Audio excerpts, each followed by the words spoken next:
partnership is the cornerstone of Nepal's economic future. The mountains teach us survival, resilience, and the power of human grit against all odds. I look forward to sharing our vision for industrial cooperation at NDTV World Anviksha. Between India and Nepal goes far beyond formal diplomacy. It's about economic, cultural, and strategic cooperation and collaboration. Join me at NDTV World Anviksha, Ideas Across Border, in Kathmandu on August 27th as we explore Nepal's role in changing the world. Don't miss it.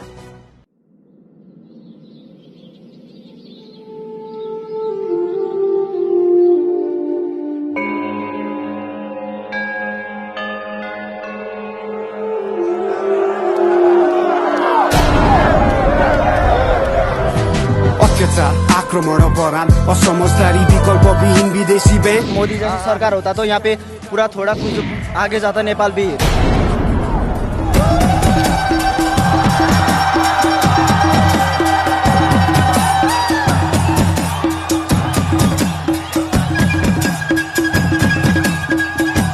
They raised the questions of accountability and transparency. They wanted corruption-free Nepal.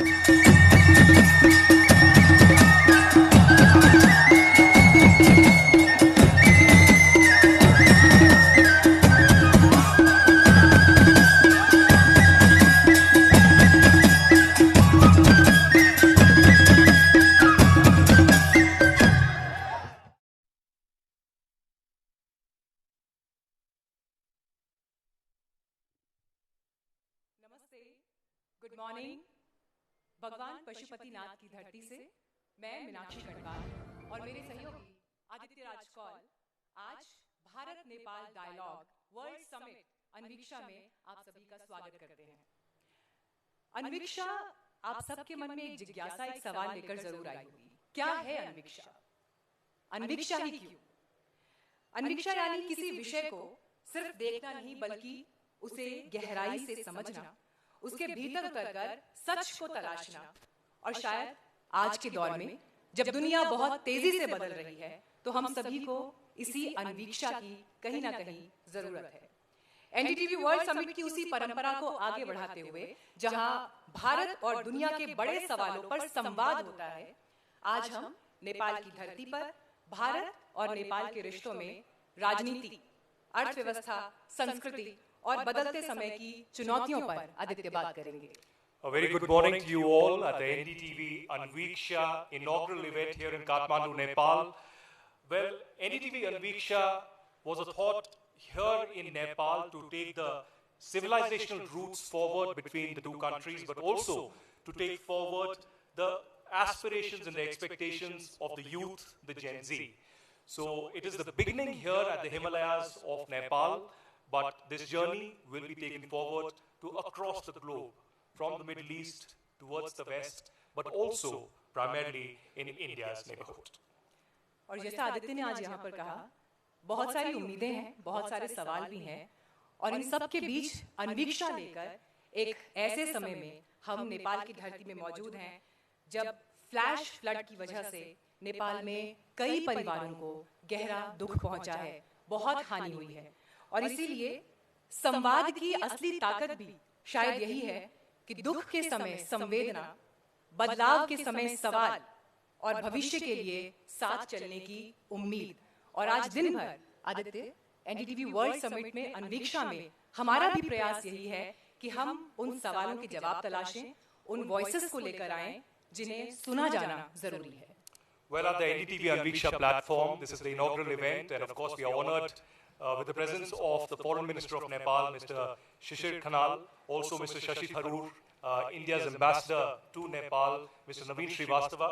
So top politicians from India and Nepal, and apart from that, change makers and people who are the trailblazers from both the countries will be speaking for the first time at such an international platform here in Kathmandu.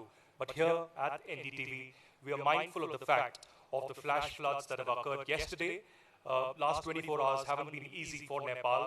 And while India stands shoulder to shoulder with Nepal as equal partners in this hour of grief, we stand with the brothers and sisters of Nepal in this important time. And as we look for the loved ones who are missing, we stand with those families and we convey to the government of Nepal and the people of Nepal the solidarity from the NDTV family. हमारा प्रयास भी यही है कि इस आवाज में हमारा दुख भी आपके साथ सम्मिलित है, क्योंकि भारत से बहुत सारे परिवार यहाँ रहते हैं। पूरी दुनिया से इस वक्त नेपाल को देखा जा रहा है, नेपाल को सुना जा रहा है और कष्ट कैसा है वो समझा जा रहा है। तो आज दिन भर आदित्य इस पर बातचीत भी होगी, लेकिन आगे बढ़े उससे पहले जिनके सहयोग से ये कार्यक्रम संपन्न हो पा रहा है, एक धन्यवाद उनके लिए भी। Well, to begin this event formally, I would request now to come on stage the CEO and the Editor-in-Chief of NDTV, Mr. Rahul Kanwar. Thank you very much.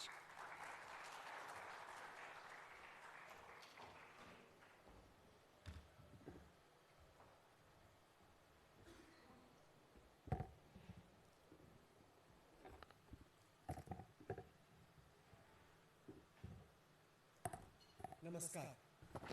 Nepal is passing through an hour of profound grief. The devastating floods that have struck Nepal have left behind scenes of heartbreaking destruction. Lives have been lost, families are grieving, many are still waiting desperately for news of those they love. Homes and livelihoods have been swept away, and the full measure of this tragedy is still unfolding. This morning, our thoughts are with every family that has suffered loss, every family that waits and hopes, and every community confronting the devastation around them. Our prayers are with the people of Nepal, and our hearts are with you. Across the border, millions of Indians are watching what is happening here with anguish. India and Nepal have been described in many ways over the years.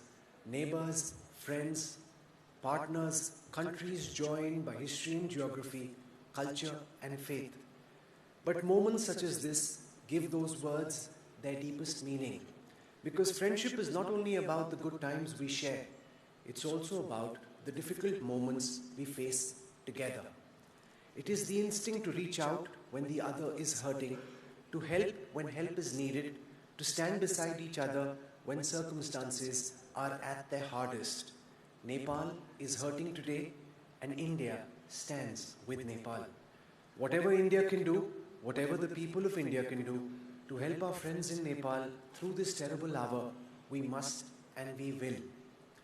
And there is something about that instinct to feel another people's pain, to understand what they are living through, to see the world for a moment through their eyes, that speaks to the very idea that brings us together here in Kathmandu.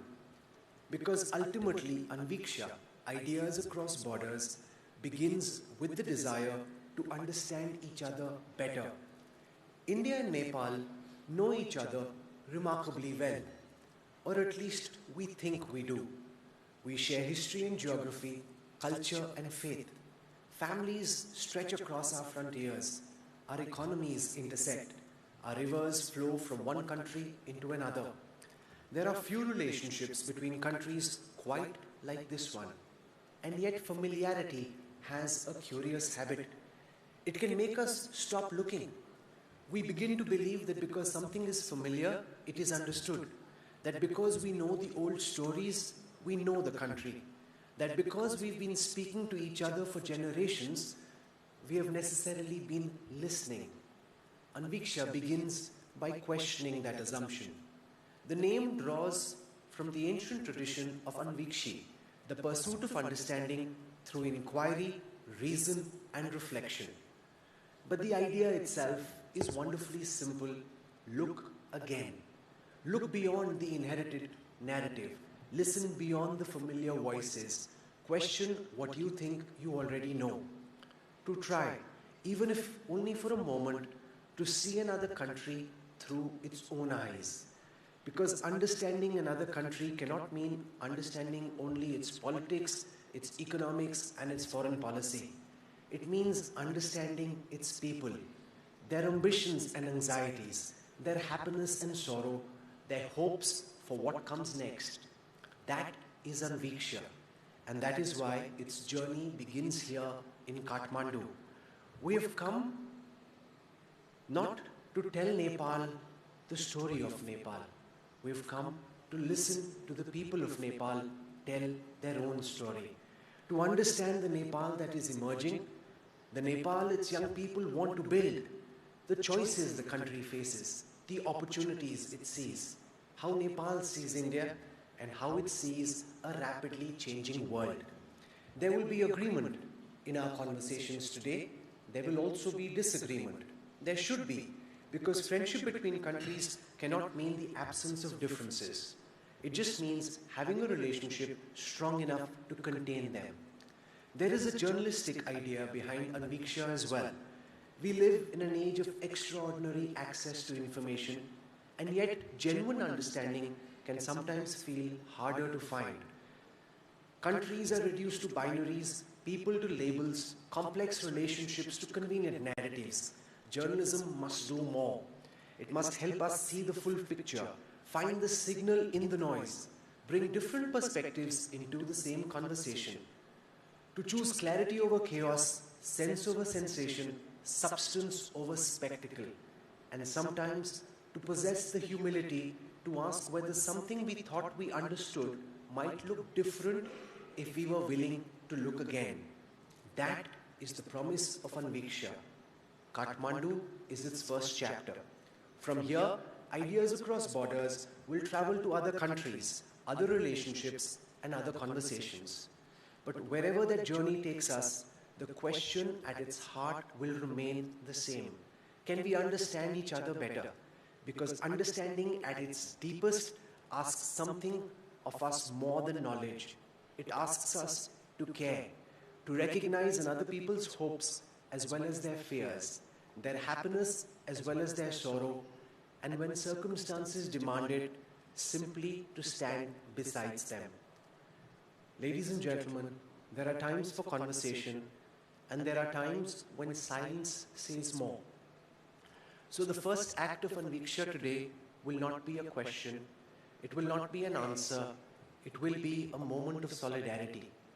May I request everyone here to please rise and join me in observing 1 minute of silence for those who've lost their lives, for those who remain missing, for their families, and for the people of Nepal.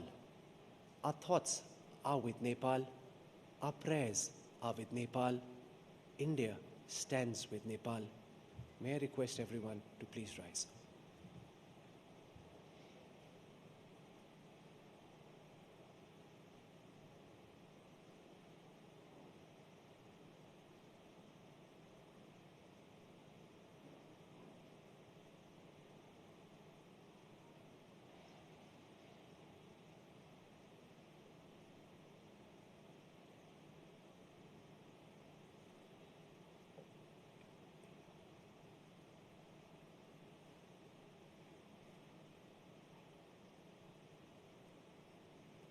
Thank you. May I request the Honorable Foreign Minister of Nepal, Mr. Shishir Khanal, to join us. We'll just take a moment to set up the stage, and then we'll get started for the first session of NDTV Anviksha. This is a very important moment for us because this is also the first time we're doing NDTV World Anviksha, and I want to welcome my colleague, Vishnu Shom, to join us on the stage as we get set to get started with NDTV World Anviksha.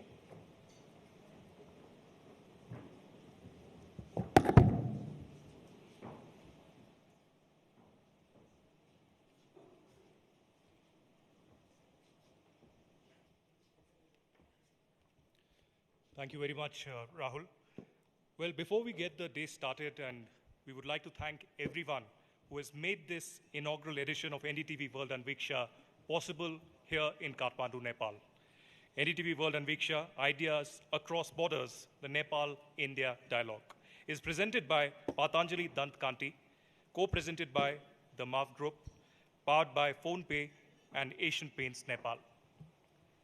कार्यक्रम के लिए हम धन्यवाद करते हैं education partner Parul university, nutrition partner Sudha, associate partners gold star shoes, Panchkanya group, Padmajyoti group, banking partner Nepal SBI, media partner Kantipur media group. अपने अगले session की तरफ हम बढ़ रहे हैं।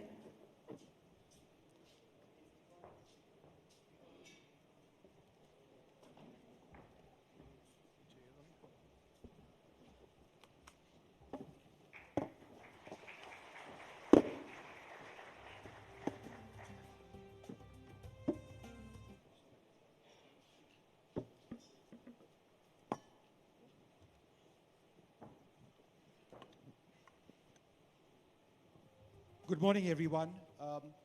We are delighted over here, the entire NDTV team, to be in Nepal, in Kathmandu today. And we couldn't be more happy than to have a very special guest with us. Shishir Khanal is the foreign minister of a very young country. He comes in at a time when Nepal sees so many opportunities within the country, outside the country. And at NDTV and at NDTV World and with Anviksha, our goal is to take forward the equation, the relationship, reflect on what a young Nepal seeks, and to go beyond boring rhetoric about the relationship between India and Nepal, but to look at the present, look at the future, look at each other's countries through a new lens. This is a conversation on Nepal's foreign policy in a rapidly changing world.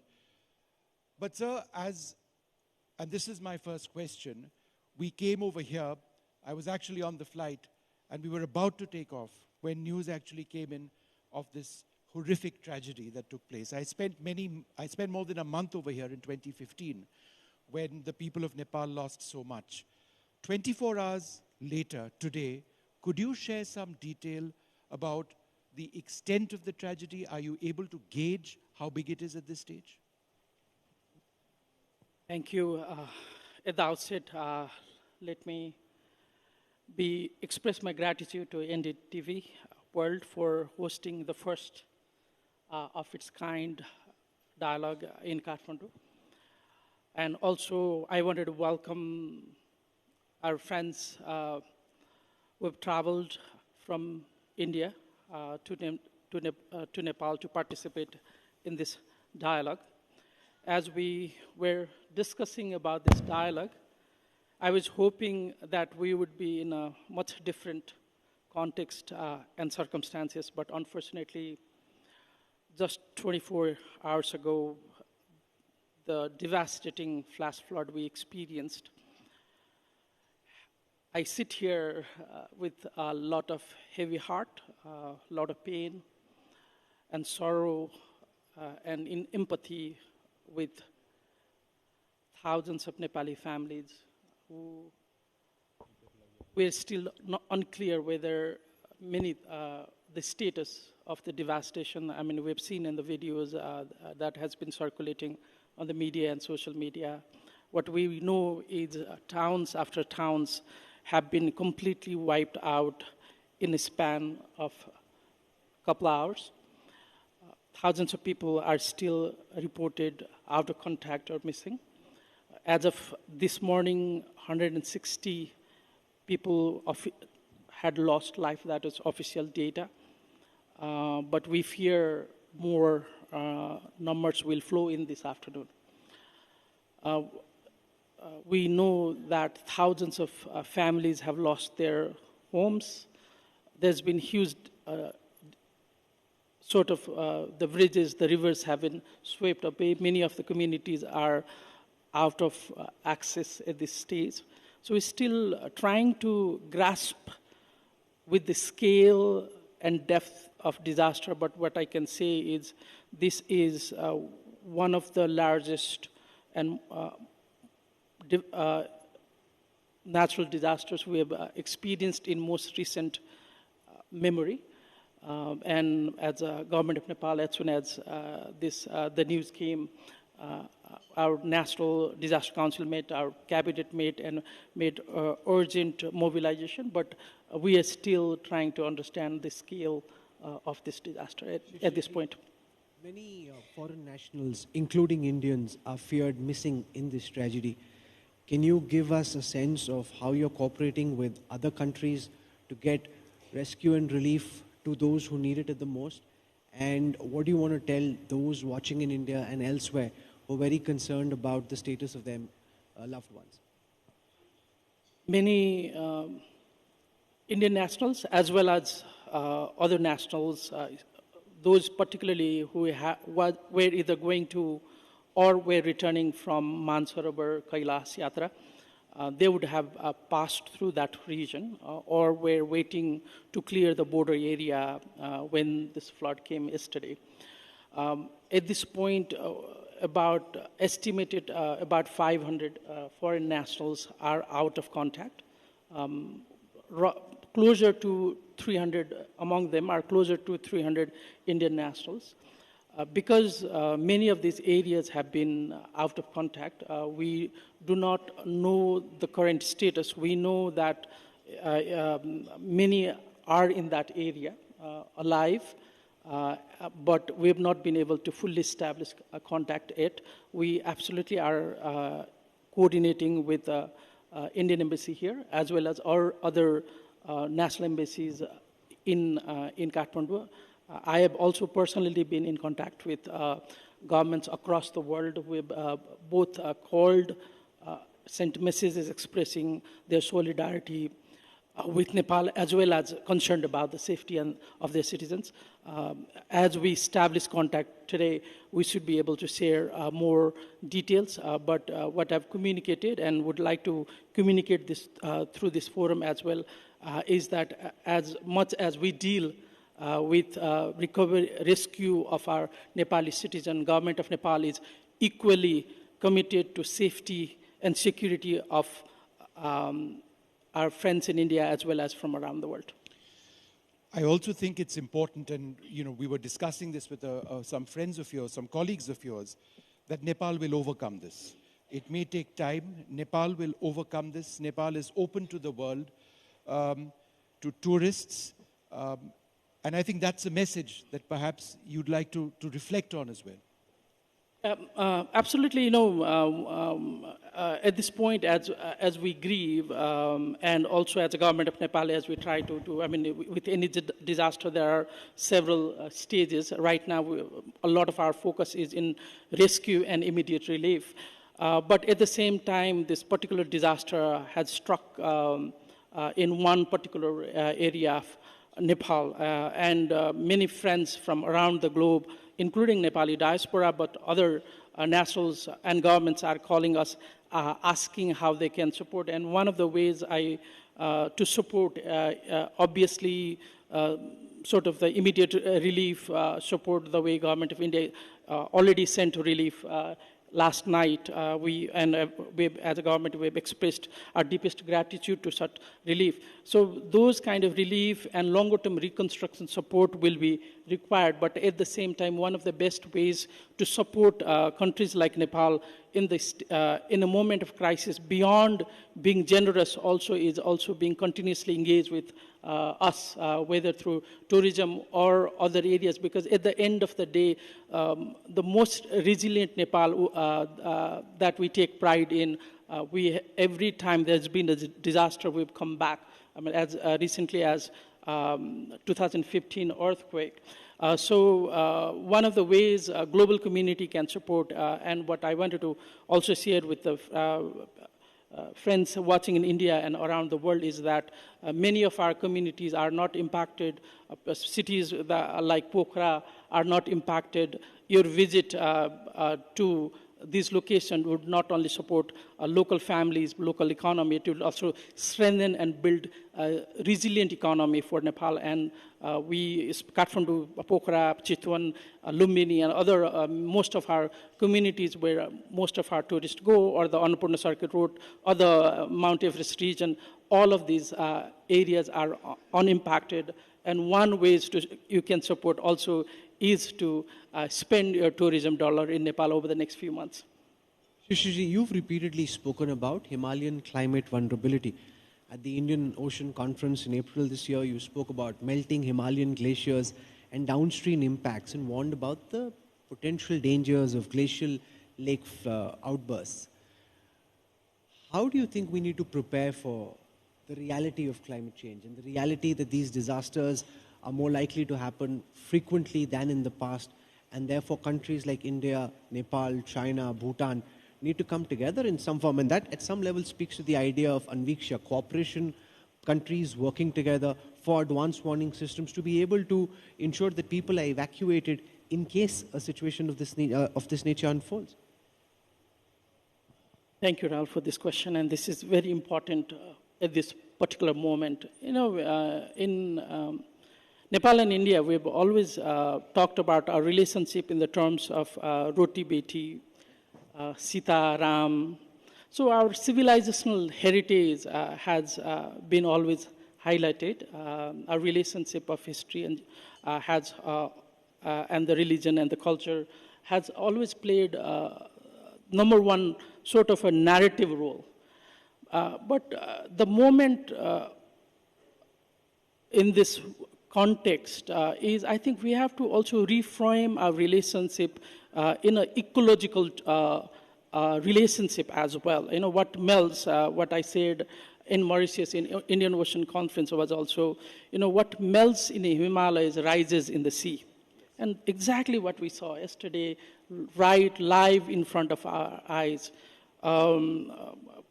Sort of flash flood occurred somewhere in the region of Nepal-China border, but as it actually went downstream, it impacted the community in Nepal. And fortunately, yesterday did not have any, based on what I know so far, not much of a physical damage on the Indian side, but these things are occurring. There was a, 2023, there was a Tista area that was impacted in India.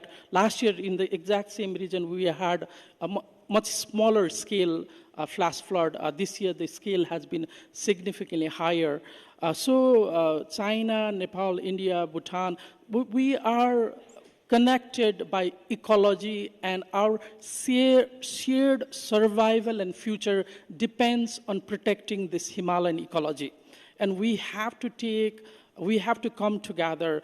I mean, there could be political rivalry, competition, there could be different political ideology between us, but at the end of the day, it impacts. I mean, Himalayan region is one of the most vulnerable areas in terms of climate change. Temperature rises are one of the highest in the world. And as the ice melts, as these glaciers flood continuously happen, it not only sort of converts into disaster like this, it will eventually have impact on fresh water accessibility of our community to about 2 billion people in our region. Yes. So how are we coming together to this potential, the civilizational linkage we talk about? Civilizational threat is what, because of ecology, we need to also grapple and come together to solve this problem. No, I think that's such an important point. But if there's something else civilizationally which impacts us, it's this new generation called Gen Z. It's frightening at one level, deeply ambitious, hopeful of transformation, and unpredictable. And we've seen a Gen Z revolution in your country. How is so much of what you do, what your government does, linked to the ambitions, to the interests of Gen Z? I feel that each generation feels the other generation is more rebellion than the predecessors, and we probably belong to the older one, thinking the newer ones are more unpredictable than ours. So with that caveat in mind, what I would say is that, this government is a product of a movement, Gen Z movement, and the election that took place in Nepal, the mandate we received both as a political force and people involved in this political movement, we broadly represent very young population of Nepal. If a third of our parliament is less than 40-year-old, almost average age of cabinet is about 37. So it sort of represents that from the young demography of Nepal. So sort of median age of Nepal is about 26 at this stage. Because this government is a product of this movement, there are two broad rationale that had propelled the Gen Z movement. One was absolute uncompromising good governance and desire and aspiration for faster economic growth. Young people who are now connected through technology around the world, they have seen how fast the world around them has changed, including in the neighborhood, including in India. So our commitment as the government also is to deliver results on both economic front and in the front of good governance, and that's what we are very, very committed to. Kanal, you don't come from a typical foreign policy establishment background. You ran Teach for Nepal, you come from a public policy background. Give everyone sitting here and those watching you across NDTV's platforms a broad sense of how foreign policy on the watch of the Balen Shah government is different, or you're trying to construct it to be different or similar to what we've seen from Kathmandu with the communists, with the Nepali Congress, or with any other government in the past. You know, there's a standard sort of framework in foreign policy. All foreign policies are extension of domestic policy. So when I think of foreign policy, I think of what are our priorities as the government. So as I mentioned earlier, there are two major priorities for us: good governance and faster economic growth. And we see economic growth not only relates to increasing per capita income, it also is about fundamentally building our state capability to be prepared, to be resilient when the disaster like this happens, or to be able to provide better security internally, but as well as to our neighborhoods. So economic growth, we think, is primary national interest at this point. And when we conduct foreign policy, we are also conducting from that perspective about how do we build bridges and relationships so that that contributes to faster economic growth of Nepal. And from that perspective, the relationship we are building, and within Ministry of Foreign Affairs as well, almost now everyday conversation I bring to the table is the term in foreign policy called economic diplomacy. So how do we advance trade, investment, bring more investment in Nepal so that would eventually contribute to our economic growth? We have, very important economic relationships which have spanned for centuries. We have a border which sees the movement of so many people, on a daily basis. But border and boundary management is an important concern. It is for Nepal as it is for India. How is this a key part of your sort of dealings or your focus as far as building the relationship with New Delhi is concerned? Only neighbors can have boundary problems. If you're not neighbor, you would not have that problem. With we have very open borders. It's unique in the world. People can just walk without any paper pretty much. But obviously, there are some, the issues, there's few issues. It's not as big as it's often made out on narratives. Most of our, there are, between Nepal and India, there are many different mechanisms, and among them is one area of boundary and border management as well. And in that, most of the boundary work has been completed, but there are a couple strong, politically charged hotspots on the both sides. My priority as a foreign minister, and something that I communicated when I was in Delhi last time also, is that the problems are obvious between two neighbors in many areas. But what I would like to see is our mechanisms meet frequently, talk, discuss, the civilizational culture, bade tattva jayate. As we discuss more, we come to the truth. So I take that approach, and what I'm very happy about last few months is that Nepal and India's mechanisms have begun to function. Several meetings have taken place, including last week in Lucknow on the boundary management, and Dehradun on border management just a few days back. So our mechanisms are active. I feel that as we strengthen our existing institution, we'll be able to overcome the challenges we have. Shishirji, you often use the phrase balanced diplomacy. Balance between whom? Between India and China? Between China and the United States? Between great powers in general? What does balance mean when powers increasingly are forcing countries to make choices and to pick sides? Well, I don't know if I personally use that term much, but that's definitely a term that's used to look at Nepal's foreign policy. To me, relationships are unique in their own right. We have our relationship, we have a very sort of the multi-dimensional relationship with India. We also have sort of similar relationship, but they are of a different nature. And I often like to think relationship from the perspective of our relationship as human being with our family, right? Do we have a balanced relationship with our siblings or our parents? Each relationship is unique and they have their own unique merit. And we have to look at these relationships in those unique terms from the history, civilization, engagement. And we are, something that I'm striving towards is, as a foreign minister, my job is to think about, work towards strengthening Nepal's national interest. So our relationship dynamics are based on Nepal's national interest rather than anything else. And that national interest, of course, is one that's seen one of the finest armies, the Nepalese army. Your Gurkha regiments are legendary, both in the Indian army and in the British army as well. But there have been changes in India over a period of time.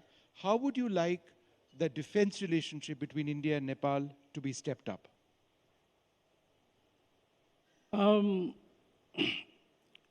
Gorkha issues and defense relationship perhaps are not always the same. Nepali nationals for now a couple hundred years have been enlisted, initially starting with when British were in India, and have served in both the Indian Army and the British Army, and also many other communities, countries actually. But the 1947 agreement, tripartite agreement between Britain, India, and Nepal allowed for official enlistment of Nepali to those armies. Recent changes in Indian policy definitely have meant that there has not been, last few years, there's not been an enlistment of Nepali nationals in Indian Army. But I think it's the matter between how Indian government wants to take this forward. Since I came to office, this has not been something I'd shared with media in India also, something that we've not discussed officially. But there have been few changes that is coming on Nepal side also recently.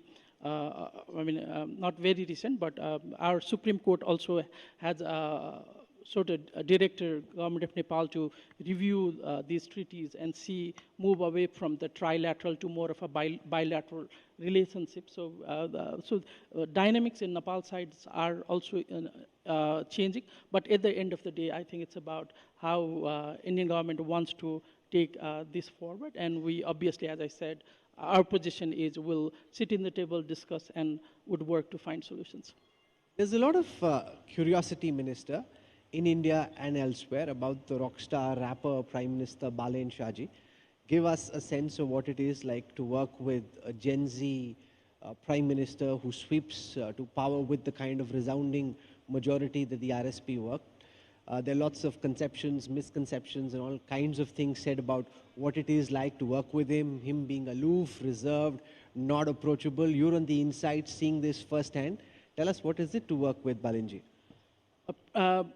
Right Honorable Prime Minister is very action-oriented. He wants results, and he wants the results very, very fast. So he's very, very focused on deliverables. He also, especially when it's a matter of government and public services, he wants to see that public services are accessible to Nepali citizens without much of the hassle. So there's a lot of that desire to see that Nepali people have experienced government from the perspective of service and result. He also trusts his team. He delegates a lot. and he does not interfere or micromanages as in management term, but he likes to delegate and expects outcomes from his cabinet. Minister, you share a boundary with China. In fact, that's a boundary, a part of which has been impacted as a result of this tragedy that has taken place. But that's a separate point. You are looking from a Nepal-first standpoint in building your economic relationship with whoever it is that suits your national interest. Obviously, China has got a greater economic presence in Nepal than it did in the past. India would also like to enhance our economic presence in your country.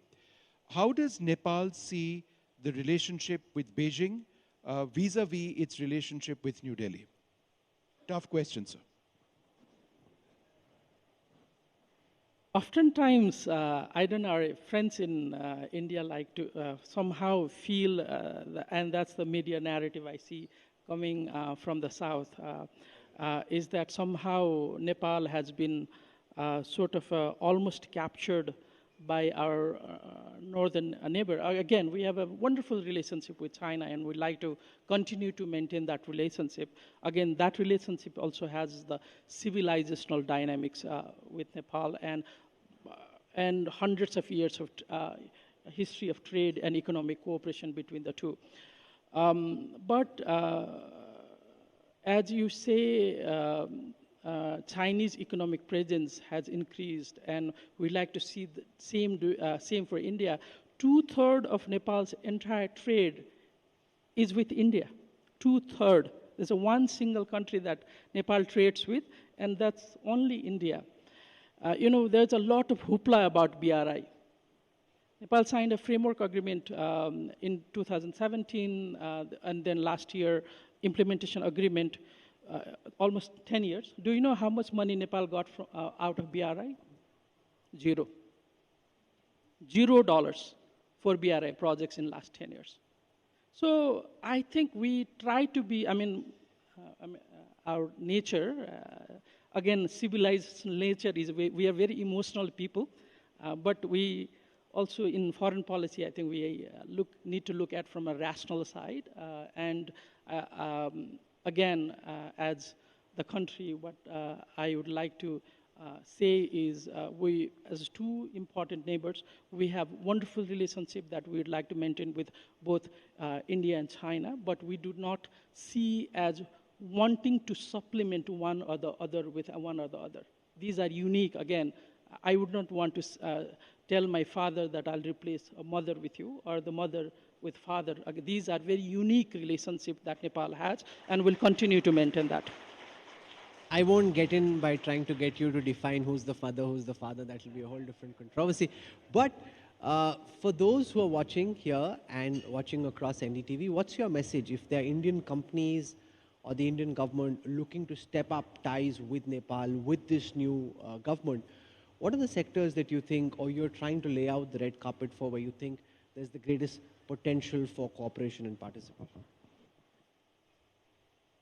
Two Indian companies and private sector, what I want to say is we're open for business. The country wants investment, and we want to work with you, and we will make it easy for you to invest and do business in Nepal. That's one thing.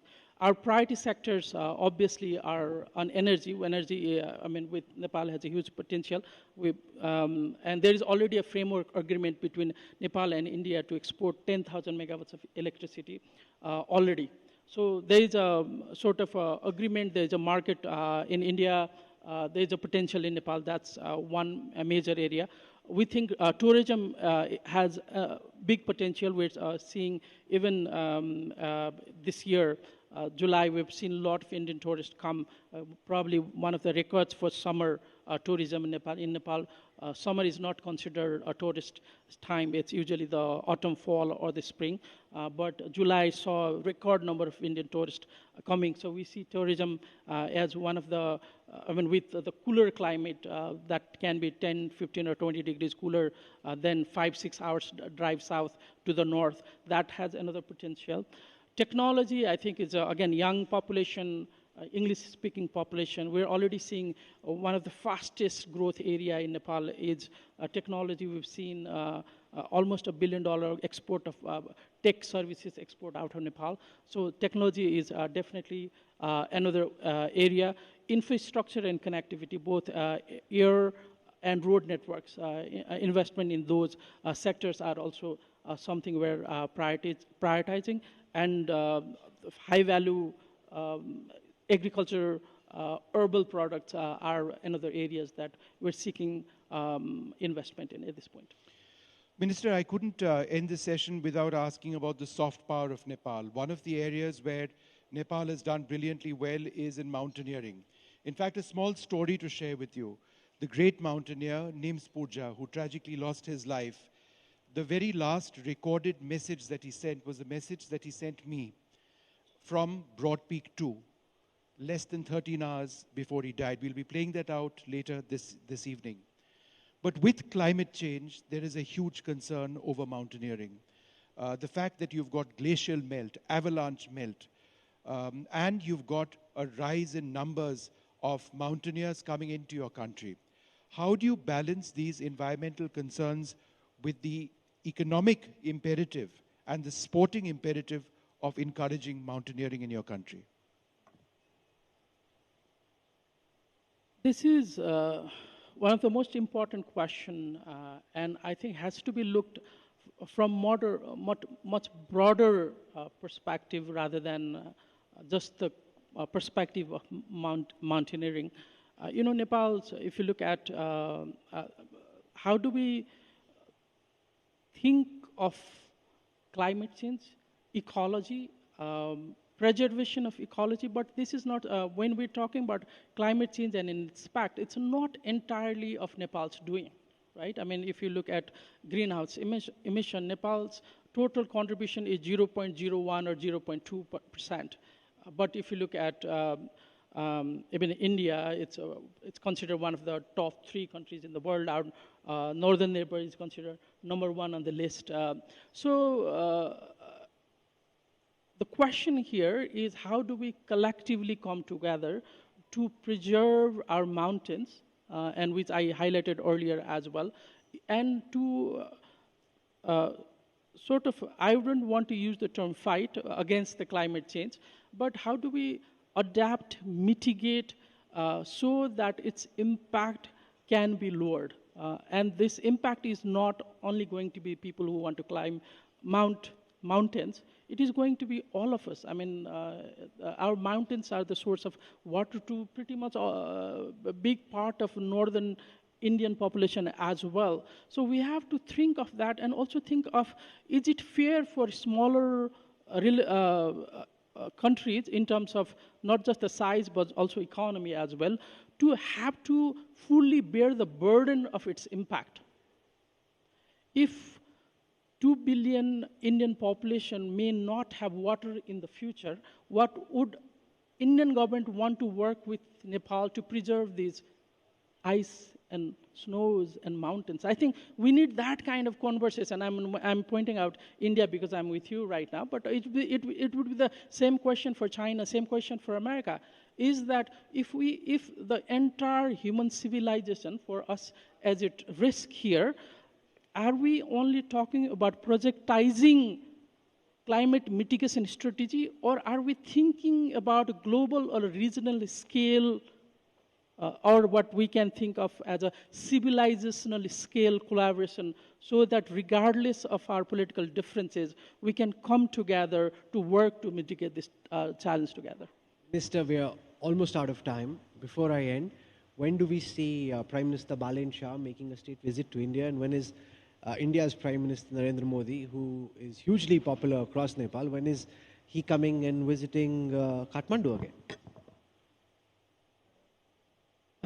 You know, these kind of, there is a lot of anticipation of this high-level visit on both sides. As a foreign ministry, we are always ready to make these visits happen, and I do anticipate these visits to take place in 2026.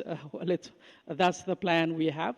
But do we have the dates? We don't have the dates yet. Where both sides are working to make sure that these visits take place at the earliest.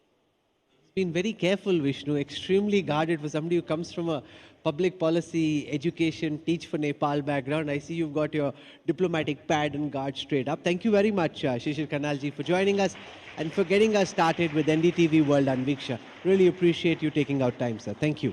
Thank you, Rahul, and the team and NDTV. Thank you, and lovely audience here. Appreciate this opportunity to share Nepal's new government perspective of the world and the way we want to lead Nepal in the future.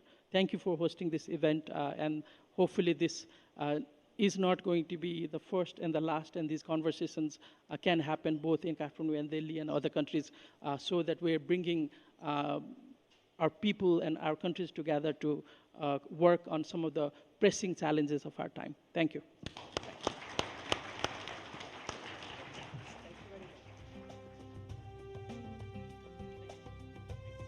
And we have a warm round of applause for Shishir Kanalji. Thank you very much, sir.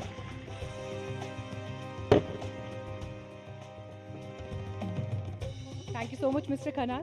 आपके द्वारा यहाँ पर बताए गए points foreign policy से लेकर economy, Bharat और नेपाल के साझा रिश्ते, ये बहुत ज़रूरी भी थे और आपको सुनने का आनंद यहाँ पूरी सभा में सभी ने लिया. बहुत धन्यवाद एनडीटीवी वर्ल्ड समिट को समय देने के लिए और आज के इस कार्यक्रम में शामिल होने के लिए.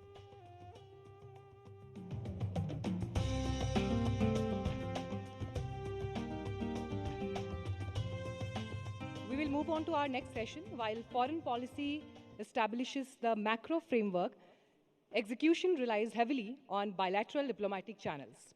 To take a closer look at the India-Nepal strategic partnership, I am pleased to welcome His Excellency Naveen Srivastava, Ambassador of India to Nepal, and my colleague Vishnu Som. You're most welcome, sir. एक बार तालियों के साथ अगले session में हमारे मेहमानों का स्वागत करिए.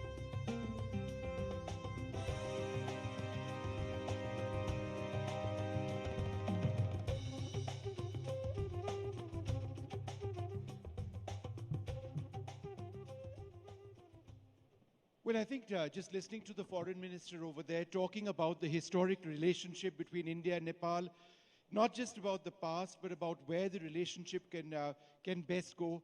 I can't think of a better person than the Indian ambassador to Kathmandu to actually come and speak about how India sees this relationship, the importance of it being transformational. It's something that impacts millions of lives across both our countries. Ambassador Naveen Srivastava is one of India's most experienced diplomats, entrusted with the responsibility of really building on this equation.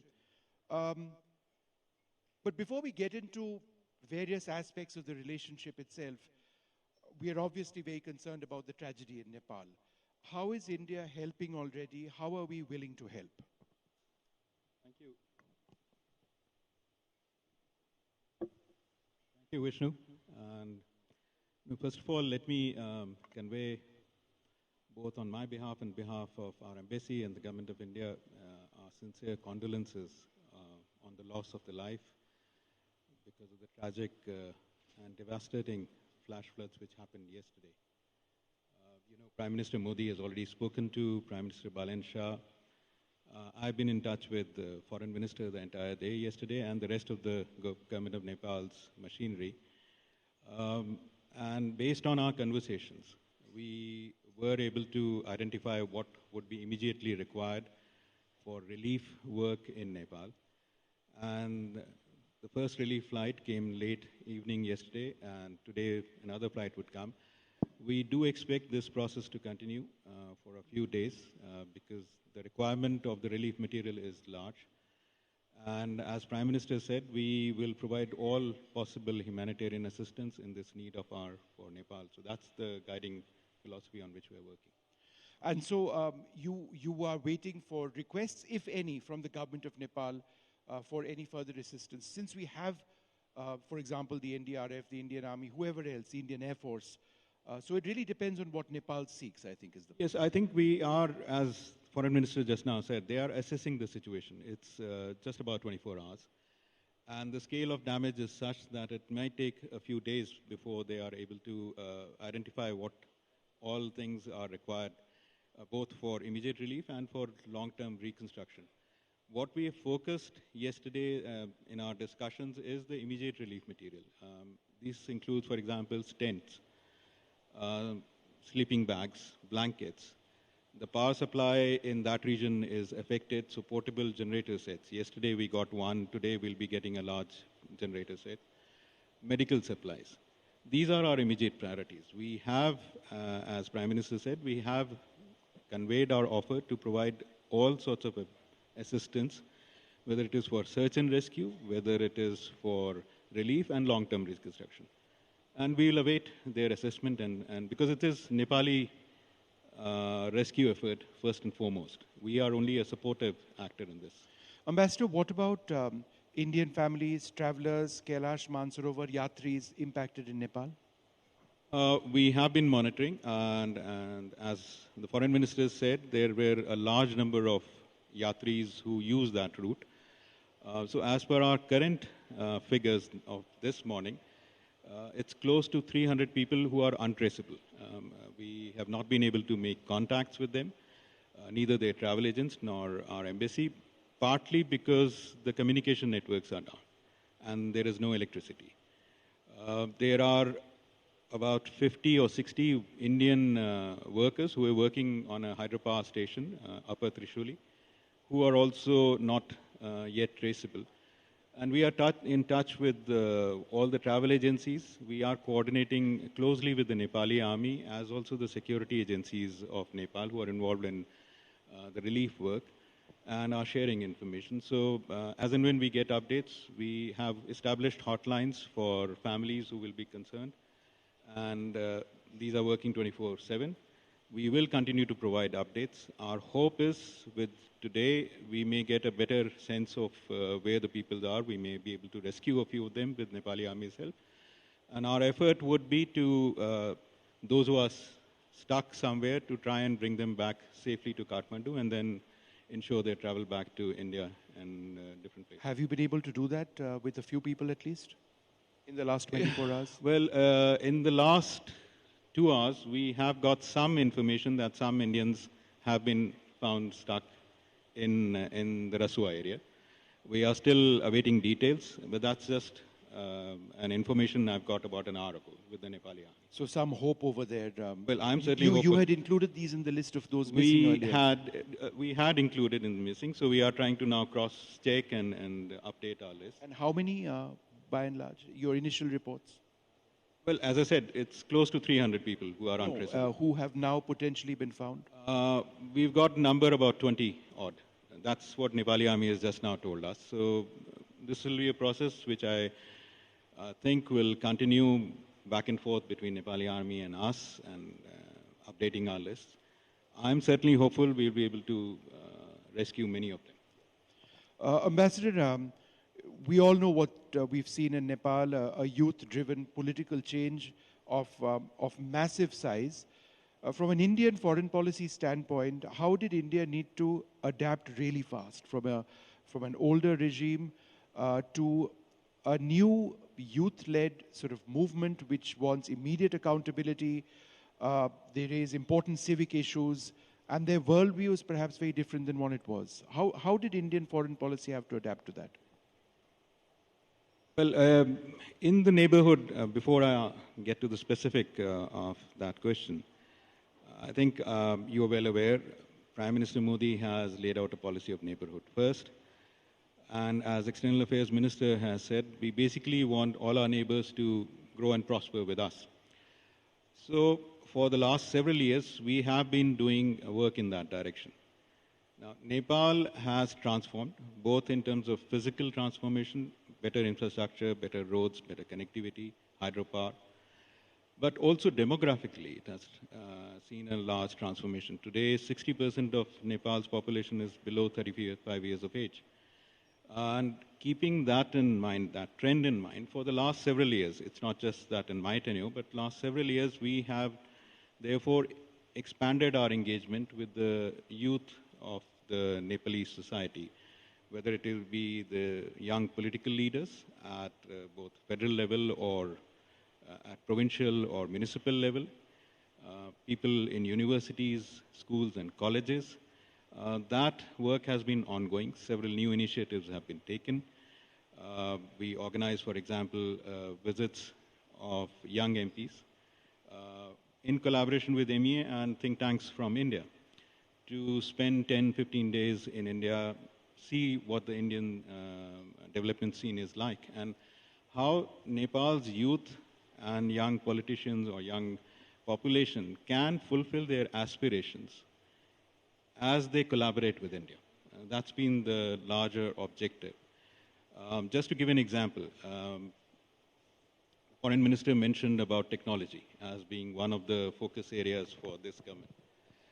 Nepal has a very vibrant startup ecosystem here. Most of the young Nepalis are into startups.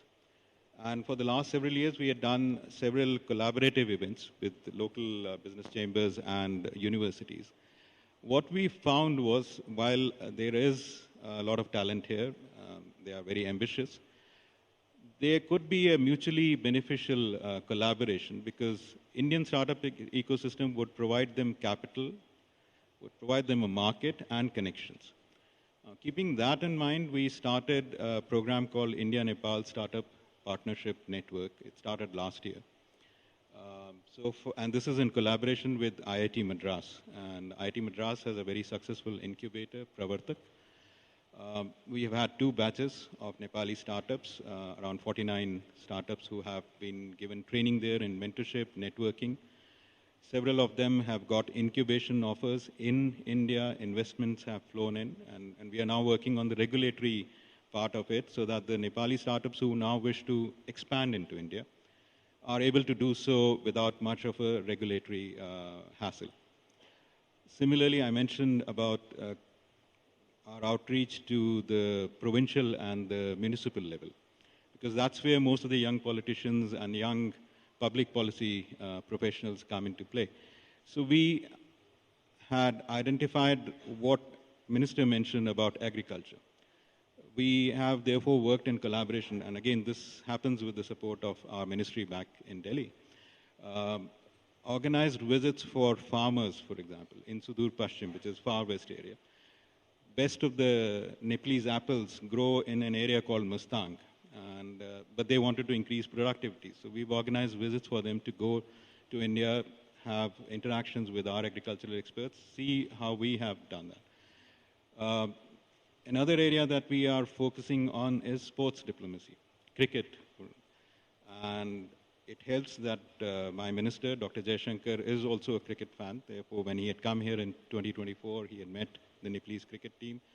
And since then, our cooperation with Nepali cricket team has increased. With the help of BCCI, we've organized for them training camps in our national center. And I guess most of you might have seen the Nepali team's performance in the T20 World Cup, both against England and Ireland. Several of them, I hope, will be able to compete in IPL at some point. They were in past examples of 1 or 2. And it's not just the Nepalese national cricket team. We are also working with the under-19 cricket team. We've started a short-term training program for them in Bhopal with an academy. So last year we sent 3 of them, including under-19 girls team member, Pooja Mehto, who's now their vice captain of the national women's team. So those are some of the areas we are working on in terms of engaging with the youth. And that is a process which will continue in the future. We've got young people on both sides of the border looking for quality education, which eventually results in jobs. I studied in St. Paul's, Darjeeling, and the reason I mentioned that is because, I don't know, maybe 30-35% of the students there were Nepali. Some of my oldest friends, are from Nepal based on the years that I spent in St. Paul's. But what opportunities exist now for young Nepalese students in India, either at schools or in universities and colleges? And how does that fit into a larger issue of cross-border mobility and employment? Well, education, as you mentioned, I mean, it has been one of the stronger pillar of our people-to-people connection. And even today, India is one of the most preferred destinations for most of the Nepali youth who want to pursue education. We support that through provision of scholarships. Annually, we provide about 1,500 scholarships. And these scholarships range from school studies in Nepal and then in India, and to higher degree programs, whether it is postgraduate or PhD programs.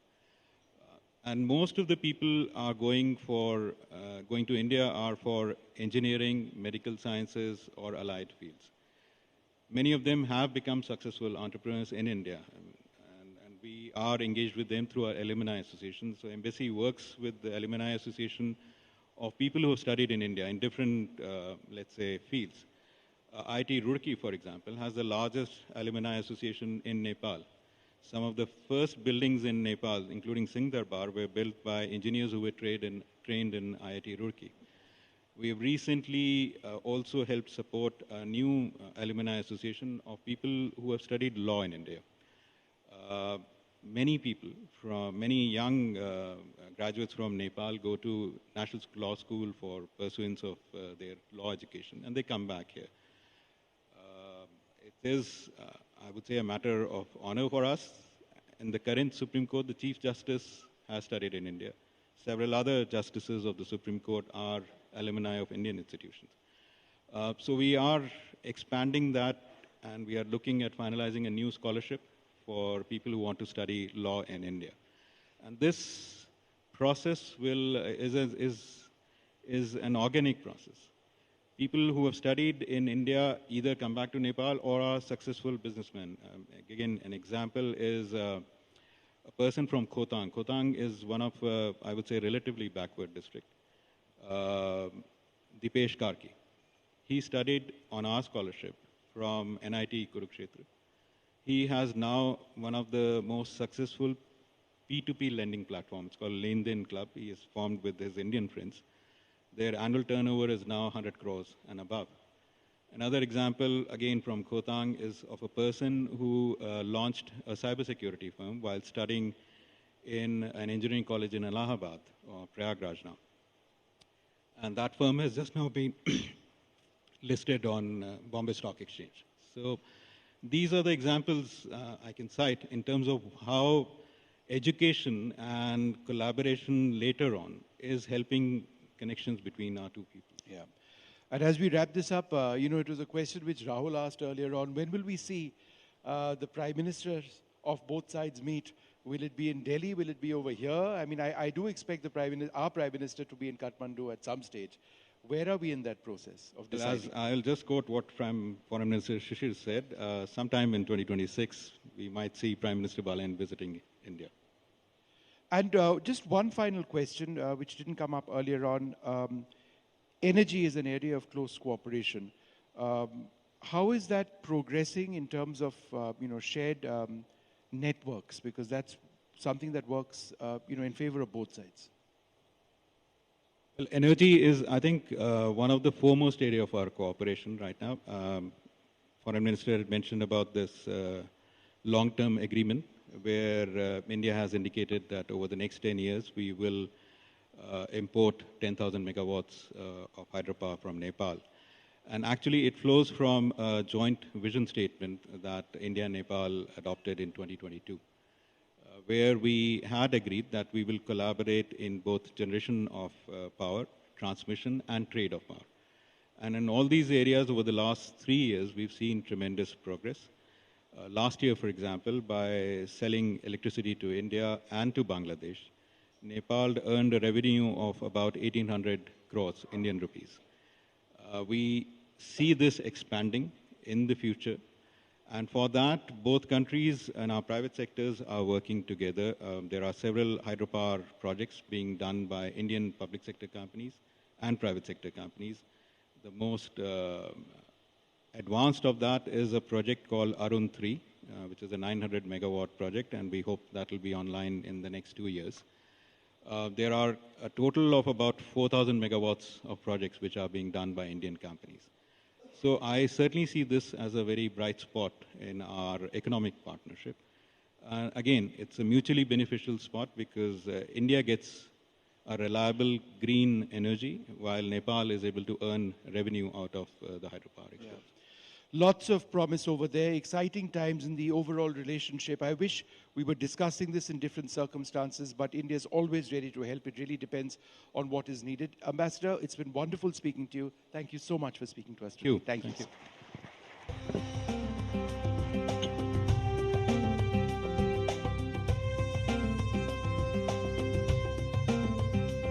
Thank you very much ambassador Shrivastava. आपको यहाँ मंच पर सुनना और किस तरह के प्रयास अभी भारत की तरफ से नेपाल के लिए हो रहे हैं और कितनी मुश्किल ये घड़ी है, ये सब बहुत ही ज़रूरी बिंदु थे जिनको आपने मंच से हाईलाइट किया। अपने अगले सेशन की तरफ हम बढ़ेंगे। Diplomacy creates the foundation but economic enterprises build the structure to unpack trade corridor possibilities. We now invite on stage Mr. Gaurav Tayal, Vice President, Nepal India Chamber of Commerce and Industry; Birendra Raj Pandey, President, Confederation of Nepalese Industries; Mr. Shishir Priyadarshi, President, Chintan Research Foundation; and Mr. Vishnu Agrawal, Managing Director, Ma Group of Companies. They will be in conversation with NDTV's Aditya Raj Kaul.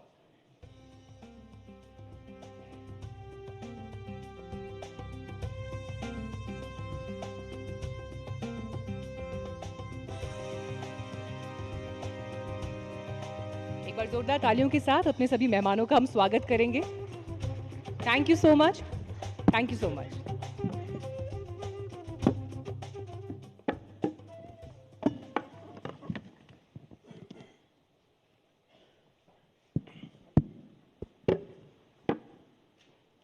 A very good morning to you all. We are starting the panels and the deliberations here at the NDTV Anviksha. And what better than to discuss the Nepal-India industry partnership, building the next growth corridor. And to join us, we have a very important and a significant panel to kick off the deliberations here. Mr. Gaurav Tayal, Vice President of Nepal-India Chamber of Commerce and Industry and MD of the Surya Nepal. We have Mr. Birendra Raj Pandey, President, Confederation of Nepalese Industries. We have Mr. Shishir Priyadarshi from New Delhi, President of the Chintan Research Foundation, and Mr. Vishnu Agrawal, Managing Director of the MAW Group of Companies.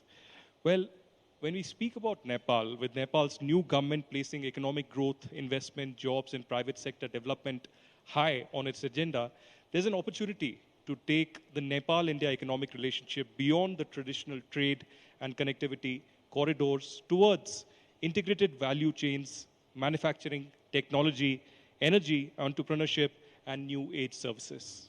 India is Nepal's largest trading partner and at a very critical market, investment partner and gateway to the wider region. At the same time, Nepal has opportunities to leverage its young workforce, hydropower, potential emerging industries, and strategic location to become a stronger participant in the regional supply chains.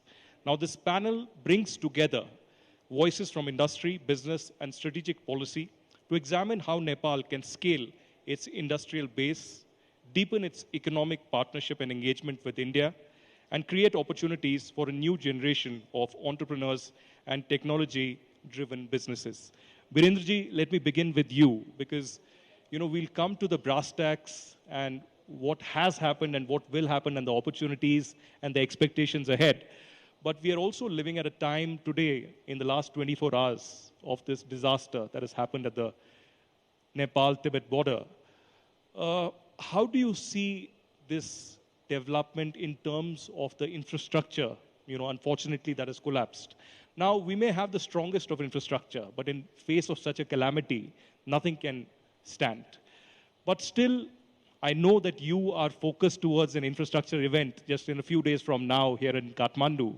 So it's important for you to reflect also on the kind of infrastructure that is in place, but also with the new government in power here. What is the kind of infrastructure that could be in place in future? What are your expectations, especially when you look towards India? Thank you very much. We are aware of the vulnerability that Nepal sits historically, given the geographic conditions and our very pertinent position in the region. Our very young mountains, steep terrain, and there are a lot of vulnerabilities like Gulf and others. And infrastructure is so important, and CNI has been raising this point the last decade or so, that we need to build infrastructure more sustainably. Resilience is very important. And as our border is, we're spread only about 200 kilometers along, so it's definitely, as we've heard in the earlier session, we are so much connected, and especially in our water system, that we have to build our infrastructure in a more resilient way. And CNI has done a study in 2019, especially in these infrastructure provisions, and we've said that we need to climate-proof the infrastructure. There's additional investment needed. And the way we plan our infrastructure, that needs to consider all these elements, so that the precious lives of our citizen, our neighbors' citizen, is protected, as well as the properties as well. So that we need to work together with the neighboring countries, both the northern and southern neighbors, towards building a resilient infrastructure, as well as making our warning systems more predictable and more resilient as well. Well, certainly, we are also living in very unpredictable times, a deeply divided world, and we often speak about resilient supply chains. So, Mr. Priyadarshi, if I can come to you now, all across the globe, it's a deeply divided world today. But when we speak about the Nepal-India bond, it's not just about the civilizational foundation. It's also about the roti-beti relationship that we speak about often. But yesterday I was at the Singha Darbar, and I was meeting a lot of senior ministers in the Balayan government. And they said that we need to move beyond the roti-beti relationship and be very aware and mindful of this ecological imbalance that we have created, a man-made disaster in many ways. How do you see India's role in this as well? Because, it's not just Nepal that is being impacted now. China is in many ways. We've seen the Chinese ambassador to Nepal also put out a statement just a few minutes ago. But this could knock on the doors of India. In 2013, we had a similar disaster in Uttarakhand. How does India, Nepal, or perhaps a broader base of South Asia coordinate in terms of the ecological disaster that are perhaps knocking at our doors? Because today we are looking at this kind of a event, but tomorrow it could be something much bigger, where a wider population could be impacted. Thanks, Aditya. Look, I think every developing country today, no matter in which part of the world, in some way or the other, faces this very difficult question: how do you balance out your developmental aspirations with the challenges of sustainability? Now, each country has a very different perspective on this. I spent about 25 odd years with the World Trade Organization in Geneva. And one of our biggest challenges was exactly this, that a one size will not fit all, no matter whether it's trade, investment, or in this case, ecological preservation. But I think India and Nepal, and particularly Nepal, I see a big advantage. India has actually gone through many of these stages.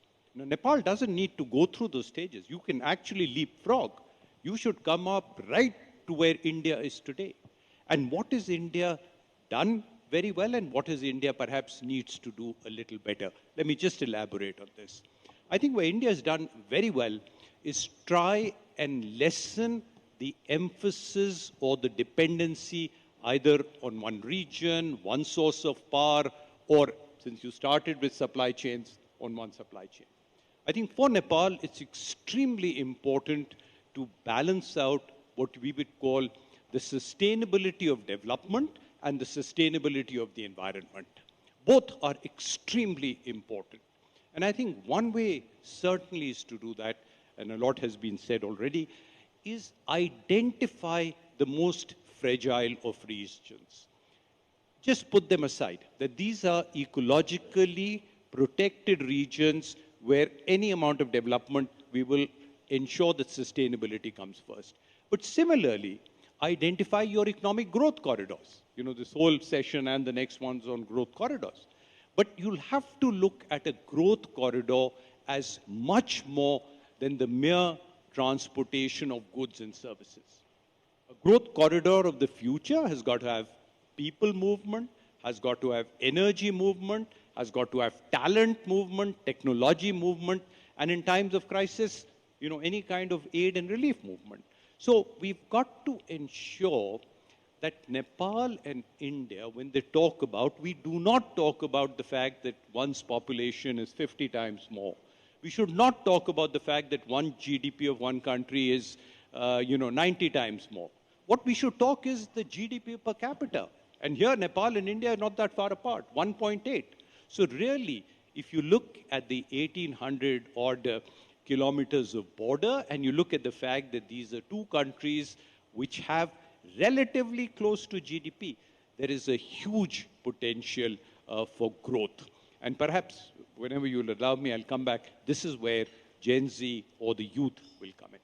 Well, certainly the youth will come in, and the youth agenda needs to be discussed. We can't go away with that. But Mr. Agarwal, if I can come to you. Now speaking about the topic, that is what we are here for, about the investment that is happening here in Nepal, and now we have a confirmation that both the Prime Ministers of India and Nepal would be meeting perhaps later this year in November or December. The Foreign Minister and the Indian Ambassador have almost confirmed that. What kind of an environment would you want here in Nepal to be created so that there is more vigor in the Indian industries and Indian startups and Indian investors to invest in India?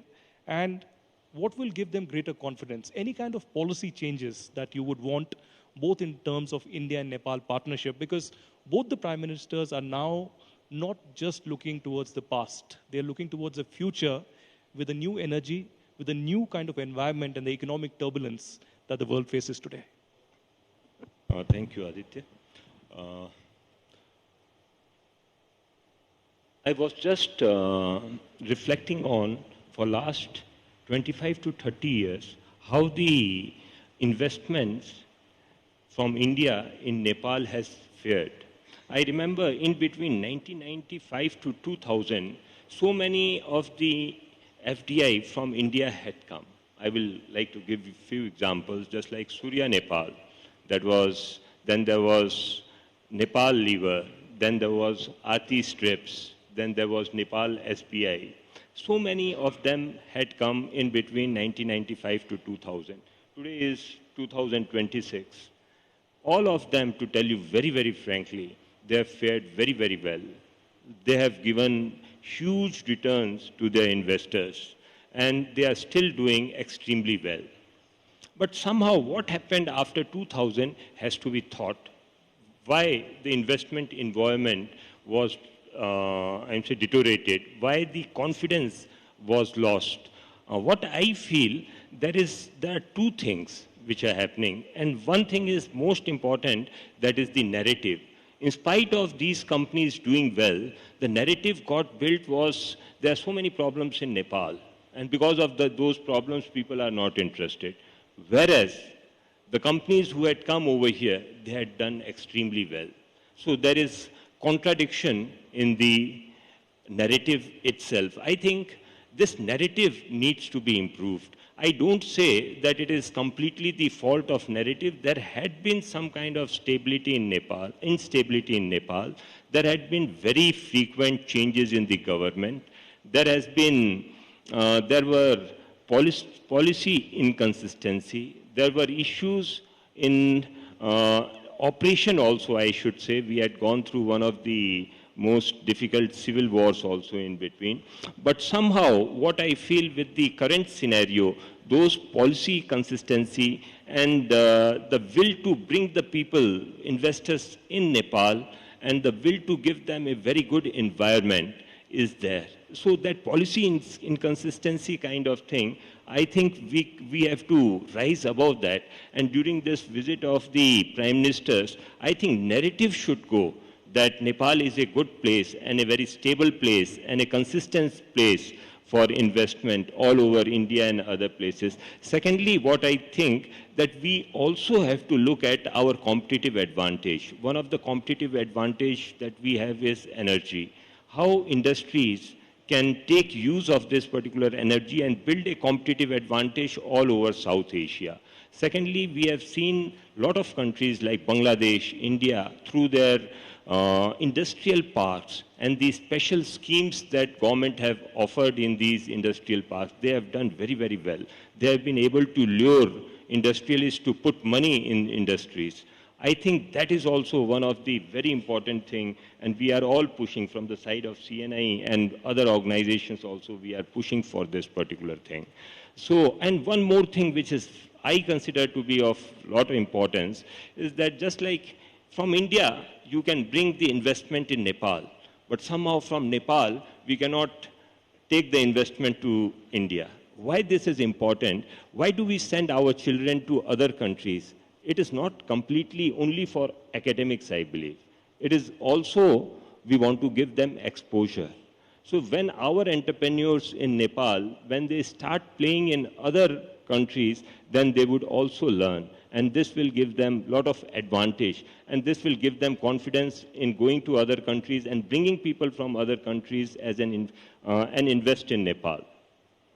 Well, certainly there needs to be a brainstorming on the new policy changes that are required under the current circumstances. Mr. Tayal, if I can come to you now, you know, as a business leader who is deeply invested in Nepal's growth story, but also in bringing the Indian and the Nepalese industry together, what are the key immediate priorities you think are very significant and critical for Nepal to bring in this confidence? And the priority areas traditionally have been connectivity or boosting the road connectivity between India and Nepal. But do you think we need to move beyond this towards perhaps, you know, goods and capital, digital public infrastructure, energy cooperation, and other areas as well? Because I remember when Minister Shishir Khanal was in New Delhi, I interviewed him, and he very honestly confessed that it was a missed opportunity for Nepal as well, where we saw in the last decades a technological rise of India. The biggest example, the UPI being expanded and used by several other countries. You know, I was very happy to use UPI here in Nepal as well. But could digital public infrastructure really be adopted here in Nepal as well? Do you think in the next 10 years that will be the biggest priority? Thank you, Aditya. I think that's a very, very pertinent point which one needs to think about. So if you look at Nepal, there are a lot of advantages we have here in Nepal. And I represent a company, Surya Nepal, which was incorporated 40 years back. And we are probably a shining example that, you know, you can do well in this country. And we need more such examples. Coming to specifically your point, I think we have mostly spoken about connectivity in a physical sense, which talks about, you know, we talk about Kathmandu, Raxaul, high-speed railway systems to be put in. But I think this integration need to go beyond that. I think Mr. Agarwal spoke about talent mobility, right? So I'm here for quite some time, and you really realize that almost 10,000 crores worth of money is being spent for sending children outside Nepal. So whilst Ambassador spoke about that people do go to India for their education, but there is a very large proportion of population which is going across the Western countries because they're looking for world-class education. I think one very big opportunity is to bring in IITs, IIMs back into Nepal and provide them a fantastic education. This will not only improve the education standards here of a world-class education, but it will also improve the talent mobility between the two countries. So I think this is one of the ways. One sector which specifically we speak about is tourism. Whilst tourism has always been a hot subject for Nepal, and it does attract, but let's put some numbers in perspective. India has got 40 million outbound tourists annually, and Nepal attracts 3 lakh. That's less than 1%. Now, one should try and understand why the potential is so low when you have an adjoining country and a country which has got everything. It has got Himalayas, it has got culture, it has got heritage. So wonderful place for tourism to flourish. The second aspect on this particular tourism is, does Nepal position itself as a premium tourist destination or a mass tourist destination? I think Nepal has a lot of opportunity to drive luxury tourism into the country. If you look at destination wedding, which we are pretty familiar with in India, It's a $16 billion industry, supposed to triple in the next 10 years. So what do we need to do if you want to capitalize on some of these opportunities? Again, a statistic for you. Today, beyond Delhi, there are hardly any city which is well connected to Nepal. So if you want to really bring about tourism, I think there are two big enablers. One is from the Nepal side, which is to make the land acquisition rules far more contemporary, far more comfortable. But from a connectivity point of view, anybody who wants to travel to Nepal should be connected. So you have today 10 cities in India who are connected to Dubai, to Thailand. So one of my aspirations would be that when you look at a wedding destination, 10 years down the line, if there is Thailand, if there is Bali, if there is a Dubai, I would want to see a Kathmandu, a Pokhara, and Chitwan to be on the same map. So I think that is one great opportunity that we have in front of us. One of the points on the power integration, so because we belong to a corporate sector, many companies right now are following this ESG framework, where you are bound by certain zero emission targets, clean energy usage targets. I think this whole hydro opportunity that Nepal presents itself, and we keep on talking about, but we talk about mostly an export opportunity. I think we need to build some kind of a framework with India, where Indian corporates can invest into hydropower in Nepal and claw back the credits, the commitments that they can have. I think that can really boost up probably many small investment, but a large number of investments. So I think these are some of the opportunities, Aditya, where we can go beyond integrating India with Nepal only physically, but in a much more economic sense. You know, on a lighter note, I think Prime Minister Balensha is already listening to you, because I remember just a few months back, they had the RSP National Convention in Chitwan, which was, widely spoken about in media. But Mr. Priyadashi, I won't disappoint you because you wanted to speak about the Gen Zs. Let me come to you. Nepal has the region's youngest population at this stage, but it is also the youngest government. The average age would be perhaps around 40, if I'm not wrong, here in Nepal. India, on the other hand, in the last decade, as I said earlier, has been a digital technology and an innovation powerhouse. How does that combine together? Nepal and India, the young population of both countries, and looking towards digital innovation in the next decade. How will this mutually benefit both the countries? Do you think there needs to be policy changes, but also a mindset change? Thanks, Aditya. Look, as far as a young population is concerned, whether it's India, whether it's Nepal, you have this very, very important constituency, the young population. Now, what's very important to realize that they have aspirations, they have education, and they want to see a better life for themselves. In the past, traditionally, governments, when they've addressed the youth, they've tried to create job opportunities for them. It's been a very classic model. You've got a youth population, you've got a young population, let's create job opportunities.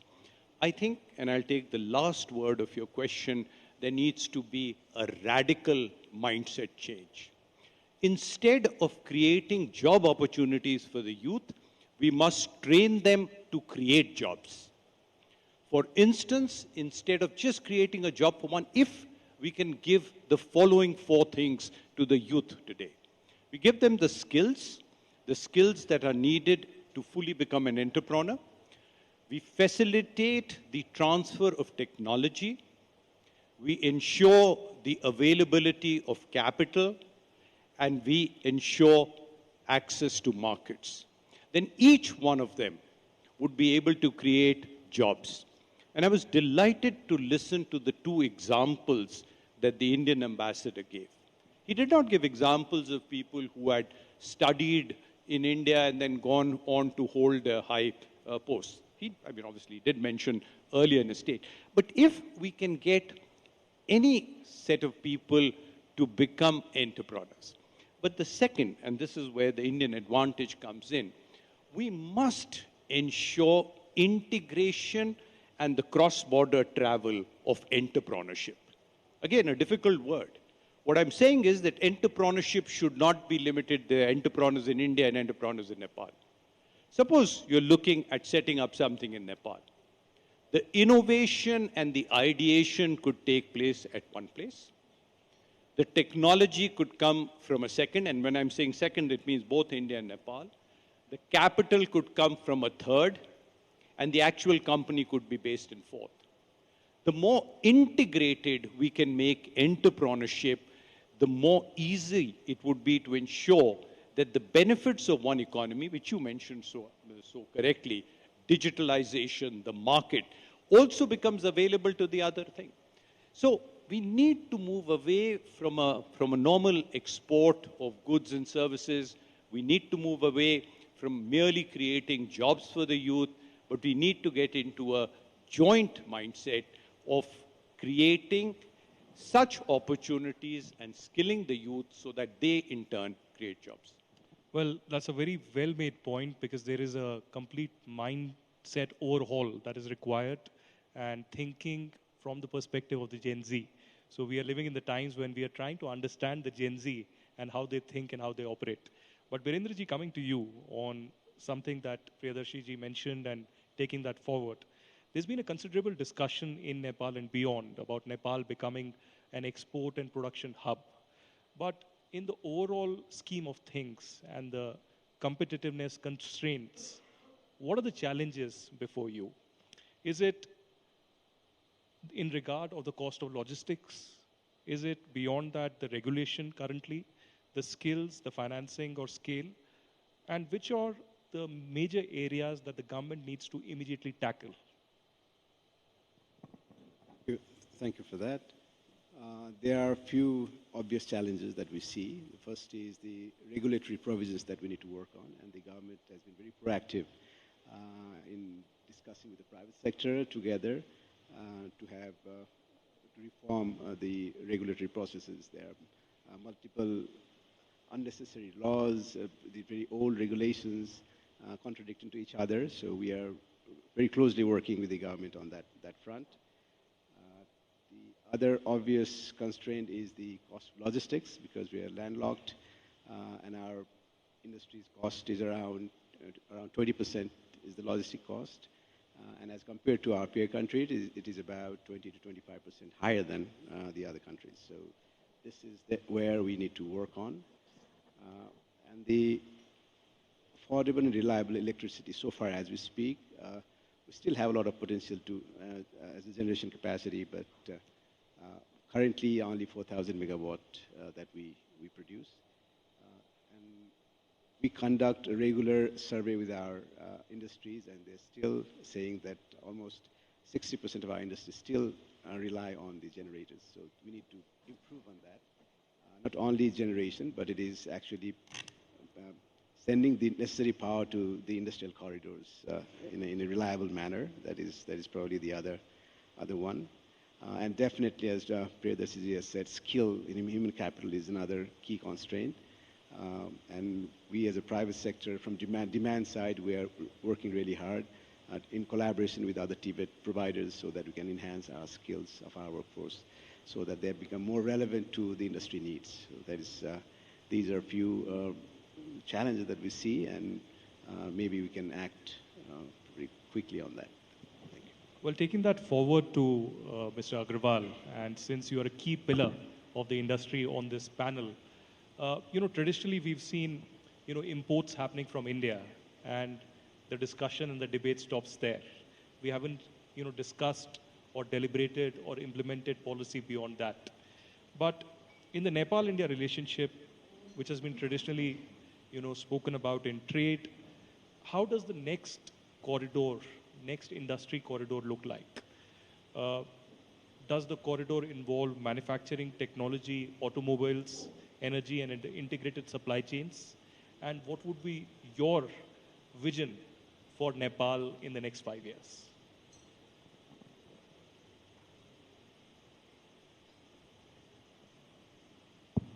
Thank you, Aditya. I feel in next 5 years, there is going to be a huge change. From the perspective of Nepal, we always talk about 30 million people, but I think we need to think beyond that particular thing. Even if we include the population of states which are surrounding India as of date, Nepal, Indian states which are surrounding Nepal, the population would be 500 million. So this is the market we should immediately look at. How we are able to develop as a manufacturing base for this many people should be one of the mindset which I feel that we should really look at present. Few things that we need to do. See, we have got an example of Rudrapur, how it has been able to, how it was a barren land earlier, and how it got developed into a powerhouse of industries, and why it developed. It was also one of the reasons was very proactive stand of the local government, state government, which promoted this particular place, and there was also central government which gave so many facilities to this particular area. Now, in order to ensure that we are also able to develop that kind of framework, so we also, as I again would like to put it, industrial park concept and providing the industries these kind of benefits is one of the most important thing that I can feel we should be doing. And another most important opportunity I find is in energy. Then again, this energy opportunity is for a limited period of time. There are so many things which are coming up as an alternative energy in India. Even for example, storage pumping projects are also coming. There are huge solar projects coming, wind power projects coming. Now, as Mr. Gaurav said, if we are able to provide some kind of special incentive to the industrialists of repatriation of energy, I think that can be a game changer. So we should look at, in this particular field also, what can be done. The western part of Nepal is full of medicinal herbs. It is one of the places where it has got the capacity and possibility of exporting not only to India but all over the world. So this possibility needs exploring. We already know a lot of herbs that can be exported, that can be converted into oil, and it can be exported. So we need to promote and package this particular products. Now, instead of just going ahead with, we want to promote industries, we need to identify 4 or 5 such industries which has got very good potential, not only for export, but also creating jobs over here. I'm in automobile industry. We have got motorcycle assembly plant and also lubricant blending plant. What I see the opportunity is that development of ancillary industries in Nepal.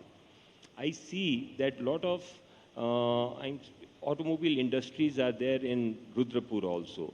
If ancillary industries can be developed in Nepal with the know-how, not necessarily from India only, but from outside also, and we are able to, and there is an excellent Nepal-India treaty which allows India to export Nepal to export to India with status as of Indian industries. So we can use those kind of things, and we can use that particular possibility, and we can look at the possibility of exporting industries also, which are open besides the border.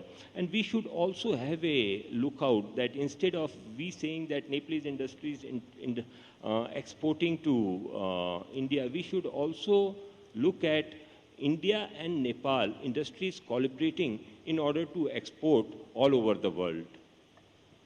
Well, as we wrap up this panel, the inaugural panel at the NDTV Anviksha, I want to take the last comment from Mr. Tayal. You know, traditionally Nepal has been known for its great tourism, which you spoke about, and we need to look towards a new direction, potentially the destination weddings that you spoke about. Apart from that, you know, Nepal is known for the grit and the determination and the resilience of the legendary Gorkhas. And apart from that, of course, the Annapurna and the great Mount Everest. But beyond that, in the last 1 year now, Nepal is known for the Gen Z revolution as well. And we've seen some sparks of that in India in the recent times. How do you see the conversation changing now? In terms of the economic partnerships, in terms of the domestic economic activity, and the infrastructure change, and the kind of thought process that the new generation has, which is completely opposite of what was traditionally thought. So is that thought process changing within the government, within the private sector here as well? Very mindful of the fact of what the Gen Zs want, require, because if you don't agree with them, or you don't understand them, or at least listen to them, they will be at your doors. So Aditya, that's a wonderful question. And why I say this wonderful is because you typically hear from Nepal that we are a landlocked country, as if it is a very big disadvantage. I think what is exciting about Gen Z, and specifically about the new government which has taken over in Nepal, they do not have a very constrained way of thinking.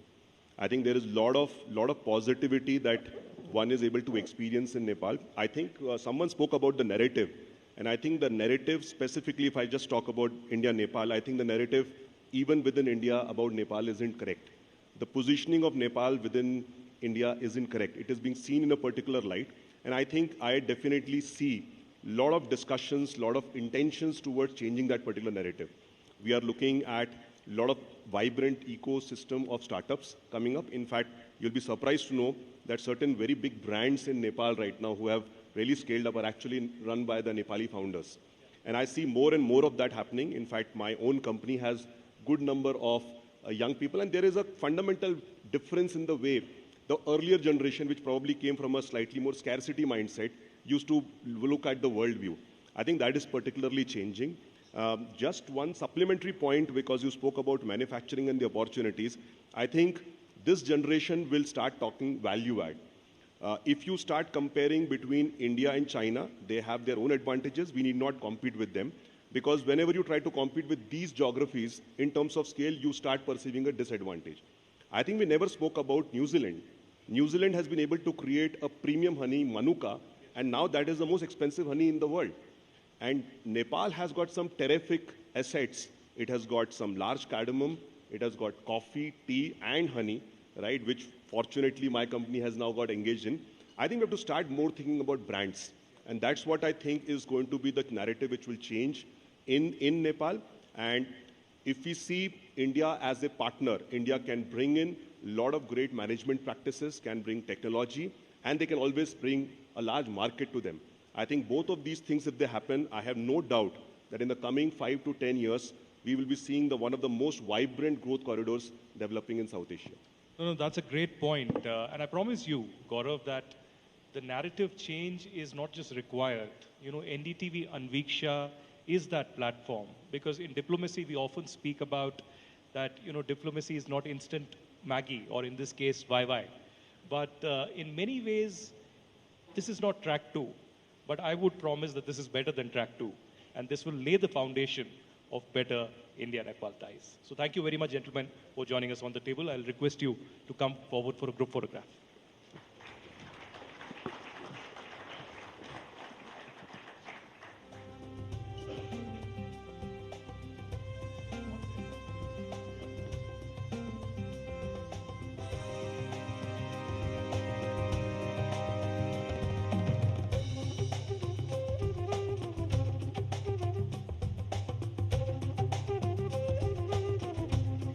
Thank you very much, everyone, for joining us on this panel.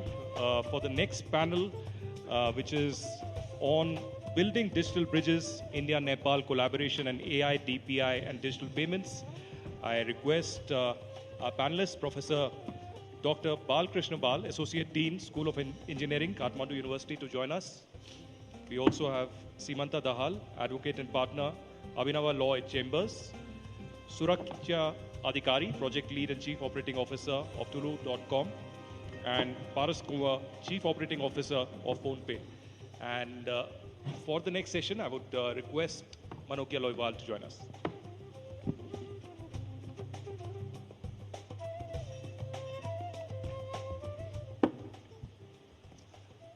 Nepal ma swagat cha.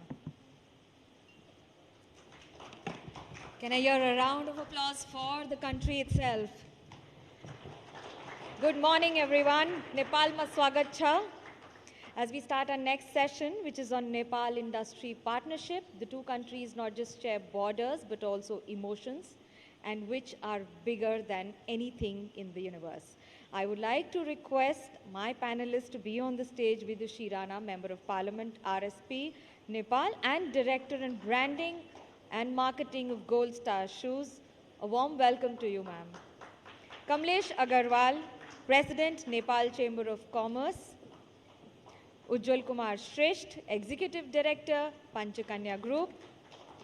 Paras Kharel, Executive Director, South Asia Watch and Trade, Economics and Environment. Ladies and gentlemen, a round of applause for everyone.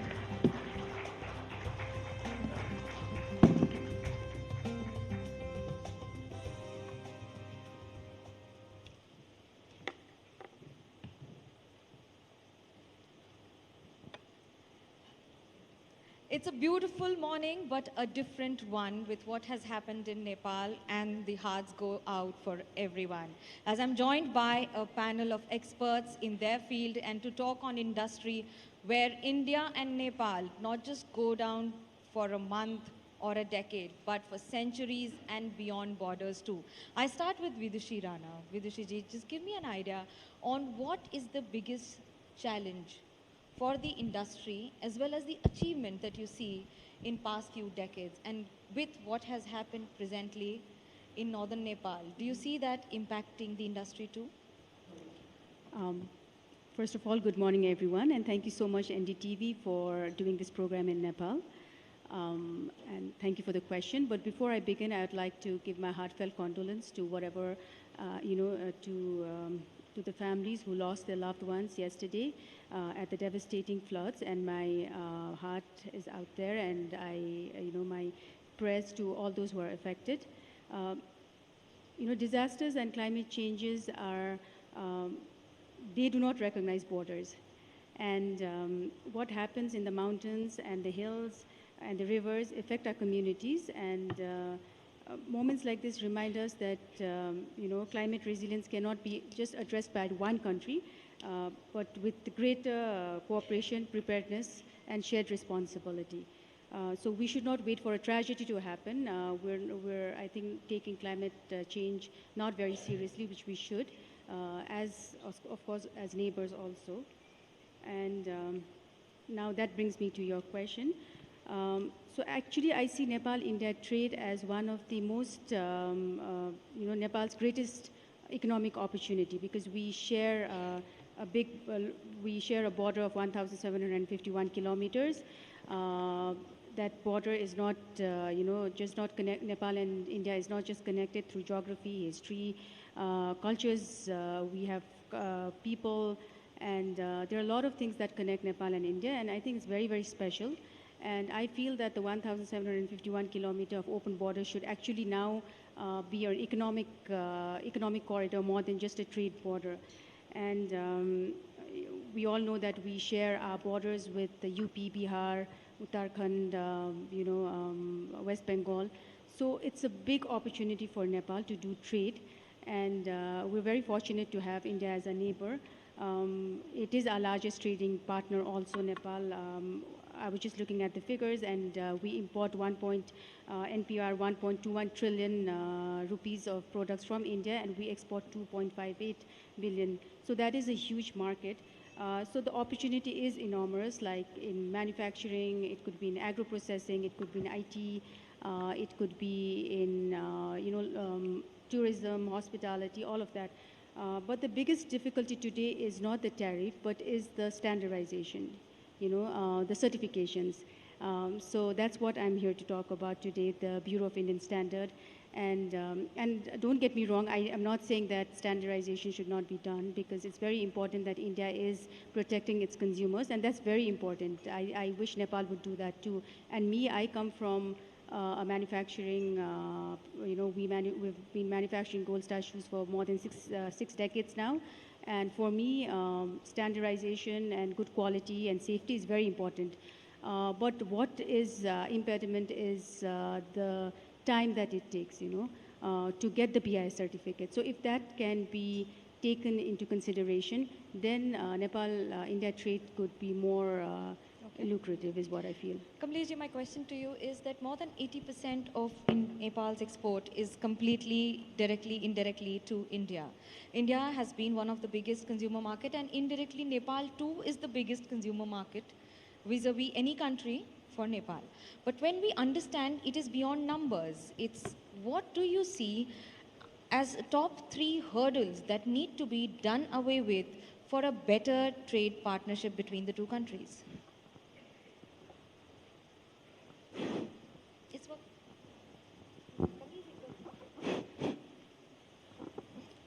So, thank you very much, Malagya. First problem, what I see in my experience of more than 40 years of business life, we have to differentiate politics and economics, because Nepal and India has special peculiarities.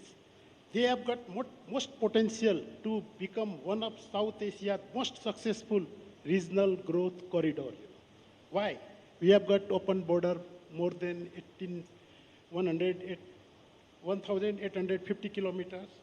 We have centuries old cultural and business, commercial ties.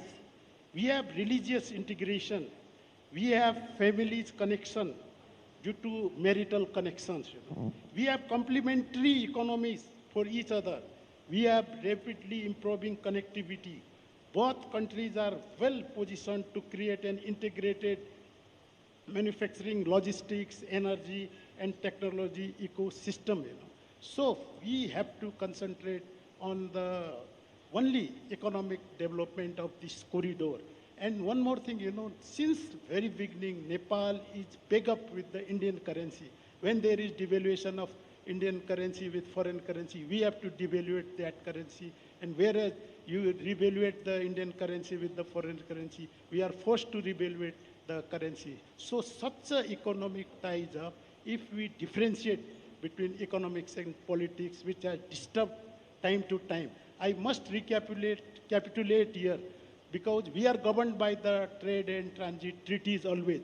But during 1997, when the Gujral was the Prime Minister, then Prime Minister, that time the treaty signed, still we remember Gujral doctrine, that treaty. That was the best treaty and facilitating treaty between India and Nepal, economic development and growth. You feel it needs to be revisited now? You feel it needs to be revisited now? Yeah, sure. We always want, I told you, we have got huge potentialities. We can do a lot of things, if we really go on the economic policies centered towards the economic policies only. We can have a manufacturing ecosystem. We are so close to the border. We have got hydropower. Nepal has huge potential. That takes me to Ujjwal Kumar Shresth ji, but about from manufacturing to hydropower, everything. It's the demography that comes as an advantage, and it's the demography that comes as a disadvantage. But when you talk about Nepal, how do you see it progressing vis-a-vis manufacturing sector in India, and how it is the next big growing business? Because we understand Panchakanya has been for 5 decades in the business and is just growing leaps and bounds. Thank you. Well, let me give you a few stats of hydropower in Nepal. The projected is about 80,000 megawatt. 40,000 is possible for generation. Currently, Nepal is tapped about 4,000 megawatt, out of which 1,500 megawatts has been, close to 1,600 megawatts has been exported to India. And thanks to India again, with the Indian grid, we were able to export to Bangladesh about 40 megawatts, right? Now coming back to hydropower, green energy is the talk of the world. And I think whatever we produce in Nepal is all green products. That's what we are very proud to say. And India being one of the largest manufacturing hub in the world now, large global economy, and a very large manufacturing global supplier, India also is pressurized for green energy. And this is the right time where we see our partnership can be largely scalable. Now it's all coming down to policy. Cultural similarities there, generations of relations are there in Nepal, India. There are so many things that we have yet to tap, but then what I see currently is the reforms of cross-border transmission, number one. There are already investments from the Indian side. where generations are happening towards India. But what I also see is not only electricity export from India to India, but also having energy-intensive industries manufactured via Nepali energy, or having joint venture manufacturing with the Indian counterparts in Nepal with high energy requirement, because now the European market where India exports is demanding for green products. And that's where we come into play, because the way I see it is India should see us as their partner for growth, and Nepal should be part of India's scale and grow with India together. Paras, my question to you is, you've been monitoring the entire growth, not just in the country, bilateral, but also the zone and the region. Where do we stand as far as Nepal's relationship with India and Nepal's relationship with China is concerned? Does it still remain emotionally stronger, so more viable, or any more reason to it? Hello, check. Yeah. Thank you. India is Nepal's largest partner, with 2/3 of our trade with India. Over 70% of our exports are bound for India, and about 2/3 of our imports are from India. But at the same time, one cannot ignore China if you are talking about global supply chains. Just as India also significantly import intermediate goods and capital goods from China, similarly, China accounts for about a quarter of our total capital good imports. And that contrasts with 55% share of India, but both are important in this context. And the global supply chains are shifting, and India is responding to it. Forget about 2025 reciprocal tariffs or Liberation Day tariffs of Donald Trump. Even prior to that, since 2018 to 2024, until Donald Trump was re-elected, there was a shift in supply chains away from China. And there are rigorous studies that document who were the winners. And India is one of the winners, as per rigorous studies, whereby India's exports of goods to the US that were highly tariffed by the US on China have increased. And so has India's imports of intermediate goods from China, whereby India adds value to them and also re-exports. So it's intertwined, everything. So here is an opportunity for Nepal to identify small areas, even potentially small areas within the Indian supply chain, whereby it is increasing exports all over the world, how it can fit in. For example, India has signed a so-called mother of all trade deals with the European Union, followed by a trade deal with United Kingdom. And simulations show that it will have a positive economic growth effect on India. Now, how can Nepal supply certain products or inputs to India that can then feed on to India's exports to the EU? I think there is a significant gap in research in this area. There's a huge potential, but there are different constants which we can discuss later. Well, that was a very cautiously guarded answer, I must say. Vidushi, my question to you is, when we talk about trade deficit, there's a massive trade deficit between Nepal and India. Right. Do you see that there are more avenues like value chains and raw material or other growth or manufacturing structures that need to be revisited so that that reduces and both the countries benefit more? Yes, there is a trade deficit of 952 billion with India, which is huge. But I think Nepal makes a mistake if we just talk about trade deficit just as a number. I think the time has come now that we need to co-produce things together because India brings scale, it brings capital, it brings digital economy and all of that, and Nepal also brings a young population, youth who is cheaper labor here than in India, and then we also have clean energy. So I think if we combine these two, we can now, it's time that we're not just trade partners, but we become partners who do business together, Nepal and India, and co-produce things. Like I was just reading about Haldiram, which is now being made in Nepal. I know that Britannia has started making it in Nepal. So there are a lot of products which we consume. Of course, we have 1.21 trillion of imports from India. So out of those many things, if we can produce those things in Nepal and export to India and also export to the rest of the world. So I think it's time that we co-produce. I think that's what we should do.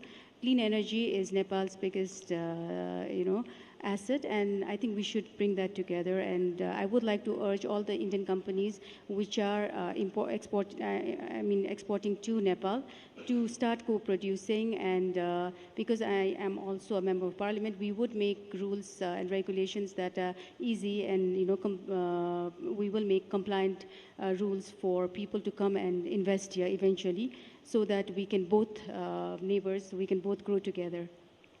Kamlesh ji, my question to you is, there has been a data that shows that from 2024 to 26, India's imports from Nepal recorded a massive increase of more than 50%. So we need to understand on which are the major Nepalese industries or products that are behind this sudden surge, and is it here to continue? And if so, how much? There has been, the data shows that there has been a massive surge in imports from Nepal, to India's imports from Nepal. So we just need to understand on which are the Nepalese products that are doing the best for the country. No, one thing, so far as our exports from Nepal to India are concerned, being a landlocked country, Nepal, our cost is little bit high. I must say it is nearly 15 to 20% not competitive to export to other countries. Even not only in India, our export to other countries is also very low. If you see our ratio, we are 90% is our total imports only. Out of it is 10% imports. Under such case, India just providing us a SAFTA facility.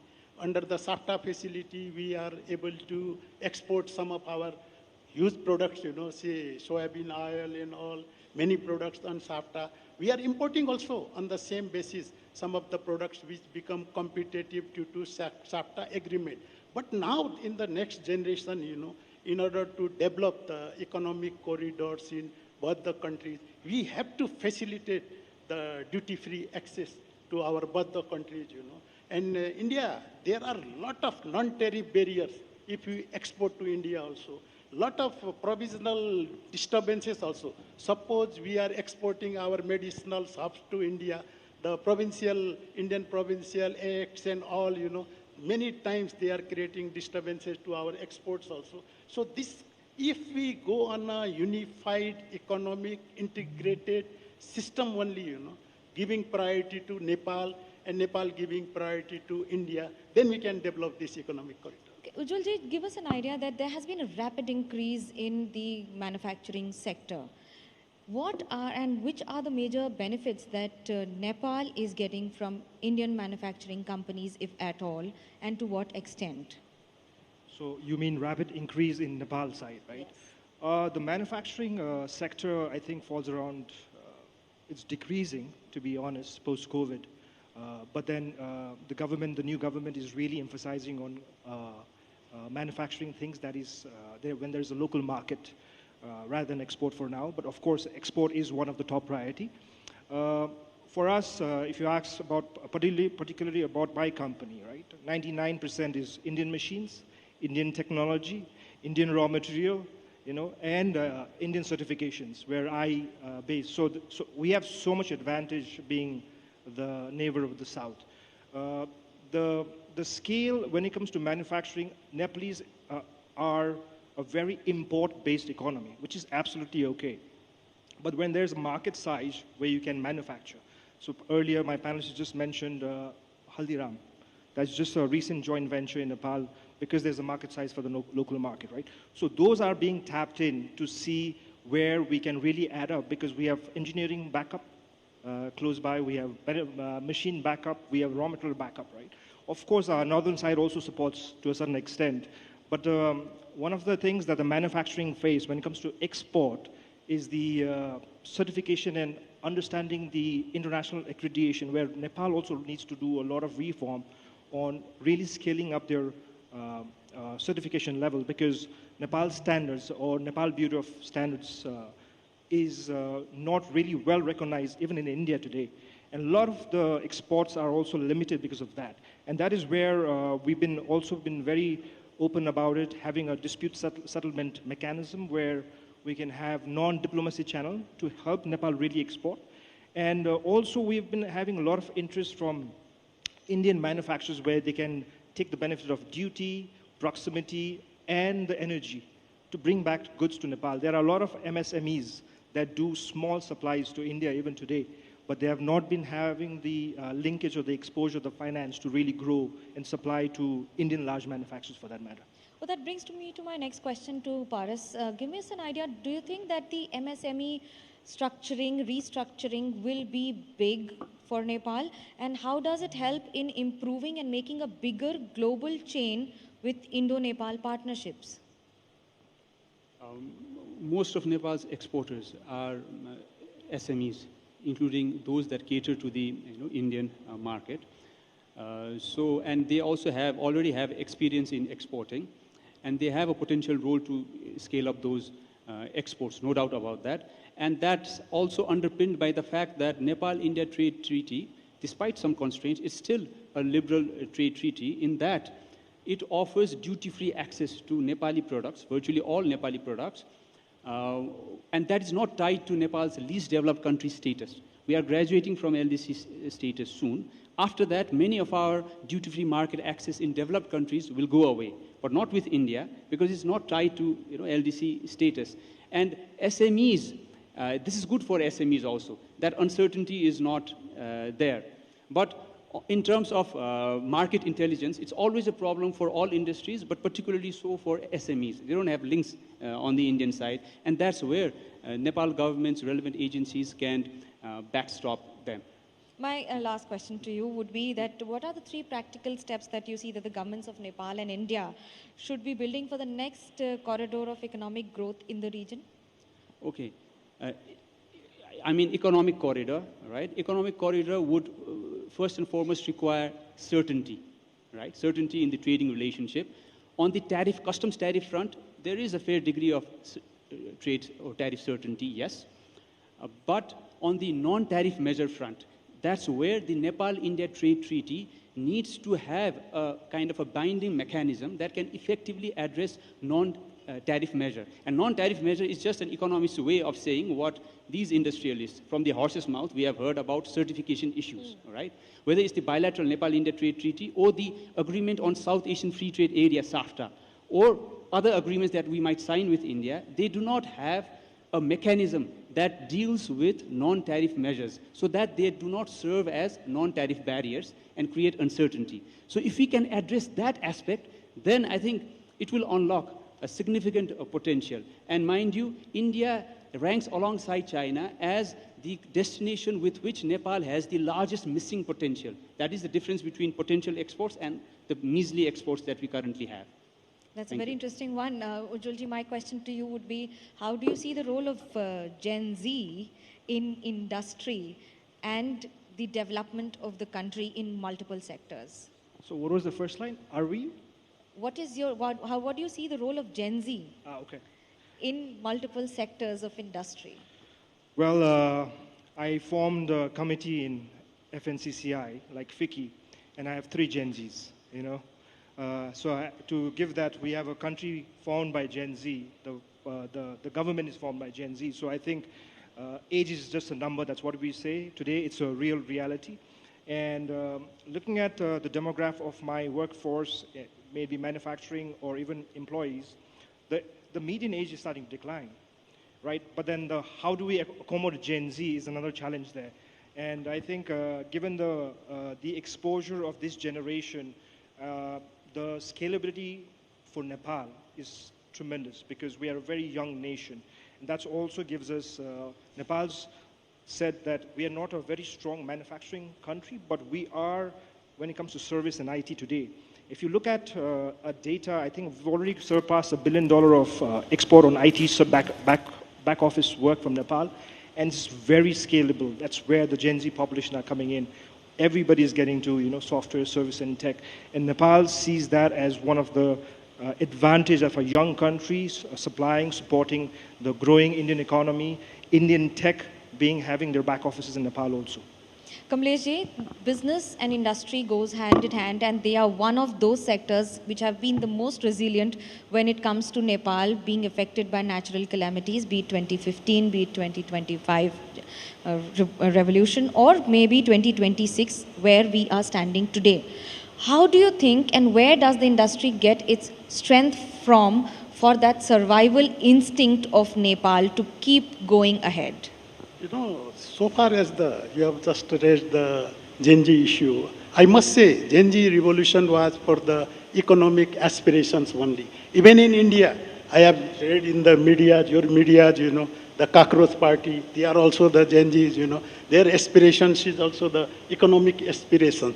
Till the country is able to satisfy the economic needs of the young population, you know, such type of revolution will be go on taking place. In Nepal, as we have got, our major strength is we have got 57% population is our young population, you know. I must say, India can not able to utilize the strength of our Gen Zs, 57% young population. They have got huge investment, they have got technology, they have got big market. Why not they are investing in Nepal, you know? This your today's symposium, it will open a new milestone to develop the economic corridor between Nepal and India. In spite of such much potentiality, so much opportunity, so much nearness, why Indian investment is not in Nepal? If you see comparison, your Indian investment is very high in Bhutan, which is smaller than Nepal, you know. Now let us analyze and think about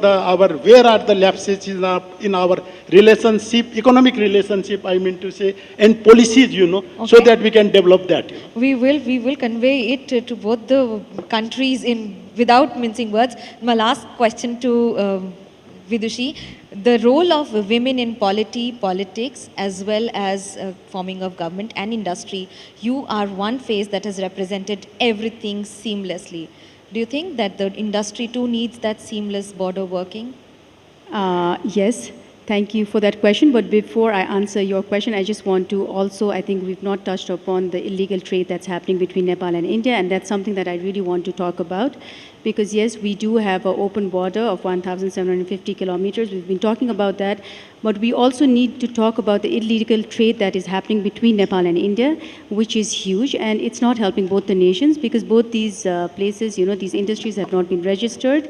And so, you know, before I answer your question, I just want to reiterate that we need to make illegal trade difficult and legal trade easier for both countries to prosper. So that I think that is very important. Now coming to the question about women being, I think your question is about women entrepreneurs. Yes. Yeah. So Nepalese women are incredible entrepreneurs, and I can see a lot of women entrepreneurs here, my friends and organizations that I'm working with. I think the problem here is just, you know, getting them from moving from small SMEs to getting them access to the finance and to the real world and out there. And I always say that women we don't need sympathy, you know, we just need a level playing field where we're given equal opportunities. And this is what I've always been saying, that when women are economically empowered, they are not only economically empowered themselves, but they also empower their families, their children. Children get better education, and then the whole nation develops. So I think that's very, very important. And Nepal, and I'm very proud of the Nepali women because they have that sense of you know, entrepreneurial sense. And also in today's world, women are, even in Nepal, the girls are getting education, and there are a lot of women entrepreneurs who are doing extremely well. So I'm very proud of them. And a quick answer to where does Brand Nepal stand? Brand Nepal, as Gold Star Shoes, we've been exporting to India for past 35 years, to UP and Bihar, and there are a lot of challenges, of course. We had the earthquake, we had the Nakabandi, we had the Notebandi, we had COVID, and now this border issue. But since, we're still doing business with India. In 2015, we did almost 3 billion NPR worth of export to India, and now that's reduced. But if we just look after these challenges and the certification and, you know, all these are looked into, I think it's good. And I think the 3 things that you asked, which is important for the Nepal-India treaty to be better, one is predictability in this certification. The next is co-produce, like I said, and the third one is connectivity. If we are better connected, then we can, I think, do business together. Thank you so much, but I do believe that both the countries have been connected via hearts more than anything else. Thank you so much for the discussion.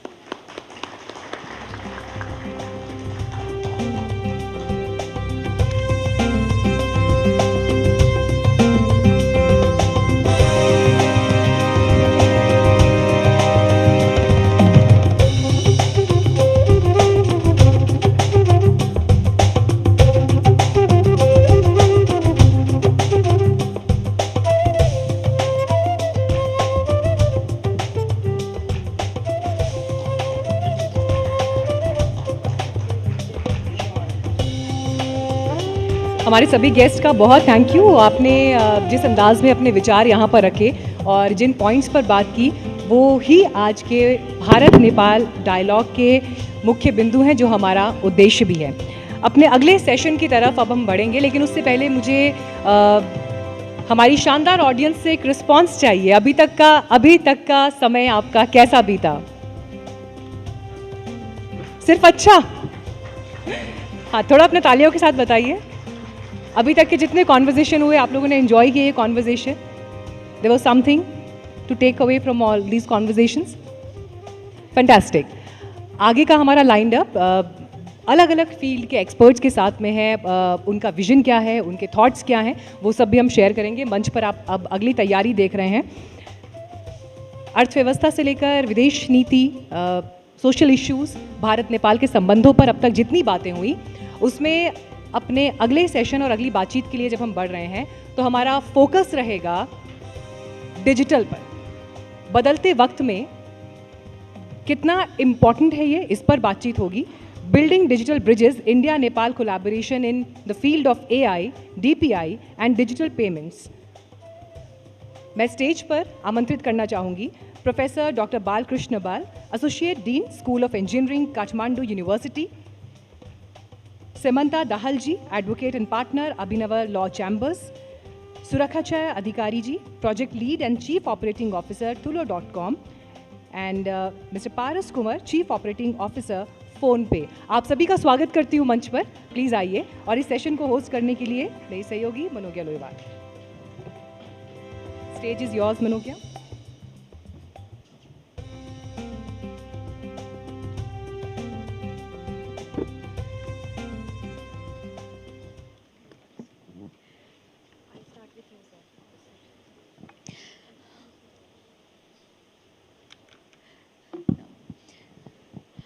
There was a time when you would ask someone, what is your address, where do you come from? But these days, they just ask you, may I share the QR code? Perhaps that's the beauty of the transition that the world has seen, and this region is topping the list. Believe it or not, Nepal and India are perhaps one of the biggest leaders in the world and are just emerging with every passing day. However, there are more to it than what meets the eye, and that's what we will discuss upon. My first question to you, Dean sir, just give us an idea, Balkrishna ji, and where do you see the digitalization going completely vis-a-vis the UPI, NPI, and the entire consumption in today's date? Thank you. Yes, well. What I see here is this UPI and NPI payment, cross-border payment facility that has been initiated. That's a welcoming step. But as you also rightly mentioned, there is much more to do than that, because we would require a complete digital public infrastructure to be developed in place, because that would mean additionally, interoperable payments and identity, connectivity, digital public infrastructure, and so on. Because payments is one part, but we need to have this identity verification and then exchange of documents, so that the whole ecosystem basically gets a complete cycle. So payment is a welcoming step that's happened. That has been now enabled. But in the days to come, we need to focus more on a complete digital public infrastructure, which would not be just simply automating things, but there should be a complete integration of all three components, which basically comes under the DPI. That's identity, payments, and exchange of documents, and only then we'll have a complete infrastructure. Okay, so there's a beautiful saying, कानून के हाथ बड़े लंबे होते हैं. The more and more you have a revolution coming in, there are more and more regulations coming in. Samantha, what are the biggest challenges for this preparation? क्योंकि do you feel that the thief is smarter than the police? Thank you. First off, I'm delighted to be here. While this session is focused on cross-border digital transaction, I would like to begin with a broader point. Digital content from NDTV had already crossed the border and had a huge leadership and viewership huge audience and viewership in Nepal. but I believe this is Anviksha marks the first occasion where NDTV has actually crossed the border and physically holding an event of this scale in Nepal. So we are really grateful to NDTV. Huge shout out to Rahul, Aditya, and everybody from NDTV team who's made this possible. I believe this occasion really helps us to, not limit Nepal's vision and voice, not within Nepal or Nepal's frontiers, but, across all over India. So thank you very much for that. You highlighted a critical point regarding how long the hand of law should be. I'd like to begin with saying that, we have had a bilateral agreement that was signed between UPI and NPI recently during the foreign minister's visit to India in June earlier this year. UPI already has a significant global presence and global footprint. NPI is increasing its global footprint with acceptance of its payment in India recently. Cross-border payment transaction set at an intersection between two distinct digital, architecture. There are multiple players involved, multiple app service provider, multiple banks, multiple system aggregators. So when multiple entities are involved, the dispute that arise pose, significant multi-jurisdictional and multi-institutional challenges. And how do you really address that is the question, and I would like to respond to that. Firstly, let's categorize the nature of dispute that arise. It could be consumer complaints, it could be disputes between the remitter bank and the beneficiary bank. Consumer complaints usually fall under three broad categories. The first category is where the account is remitted, but the beneficiary does not receive the payment. The second category is where there are fee discrepancies or there are discrepancies in the commission that are being charged. The third category is usually about unauthorized payments where the credentials of the user is compromised and the payment outflow happen despite there being an authorization. So it's a fraudulent transaction. When the dispute are local in nature, I think both countries have dispute resolution mechanics within their own countries. So for example, if you take in Nepal or even in India, so the consumer has a complaint, the consumer first goes to the app service provider or the remitter bank, files his complaints. If the complaint does not get addressed, in the second stage, the consumer reaches the system operator. It could be, NPCI in India or NCHL in Nepal's case. And even in that case, the dispute does not get resolved, then the regulator, respective regulator in India, RBI, or respective regulator in Nepal, NRB, then is involved in resolving the dispute. But these are very local nature dispute. But when the transaction or the default or the fault happens in the other side. Are we prepared for it? Sorry? Are we prepared for it? Yes, I'm just trying to answer that question. So if the fault happens on the other side, where there is a fault in the foreign bank or foreign beneficiary side, then on that aspect, I think there is some kind of a shared framework that is needed, and that is where we need to work towards. Firstly, I think we already have a bilateral agreement between business to business, entity to entity level to resolve the dispute, but perhaps I would recommend that at some stage, there should be a regulator to regulator agreement, an RBI agreement with NRB, where disputes between cross-border payments arise, then the regulator can also get involved in addressing and resolve the dispute. Thank you very much. Suraksha, do you think that it also adds to better business opportunities of selling products from Nepal to India or even globally? Or are there many more hurdles that need to be addressed? Is it as easy as it was to sell something from Kathmandu to Mumbai? Can you hear me? Thank you for the question, and thank you NDTV for having me today. I think there's so much more to do. We've already placed the bricks there, but there's so much more to do. I think in the first phase, it's more to do with person-to-person sending of money, transactions happening around, and on the implementation part, I think there's so much to do for the B2B transactions to happen, because if you see a person sitting in Nepal who has products in the Nepali website, that person is not able to easily sell to somebody in India because the Indian customer will not be able to check out properly, pay to the Nepali website seamlessly. So that's still an issue. But again, there is a positive aspect as well to it. I think the UPI can be easily scanned here in Nepal, so people who are visiting Nepal from India, the tourist, can scan and pay two Nepali vendors here. So the brick and mortar systems that are running, like the hospitality, local tourism, are benefiting from it. And till 2026, mid-2026, I think 8,500 plus transactions, the QR transactions have happened. But if you see the e-commerce cross-border transactions, that are still not happening. There are a lot of, I think, work to be done. Technicalities are there, but yeah, brick and mortar is going really well, but the e-commerce transactions, there is a huge gap for that. Okay, Paras, you've been at the epicenter of everything. You've been watching it very closely and building it too. Give us an idea on what has changed on ground in reality in terms of digital business when it comes to families, tourists, both the micro and the macro view of it. First, I think I'd like to correct here. So NPI UPI connectivity has gone live last June, but that is for digital remittances.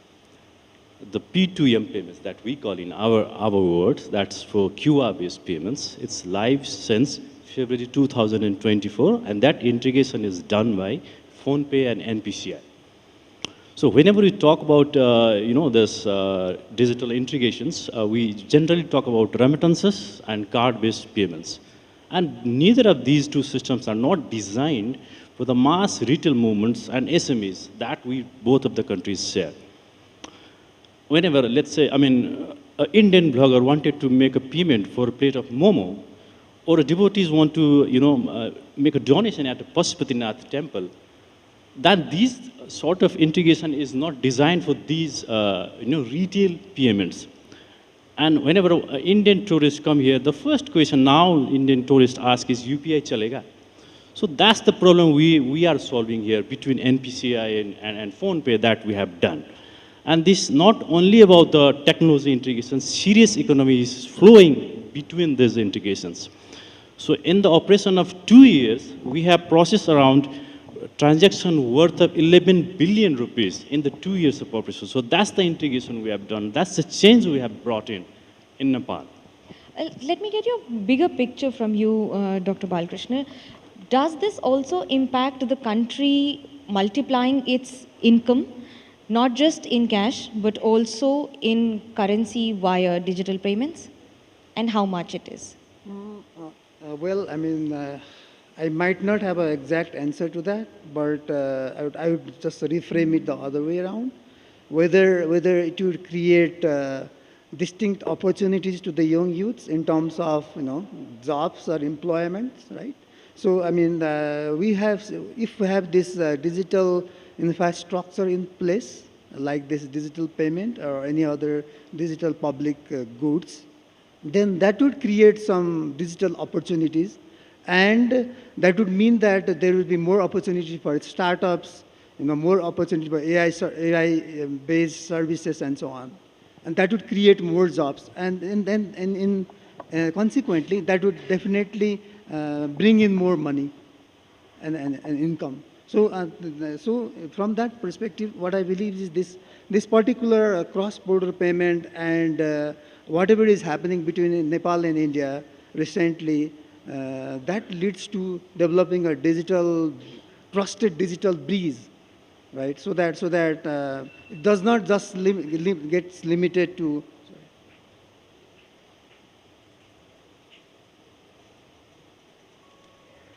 It does not just get limited to payments itself, but that would invite basically our integrated digital public infrastructure across country, and that extends beyond border. Okay, Simanta, give us an idea. This is a generation that has grown up digitally, the Gen Z or even the earlier ones like millennials like us. But the digital transformation also comes with a lot of misinformation and disinformation. Is the government and the entire infrastructure prepared for it? If yes, how much? If no, how much needs to be done? Thank you. Thank you. Quite a lot needs to be done. Because you mentioned Gen Z, I think there are quite a few Gen Zs of Nepal in this room, and quite a few Gen Zs who were part of or leading the front in the last year's September movement. One of the impetus last year behind the Gen Z movement was the social media directives that the government had passed. the social media directives mandated a compulsory requirement for social media networks to register in Nepal.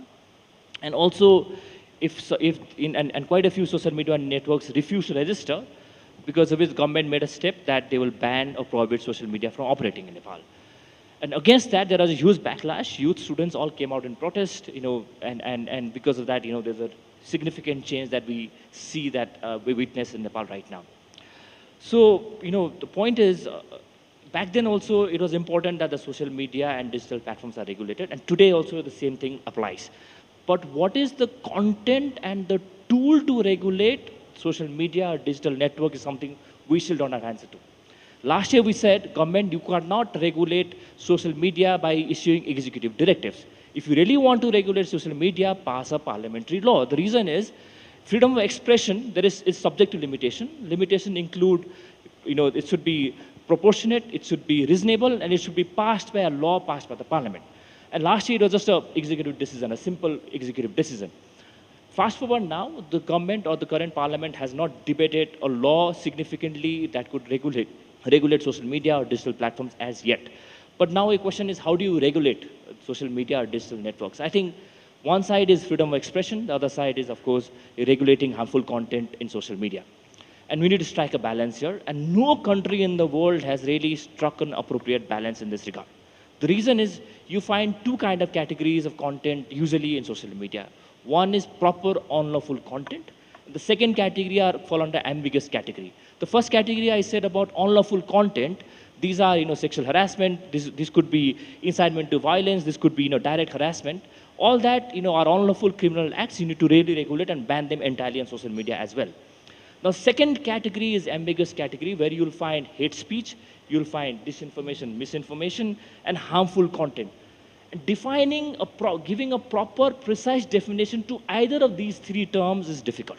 And no country in the world has really been able to provide a clear, precise definition of either of these terms. So how do you really propose a solution to do this? I think, firstly, we need to make sure that we look into international convention, human rights convention, and the committee decisions or the committee reports that ICCPR human rights bodies have passed. They must have debated what harmful content is, what hate speech is, what disinformation is, and then rely on those definitions to build your own law in Nepal. The second is, we should make sure that if any harmful content is spread on social media, the social media networks should, for that purpose, be brought under the ambit of the law. And at the same time, I want to emphasize, this should not be given absolute safe harbor rule. So I think that is the second category. If we try to incorporate all this, probably we'll reach a balance where freedom of expression and digital content moderation or digital networks can be regulated. Thank you very much. Since you work a lot with young entrepreneurs, Gen Z ko kya chahiye? What does Gen Z need today? I think it was discussed in the last session as well. It's mostly about economic freedom. So Gen Zs are looking for, if they're looking for jobs, I think they're looking for remote work, so that they can work from anywhere. They want to stay back in Nepal. And they also want to start their own businesses. They want to scale. They want to do amazing things. That's what they want to do, because it's a global world. They've been seeing people doing amazing things in outer world, India and other countries. So they want to do the same, and they think it's possible. But when they hit the ground, they realize there's so much of challenges, and that frustrates them. So I think, yes, they want to be fueled by an economic agency, which means they want to earn, they want to spend, they want to trade, they want to do everything. And digital transformation has a huge role in this.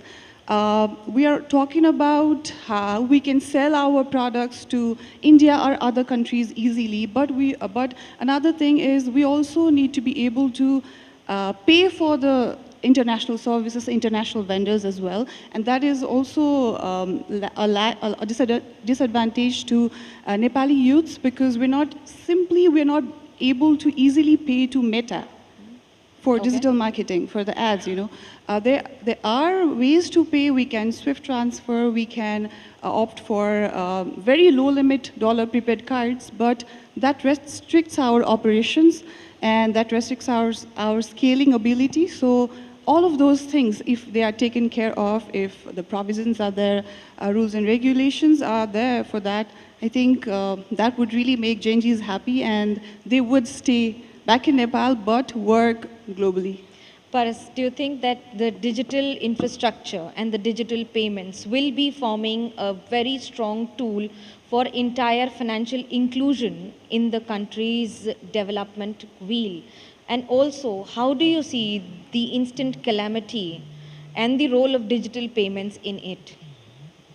First, I would like to answer how digital payments help the wannabe entrepreneurs or Gen Z. So digital payments is not only about the moving money, it also moves data. So these data signal something. These data gives macroeconomic signals, sales trends, consumer behaviors, geographical and seasonal variables, and of course fraud patterns as well. So wannabe entrepreneurs can develop these data insights to monetize it and develop solutions built around it, right? So these digital integrations giving lots of opportunities to wannabe entrepreneurs, startup companies, to make a solution built around it, to give more and more additional benefits to the consumers across the borders. If you see the trend, I can see that from the trend is moving from the app-based payment to app-less payment.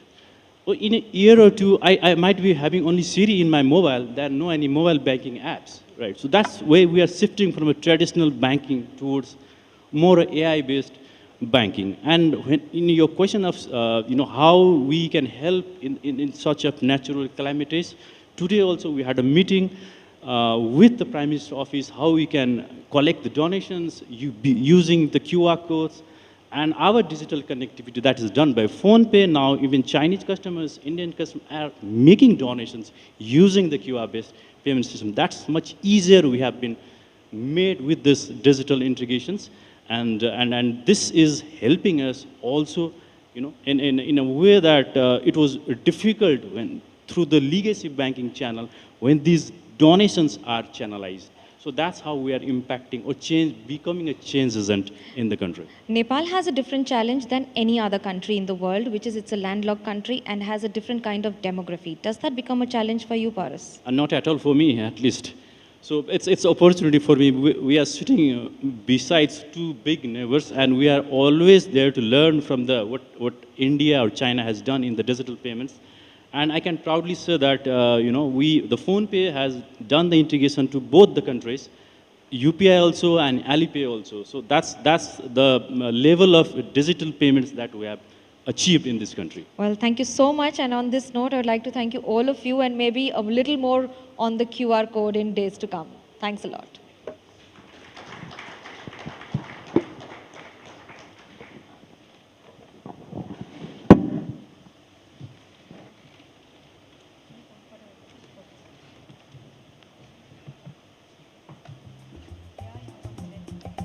आप सभी guest का बहुत धन्यवाद अपने thoughts यहाँ पर साझा करने के लिए। और डिजिटल ट्रांसफॉर्मेशन आज के वक्त की ज़रूरत है, आज के वक्त के चैलेंजेस में से भी एक है। और भारत नेपाल आपस में मिलकर इसमें कौन सी नई ऊंचाइयाँ छू सकते हैं, उस पर एक थॉट प्रोवोकिंग सेशन ये रहा। इसके लिए आप सभी का धन्यवाद। Thank you Manogya. Digital transformation की हमने बात की, लेकिन आज भी जब रिश्तों की ऊंचाइयों की बात होती है तो पीपल टू पीपल कनेक्ट, दिल का दिल से रिश्ता, ये हमेशा ऊंचाइयों के सर्वश्रेष्ठ पायदान पर रखा जाता है। और भारत नेपाल के संबंधों पर जब भी बात होती है तो जैसे आज सवेरे से बातचीत चल रही है, रोटी बेटी का रिश्ता, हिमालय से प्रगाढ़ रिश्ते हमारे हैं। इन रिश्तों की गहराई हमारी परंपराओं में, हमारे कल्चर में, हमारी हिस्ट्री में छिपी है।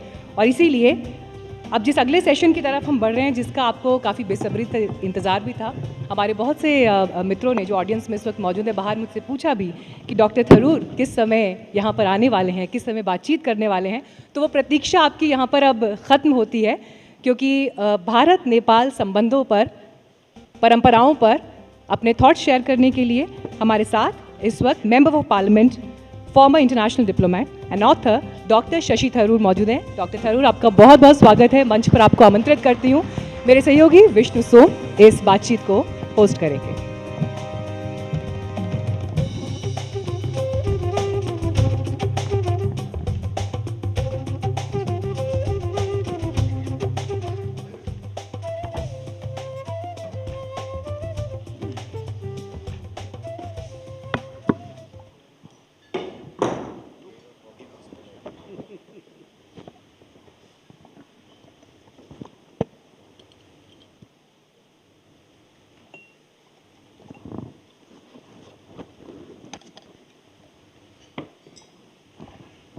Good afternoon, everyone. Good afternoon, everybody. It's wonderful to have all of you here today. Anviksha comes at a very challenging time, and we've mentioned that, and I thought I'd mention that again. It's been a difficult 24 hours for Nepal. It's something that we will reflect on throughout the day, and certainly in this session as well. Shashi Tharoor is one of India's finest authors. He's a parliamentarian. He's been a UN diplomat. His worldview really matters. It certainly matters for the subcontinent, and he's got a real vision of where India and Nepal can go. This is a session called Bridging Hearts and Borders. It's about people-to-people relations. In a time like this, and indeed, given where Nepal and India are, Dr. Tharoor, how important is it for India to listen more and perhaps talk less? That's always been important, Vishnu. But first of all, let me say that I'm glad you started the way you did, because honestly, the moment one landed in Kathmandu, the story of the day that has been deeply troubling all of us has been the tragic news from the north. The apparently a fragment of a glacier, but a big fragment, broke off and devastated towns, rivers, areas that have essentially included eliminating roads and highways. 18 bridges have gone. There are 8 functioning hydroelectric stations that have been seriously damaged. This is a devastating tragedy, and we should not in any way minimize the importance of what has happened. And I must say that in some ways a metaphor for your topic today has been the instant response of the government of India. Already yesterday, a plane has landed with relief supplies. I'm sure there will be more. And whatever other assistance Nepal wants from us, we have to be ready to give. We are their nearest neighbor to begin with, but also this is something where bridging hearts and minds, as you said, and hearts and borders. I mean, the border, we say, is irrelevant when it comes to travel. It should certainly be irrelevant when it comes to help. And Nepal needs all the help it can get. And I think all of us in this room, Indians and Nepalese alike, will stand in solidarity with the victims, their loved ones, and all those who are today mourning and battling and searching for missing people. As an MP from India, I myself have had requests from people saying, so-and-so is missing, can you help? I've shared some of those with the ambassador. I think everyone is now looking. It was good news this morning that they found 19 or 20 Indians who had been earlier feared to have been lost. We hope they'll find more. The rescue efforts are proceeding apace. The Nepalese police, the army, disaster relief people. A lot is happening, and I'm so glad that you began absolutely with this moment of solidarity that both our countries really feel from the heart. And having said that, then back to your question. You know, Vishnu, I've always argued, and this is on the record, so there's nothing new in what I'm saying, that we needed very much to change our approach to Nepal. I did so when I was minister in the foreign ministry. I delivered the Lal Bahadur Shastri Memorial Lecture back in 2010, where I made this point about our neighbors in general and Nepal in particular. I continued articulating this view in the External Affairs Committee, which I chaired from 2014 to 19. And I was an open and public critic of the blockade episode in 2015. Of course, our government says there was no conscious blockade, certainly not from the government's part. But what de facto happened, I think, was a colossal blunder, a Himalayan blunder, to use a phrase, which I think was very damaging for us. And what I've been saying throughout since then has been that we need to show Nepal the respect that a sovereign, equal country deserves. All this roti-beti relationship that we keep talking about is real, it's important, it's valuable. But at the same time, we have to go beyond that. We have to show to the Nepalese that we respect them as an independent sovereign state, that their views are as important for us to listen to as we think our views are for them to listen to. And this process of respectful dialogue is, to my mind, fundamental to strengthen and take our relationship forward. On this, there can be no two opinions, and I think it's now clear that more and more people on both sides of the border have come to this view. And I think the earlier days, going back to the 1950 Friendship Treaty and the sort of implicit big brother attitude that India brought to the relationship, is rightly yielding to one where we are respecting Nepal, its independence, its sovereignty, its equality with us as a member state of the United Nations, as a sovereign state in this area, and in the same spirit that we are seeing how we can be helpful as a brother. You know, Vishnu, I have to be reminded, not I have to be reminded, I remember this from my research into the days of the 71 war, when, you know, the build-up to that war was going on.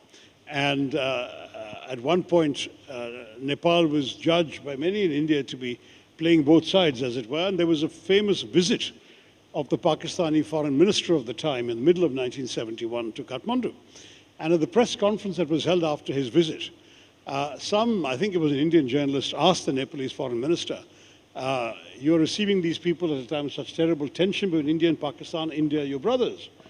And apparently the foreign minister replied, it was such a memorable quote, I'm going to quote it. He said, yes, India are our brothers, Pakistan are our friends. Pause. You can't choose your brothers. So that was ultimately a reminder that whereas the relationship was extremely close, there was something sort of unavoidable about it, even from the Nepali perspective. I'm talking more than 50 years ago. Whereas friendships are chosen. And I think it's important that while you can assume a brotherhood, you need to earn the friendship so that that choice is made by Nepal to be our friend. You know, it's often a problem if journalists criticize journalists, but the reason I'm saying so is because I was here in 2015. I was covering the earthquake for more than a month. And I actually thought that we saw some of the worst of the Indian media. I saw Obi Vans charging down villages over here, reporters taking mics in the faces of people and asking them the most insensitive questions when they'd suffered so much.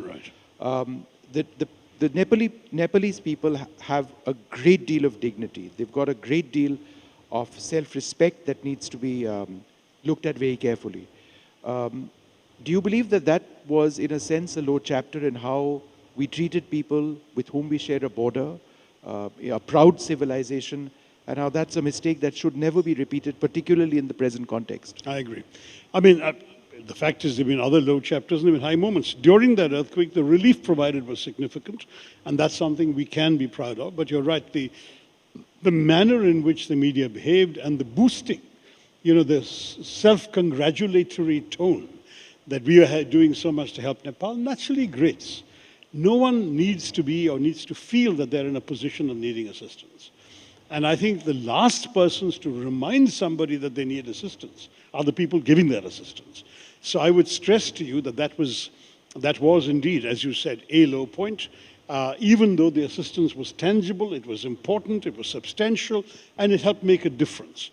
But, you know, I had just visited Nepal a couple of months before the earthquake, and to see some of the places I'd been to in such pain and distress was heartbreaking. I was chairing the Foreign Affairs Committee at that time, and we had a number of conversations in the committee about how India's assistance could go.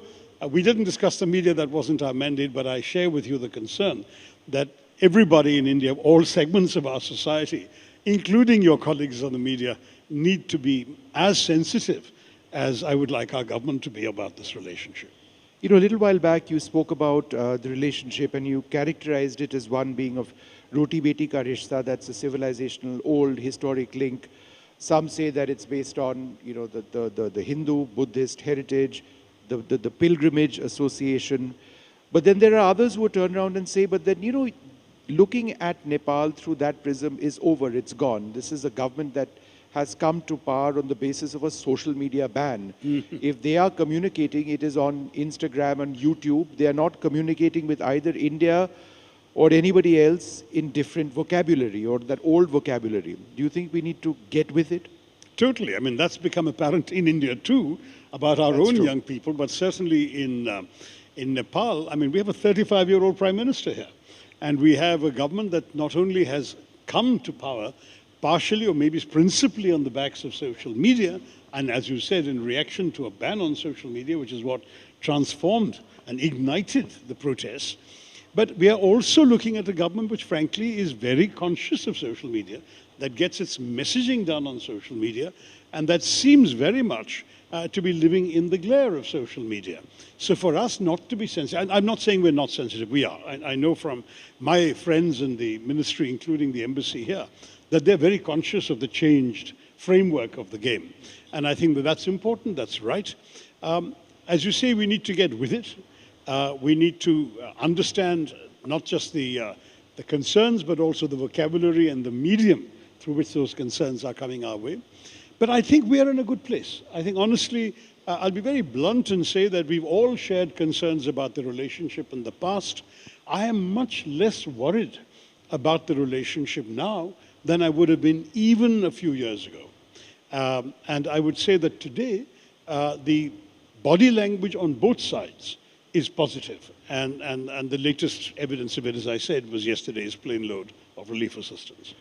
You've seen this Gen Z revolution over here in Nepal. We've seen a young uprising in Bangladesh. We've seen, lots of protests in India, Gen Z again. What's happening? Well, look, if you really want to take the frame a bit broader, for about 15 years now, there has been an extraordinary rise right across South Asia, all 6 major South Asian countries, of young people, of their frustrations, their hopes, their aspirations, and their determination to express them freely. It started with Myanmar, 2012. It went on, as you know, to Pakistan, with because a lot of the people on the streets at that time were, in fact, fairly young. Sri Lanka, don't forget, an entire government was overthrown by the Aragalia movement, whose average age would have been in the early 20s. And then, of course, as you rightly said, Nepal and India have also come. And of course, we can't leave out Bangladesh, which again, a government was overthrown. So you've got 6 South Asian countries that have seen various manifestations of youth reaction and a sort of Gen Z revolt. I think the difference amongst them is a reflection of the political systems in operation in each country and the attitude with which governments attempted to face or diffuse these situations. In Sri Lanka and Bangladesh, they couldn't, and the regimes were overthrown. And eventually, Nepal ended up the same way, though not quite as comprehensively as Bangladesh and Sri Lanka, because though the existing government was overthrown, there was still a democratic process with an interim government and a free and fair election and a new government. So the structures remained more or less intact, rather than a complete overthrow. I mean, as we saw in Sri Lanka and Bangladesh, the rulers literally fleeing the country, and a new force coming in, which in the case of Bangladesh was never elected, the interim government there. And the case of Sri Lanka was a compromise arrangement amongst elected officials, but was not, in fact, an elected government. And now, of course, elections are followed there. Elections are followed in Bangladesh, and Nepal has already had elections. So you've got a different response there. What happened in Pakistan? The military, which had been behind the scenes, came forward and took over, and then again put up what we in India would regard as a puppet civilian government. In India, however, the mechanism was self-correcting. That is, a democratic system adapted itself to the new reality with what many would consider astonishing speed.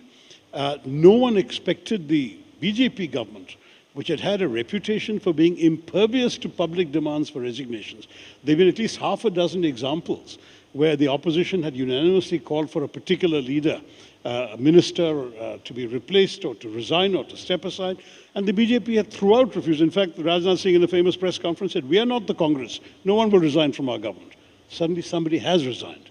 And the recognition that democracy needs to be nimble enough to turn around and recognize a public reality, that I think was a tribute to the Indian system, in that our system bent, but it did not break. And I think that is an encouraging way for us to go forward. Myanmar, of course, is the other 6th country I didn't talk about here, which is, of course, the military openly destroying the democracy movement, and 14 years later having an election which, frankly, very many people don't take very seriously. So it's a different story.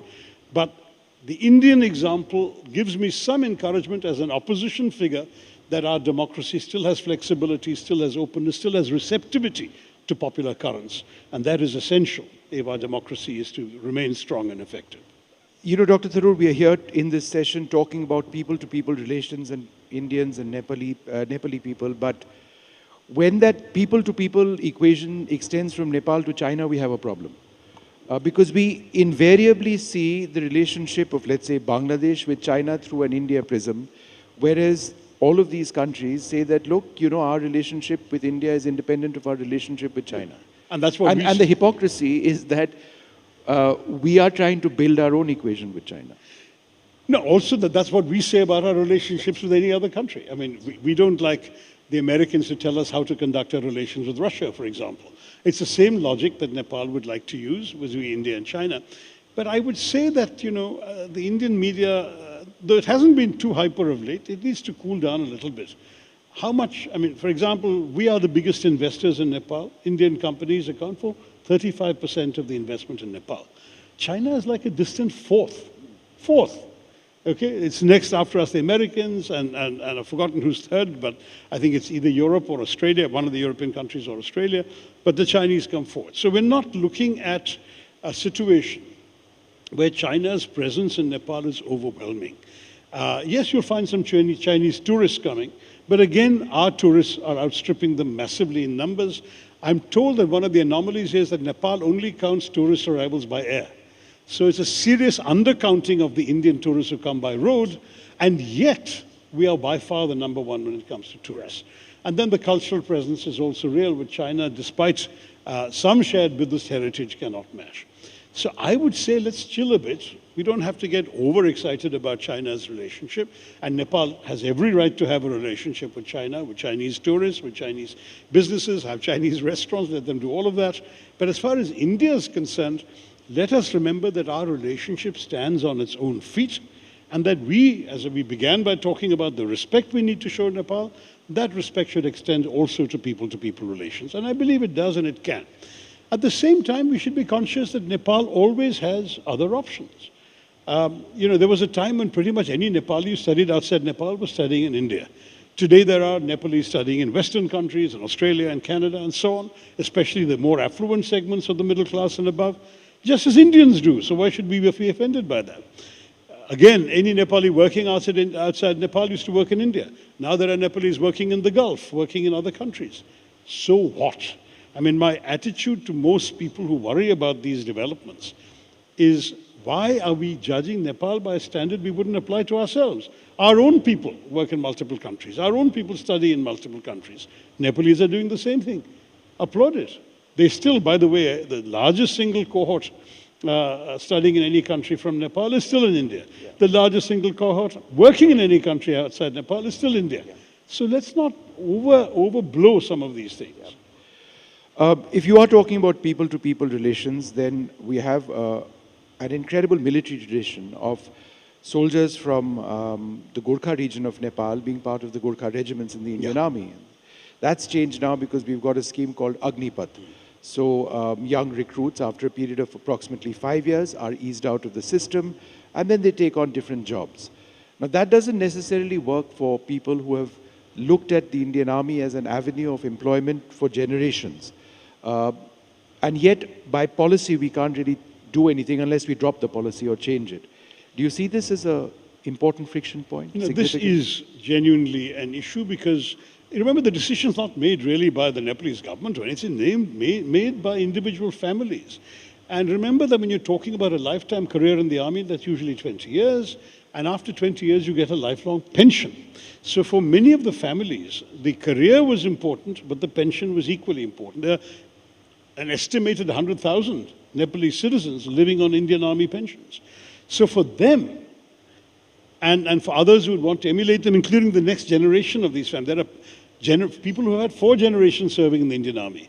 And for them, this has certainly been a blow because the Agniveer scheme doesn't work in a way that would be attractive to them because it's that lifelong career. And the fierce loyalty that the Nepalese Gurkha feels, for example, requires an equal commitment on the other side. We are loyal to you too. We look after you and your family for life. So it's worth fighting and dying for us. That was the unspoken contract. No, but isn't it really sad? I mean, if you look at the history of the Gorkha regiments in the Indian Army, I'm not criticizing the policy.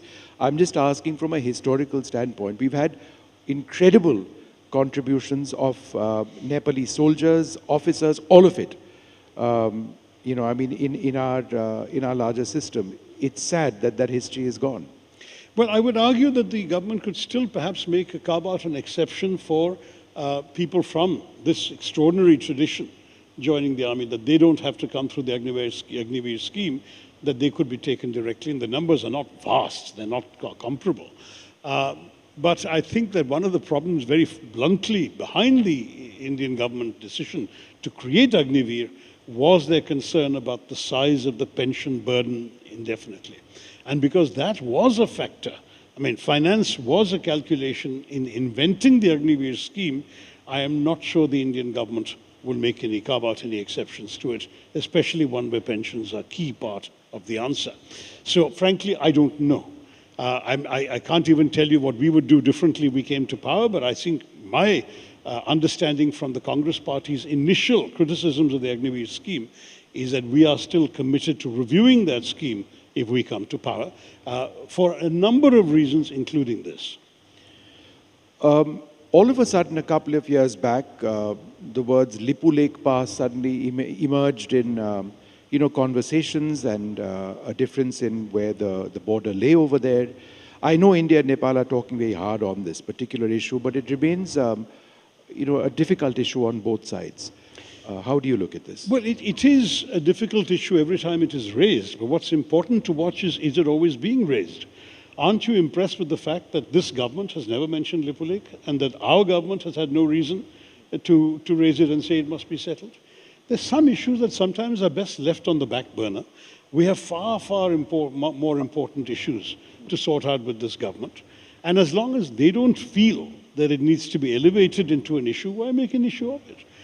Let's face it, the communist governments of the recent past were doing some political point scoring by raising it, issuing a stamp showing a disputed area, that sort of stuff.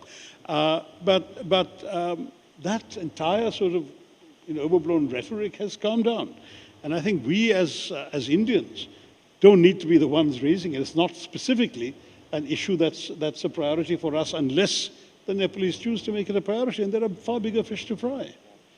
Let's start ending this, where we began, which was, looking at the tragedy. And I asked the foreign minister this question as well, that we have a shared environment, ecology. Mm-hmm. This was triggered perhaps by an avalanche. It could have been triggered by a rise in global temperatures or temperatures in this region. Mm-hmm. How important is it for all of the Himalayan nations to be working together? Because this is the disaster which has probably already been initiated.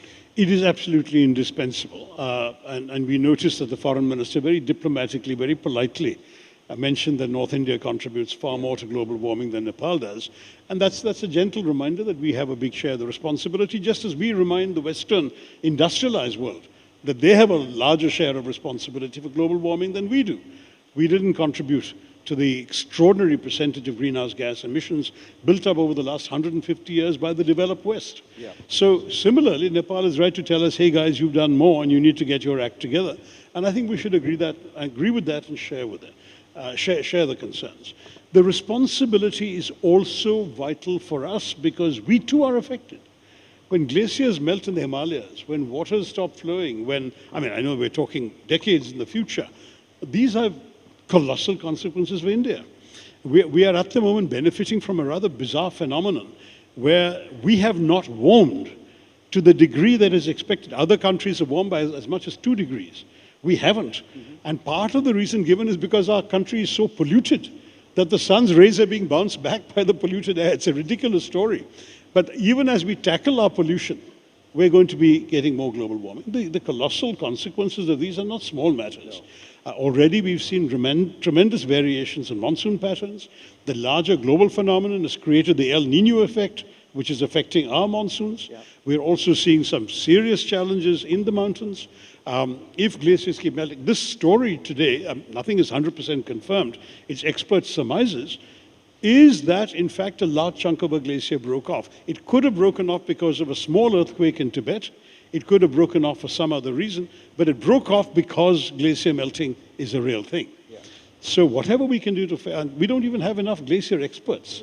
Yeah. At a time when the Indian government is rightly now focusing on things like and the Arctic and the Antarctic is a matter of scientific interest to us because of its implications for our country, including geostrategic implications. Right next door to us is a potential world-class crisis in the making, and of course we have a moral and practical responsibility to work with those stakeholders in Nepal to address this problem. It's been wonderful, Dr. Tharoor, speaking to you, building up the, or thinking deeply about the people-to-people relationship, going beyond past stereotypes, reworking our foreign relations positions, and perhaps recognizing that the nature of the threat or the adversary is common. We ended with the environment. Once again, let's think about those families missing and thinking about their loved ones. Thank you so much for speaking. Thank you, Vishnu. Very true.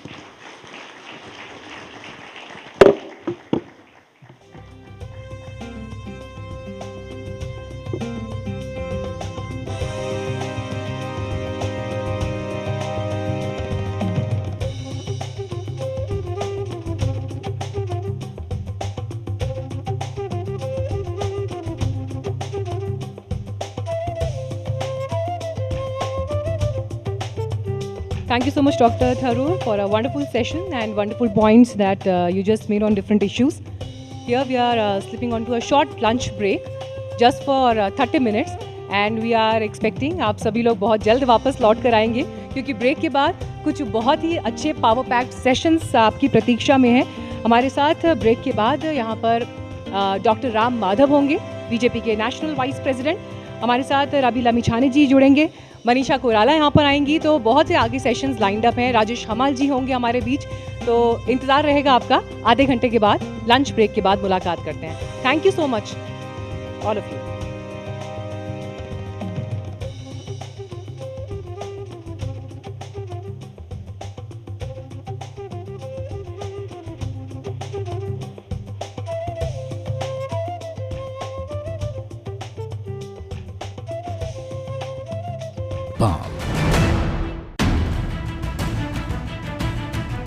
A world of questions, ideas that challenge the ordinary, conversations that connect countries and cultures, where different worlds find common ground. NDTV World brings Nepal's ideas to the world. NDTV Anviksha, Ideas Across Borders, the Nepal Dialogue, 27th August, Kathmandu, Nepal. Hello, I'm Shashi Tharoor, and beyond statecraft and former treaties lies the true heart of our partnership, our deeply rooted cultural diplomacy and people-to-people bonds. In rapidly changing global landscape, foreign policy must be anchored in strategic clarity and shared prosperity. We are turning a page in Nepal's political economy on the bedrock of good governance and bold reforms. We want to accelerate the pace of economic catch-up. From scaling iconic local brands to fostering cross-border trade, building resilient industrial partnerships is the cornerstone of Nepal's economic future. The mountains teach us survival, resilience, and the power of human grit against all odds. I look forward to sharing our vision for industrial cooperation at NDTV World Anviksha. Between India and Nepal goes far beyond formal diplomacy. It's about economic, cultural, and strategic cooperation and collaboration. Join me at NDTV World Anviksha, Ideas Across Border, in Kathmandu on August 27th as we explore Nepal's role in changing the world. Don't miss it.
Hello, I'm Shashi Tharoor, and beyond statecraft and former treaties lies the true heart of our population, our deeply rooted cultural diplomacy and people-to-people bonds. In rapidly changing global landscape, foreign policy must be anchored in strategic clarity and shared prosperity. We are turning a page in Nepal's political economy.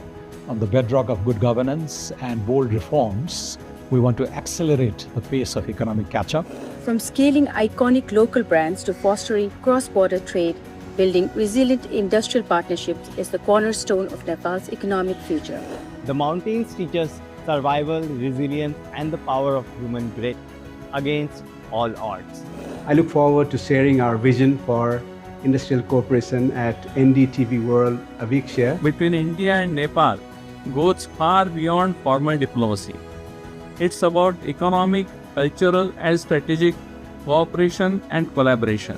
Join me at NDTV World Anviksha, Ideas Across Border, in Kathmandu on August 27th as we explore Nepal's role in changing the world. Don't miss it. Hello, I'm Shashi Tharoor, and beyond statecraft and former treaties lies a world of questions. Ideas that challenge the ordinary, conversations that connect countries and cultures, where different worlds find common ground. NDTV World brings Nepal's ideas to the world. NDTV Anviksha, Ideas Across Borders, the Nepal Dialogue, 27th August, Kathmandu, Nepal.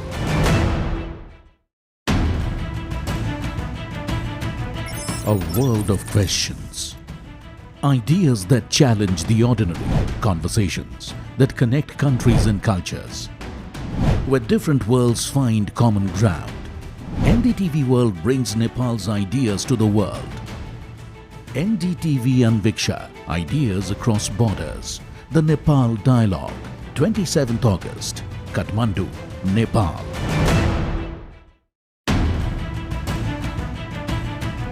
A world of questions. Ideas that challenge the ordinary, conversations that connect countries and cultures, where different worlds find common ground. NDTV World brings Nepal's ideas to the world. NDTV Anviksha, Ideas Across Borders, the Nepal Dialogue, 27th August, Kathmandu, Nepal.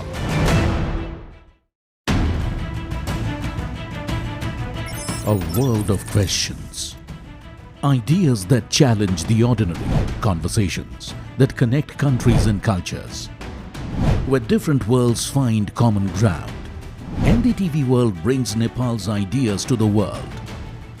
NDTV Anviksha, Ideas Across Borders, the Nepal Dialogue, 27th August, Kathmandu, Nepal.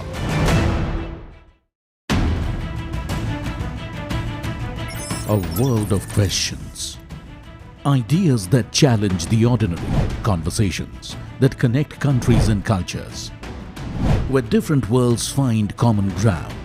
NDTV World brings Nepal's ideas to the world. NDTV Anviksha, Ideas Across Borders, the Nepal Dialogue, 27th August, Kathmandu, Nepal.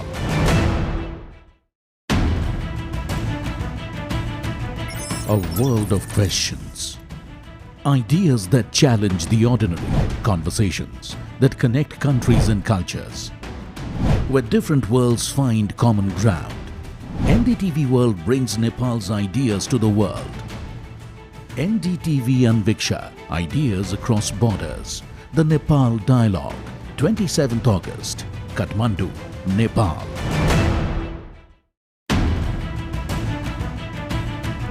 A world of questions. Ideas that challenge the ordinary, conversations that connect countries and cultures, where different worlds find common ground. NDTV World brings Nepal's ideas to the world. NDTV Anviksha, Ideas Across Borders, the Nepal Dialogue, 27th August, Kathmandu, Nepal.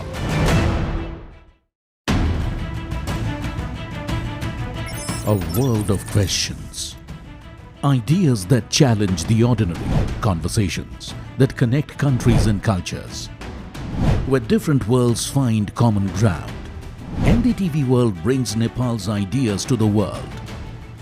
NDTV Anviksha, Ideas Across Borders. The Nepal Dialogue, 27th August, Kathmandu, Nepal.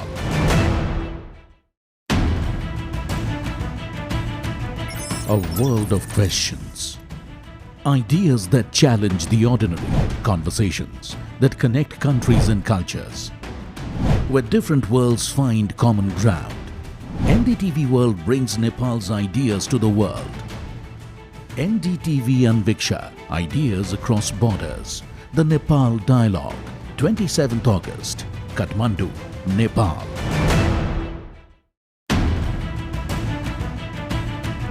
A world of questions. Ideas that challenge the ordinary, conversations that connect countries and cultures, where different worlds find common ground. NDTV World brings Nepal's ideas to the world. NDTV Anviksha, Ideas Across Borders. The Nepal Dialogue, 27th August, Kathmandu, Nepal.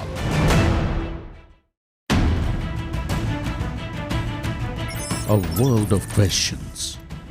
Ideas that challenge the ordinary, conversations that connect countries and cultures, where different worlds find common ground. NDTV World brings Nepal's ideas to the world. NDTV Anviksha, Ideas Across Borders. The Nepal Dialogue, 27th August, Kathmandu, Nepal.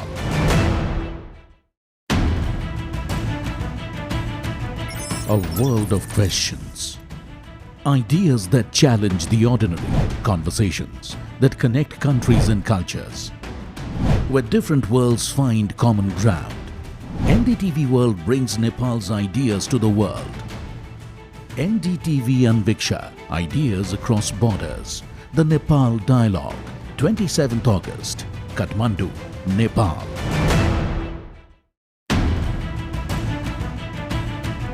A world of questions.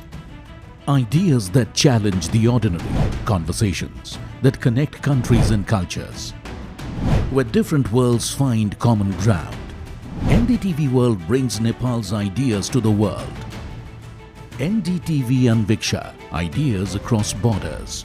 The Nepal Dialogue, 27th August, Kathmandu, Nepal.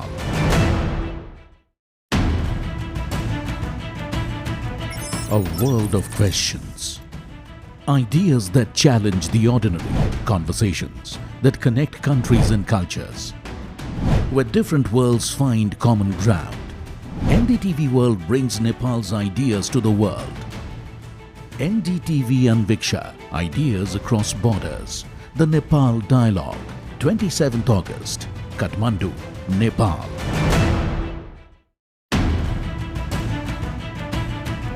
A world of questions. Ideas that challenge the ordinary, conversations that connect countries and cultures, where different worlds find common ground. NDTV World brings Nepal's ideas to the world. NDTV Anviksha, Ideas Across Borders. The Nepal Dialogue, 27th August, Kathmandu, Nepal.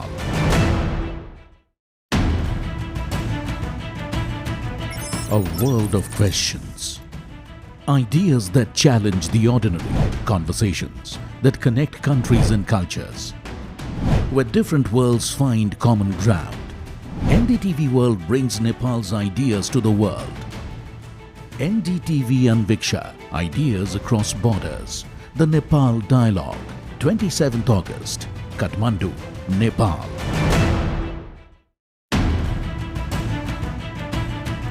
A world of questions.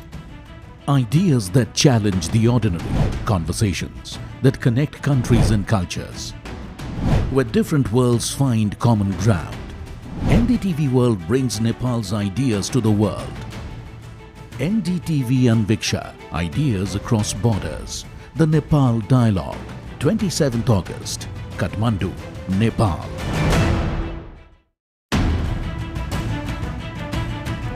A world of questions. Ideas that challenge the ordinary, conversations that connect countries and cultures, where different worlds find common ground. NDTV World brings Nepal's ideas to the world. NDTV Anviksha, Ideas Across Borders. The Nepal Dialogue, 27th August, Kathmandu, Nepal.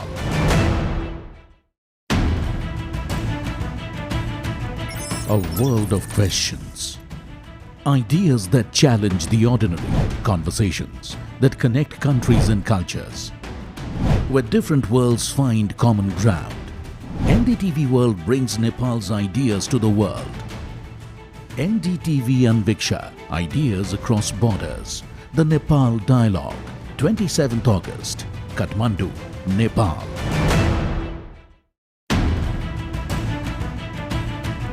A world of questions. Ideas that challenge the ordinary, conversations that connect countries and cultures, where different worlds find common ground. NDTV World brings Nepal's ideas to the world. NDTV Anviksha, Ideas Across Borders. The Nepal Dialogue, 27th August, Kathmandu, Nepal.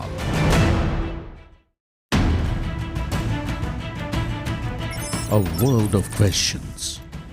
Ideas that challenge the ordinary, conversations that connect countries and cultures, where different worlds find common ground.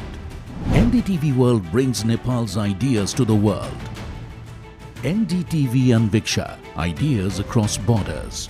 The Nepal Dialogue, 27th August, Kathmandu, Nepal.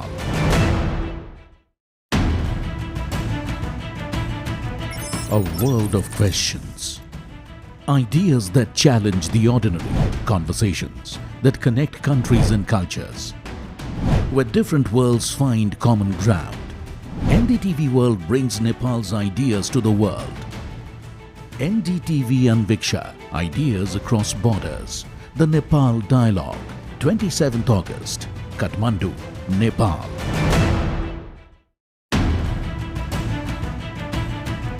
A world of questions. Ideas that challenge the ordinary, conversations that connect countries and cultures, where different worlds find common ground. NDTV World brings Nepal's ideas to the world. NDTV Anviksha, Ideas Across Borders. The Nepal Dialogue, 27th August, Kathmandu, Nepal.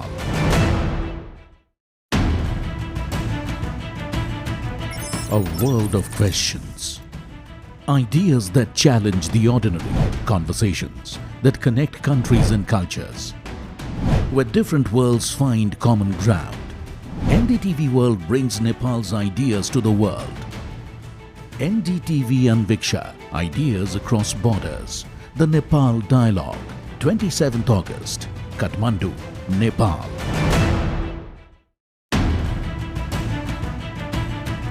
A world of questions. Ideas that challenge the ordinary, conversations that connect countries and cultures, where different worlds find common ground.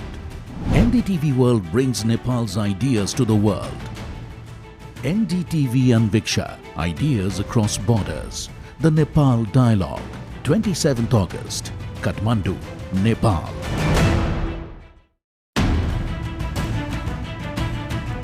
A world of questions. Ideas that challenge the ordinary, conversations that connect countries and cultures, where different worlds find common ground. NDTV World brings Nepal's ideas to the world. NDTV Anviksha, Ideas Across Borders. The Nepal Dialogue, 27th August, Kathmandu, Nepal.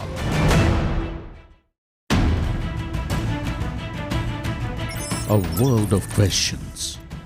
Ideas that challenge the ordinary, conversations that connect countries and cultures, where different worlds find common ground. NDTV World brings Nepal's ideas to the world. NDTV Anviksha, Ideas Across Borders. The Nepal Dialogue, 27th August, Kathmandu, Nepal.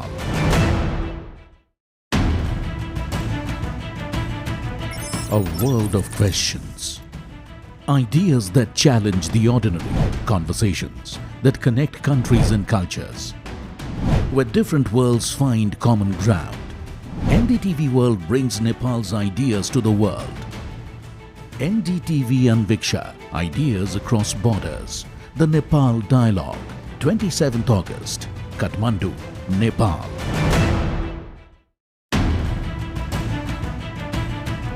A world of questions. Ideas that challenge the ordinary, conversations that connect countries and cultures, where different worlds find common ground. NDTV World brings Nepal's ideas to the world. NDTV Anviksha, Ideas Across Borders. The Nepal Dialogue, 27th August, Kathmandu, Nepal.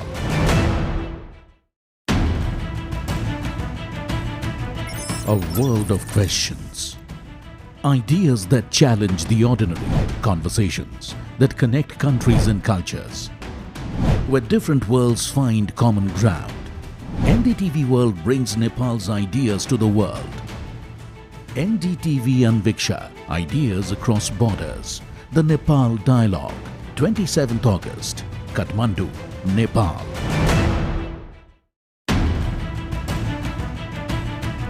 A world of questions. Ideas that challenge the ordinary, conversations that connect countries and cultures, where different worlds find common ground. NDTV World brings Nepal's ideas to the world. NDTV Anviksha, Ideas Across Borders. The Nepal Dialogue, 27th August, Kathmandu, Nepal.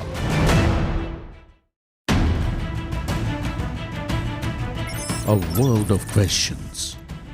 Ideas that challenge the ordinary, conversations that connect countries and cultures, where different worlds find common ground. NDTV World brings Nepal's ideas to the world. NDTV Anviksha, Ideas Across Borders. The Nepal Dialogue, 27th August, Kathmandu, Nepal.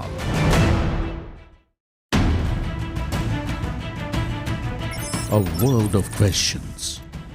Ideas that challenge the ordinary, conversations that connect countries and cultures, where different worlds find common ground. NDTV World brings Nepal's ideas to the world. NDTV Anviksha, Ideas Across Borders. The Nepal Dialogue, 27th August, Kathmandu, Nepal.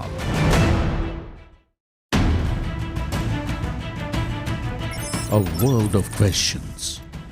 Ideas that challenge the ordinary, as well as Nepal. And we have a great lineup of sessions all through the day today with politicians from both Nepal and India, change makers and trendsetters who are joining us. I hope you all had a great lunch. But to start the afternoon session at the NDTV World Anviksha, Ideas Across the Borders, please put your hands together for Devas Kumar, CEO of PhonePe.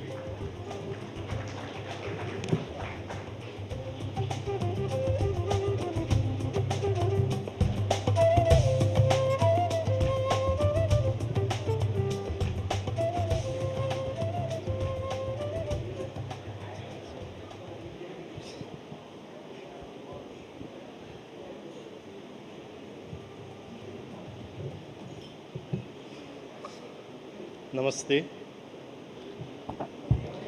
Good afternoon. Before anything else, I want to acknowledge what this country wake up yesterday morning, and I really feel sad, and Nepal is grieving today. So I feel like it's the same for all of us. So before going to that, so I will be talking about the perspective from the PhonePe, which is basically a payment provider. It's a network in Nepal who does a payment, digital payment in Nepal as well as across the borders. So first of all, thank you, Rahul and NDTV World, for choosing Kathmandu to launch this program. To the ministers, diplomats, business leaders, and everyone who traveled from India, welcome to Nepal. And this is the right time. We are in the middle of writing a new chapter for us. Nepal is one of the youngest country in the region, and that is our greatest assets. We now have a generation that has never known cash economy only, build business over the phone, and expects the same digital convenience as their peers in Bangalore as well as in Singapore. So our job is not to manage that generation's expectation downward, but it is to build the rail fast enough to meet their expectations. We should be honest about what those expectations rest on. Nepal today has records, reserves and stable prices, and around 800,000 young people who still take a labor permit and live every year. Their remittances are quarter of our economy. This spring, when conflict spread across the Gulf, we saw how quickly that foundations can shake. A more accountable, more responsive political environment is what the need of an hour. The India-Nepal corridor is already among the most active in the Southeast Asia, but its next generation cannot run on the infrastructure of the last one. It has to run in an interoperable digital systems that let the small business in Nepal transit and grow as easily as its counterpart across the region. So let me tell you from where I sit what moves across this border today and what does not. An Indian traveler coming to Nepal can easily do payments using the QR codes issued by the phone pay, even in a 5-star hotel or in a very small shop. Last week only, we actually enabled P2P payments, which is basically a digital remittance from using the UPI NPI rails, wherein like we can send from India to a mobile number sitting in Dang. Right? So that's how we have built. But at the same time, the issue is that we, as a Nepalese going to India, cannot do a transactions on a QR. Also, a normal person or a business that is doing business cannot do a payments to an India counterpart using a fast, reliable, and secure. We are heavily relying on the technology built over the 1995. So that's where we stand as of now.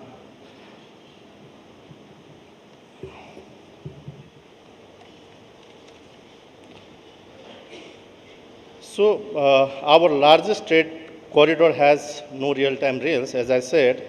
One just opened, two still closed. That is the honest scorecard as of now, right? So here is what gives me the confidence that it will be. Everything in that scorecard that works was built in Kathmandu, not licensed, not imported. Designed, coded, and run by Nepalese engineers. So most of them under 35 who choose to stay in Nepal and do something at their own. We have since connected that same network to a dozen other payments around the globe. We have made this payment accessible to the globe, but we have not actually utilized our own technology to the great mass. So the panels after me will be talking about the brain drain and brain drain. But what I feel is like since we have a technology capabilities, we have built everything at our own. So that's a confidence that I want to give to every people in Nepal, even in India. That is what I meant by the shared future between the India and Nepal. It is the QR code that finally works the same way on the both sides of an open border. Is the young entrepreneur pricing her product for a market and one and a half billion people, not to the just 30 million people. So it is a country using movement of self-examination and as a starting point for institution worthy of its youngest, most digitally fluent generations. Anviksha asks us to look again at the familiar stories. The familiar stories about Nepal is that it sits between two giants, defined by its geography. The story I see and I really feel is a bit different. A young, digitally native country built between the financials and the human infrastructure to define its own next chapter, alongside India, not in its shadow. Thank you. Thank you very much.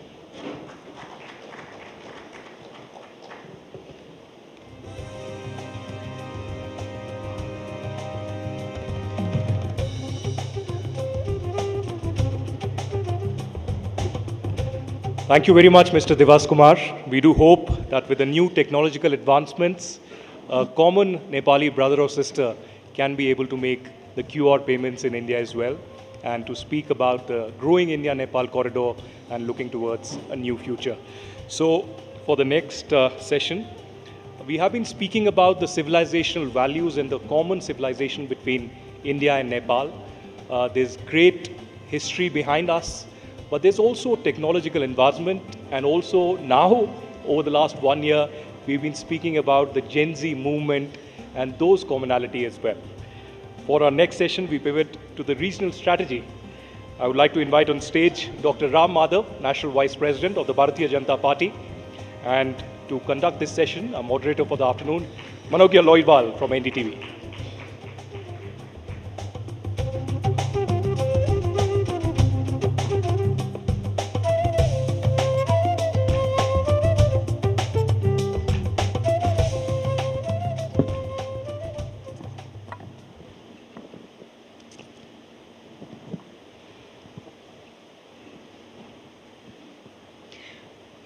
Former Prime Minister of India, late Atal Bihari Vajpayee, had said, "Friends can change, neighbors cannot." And perhaps that has come as a reality when it comes to people who have traveled the globe, have a number of visas of more than 50 countries in their passport, just 10 less than their age, and also bring to you a vast experience of not just being in the engine room, but also driving the ideology itself. I'm talking of none other than Ram Madhav, National Vice President of BJP and an RSS Pracharak. Welcome to NDTV World, sir. A round of applause for a man who's been with a mission. It's very categorically stated, Ram Madhav doesn't come with a party post. He comes with an argument. Do we begin? Thank you for those nice, kind words, Manogya. Before we begin, I think it is my duty to pay my condolences to all those families who have probably lost their dear ones in this yesterday's big tragedy here. The entire 1.4 billion Indians stand with the people of Nepal in this hour of big tragedy. We all know that Indian government is also already extending whatever necessary support that Nepal requires from its side. In fact, as my flight landed, behind me came the second flight carrying the relief material from India. One flight had already landed yesterday, and the second flight arrived today. We are all with you, and we are really hopeful that with the active, relief activity that is being undertaken by the current government, Nepal would overcome this tragedy. Unfortunately, from time to time, Nepal is facing such tragedies. I remember what happened in 2015. 10 years later, again, a similar kind of situation is being faced. Please remember that the whole country and the government of India is with you in this hour of crisis. Also, I would like to congratulate the NDTV management, Rahul and Manogya, and all the team members for organizing this event in Nepal. You started with Vajpayee ji, तो मैं कबीर का एक दोहा से शुरू करता हूँ। कबीर का एक दोहा है, लोग कहते हैं कि भगवान आते नहीं, पर द्रौपदी जैसा कोई बुलाते नहीं। लोग कहते हैं कि भगवान खाते नहीं, मगर शबरी जैसे कोई खिलाते नहीं। कभी कभी लोग कहते हैं कि नेपाल इंडिया में दूरी है, नेपाल में थोड़ा एंटी इंडिया सेंटिमेंट है वगैरह वगैरह। Remember, India's relations with its neighbors are not just state to state, government to government relations. They are much more strong, that they are stronger at people to people level. When we strengthen people to people engagement, all those things will become immaterial. I mean, no such things we will encounter, we will face. So, Nepal की जनता भारत के साथ जुड़ेगी जब NDTV जैसे organisations when they come forward and do this kind of events. I whole heartedly congratulate NDTV for this initiative and you took up such a wonderful name. My hearty congratulations to you. So just taking you forward to the next question is, there has been a Gen Z movement in Nepal that changed the country's scenario completely forever. And there has been a Gen Z movement in India. What are the differences between the two and why so? Two different situations and two different outcomes also we know. There was a particular situation in this country last year which led to that massive popular outburst, and it had resulted in a major change in the political dispensation here.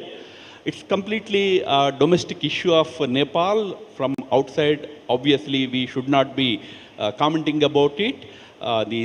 Whatever decision people of Nepal or youth of Nepal they took is in the interest of their country, and that is their prerogative also. But as far as India is concerned, let me tell you something very important. We have to be a little careful about these new terminologies that are coming into vogue.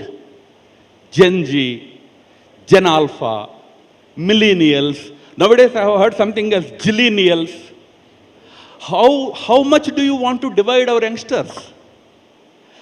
India is a country of massive youth population. We are very proud of our youngsters.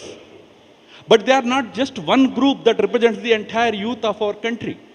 Of course, any group of youngsters in India, if they have a concern, if they have some issues to take up with the government of the day is always willing to engage with them. And that's what happened in Delhi last month when the youth, a section of our India's youth, which is categorized as Gen Z, but वहाँ तो जंजी से बहुत सारे अलग लोग भी थे. There are many other people also, but that is immaterial. But the issues raised were immediately addressed, and the movement's agenda was fulfilled. But remember, that's not the only youth in India. No, I come from BJP. We have a youth wing called Bharatiya Janata Yuva Morcha. We have a massive youth following in our party, which is with the government, with the Prime Minister Modi. And outside of BJP Yuva Morcha, there is RSS, which is the most powerful youth organization in the country. The so-called Gen Z is in largest number in RSS. They are in very big numbers in ABVP. So India's youth is not just the youth that you saw at the Jantar Mantar, although that youth comprised of all these different sections of our society, and they had certain concerns. Those concerns were very effectively addressed by the government of the day, addressed by Prime Minister Modi's government. Well, he also took to the Instagram for it to address a lot of issues. But we need to understand that there are murmurs of an anti-India narrative in the youth in Nepal. Do you agree to that? What is the reality behind it? I keep hearing about it from time to time. Nepal का मेरा संबंध तो काफ़ी सालों का है. I have been coming to this country for many years now. I have been meeting with the not just the political leadership, but also the social leadership, the people here. I don't agree with that kind of a discussion about the people of Nepal, that there is an anti-India sentiment. I somehow, I never faced it, I never found it, and your own session is a proof since morning How many different types of representatives you have been able to bring here? Has anyone talked in anti-India terms? And on the contrary, everybody looks up to India as a good friend, dear neighbor. So that is primarily the sentiment, because the reason is we are two sovereign neighbors. We respect Nepal's sovereignty fully. But we are civilizationally two cousins. We share a very strong cultural and civilizational bond. So even if there are quarrels, they will be family quarrels.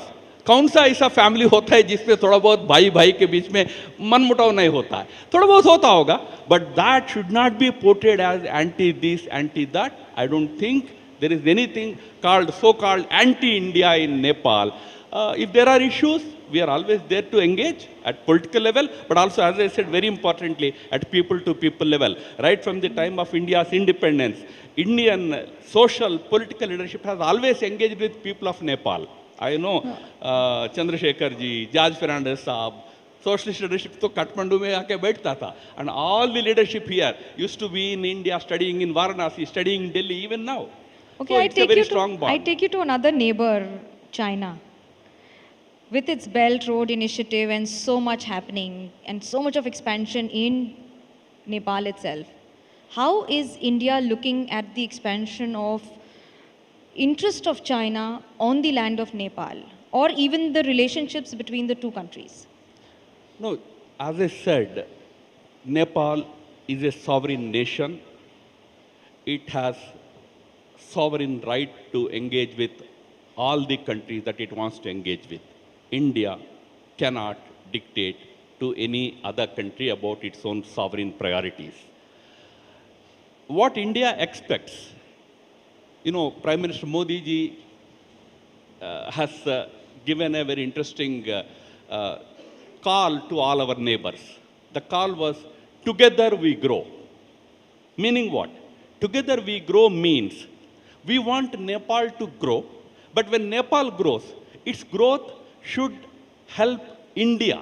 It should not create any problems to India. Similarly, when India grows, India's growth should help Nepal. So when Nepal or any other country in our neighborhood, when it engages with any other country, any third country, we have no issues with that. After all, China is an important country in our region. India-China relationship itself is a very big relationship. I don't know how many of you know that India-China trade relationship is $159 billion. That is, if you exclude services sector, bigger than India's trade with US. We have our own engagement with China. So those engagements being the sovereign decisions of respective governments, we just want that our neighbors should keep in mind that those engagements that help those countries should also help India. They should not create any problems to India. That's all that India expects in this scenario. So Nepal has been one of the longest serving Hindu monarchy in the world, and also given to understand that there are protests and demands of it being reinstated as a demand and a constitutional monarchy. As an RSS ideologue and a BJP leader, and someone who's been closely working globally, how do you see this both demand as well as the rise of the protest for it? As I said, people of Nepal, they have the power to decide what kind of a political system they want. Not somebody sitting in Delhi or somewhere else. So people of Nepal decided in their wisdom that they wanted to have a functional democracy here. And yes, they have a good democratic system, democratic government here. So let them decide. There can be different voices, but democracy is generally the most respected and most accepted political system in the entire world. We are happy that people of Nepal have a good democratic government in place, and I hope this current system that they have now, current government that they have now, will be even more stable. Of course, they had government, there were sometimes a little unstable, but it seems there will be more stable democratic system, democratic government here. It's the decision of the people of Nepal. There's a treaty between India and Nepal on 1950 treaty. There are also multiple demands of it being revisited or revised. What are your thoughts on it in present scenario? Look, these are all G2G issues, government to government issues. It's not for everybody to comment upon whether some treaty should be revisited or not revisited. If there is any such demand coming up from either side, it will be discussed at the government level. There was a map that was introduced where Kala Pani and other locations were shown a certain way. What is your thought on it? Any objections, or is it acceptable? So India conveyed its views on that through the representative of our Ministry of External Affairs, and subsequently whatever necessary communication has to happen with the government has happened. I think the issue ends there. The induction of Nepali Gorkhas into Indian Army has been stalled for a few years. Do you think that revisiting it will add to the relationships in certain way? Especially after the Agniveer schemes. Yes, right from the time of the British government in India, there has been this tradition of citizens of Nepal, especially Gorkhas, joining the Indian Army. If that tradition continues, in fact, Army Chief was here a week or 10 days ago. He also discussed about this issue with the government here. So I hope the government here takes an appropriate decision on that. We also have a border that is as porous as it can be for, of course, transactions and transitions.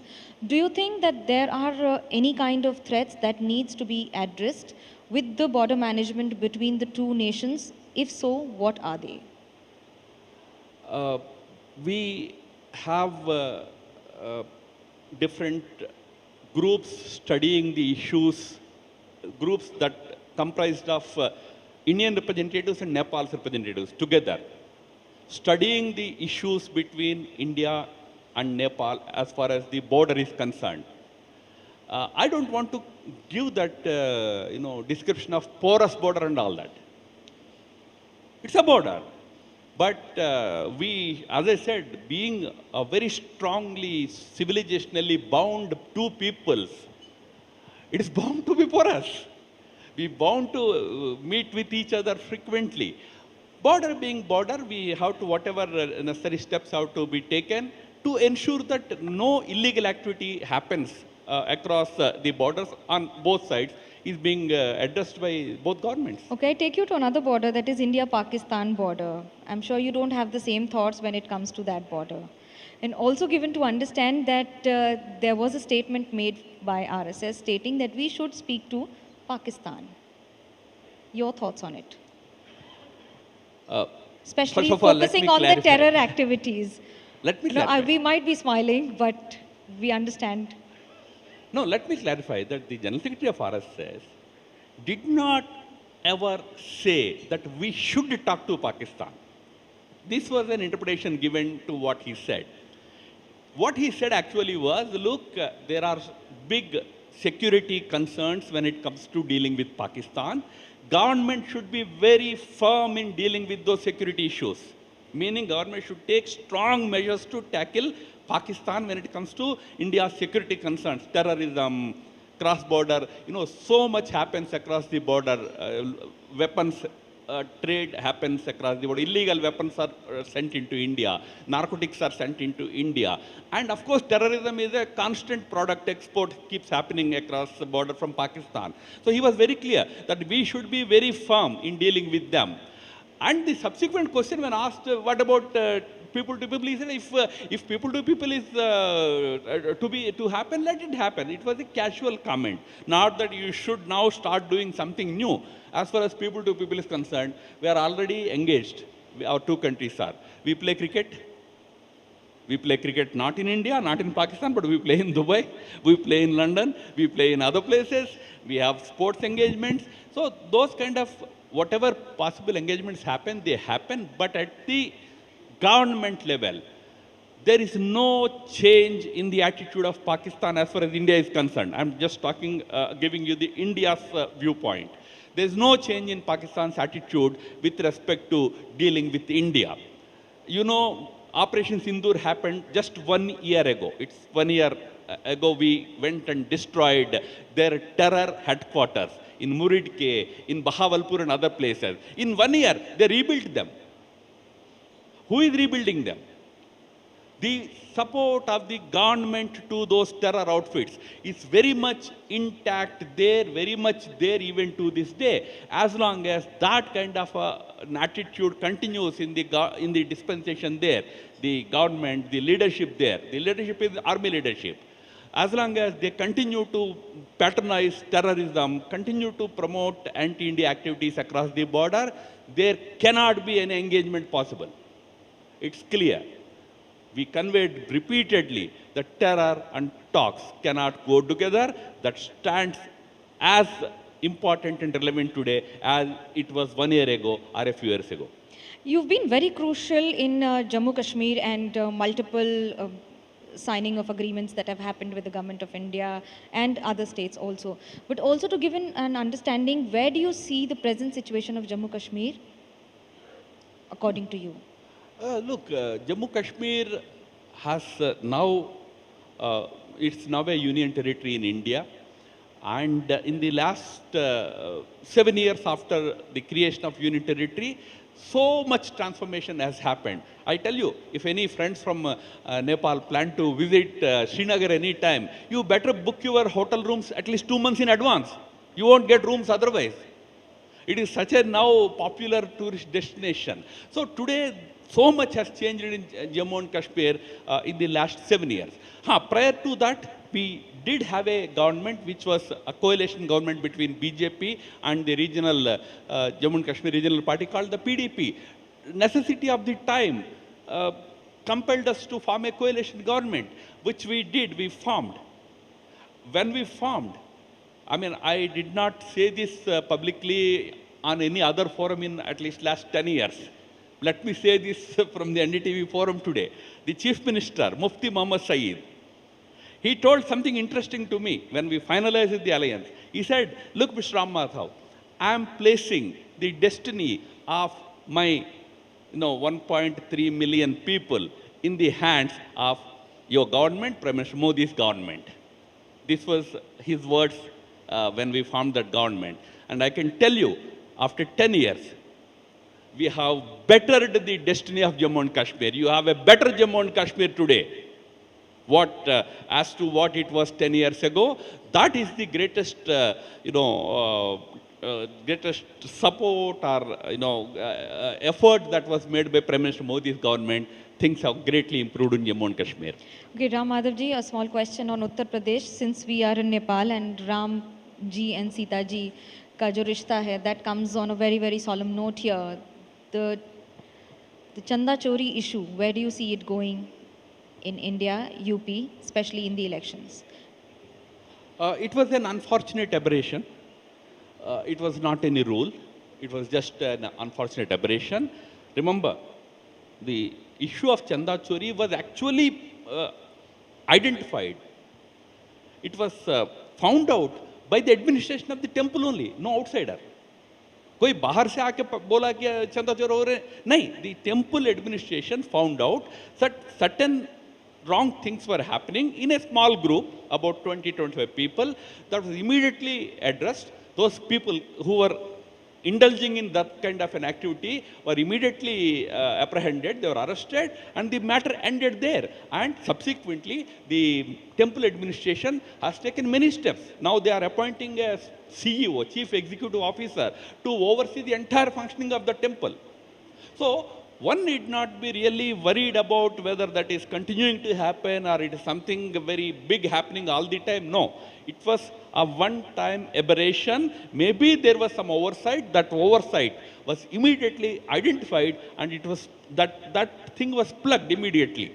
So I think nobody needs to really worry about it. It's very well managed. It's a very well managed temple today. And my last question to you, what 3 things have changed once you've made a comeback as the National Vice President in BJP?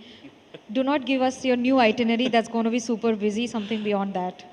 No, I came back as National Vice President just 1 week ago. How much will change in 1 week? So it will take some time, but I tell you, BJP is a very big party in India, fast growing party. I mean, this one party which is growing, it started in 1980, but I would start from 2014 onwards. In the last 12 years also, continuously growing, continuously expanding. So to your question, what will be the three things that we will probably will be looking at is to further expand our political footprint, further expand our political outreach, further expand our ideological footprint. Today BJP's school of thought, BJP's ideology of culture and nationalism has emerged as the national mainstream in India. This is the national mainstream.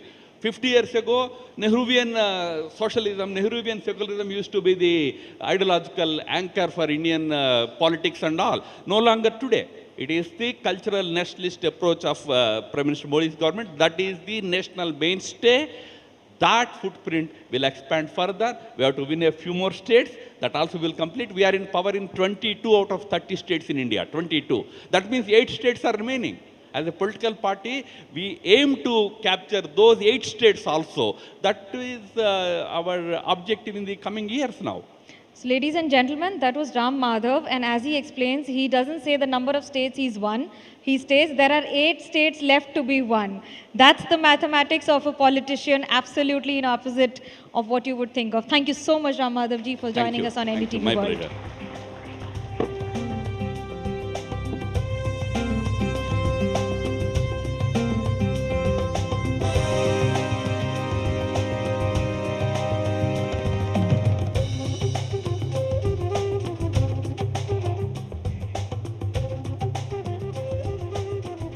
Thank you very much, Dr. Ram Madhav, for elaborating not just on the India-Nepal ties that are touching newer heights, and we will probably see the two prime ministers engaging and meeting for the first time later this year, but also elaborating on the cultural nationalism of Prime Minister Narendra Modi's government in India. Now, policy and regional frameworks set the stage truly, but the true drivers of tomorrow are the youth of both Nepal and India. To look at how the Gen Z is transforming not just a narrative, but policy and the government as well. We have the brain drain into brain gain, and leading the next decade of growth for a new Nepal. Please welcome on stage Sandeep Rana, Member of Parliament of the Nepal. We also have Darshana Shrestha, Founder and CEO of Nature Nepal and President FDEAN. Ayushi Kesi, Founder Kali CC, and Manish Jha, Member of Parliament of the RSP of Nepal. And the session would be moderated by Manogya Loipal.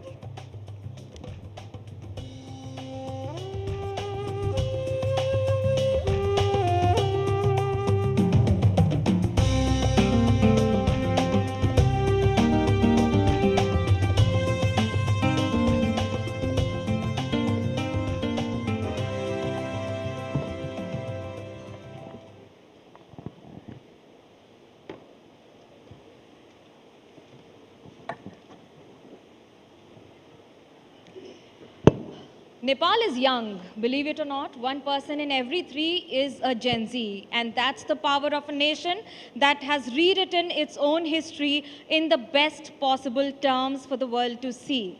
They have their own ways, they have their own means. I'm sorry.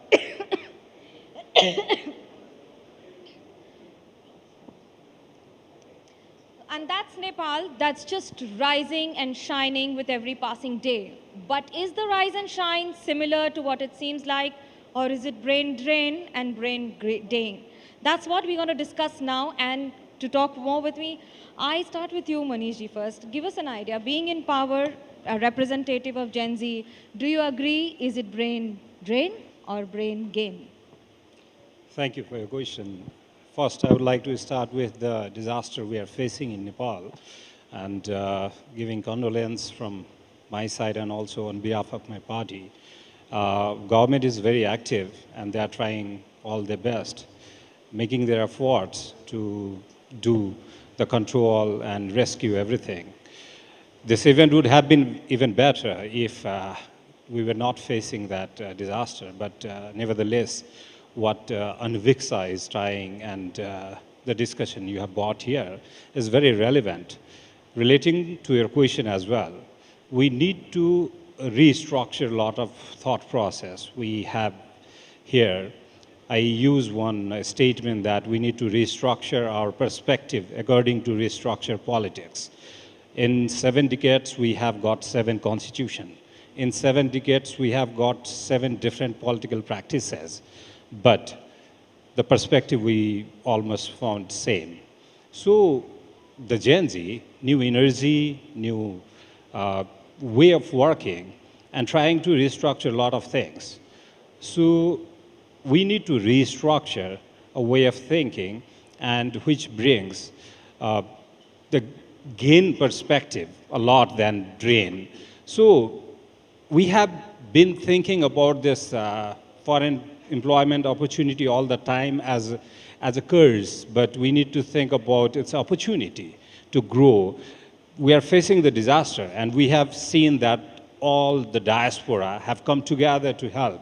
So that's a contribution, that's opportunity, not all the time curse. So I want to be more focused on the gain side, not the drain side. Sandeep, you're one of those rarest who worked in India in the closed circuits of all the influences, but has also had the opportunity of contesting election in Nepal and now representing not just youth, but also the country in various platforms. How do you see the youth to get more from the neighboring nations? या आपको लगता है कि नेपाल के पास जो talent है वो अपने आप में ही खुद कर सकता है, थोड़ा सा हैंड होल्डिंग की ज़रूरत है? Thank you. First of all, I would like a warm welcome entire NDTV family in this Devbhumi. And thank you also, you choose the Kathmandu for the Anviksha program. और दूसरे में हम लोग एक विपदा में है, अभी विपद में है, तो मैं अपने तरफ से और संपूर्ण नेपाली लोगों की तरफ से पूरे भारत और भारत सरकार सभी को इस विपद में हमारे साथ खड़े होने के लिए मैं अंतर्मन से धन्यवाद भी देना चाहता हूँ. I should speak in Nepali. एकदमै राम्रो प्रश्न सोध्नुभयो. हामी यहाँ ब्रेन ड्रेन र ब्रेन गेनको कुरा गरिराखेका छौँ. यो ब्रेन ड्रेन हुन दिनको लागि या हाम्रो यो क्षमतालाई बाहिर जान दिनुभन्दा, सीमाना रोक्नुभन्दा हामीले हाम्रै देशमा अवसरको ढोका खोल्नुपर्छ भन्ने हामी त्योप्रति गइराखेका छौँ. पछिल्लो समयदेखि एउटै कुरा भइराख्यो कि युवाहरू चाहिँ यो देशको भविष्य हो भने, तर यो देशको भविष्य त हो भने तर वर्तमानमा उसको भूमिका के हो त्यो प्रति कसैले पनि सोचेन. त्यसै कारणले युवाहरूमा आफ्नो प्रतिभालाई सही तरिकाले सदुपयोग गर्न नपाएको कारणले नै यो चाहिँ जीएनजीको घटनाहरू भयो. तर हाम्रो देशमा थुप्रै अपर्च्युनिटिजहरू छ जसलाई चाहिँ हामीले त्यो ब्रेन जुन ड्रेनको कुरा छ, हामी ब्रेन गेनमा एक्चुअली यसलाई चाहिँ मैले समस्या भन्दा पनि कस्तो रूपमा हेर्छु भने यो ग्लोबल एसेट हो. जो बाहिर गएको क्षमता छ त्यो क्षमतामा उहाँहरूको सिप छ, अनुभव छ, अन्तर्राष्ट्रिय सम्बन्ध छ, त्यो सबै कुरालाई चाहिँ हामीले नेपालमा नै ल्याएर चाहिँ सदुपयोग गर्न र त्यसलाई चाहिँ बाहिर जान दिनुभन्दा रोक्नुभन्दा पनि यही देशमा चाहिँ अवसरको ढोका खोल्नमा चाहिँ हामी ज्यादा फोकस गर्छौँ. Darshana ji, do you feel that it is realistically possible to ensure that the lakhs of Nepalese youth that leave the country for better job opportunities, imagine a minimum of 1 lakh students apply every year only for NOCs from universities outside. Is it also lack of education that has, or maybe proper opportunities for the best of education that is resulting into this? Thank you, and thank you. I thank NDTV for having me here. So I am a mother of Gen Z, and I have witnessed every day. It is not about the education they don't find here. It is the opportunity. They have high aspirations. They look for growth. They look for their careers. and they look for their economic opportunities. And if they don't find it and they seek,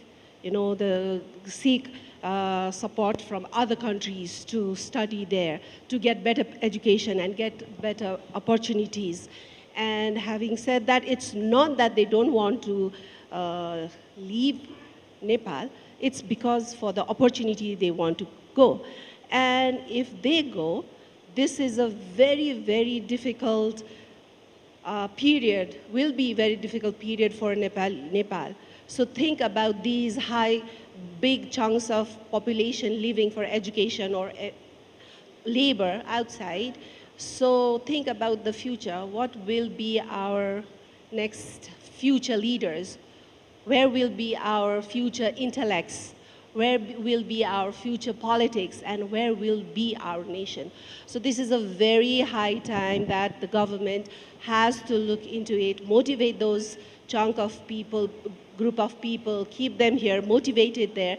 And I see the government and all the private sectors like us, we are trying to keep them here within the country, but the opportunity is very much limited. So to do that, there are lots of systemic ecosystem where there lies the responsibility, government's responsibility lies, private sector's responsibility lies there, and even the civic societies, the parents like us, we have to be very difficult. Otherwise, it will be very difficult in our near future. Okay, but there are also people like Ayushi who are role models because they're not just flag bearers of entrepreneurs who are working in their own country and making the country proud. How difficult or how easy it is for young entrepreneurs to work in Nepal, survive, thrive, and progress. Thank you, that's very kind of you. First of all, a very warm welcome, especially to the Indian delegation to our country, Nepal. And thank you for the support you've given us in such solemn times. I think it's, to be fair, it's not just a Nepal-specific sentiment. I think it's a global South reality. Just a few days back, I was in India amongst other young Indian entrepreneurs, and they shared a common frustration of working in India as well. So imagine for someone who is a Nepali working in Nepal and hearing people talk about a country like India, a country that has access to world-class education, world-class technology, investors, and growing market fueled by ambition and economy. In my mind, all that I think is it's only fair for our fellow Nepali youth and Nepali young people to at least raise concerns and questions over their situation in Nepal.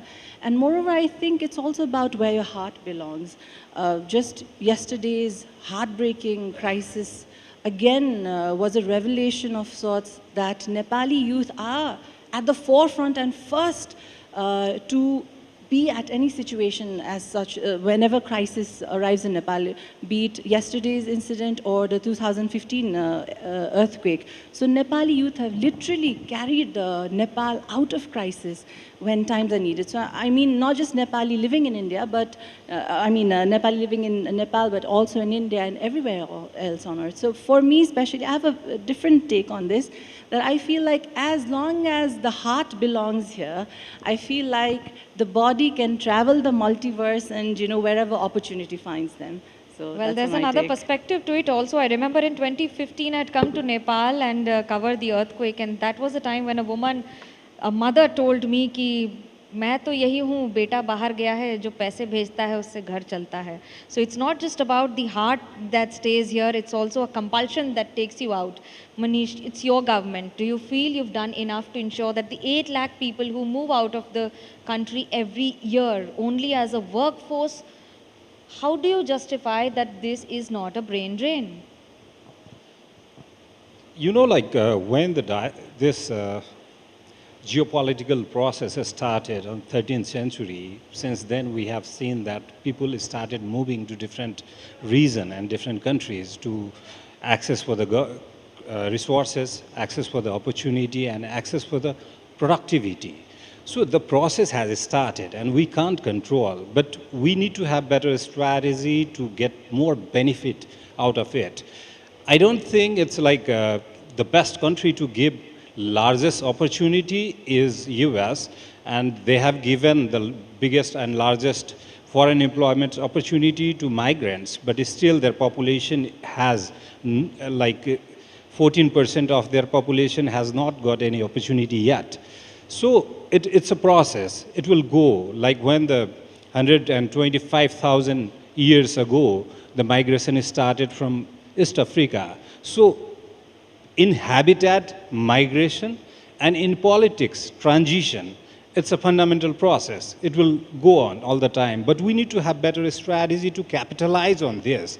Coming to the government and their strategy, recently in one of my speech in Parliament, I had mentioned that we need to have more focus on to build trust on the state and confidence on the country. So if we will build that, recently we have seen in Saudi Arabia, we have seen in Turkey, we have seen in India as well, lots of people, they have started returning back to the country, not only with the investment, but we need to have better culture to contribute. And for Nepal, we need to have more people coming back with more skilled to have better institutionalization process where we lack. So we are very old country, but we are very new state. So we need to have a process, a strategy and culture to build new institutionalization process and better state, to build more confidence on the population side. So we are working on it, and we have three different important pillars. One is a stable government. Second, educated and energetic population in politics. And third, we are open to learn and open to collaborate with all the stakeholders. Okay, we were talking about some ghar vapsi. I think Sandeep Rana could be one of those people to explain on what it is to work outside your nation and come back with a lot of experience and expertise. Does that help, and what would be your message? आप क्या बोलना चाहेंगे उन लोगों को जो बाहर जाते हैं, लेकिन आपने आकर चुनाव लड़कर उसे जीत कर ये जज्बा तो साबित कर दिया कि शरीर कहीं भी जाए दिल वापस नेपाल ही आया. जो बाहिर जानुभएको छ उहाँहरूले पक्कै पनि यहाँभन्दा राम्रो अवसर पाइन्छ भनेर जानुभएको. तर हाम्रो ठाउँमा पनि थुप्रै कुराहरू छ. मैले अघि नै पनि भने, फेरि रिपिट गर्न चाहन्छु. साँच्चीकै यो देशलाई देख्न अघि मनिष सरले भन्नुभयो, कल्चरको कुरा गर्नुभयो, यो सबै कुरा गर्नुभयो. इभन अहिले गभर्मेन्टमा हामीले चाहिँ इन्टान्जिबल हेरिटेजको कामहरू पनि गरिराखेका छौँ.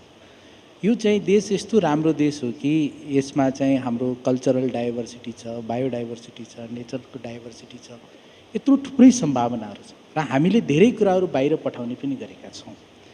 र बाहिर बस्नुभएको उहाँ साथीहरूले त्यहाँ सिक्नुभएको अनुभव, त्यहाँ जान्नुभएको कुराहरूलाई यहाँ ल्याएर त्यसलाई चाहिँ प्रडक्टसँग जोड्नु. विशेष गरी हाम्रो देश चाहिँ रेमिटान्सले धानेको भन्ने गर्छ, जसमा चाहिँ 17.2 खरबको आसपास चाहिँ हामीसँग रेमिटान्स आउँछ. यो देशको जिडिपीको 28% को आसपास छ.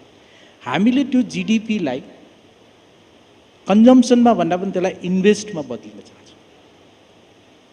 त्यसलाई चाहिँ ल्याएर चाहिँ हामी चाहिँ पहिला चाहिँ जम्मा गर्न चाहन्छौँ, जम्मा गरेर त्यसलाई चाहिँ इन्भेस्ट गर्न चाहन्छौँ, इन्भेस्टबाट प्रोडक्सनमा लैजान चाहन्छौँ, प्रोडक्सनबाट हामीले चाहिँ जब क्रिएसनको तर्फ माने चाहिँ इम्प्लोइमेन्टको तर्फ चाहिँ लैजान चाहन्छौँ. त्यसै कारणले हामीसँग जो बाहिर भएको छ यसलाई मैले बाहिर भएको सम्पूर्ण साथीहरूलाई भन्न चाहन्छु. इभन भारतमै पनि बेङ्गलुरुलाई हेर्नुहोस्, हैदराबादलाई हेर्नुहोस्, आइटीको साथीहरूले त्यहाँ ठुलो आइटी पार्क बनाउनु भयो. र हाम्रोमा पनि थियो. त्यो यहाँको एग्रिकल्चरलाई चाहिँ हामीले एग्रो बिजनेसमा लैजान चाहन्छौँ. यहाँको टुरिज्मलाई चाहिँ हामीले चाहिँ टुरिज्म इकोनोमीमा लैजान चाहन्छौँ. त्यसको साथसाथ यहाँको जुन युवाहरूको डिजिटल क्षमता छ त्यसलाई चाहिँ डिजिटल इकोनोमीमा बदलिन चाहन्छौँ. र यो सब कामहरू हामी गरिराखेका छौँ. र as a parliamentarian, as a ल मेकर हामी के भन्न चाहन्छौँ, यो सबै युवाहरूको आवाज हो जो सडकमा उठिरहेको छ. र यो सडकमा उठेको आवाजलाई हामीले सदनमा एउटा चाहिँ नीतिगत रूपमा रूपान्तरण गर्न चाहन्छौँ. र सदनमा जो नीतिगत रूपमा रूपान्तरण भएको चिजलाई मानिसहरूको डेली लाइफमा, दैनिक जीवनमा चाहिँ त्यसलाई चाहिँ प्रत्यक्ष रूपमा देखिने खालको त्यो गऱ्यौँ भने पक्कै पनि हामीले बाहिर भएको युवाहरूलाई हामीले यहाँ राम्रो अवसर दिने. Okay, I get that. But Darshana ji, do you agree to the fact that the level of education is matching the level of employment and opportunities, or the lack and the gap is so much that bridging itself is a challenge? Yes, it is very much challenging because the learning, the education and opportunity, they do not match here. So that is why they want better education and better opportunity abroad.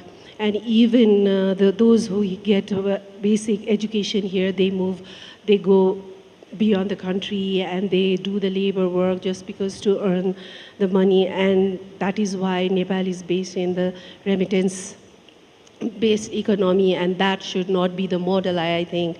So that should be flipped, and those who have higher education and higher opportunity, they should be bringing back to the country, use that in productive model, and then they should be able to generate more employees. They should be more. They should be creating more jobs actually. So there is a very big mismatch. So the opportunity and education has to be really looked into it. And with that opportunity, we should be able to create more jobs here also with the education they get here or abroad. Well, we're sitting in a city that has one of the oldest schools in Asia, and that itself speaks volumes about being a beginner but not surviving the race could be a challenge sometimes. But give me an idea, Ayushi, how difficult it is for women entrepreneurs specifically to face the challenge and survive and thrive and rise in this particular society model.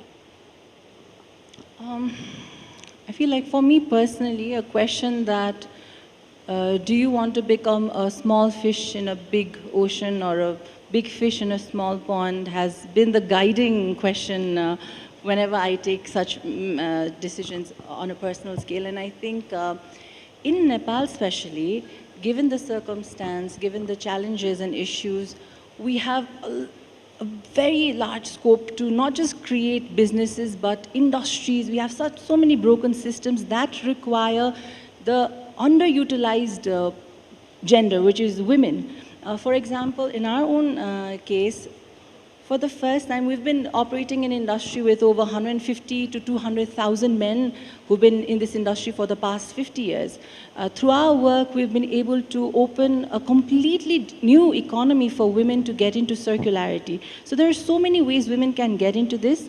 And also for me, I think it's not just another gender thing at play here, but family, I think that makes the decision even more crucial. In my own case, I'm raising a 3-year-old daughter. I have aging parents. I have an aging mother-in-law. So spending time with them is quality success for me. So I feel like you know, in the American dream chases cars, stocks, vacations and whatnot, but the Nepali dream overall combines that with family, culture and pride, which I think is an irreplaceable capital, be it for women or men in this transient existence that we're at. Okay, Darshana, give me an idea on what is your thought if someone wants to come back to India, Nepal. What would be the major reason for a youth? Major what?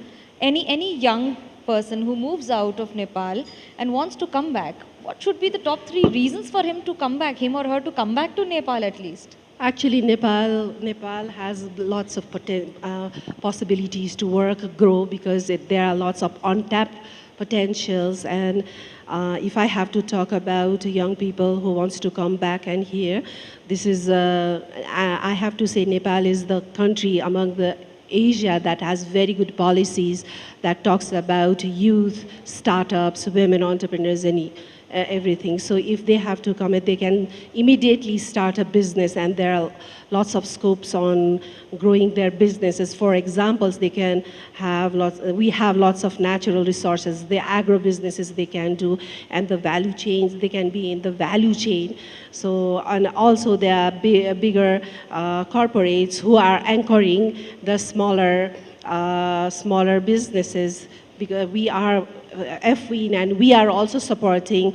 We are only the apex body across apex body for women entrepreneurs across the country, and we do support for those young women who come here and support them, and that is, we do help them in creating their businesses. Okay, let's ask Sandeep on this. Sandeep, you've come back. For you, it has been Ghar Wapsi. Give me an idea. What will be your message to the Nepalese outside in the world who have moved out of Nepal over the years?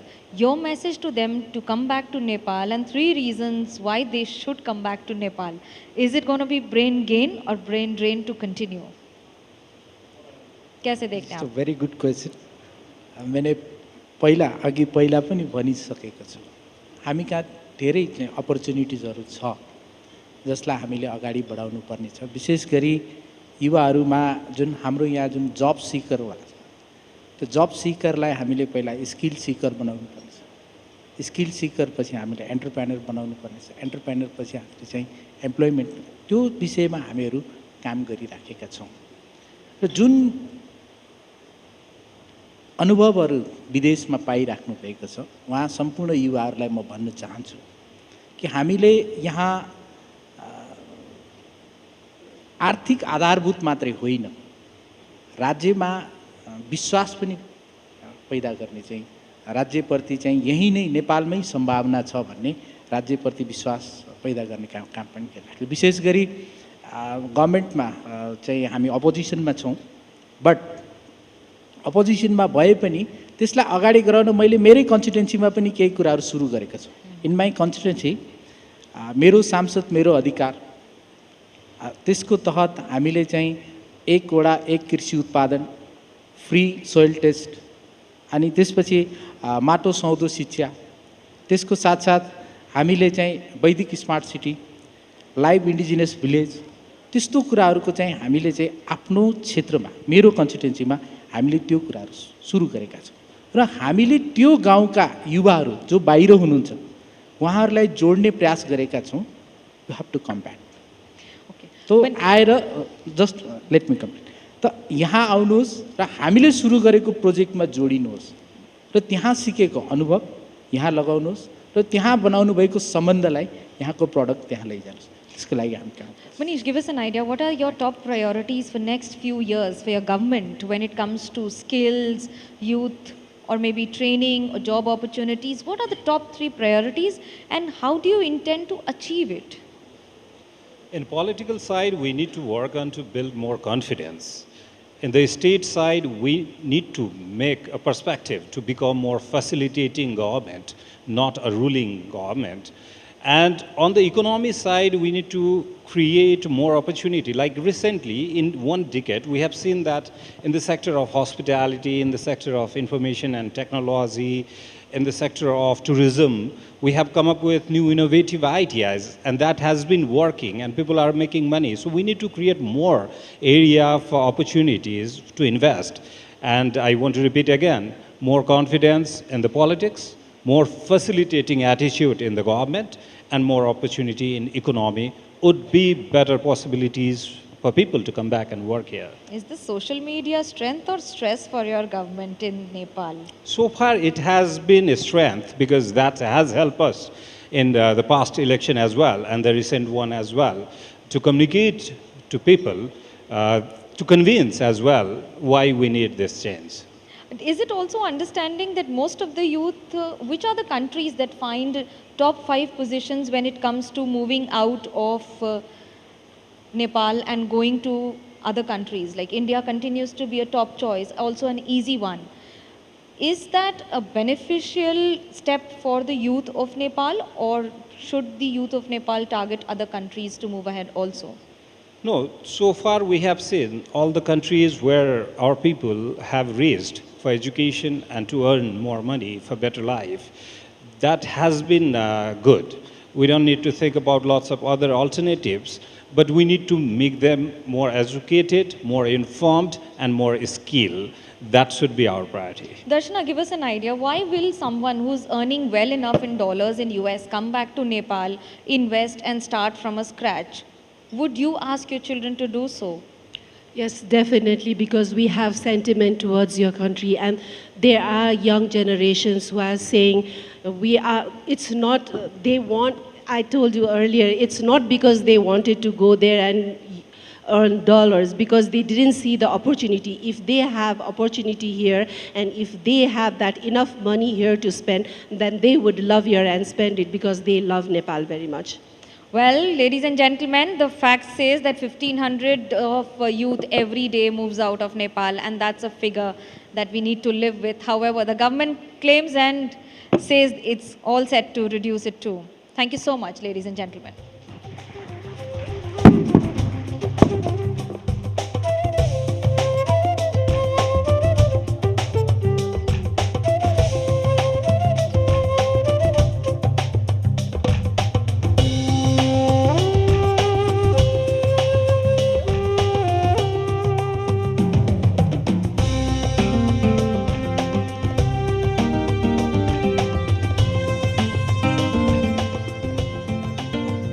Thank you very much to all our panelists. Thank you, Manogya, for moderating this session.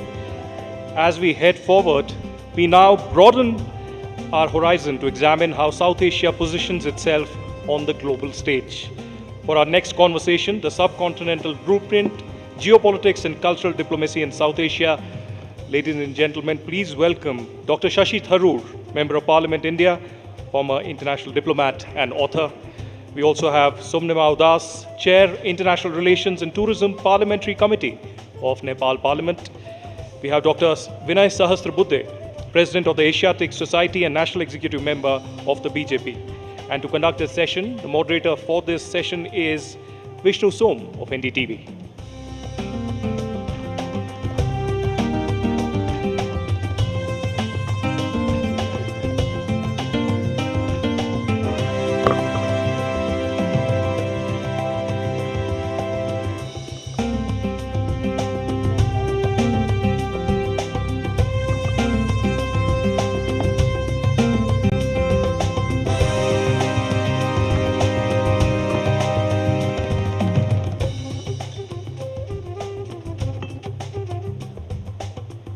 Everyone's got a mic?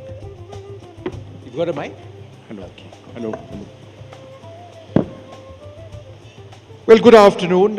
It's great to see so many of you over here this afternoon, continuing with the very large audience that we've seen throughout the day. This is a session which is called the Subcontinental Blueprint, Geopolitics and Cultural Diplomacy in South Asia. The fact of the matter is that in as much as we speak about the affinity, the closeness that we enjoy among nations in South Asia, there are profound differences as well. How does one address that? Is it only exclusively through state mechanisms? Is there a tier 2 also that is sometimes very important? Do we overstate the historical or cultural significance, or is that in fact something that binds us very closely? We've got a fantastic panel, Dr. Shashi Tharoor with us, Somnem Audas and Dr. Vinay Sahasrabuddhe. I'd like to thank you all once again for being with us. Dr. Sahasrabuddhe, it's stating the obvious that we have enormous historical links, but institutionally sometimes there are problems. For example, SAARC, it's moribund, it's defunct, and it was the big hope of binding all these countries together. Why is it that these institutions, or particularly SAARC, has effectively failed? Well, it's a matter of elaborate discussion why SAARC is failing. But before I reflect upon the points you have raised, let me also congratulate NDTV and express my sentiments for the people of Nepal, especially when they are in the midst of such a challenging situation. Coming back to the points you have raised, I believe it is required to do away with this coinage as cultural diplomacy. Because when there is culture, diplomacy is not required. Because the cultural relations are stronger than any diplomatic relation for that matter, and this is more true than in the case of any other country than Nepal. And therefore, this is not cultural diplomacy. Your title also suggests that. I would say cultural relations. They are more central to the history of India-Nepal relations, staying together, working together, growing together for that matter. And I would say, perhaps that may answer the question why SAARC fails. It is required, and let me recall what Dr. Baba Sahib Ambedkar had said, that we need to have some kind of a cultural commonwealth. And I believe perhaps it is required that we revisit the idea of cultural commonwealth. In fact, it comes to my mind that it could be a Ramakrishna Buddha alliance kind of a thing, because Sri Lanka, Nepal, India, many other countries could be a part of this new formulation, which could be, it's a suggestion, Ramakrishna Buddha alliance. Dr. Tharoor, do you agree? Well, the question you asked initially about SAARC deserves a reply, but since I'm asking you if you agree with Dr. Shahastra I'm coming to that, but fair enough. Well, he has written a book that he is a Hindu and a proud Hindu as well. Yes, so at the same time, you know, I think our subcontinental relationships do involve countries that do not feel part of the Ramakrishna Buddha tradition. And therefore, there is a case to be made for not perhaps embarking on a path that needlessly alienates other neighbors. And for example, we are making very serious efforts now to cultivate Bangladesh. I'm not sure this would be received very well there. And in fact, we have a lot of cultural commonalities with Bangladesh, which I would suggest that we also need to develop. So I would rather take it outside the religious prism. I agree with Vinayji that culture is a binding force. We talked about it this morning. But I think there is a little concern that if we manage to project it in a spirit that sort of we are the center of Indic civilization, which arguably we are, and that therefore everything sort of emerges from that, it places relationships with sovereign equal nations on a very awkward footing. And that's my only difficulty with the formulation that Vinay just suggested. On the first question you began with, I think it's very obvious that SAARC didn't work because Pakistan was obstructive for a very long time. Pakistan took the position that there could be no real normal relations with India until what they wanted, namely the Kashmir dispute and so on, was front and center. We weren't going to play that game, but SAARC's rules of operation required absolute consensus. So essentially every member had a veto. And as a result, after some years of this kind of obstruction, the government of India decided to take the view that there was not going to be any meaningful progress as long as Pakistan had this attitude. And therefore, they essentially put the entire organization on the back burner and started focusing on alternatives like BIMSTEC, which excludes Pakistan. Now, I would say that that's a fair response, and that answers one of your questions. But that the argument that Vinayji raised, which is part of a larger panel discussion today, is extremely important as well, that we must accept that culture is a very, very important basis, but that roti beti is not enough for us to assume and take for granted a certain level of response from Nepal. We must show Nepal the respect it deserves as a sovereign equal country, and we must treat it as an independent actor with its own asks and its own wishes as well. So that's the answer I would give, rather than us floating a Ramakrishna Buddha thing, which may or may not appeal. If Nepal had suggested it, it would be a different discussion. For India to suggest it, I believe, would be diplomatically and politically unwise. No, just simply to do away with the misinterpretation that it may generate, Dr. Tharoor has expressed his reservations, but let me make it very clear. It doesn't posit India as some kind of a big brother at all. We never treat ourselves as big brother in this entire subcontinent as what they describe. We are brothers, and brothers of the same civilizational soil. There is no question of who is big and who is small. We are all equal. We have respected sovereignty of all our neighboring countries beyond doubt. Only point is that Ramakrishna Buddha are not confined to India. The influence of their teachings, whether it is Bhagavad Gita or Ramayana, Mahabharata, moves across, even Buddha for that matter. Even a country like Afghanistan, where Bamiyan Buddhas, you go to Thailand as well, but you'll be skipping over Bangladesh. And why should India be looked at as the central to Lumbini is here in Nepal? No, but that's stating the obvious, and there's no doubt about what you're saying. But in a subcontinent which is divided sharply on religious grounds, if you look at nations which are not Hindu majority or Buddhist majority and are Muslim majority, that construct would be a problem. I think that's the point that was raised. But if the countries, including our neighboring countries, go beyond the traditional way of looking at belief systems, I think they should join this kind of an alliance. Where is the quarrel? Okay. Sumnima is waiting very patiently, and we have to keep her involved in this. I just wanted to, the word brother has been thrown about quite a few times in this conversation, in different, sort of constructs. I mean, they are all our brothers, etc., etc. But a concern in Nepal has been that India has been this big brother. Is that changing? Is there not, for example, recognition of a very young government now, where that big brother adage simply doesn't work?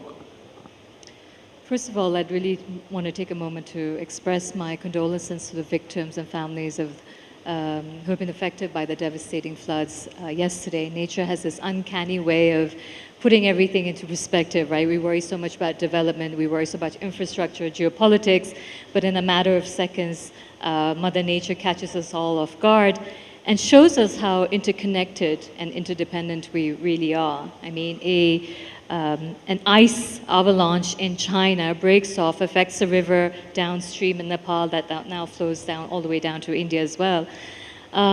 It's very humbling indeed, and I'm sorry, we've all been a little bit distracted by the affairs no, as all we are morning. all, absolutely. But in terms of, I much liked the fact that you said that India is not a big brother, and for the rest of South Asia, you see everyone as equal. That's very welcomed by us, because as you know, we have a Gen Z government, a very young government, a very young prime minister, and that's really answerable to the people of Nepal, which is also very young. And the people of Nepal now have more confidence, I would say, in the nature of our sovereignty. And they don't want to be forced to pick sides all the time. They don't want to be. It'd be nice if we could have our own strategic autonomy and decide for ourselves what we want to do on major international decisions. But having said that, we respect our two large neighbors very much, and that's always been the case. So, but I'm glad to hear that you addressed that. Thank you. If I may just for 1 second, because this is a separate panel, and I'm the only one who seems not to care about, and it's not true. I did want to say that I did, in our earlier panel, begin by expressing my profound condolences. I think the others have done so today for the first time on stage. I've done so earlier. And I'm very pleased to say that I gathered that some of the search and rescue efforts have, for example, found 20 missing Indians. Yes. We certainly hope and pray that the Nepalese victims' numbers will not be as dramatic as some reports are suggesting. And we obviously extend our solidarity, our concern, and our support for the efforts that are going on to find as many people as possible. And we all share that. Sumnima is my counterpart in Nepal as the chair of the Foreign Affairs Committee here. And I do want to say, and I'm pleased to acknowledge my senior member, Ravi Shankar Prasadji, is in the audience from the other side politically in the Foreign Affairs Committee. So this is a united position we all have, that it is our duty to extend every support and solidarity to Nepal at this very challenging time. Vinayji, that said, again, two words which came up in this discussion, sovereignty, and I think the word autonomy also came up. And I think we need to reflect on the dragon in the room, as it were. We cannot have sovereignty or autonomy if you've got a neighbor which salami slices away at our boundaries, despite the fact that they are economically very important to us. There's no taking away. And why India? Why not Bhutan, where several territories in Bhutan, which we very close to us, have been sort of salami sliced by China? How does one deal or accept, if at all, if that word can be used, this reality? Well, I think, as they say, familiarity breeds contempt. And between most of our neighboring countries, especially Nepal, Sri Lanka, Bangladesh, and even Bhutan for that matter, we should move beyond his familiarity, because that familiarity at times is at a very superficial level. And media, academia, they play their own part in interpreting or misinterpreting things. And therefore, I would suggest that there has to be some kind of a Nepal study centers in India and India study center. Well, I know they are there here. ICCR also has been supporting some such centers, but they need to be in big number because the upcoming generation requires to look at the relations in multiple angles, with multiple dimensions of it, including the developmental dimension which is required. No, but specific to China, sir, I was asking about China and the fact that it pegs away at the autonomy of countries across the region. And we can add it on to the South China Seas, we won't go there. But is that not a concern collectively for countries across this region? Well, it has been a concern, and many countries, including India, have voiced these concerns. But then that is the point I'm trying to make, that many a times, even China for that matter, we believe that we know everything about China, but fairly, if we analyze it, we know precious little about China. And therefore, we need to be very watchful. We need to be having that enlightened understanding about all our neighbors, China included for that matter. And then only the upcoming generation would be more alert to the designs of some of our neighbors. Dr. Tharoor, your thoughts on China? No, I think it is a very serious concern and something that I don't disagree at all with Vinayji that in fact there is a lot of ignorance about each other, that we don't have Indian journalists and Chinese journalists in any significant number in each other's countries. We don't have academic study centers of any number or any substance of great importance that are consciously aware of what's going on. And sort of superficial knowledge, as Vinay rightly said, is not going to be enough. But having said that, we have an objective reality we're living with. We're living with a country which has repeatedly probed across the ceasefire line, which has shown very little inclination to move towards a regular settlement, which has in fact tried to push away the issue by saying that future generations can settle it. But while waiting for those future generations, the present leadership appears to be attempting to change the reality on the ground. The various villages they built up on what they claim is their side of the border, the infrastructure that they have built up is significant. The Doklam incident was followed by the Chinese building a different road in a different part of disputed Bhutanese territory in order precisely to overlook the chicken's neck that connects mainland India with the northeast. And all of this these are not the actions of a friendly power. Equally, we've had them withholding rare earth mineral exports, withholding important power stations, important tunnel boring machines, and now denying visas rather arbitrarily. I've had calls from very senior influential businessmen or major importers from China saying their visas have been denied. Now, this is a suggestion that, to be very honest, we Indians cannot afford to ignore. I mean, it is true that our business community has developed a certain dependence on imports, cheaper imports from China. But that is merely enhancing our vulnerability. China is getting more and more of a leverage, and we have no counter leverage to offer. The trade deficit to China is almost $200 billion now. We're not in a situation where this can be considered healthy. So you're quite right in saying this infringes on our sovereign autonomy and freedoms. But to the credit of the government, they are trying to diversify. We've now concluded a lot of free trade agreements with other partners. We are trying to explore closer relationships with, for example, Europe, which has got its own challenges with both America and China. We are trying in many ways to repair fences in the neighborhood, certainly with Sri Lanka, with Nepal, with Bangladesh. We are trying to improve our relationships. We certainly don't want to be a sort of a subject of Chinese actions. So I will say very frankly, there is a value in a good, equal, mutually respectful relationship with China. But there is no value to me as an Indian in an unequal relationship with a dependence and a vulnerability on one side against the other, and the other one periodically using its leverage to squeeze us and show us who's boss. That is not going to be acceptable to any self-respecting Indian. Subnima, does Nepal have concerns about your growing, I wouldn't use the word proximity, but working with Beijing a lot more, certainly economically, than Nepal has done in the past? The growing economic presence of China and projects in Nepal. You obviously share a boundary as well. Are there any of these concerns which have been expressed in this country vis-a-vis your equation with Nepal? I think our geography is one of our most exciting opportunities, really, and that's how we see it. Both India and China growing so quickly, and us being right in the middle of all of this is a very exciting opportunity. And as this political party has, our party has always said, we would like to play the role of a vibrant bridge between India and China. And I think our relations with both, it's different, right? With India, it's very instinctual. It's so natural. It goes back thousands of years, and with China too. I mean, if you go back again 2,500 years ago, Nepal, Kathmandu Valley was a trading hub connecting along the Silk Road, connecting China to traders in Kathmandu Valley all the way down to India as well. So we've always managed, or in the past at least, played a very significant role in that, and I think we, as this government, sees this as a great opportunity.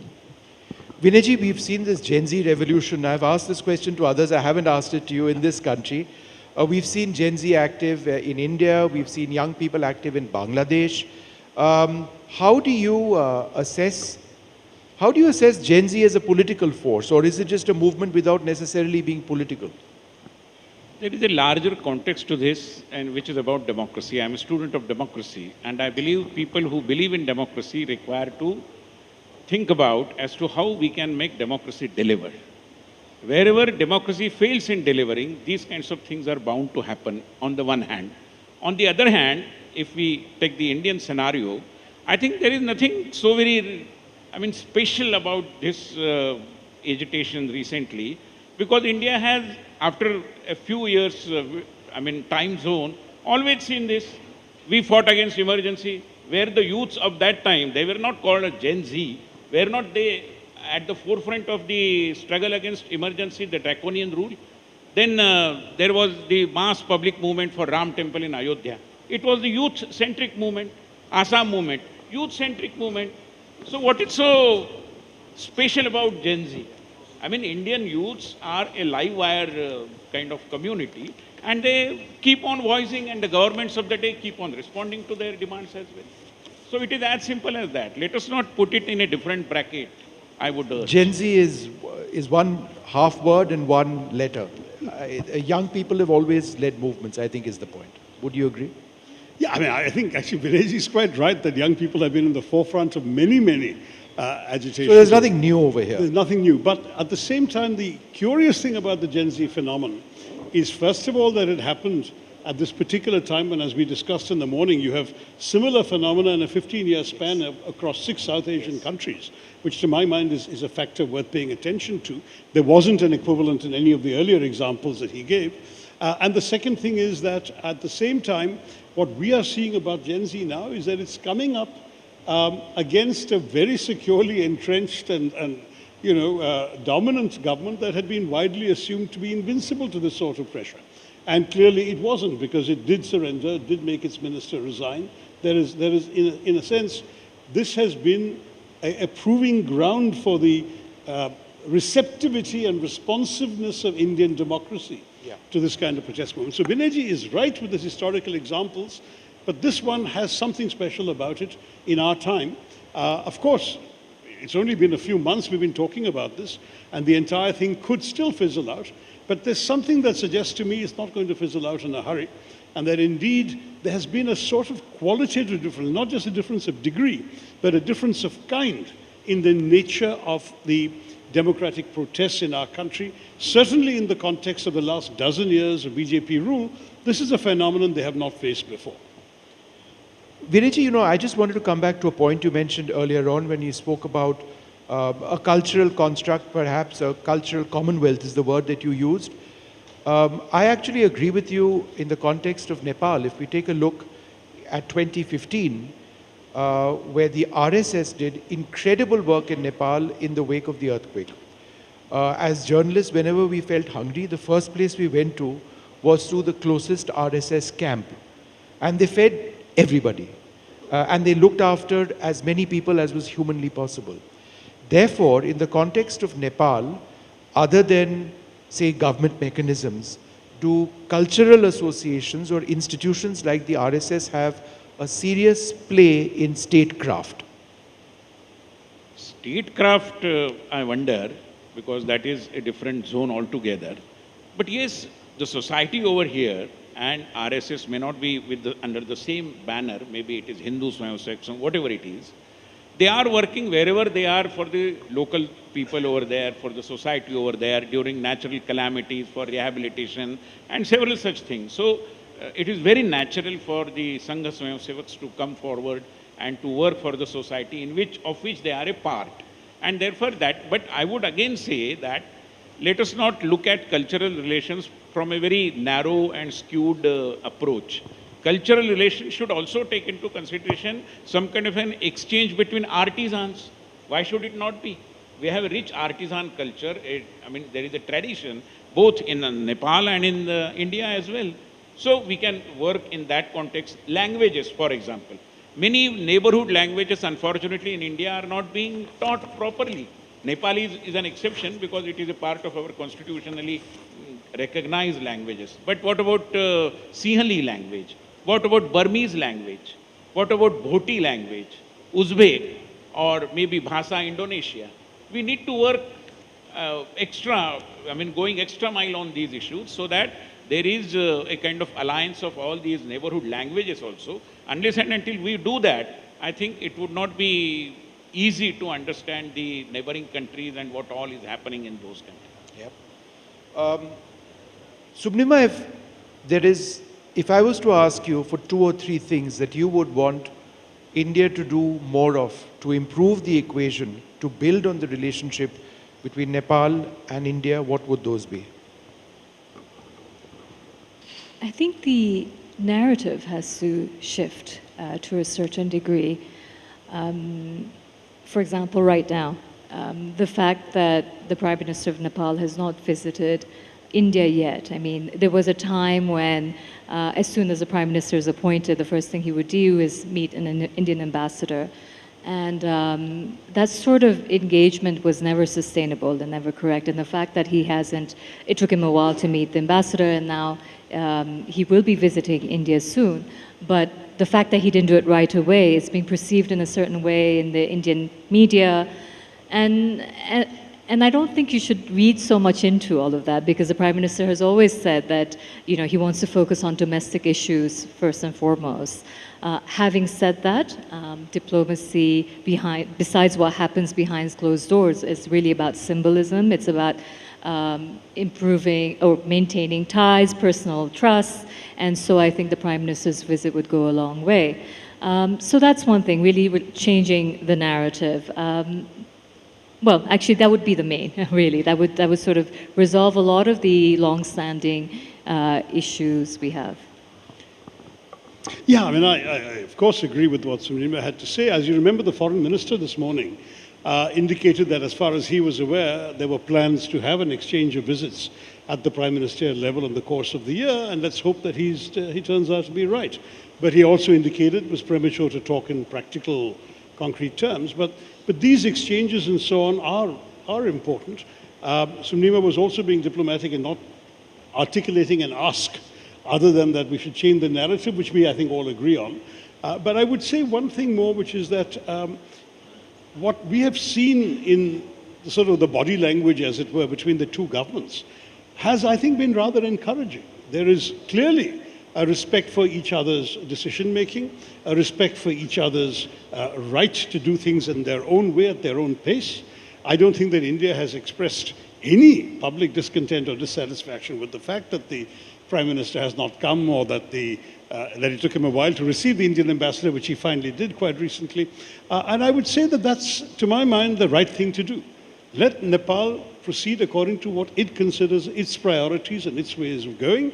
And we, in turn, will show Nepal the appropriate. If Nepal says, you know, we'd like you to come soon or whatever, I'm sure our Prime Minister will oblige. And I think we should just leave it as not an issue that needs to be blown out of proportion.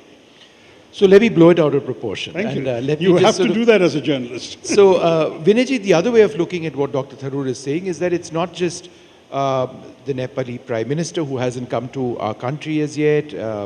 It's even the Bangladeshi Prime Minister who hasn't. And therefore, are there signals being sent that, you know, don't assume that a relationship in the past is going to be the same as it is now? I think many a times journalists read between the lines. They don't read the lines. So read the lines. Nothing like unnecessarily reading between the lines. They may have their own reasons, but we have already laid a red carpet for all our heads of neighboring states, and I'm sure today or tomorrow they would definitely visit India and the relations could be taken to a different level, beyond doubt. All right. Look, I'd like to thank all three of you very much for being Can with I us. make one By all simple means. point, one Yes, small sir. point, just I'm tempted to make No, it no, because I believe external affairs in countries like India are definitely monitored at the central level, which is good. But the states also can play a role. For example, I come from Maharashtra and everybody knows about Tulsa Bhavani, which is a temple created by Chhatrapati Shivaji Maharaj. And Tulsa Bhavani has its own connection with Nepal. Degu Taleju is the deity over here, and the idol that was created in Tulja Bhavani temple is of the stone which was brought from Nepal. Likewise, many states, including Uttar Pradesh, Uttarakhand, of course, and Bihar, West Bengal, all these states, many more also could be, have a very vibrant historic relation, ancient relation with Nepal. And we need to build upon that. We should encourage our states to cultivate these relations further and take them to a different level. Because, as I said, the foundational aspect of India-Nepal relations is people-to-people relations, cultural relations. No, I couldn't agree more. I'd like to thank all of you for being with us. Geopolitics doesn't necessarily need to be sort of some high-level positioning of governments. It actually stems from the people, from our past, and perhaps the role of states needs to be looked at as well. Thank you very much. Thank you. Thank you.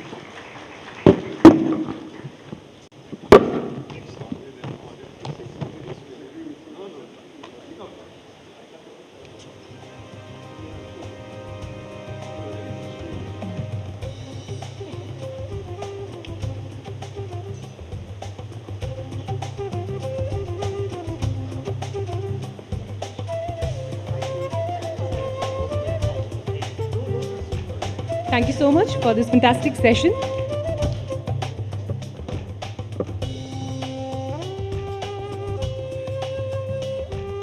So moving from subcontinental geopolitics to domestic policy and strategic balance, we now invite on stage Mr. Pradeep Gyavali, former Foreign Minister of Nepal and senior leader CPN UML, and talking to him is my colleague Manogya Loewal. Please pass him the phone.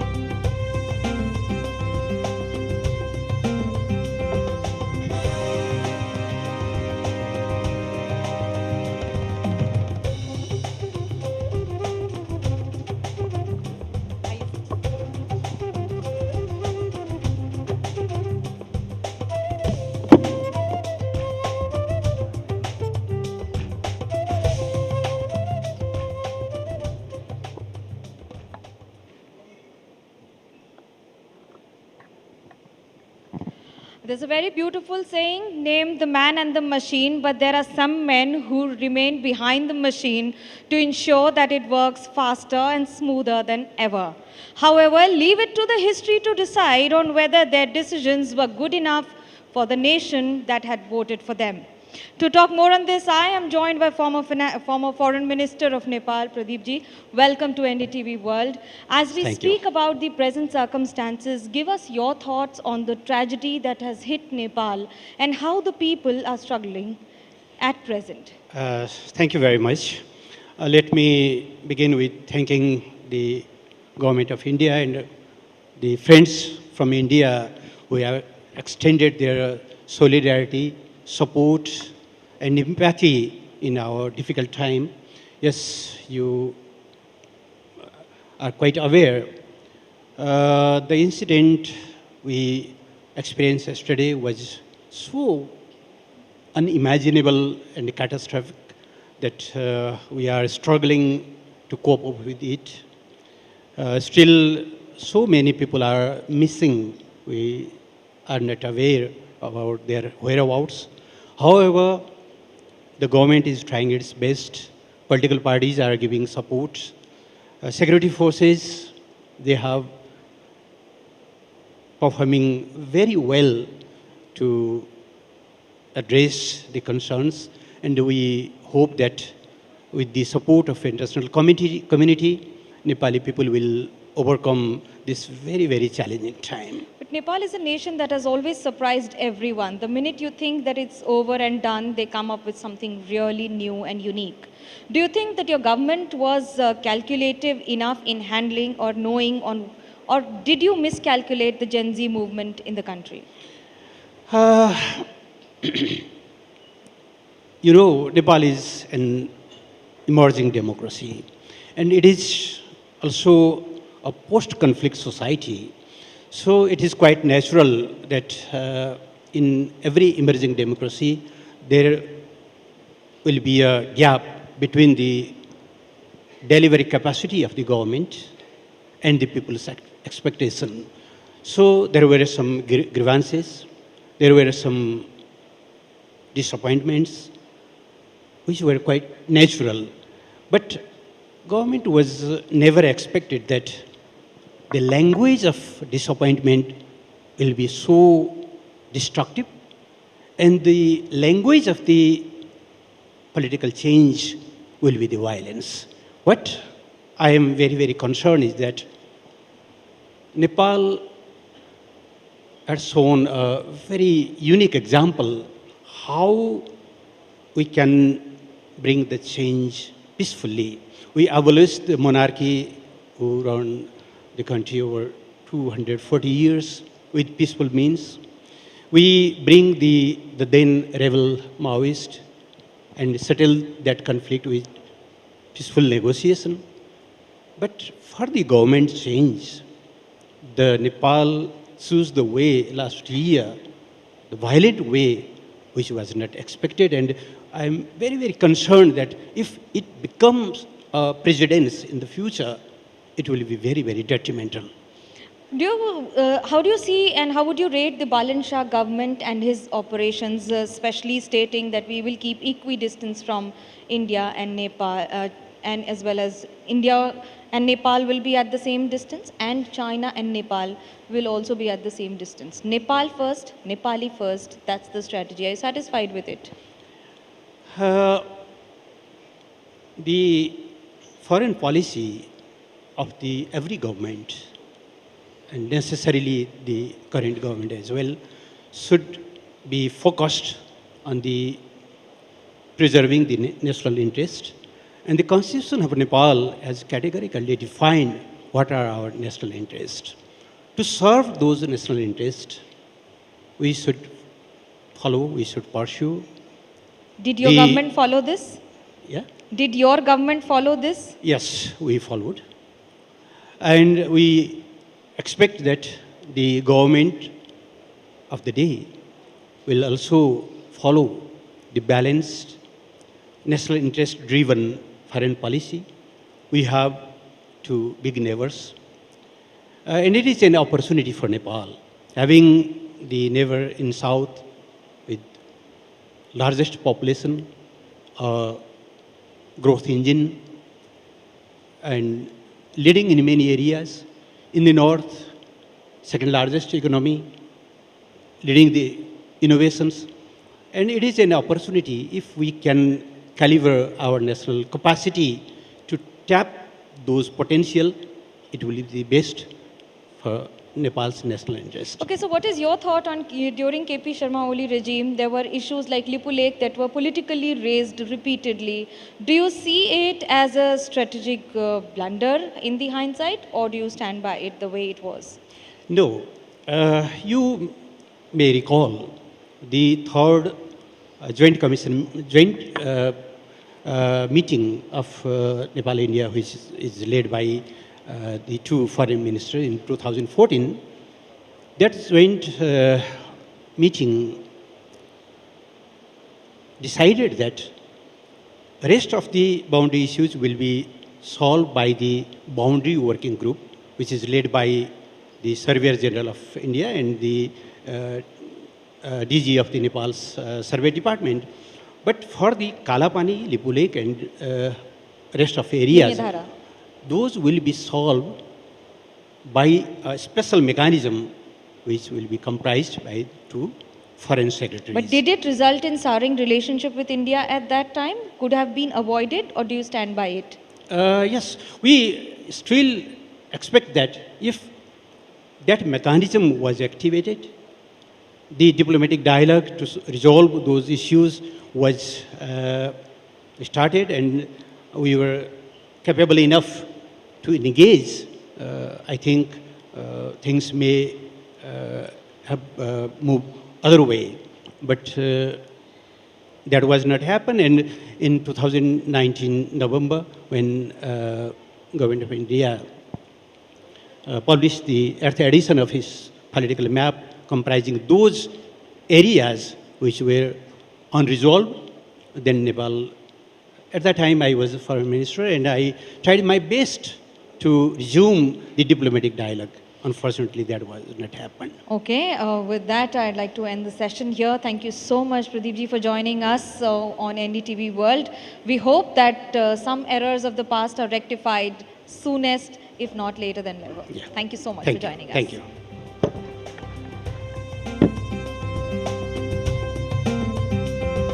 Thank you very much to the former Foreign Minister of Nepal, Mr. Pradeep Diwali, for joining us here on the NDTV Anviksha. And we have one of the most important sessions that you've been waiting for all through the day. As I said earlier, we are mindful of the fact that there's a very significant amount of time that the government is putting into the rescue and relief effort right now for the last 24 hours at the northern area, where a lot of families are missing still. But yet, we have an important player right now in the political dynamics of Nepal.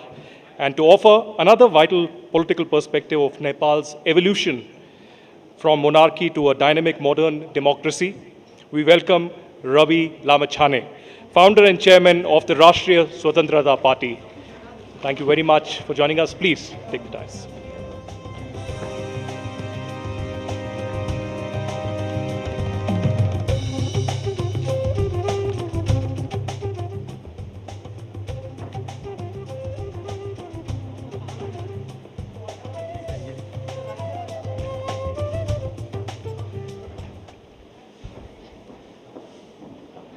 The chairperson of the event, friends from India, ladies and gentlemen, namaskar.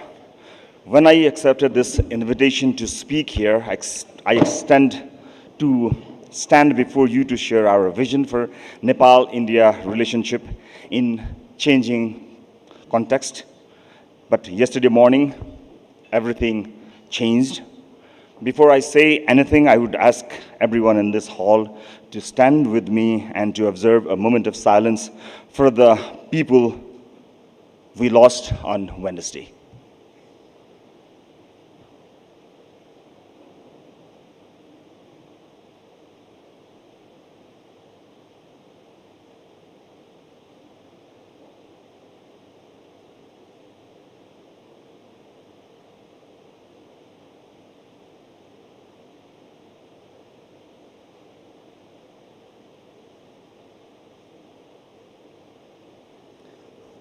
Thank you.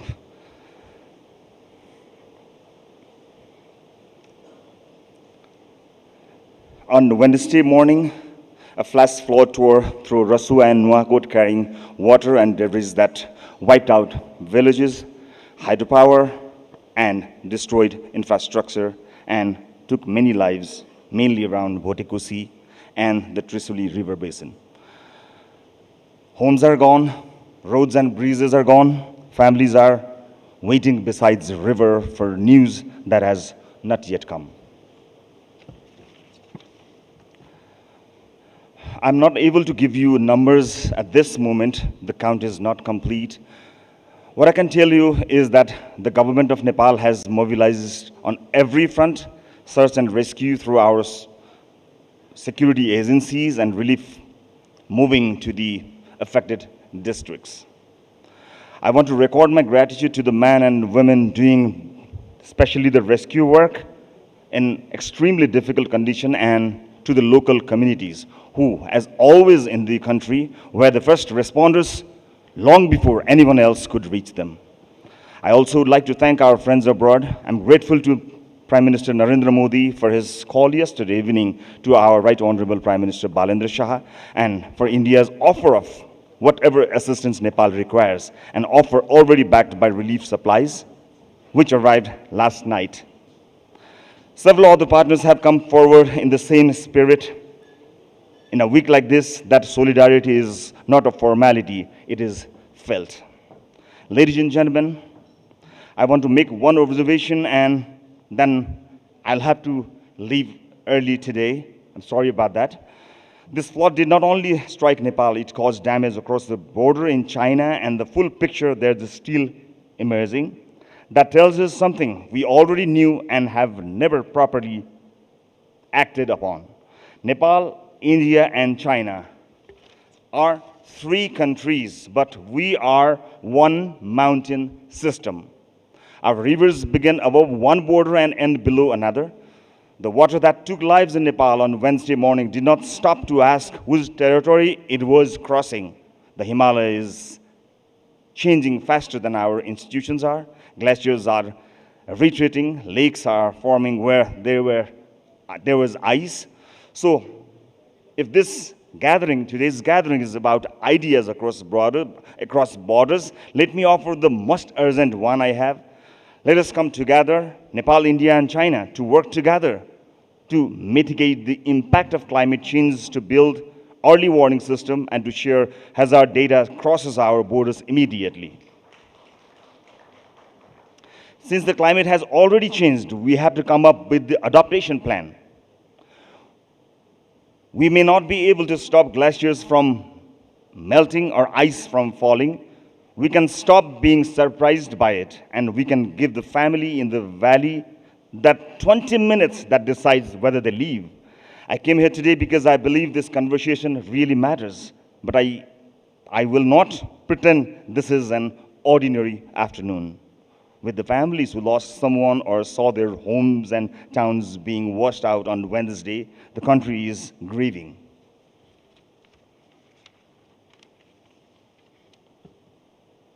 Besides all the unfortunate situation, we are fortunate enough to receive such a warm messages and solidarity from the friends and all across the world.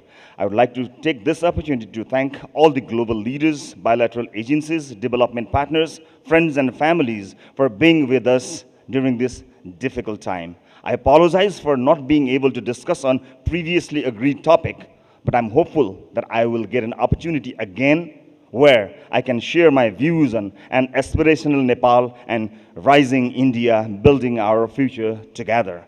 Thank you, NDTV team, for coming to Nepal, and thank you for having me. You all have a wonderful stay in Nepal. Thank you very much.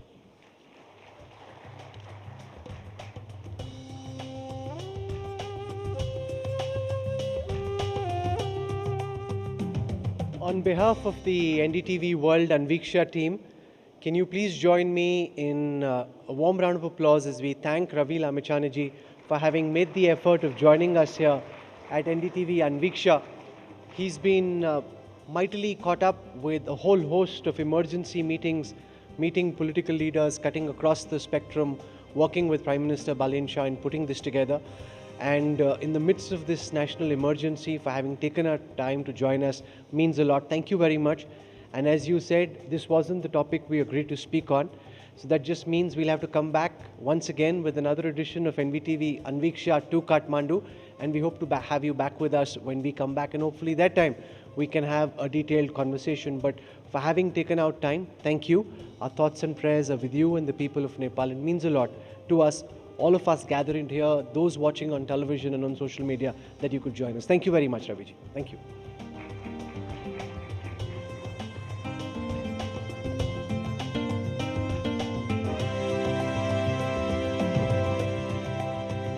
Thank you very much, Dr.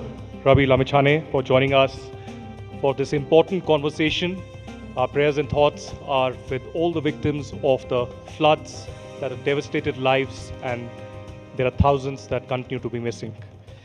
For our next session here, staying on the pulse of the political leadership, we now move to a sequence of perspectives from key political figures in Nepal. And Ravi Lamechane put out one perspective from the RSP, the ruling government in power.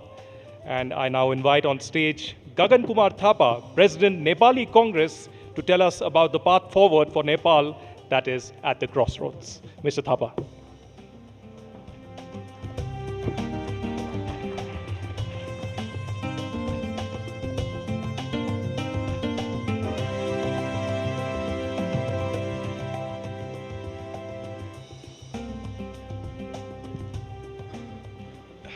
So गगन जी, कहाँ से शुरू करें? Gen Z movement से शुरू करें या अभी की जो सिचुएशन नेपाल की है? लेकिन सबसे पहले मुझे लगता है कि it is important to speak about what Nepal is facing right now, and that is the tragedy of the devastating floods. I am sure that you have spoken to people. I saw your video that you released last night, and you've spoken with the people of Nepal, and you said that you stand with the government of Nepal, with the Balin Shah government in this time of need. What can you tell us about the devastation that has happened, and especially also in the context of that help that you expect from regional partners and global community right now? Sure. And India has also expressed deep sympathies and sent out some aid. Well, first of all, thank you very much. Thank you for having me here. Nepal is right now going through a moment of grief. We are yet to know about the numbers, but what we know so far is many people have lost their loved ones, their homes, their livelihoods. So this is a time where we need to stand together, and that's why this morning all the political parties we gathered for all-party meeting, and we expressed our firm commitment that by all means we will stand together with government. And few of our places, Raviji also mentioned during his speech. And this is a time where we also need our friends. And I would like to use this platform to express my gratitude to Prime Minister Sri Narendra Modi, Government of India and people of India for the promptness and also for the assurance and for again showing that a friend in need is a friend indeed. So, but this is just a start. The primary evaluation, the loss is unimaginable, and this is beyond our capacity as economy. So we will reach out to the global communities, and then even at that time during reconstruction, we firmly believe that Government of India, people of India, we will see them on our side, as we saw them during the earthquake and during different this sort of incidents. गगन जी, मैं आपको थोड़ा सा वक्त में पीछे ले जाना चाहूँगी. जिस समय नेपाल में जेनजी आंदोलन हुआ और उस समय आपका घर भी जला दिया गया था, और हमें वो वीडियो याद है क्योंकि हम सब खबरों पर लगातार नज़र बनाए हुए थे. आदित्य तो ग्राउंड पर नेपाल आए थे कवर करने के लिए. मुझे आपका वो वीडियो याद है जिस वीडियो में आपने एक मैट्रेस को पीछे रख के अपने बैकड्रॉप पर मोबाइल सामने लेकर बात की, और आपने एक्नॉलेज किया कि जो गलतियां हुई उनको हम सुधारने के लिए तैयार हैं, आपको सुनने के लिए तैयार हैं, बात करने के लिए तैयार हैं. वो एक्नॉलेजमेंट एक ऐसे वक्त में आया था जब नेपाल एक ट्रांजिशन के फेज़ से गुजर रहा था. तब से अब तक बहुत कुछ और बदला. आज की आपकी अंडरस्टैंडिंग क्या है नेपाल में? यूथ के वो एस्पिरेशंस, उनकी वो चिंताएं, उनके वो कंसर्न्स किस हद तक रिजॉल्व हुए हैं आपकी नज़र में? Even before September 8, उससे पहले भी हम अपने पार्टी के अंदर ये बात काफ़ी बार we raised this issue. We in fact were continuously warning our senior leaders that there's a growing frustration among people, because we used to extensively travel and we used to see that, we used to sense that, particularly among young people. They were so angry, and the main reason for their anger was that we are not getting enough opportunities here. And why are not we getting enough opportunities? Due to bad governance. And bad governance is equal to the wrong politics, wrong political choices. So that was, I mean, there was a clear message. It just didn't come out one fine day. There was a clear message. And we were bringing that messages to our rooms, to our boardrooms. पर हम लोग अपने नेता, खास करके senior नेता को जो बात बता रहे थे उस समय, शायद हमारी ही कमजोरी थी कि we're not able enough to make them realize that. So even after September 8, so there was kind of debate within my party.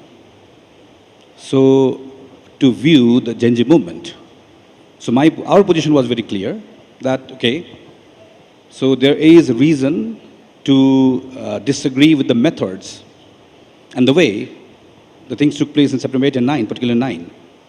But the message is very clear that we don't want to, you to continue the old way of politics, the old way of governance. So I think that was also expressed during election. जिस दिन आपका घर जला था, वो आपके लिए एक मोमेंट ऑफ रियलाइजेशन था आपकी पॉलिटिकल जर्नी का? हम तो उससे पहले तकरीबन एक साल से, so not only realization, I want to recall the day when I decided to stand against the parliamentary party leader, against my party president, the then Prime Minister, Mr. Sharvada Deuba. I knew that I'm going to lose it. But the reason I chose to stand against him was that I was listening to people's voices. वो लोग, खास करके हमारे senior नेता, we have a very high respect for them. But everyone has its own, their own time. And everything has its limit. So we ignored that message. So now the thing which we're trying to do right now is that, so ये भी नहीं कि the politics has all the capacity to solve all the problems. It's not that.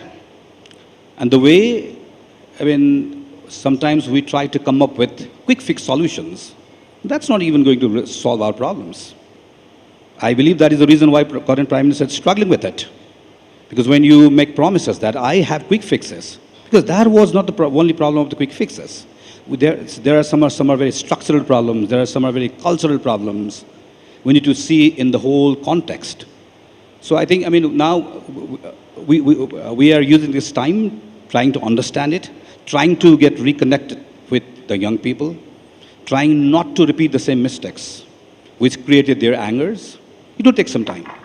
You spoke about the past way of thinking and perhaps a new way of thinking in the government and the political system of Nepal.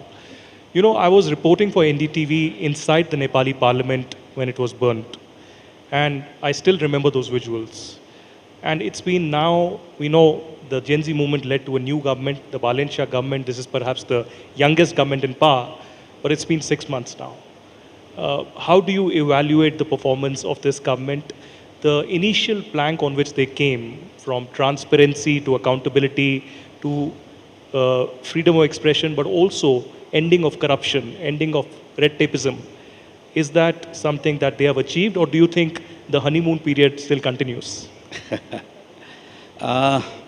It may not be a very appropriate time, as we are going through this movement, to pass any sort of judgment about the government or the head of the government. But I would urge them to, go back to our history. It's not first time some leader, some party has got this strong mandate. 1951 was a different story, but in 3 different stances, we got similar sort of very strong mandate. What our history teaches us, that winning a mandate is one thing, but making it a success is a different thing. So, to make it very short, so in all 3 stances, what went wrong? What did the strong leader, what was the wrong decisions? One, got stuck in fighting within your own party. You start to think that I am the most powerful, and you start undermining the institutions. And you start undervaluing the public accountability. That is the lesson. I wish and I suggest that RSP also learned from, the failures of the history.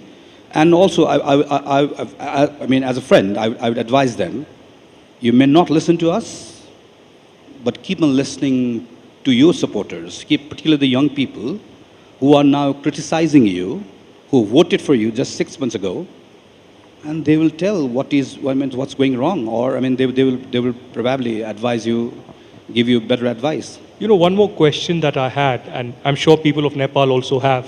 They've given landslide victory to Prime Minister Balin Shah, but also Mr. Balin Shah has a different style of working. One, social media has played a very incredible role in the rise of both the Gen Z movement and this current government. Do you think in the past, when it happened in September last year, the banning of the social media played an incredible role in youth coming out against the Oli government? And secondly, do you think the way of speaking to the people through social media that Mr. Balin Shah has is the new normal now, or do you also have another piece of advice?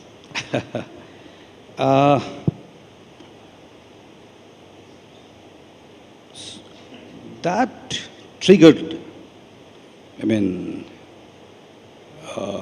thing for September 8, but that was not the only thing, as I shared before. So it was, particularly after the formulation of the Constitution, people were expecting for the good governance, as they waited for long, and as it was not fulfilled, so there was a reason for that. And I think it's not, not only new normal here in Nepal, in other part of South Asia, not only in South Asia, the way of election campaigns, the way of communication, it had changed dramatically after the emergence of social media. But what I still believe is that you can change your mode of communication, and there's nothing wrong about that. You can have your own style. And I sometimes don't see the reason why people are complaining about it. Our Prime Minister can have his own style of communication. But the only thing you need to be aware of is that you choose your lane, it's fine. You choose your speed, it's fine. But you have to understand that you also need to follow the lane discipline. There is a red line. We are extending our support to him regarding, whenever there's an issue of this public concern, national security, this sort of calamities, everywhere. We are probably time and again. So, we are playing our constructive role. So, we are majority in National Assembly. We don't have numbers in lower house. We respect people's mandate that they are here to run the government for 5 years. We are here to play our role of opposition, but that doesn't mean that we oppose for the sake of opposition. We play our role very constructively. And I expect that all the time you don't rely on only social media platforms, but also rely on having good relationship with your team members. I always want to see my Prime Minister as a captain of team, and all other as team members. Even during this is what we have advised Prime Minister this morning. So this is the federal Nepal. We have 7 provinces. We have 753 very powerful local governments. So when you say my government is doing this, then also think of these local governments. They're all your partners. Take them as partners. Take us as partners. So this is not same old Nepali Congress. We have number of disagreements on number of policies, but we just don't simply say no. We say this is wrong, and this is alternative. Our criticism is based on evidences, research. So this is what I expect from Prime Minister. I don't have anything to complain about the way of communication, mode of communication. That's your choice. गगन जी, मैं नेपाली कांग्रेस पर भी अब बात करना चाहूँगी, क्योंकि देश की सबसे पुरानी पार्टी और खुद संघर्षों से निकली हुई पार्टी, लेकिन इन सब के बीच एक संघर्ष अभी आपकी पार्टी के भीतर भी चल रहा है। अभी भी चल रही है कोर्ट में, आज भी अभी भी चल रहा है कोर्ट से आ रहे हैं, सीधे वहीं से आ रहे हैं। कार्यकर्ता किसको समझेगा? असली नेपाली कांग्रेस किसके पास है? नेपाली कांग्रेस किसके पास है? असली नेपाली कांग्रेस किसके पास है? मेरे पास है, इसलिए तो आपने मुझे यहाँ पे बुलाया। नहीं तो आप बुलाते क्यों? सभी लोग जानते हैं मेरे पास है। ये वायरल होने वाला है ये। कार्यकर्ता भी यही मान रहा है? जरूर, ये कार्यकर्ता, इट्स नॉट ओनली ऑफ कार्यकर्ता की बात। पार्टी, कार्यकर्ता और नेता, इसका combination, this is not only combination of कार्यकर्ता नेता। पार्टी का वो जो सपोर्टर्स होते हैं, जो शुभचिंतक होते हैं, खास करके मैं समझता हूँ कि वो क्या सोचते हैं पार्टी के बारे में। और हम लोगों ने यही गलती की पहले.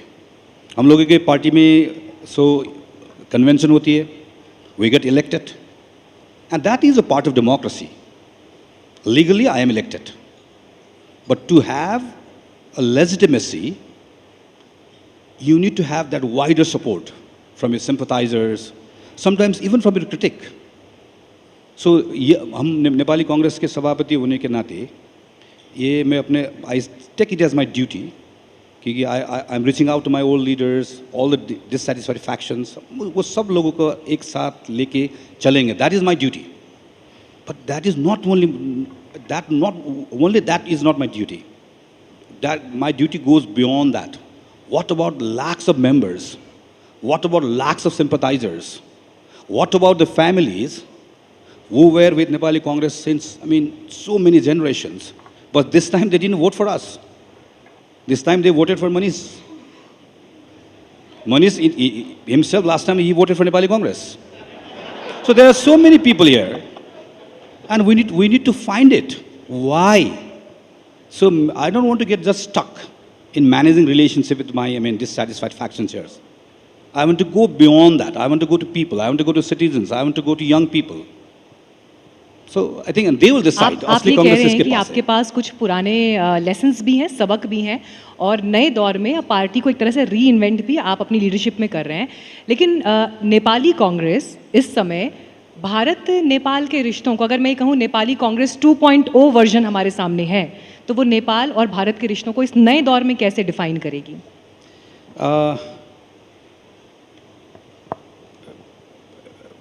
मैं यही कहना चाहूँगा इसमें कि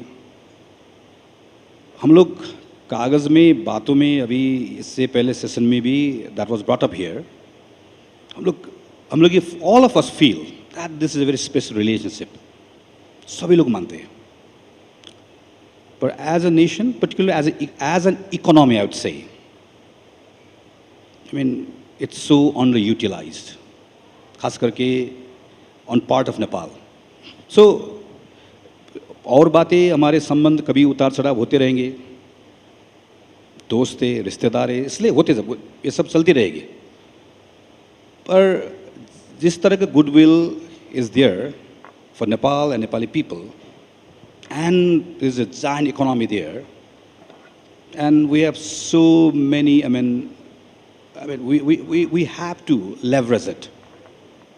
सो मैं चाहूँगा कि next 10 years I would like to see Nepal gaining so many benefits. And of course, there's always mutual. But we have to make our move. Nobody will just wait for us. We have to make our moves. We have to make it very clear. And as there was asked, what do you want, from this emerging India? We have to make it very clear. And if whatever we used to say in boardroom, we have to have that guts to say it in public. This double standard is not going to work. Let us make it very clear. We have some issues, we'll deal with it. We are friends, we are brothers, and then we will reap benefit out of it. आपने मनीष जी का अभी नाम लिया, तो क्या आप ये बताना की कोशिश कर रहे थे कि नेपाली कांग्रेस का भी योगदान है ये सरकार बनाने में?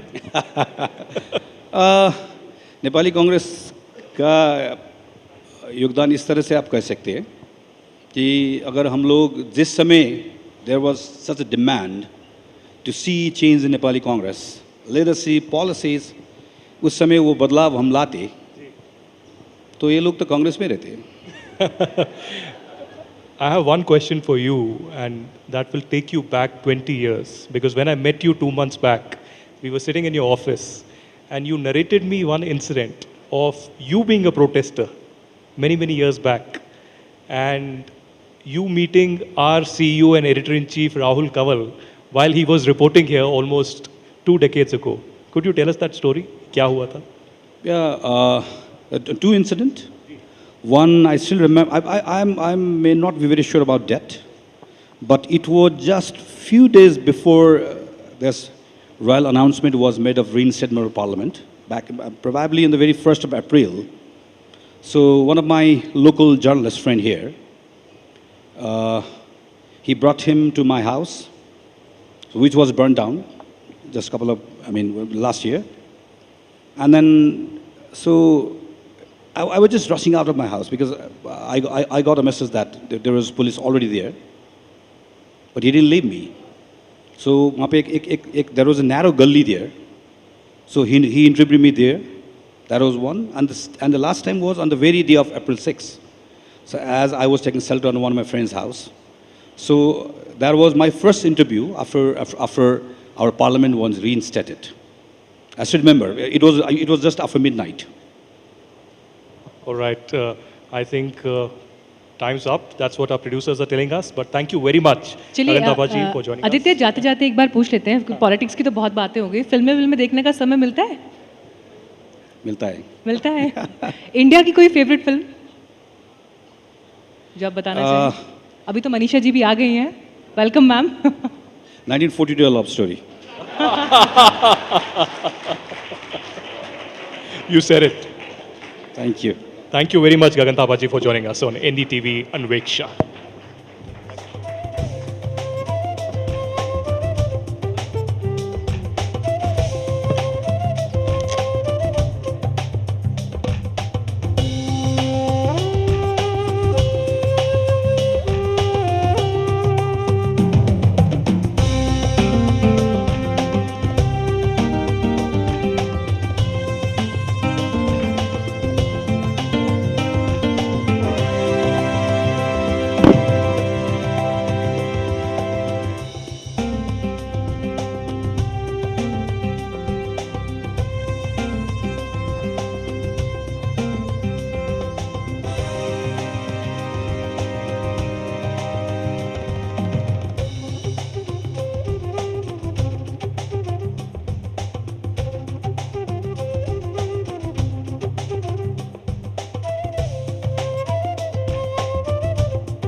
गगन जी के साथ अपने सेशन की बात जब हमने ख़त्म की तो फिल्मों पर आकर ख़त्म की और एक छोटा सा हिंट आप सभी को भी मिल गया होगा कि हमारा अगला सेशन किस दिशा में जा रहा है। राजनीति की बात हुई, इकोनॉमी की, फॉरेन पॉलिसी की, अलग अलग मुद्दों पर हमने आज बात की, लेकिन सिनेमा ने कैसे दोनों देशों को जोड़ा है उस पर बात करने के लिए और कैसे महिलाओं का रिप्रेजेंटेशन आज के दौर में, आज के वक्त में दोनों देशों की रिलेशनशिप को डिफाइन करेगा, इस विषय पर बात करने के लिए मैं स्टेज पर मनीषा कोइराला जी को आमंत्रित करती हूँ। Your most welcome ma'am.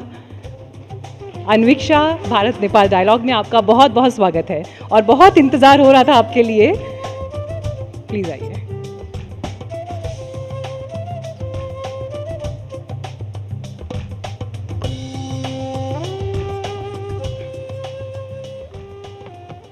Manisha ji, I think audience is here, but across India as well, we're waiting for this moment. Ever since we announced NDTV Anviksha, I think one person that they've been waiting to hear is Manisha Koirala. So thank you very much for joining us here at NDTV Anviksha. We're honored.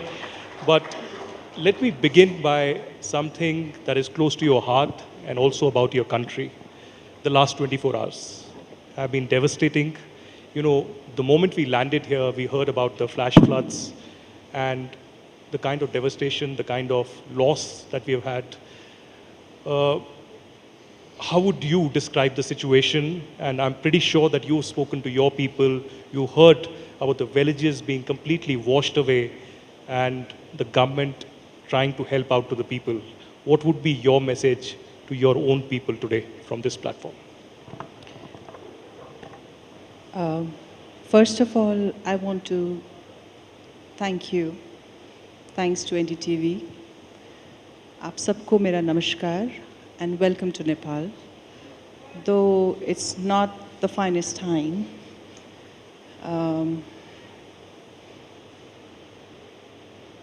so my first thought are towards the people, the victim, the people who are suffering, prayers for them. I think we all need to pray for them. And beyond borders, beyond this thing, on a human to human level, to see in such a huge amount of human suffering. It's a heartbreaking situation. And it came all of a sudden, shockingly, like the way even the earthquake, I remember many years back, shattered. The visuals, the news, the stories, I've never seen. I don't think many of us have seen this kind of, floods or this kind of fury of the nature. And we all need to pray, and we all need to step forward to support and help. And yeah. Manisha ji, क्योंकि आज जब आप हमारे बीच मौजूद हैं और अन्विक्षा की जब हम तैयारी कर रहे थे, उस समय की परिस्थितियाँ कुछ और थीं, और फिर जैसा बीते एक दिन में जो कुछ हुआ, आपसे बातचीत के लिए बहुत सारे परिचय मैंने तैयार करे, बहुत सारे इंट्रोडक्शंस मैंने तैयार करे, और वो इंट्रोडक्शंस मेरे नहीं थे, वो उन सब लोगों के हैं जो आपकी फिल्मों को इस पूरे समय में देखते रहे हैं। एक लड़की को देखा तो ऐसा लगा जैसे खिलता गुलाब, जैसे उजली किरण, जैसे वन में हिरन, जैसे चांदनी रात, जैसे नरमी की बात, जैसे मंदिर में हो एक जलता दिया। इससे खूबसूरत लव लेटर आज के दौर में भी कोई नहीं लिख पाया है, जो उस गीत ने उस समय उस दौर में तय किया। इन सब गीतों को जब हम देखते हैं तो एक तरफ हमें नेपाल की परिस्थिति भी दिखाई देती है, और दूसरी तरफ ये बात भी है कि सिनेमा ने कैसे लोगों के ज़ख्मों पर मरहम लगाया है।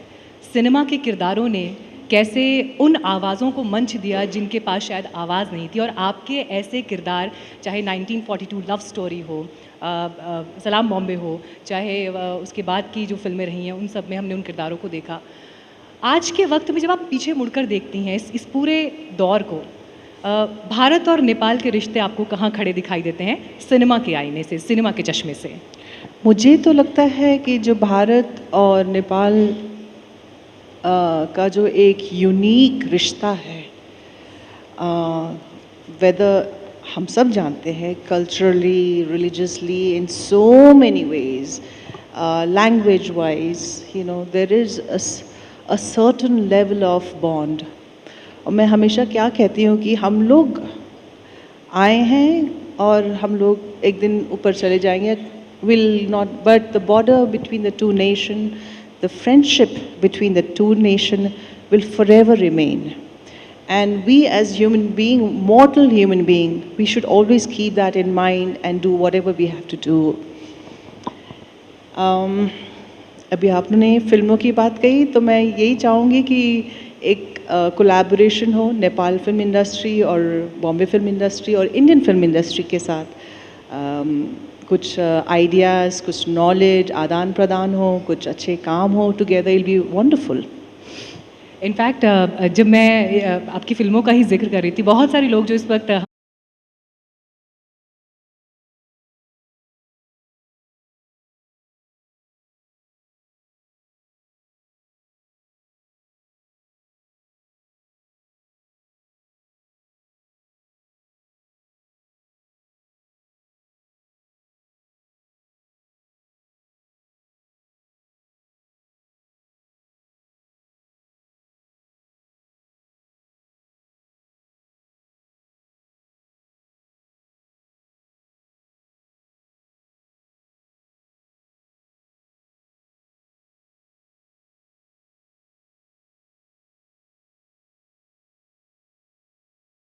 मेरे पिताजी और मेरे, गंगा हमेशा हिमालय से बहती हैं और उसके बाद फिर आगे तक पहुंचती चली आती हैं, तो सोर्स हमें दिखाई दे रहा है। नमस्ते मैम जी। सोर्स हमें दिखाई दे रहा है, और आपका भी संबंध बनारस से है, तो मैं तो आपको आज बनारस की यादों में भी लेकर जाऊंगी।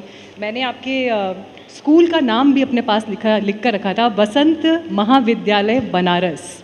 बसंत कन्या महाविद्यालय, कन्या महाविद्यालय था। बताइए वहाँ के बारे में ज़रा कुछ, आपकी स्कूलिंग जब वहाँ हुई वो वक्त कैसा था? Basically, our family was on a political exile, and I was raised in Banaras, and that school actually, my mother had studied, so she put me into that school, and I think मेरी हिंदी शुद्ध है इसीलिए कि मेरी basic studies Hindi में ही हुई है। तो हालांकि मुझे अपने आप को ढालना पड़ा बम्बईया हिंदी में, लेकिन मुझे अभी भी बहुत अच्छे तरह से बनारस की गलियां याद है, बनारस का के पुराने घर याद है। मैं बहुत बार गई हूँ और वापस बहुत बार मैं बैठती हूँ और घाट में बैठ के अपना मेडिटेट करती हूँ। अगर मुझे इनकॉग्निटो मैं चली गई तो my family have always enjoyed being always our younger days being part of Banaras. It's a privilege and honor. If I can take that forward, you come from a family, Manisha ji, which has a political legacy and deeply rooted in Nepal. You've also seen a transformation in Nepal from a monarchy to a democracy, and from a democracy to a Gen Z movement last year. When you, in hindsight, think about it, look back, do you miss monarchy in some ways? Or do you feel just that the current form of democracy and the current form of republican system is the way forward? So thank you for the question. And this is not the first time, I've always spoken about it, and I would want to elaborate slightly more, is that I firmly, first of all, when we look at Nepal, we need to understand political history of Nepal is quite different than political history of India. So whenever we're trying to, I would request everybody to understand, first of all, the country was made by the forefathers of the monarchy, of this present king's forefather. Because of that, this country exists. So the stake of the monarchy is much more for the existence of the country. And I remember my grandfather, B.P. Koirala, saying that in Nepali he had said, Mero ra raja ko ghati eutai tarbar ko myanma cha, meaning my neck and the king's neck is on the same space. He represented democracy, and king represented the country, the unity. And I feel when we became republic, I don't think it was backed by a referendum. It was backed by a political debate in the parliament. It was imposed by external forces. And a lot of we Nepalese feel that Nepali voice was not even considered. That's why even till date, the king is very popular. And also I would like to say, I am progressive, I know that, but Nepal, Nepal is geographically in a very unique and special position. We have giants, grand superpowers as our neighbors. So for us, our identity, our unity matters the most. And the king represents that. King is above the political differences, the political games, the fighting, all that. It's a symbol of unity, and it's a symbol of a unique identity, which Nepal needs. And, but at the same time, I would say we need a stronger democracy, we need a stronger parliament. I believe in multi-party system, I believe in debate, I believe in free and fair elections, and let the government decide and run the country. But let the institution of monarchy remain like a unity, like a symbol of unity, above all that. Taking that forward, I remember you played character of Rajo, daughter of a revolutionary in 1942, a love story. And this was 3 decades ago. Right. Now, when you look at Nepal, what happened last year, You remember the visuals of the Nepal parliament burning and a lot of government and constitutional bodies being set afire. And there was a revolution, the Gen Z revolution that happened, and now we have the Balen Shah government. Right. But when you think about this transformation, political transformation, and the rebellion that you saw, did you see the same kind of rebellion that was witnessed there, or did you see this kind of a directionless movement happening? So there are a couple of things. I support younger generations' energy. I support and I salute the fact that they stood up against corruption. They stood up against the political class failing to address the corruption. And I feel it's too early for me or anybody to discredit them. But I also believe that only because you're young doesn't mean you'll be a good leader. You know, there is a wisdom, there is an experience, there is something which is also very much a country needs. So this whole that you're young, so you become is not. I think it's a farce. I am looking forward to having a great delivery by the Balen government. I'm hopeful. I don't know. At the end of the day, accountability matters. At the end of the day, delivery matters. So let's see. Also, can I add something? In Nepal's political history, this is not the first time the younger generation has taken a leadership. My grandfather, for that matter, was very young when he took the leadership. With him, his friends like Krishna Prasad Bhattrai, Ganesh Manji, all were very young. So we already have examples of younger people coming into the politics and taking leadership. So maybe the present leadership, the present young leadership should have an example of such times as well. Aditya ने 1942 का जिक्र किया ma'am, और साथ में Gen Z की बात हो पाई, तो आप तो खुद अपने ज़माने की जेनजी रही हैं, इसमें तो किसी को कोई डाउट नेपाल में होना नहीं चाहिए. पॉलिटिक्स से दूरी बनानी थी, फिल्मों का रास्ता आपने पकड़ा. लेकिन एक छोटा सा किस्सा मेरे पास भी है, और ये सवाल मैं चाहूँगी जो जेनजी को लेकर मैंने पूछा, आप ही की लाइफ के एक एग्जाम्पल से समझेंगे. 1942 लव स्टोरी के पहले स्क्रीन टेस्ट के बाद विदु विनोद चोपड़ा जी ने आपको रिजेक्ट किया था, if I am not wrong. आपने 24 घंटे मांगे, गिव मी 24 आवर्स, पूरी रात तैयारी की, and the next day you were in the film. Am I right? Absolutely, मेरी माँ गवाह है इस बात की. और till date I am extremely grateful for Vinod for giving me a chance to act as a Rajjo. That's a lifetime's this thing. And also making me realize that I wasn't good enough. I had to buck up. Because you need a good teacher. And you need to be willing to learn and put in the hard work, But I remember the first screen test, he said, Manisha, you're a shit actress. Sorry to use that word, but... And I said, please give me one more day. And that day, actually, I forgot to eat, I forgot to sleep. I was just with that lines, how do I do it? How do I do it? And next day. लेकिन Gen Z की जिद को अगर direction सही मिल जाए तो जिंदगी पलट सकती है. Vision and direction is really needed. And घर में भी मुझे क्या लगता है ना, जब बच्चे बड़े होते हैं तो we need to encourage them. लेकिन एक guidance अगर मिलता है, मैं खुद का एग्जाम्पल, अपने आप का एक जो ख़राब एग्जाम्पल है, लेकिन मैं देना चाहूँगी कि मैं जब यंग थी ना, मैं किसी की नहीं सुनती थी. I was a rebel without a cause kind of a person.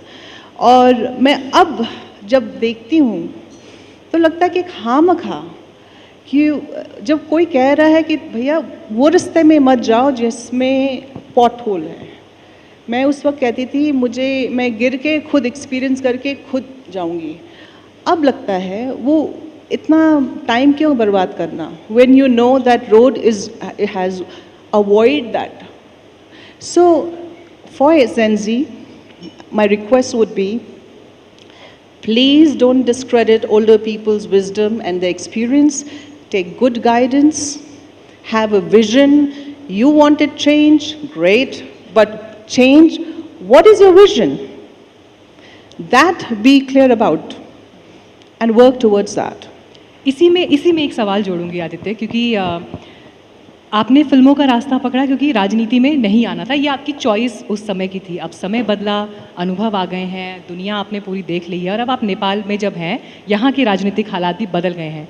क्या मनीषा कोइराला राजनीति की तरफ जाने के बारे में कोई विचार रखती हैं, सोचती हैं, या कोई ऐसा विकल्प आया तो उसके बारे में सोचेंगी?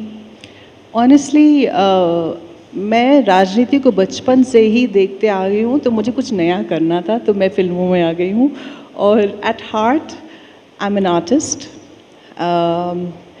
And I may be misfit for the main stream politics. हालांकि by default, I like to know what's happening in the country, outside the country, in the world. I am well versed with what's happening, but I don't see myself getting involved in mainstream politics. Manisha ji, you became a star in India and might I say the world at a time when it was almost unthinkable for a Nepali girl to make it big, that too in the Indian film industry. And now after 32 years, your film, 1942, A Love Story, is back in the theatres. And when you look back and look now at yourself on the screens, what do you think? Do you think a kind of a pride of a young Nepali woman fighting and struggling and making it big? Do you feel a certain amount of sadness, the kind of struggle that you had to go through? And finally, what would be your message to the Gen Z that we have been talking about? Some kind of inspiring words for them on the path ahead.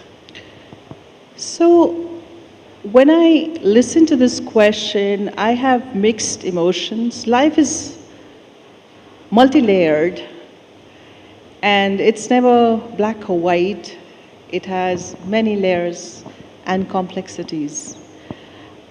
मुझे एक ही उदाहरण याद आता है, जैसे कि आप सोने को पिघलाते हो जला के, फिर ठोक ठोक के ज्वेलरी बनाते हो, तभी जाके एक खूबसूरत कुछ बनता है. Life is that. I don't think any life without struggle has beauty. Life is full of struggle, and higher the challenges, the bigger the challenges, it kind of makes you more sharper, more tuner, more sensitive, more this thing. So it has my struggles, my pain, my loneliness, my hardship has only fine-tuned me as an artist. So I'm grateful for that. And I'm grateful for getting from life, for getting an opportunity to work in such a highly competitive and a highly talented industry like a film industry in India.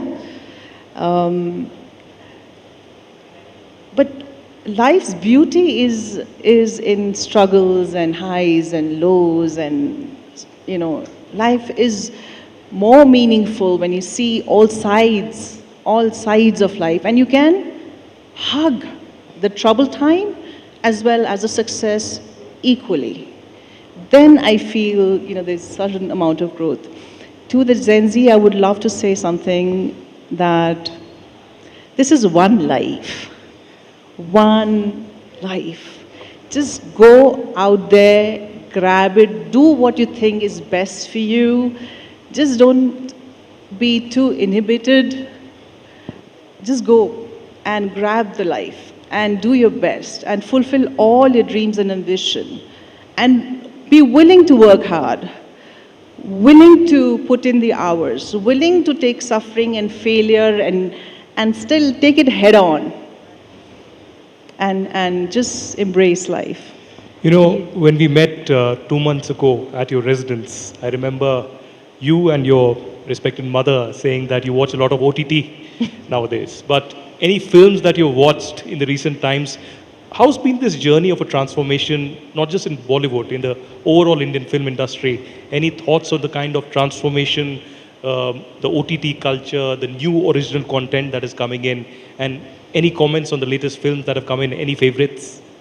So I think the whole world's, there's a nice transition that is happening since 90s to now. Earlier, cinema was focused towards starship. Now I think the content is the star, and which is great. You see the floods of talent coming in, which not necessarily a hero material or a heroine material, but flooded with talent and flooded with, zeal. So I love watching movies which could be commercially super hit like Dhurandhar, or I would love to watch a movie like Laputa Ladies, and because I think now the OTT platform gives you options, you can see everything. And because of OTT platform, you don't, it's like earlier, a big production house, big hero, big heroine, and that's how. Today, because of content driven, there's many different kind of actors, many different kind of directors, many different kind of, the choices. As long as you're talented and you have something to show, I think you have the viewers. मुझे लगता है सौदागर से लेकर अभी हीरा मंडी तक वो पूरी journey जो मनीषा जी की हमारे सामने है, उससे तो किसी को कोई इनकार हो नहीं सकता. आपने जीवन के उतार चढ़ाव और स्ट्रगल्स का जिक्र किया. कैंसर के खिलाफ जो आपकी लड़ाई थी और उससे आप जिस तरह से फाइट बैक करके आई हैं, वो तो सभी के लिए इंस्पिरेशन है ही. उससे जुड़ी एक बात मैं आपसे ज़रूर पूछना चाहूँगी, लेकिन उससे पहले जीवन में कितने ही संकट क्यों ना आ जाएं, लेकिन लोगों का प्यार आपके लिए नहीं बदलता. और इंडिया से बहुत सारे लोगों ने आपके लिए बहुत सारा प्यार भेजा है. उसे लेकर एक छोटा सा एवी हमारे पास है. हम चाहेंगे एक बार आपके लिए उसको ज़रूर यहाँ पर प्रेजेंट करें.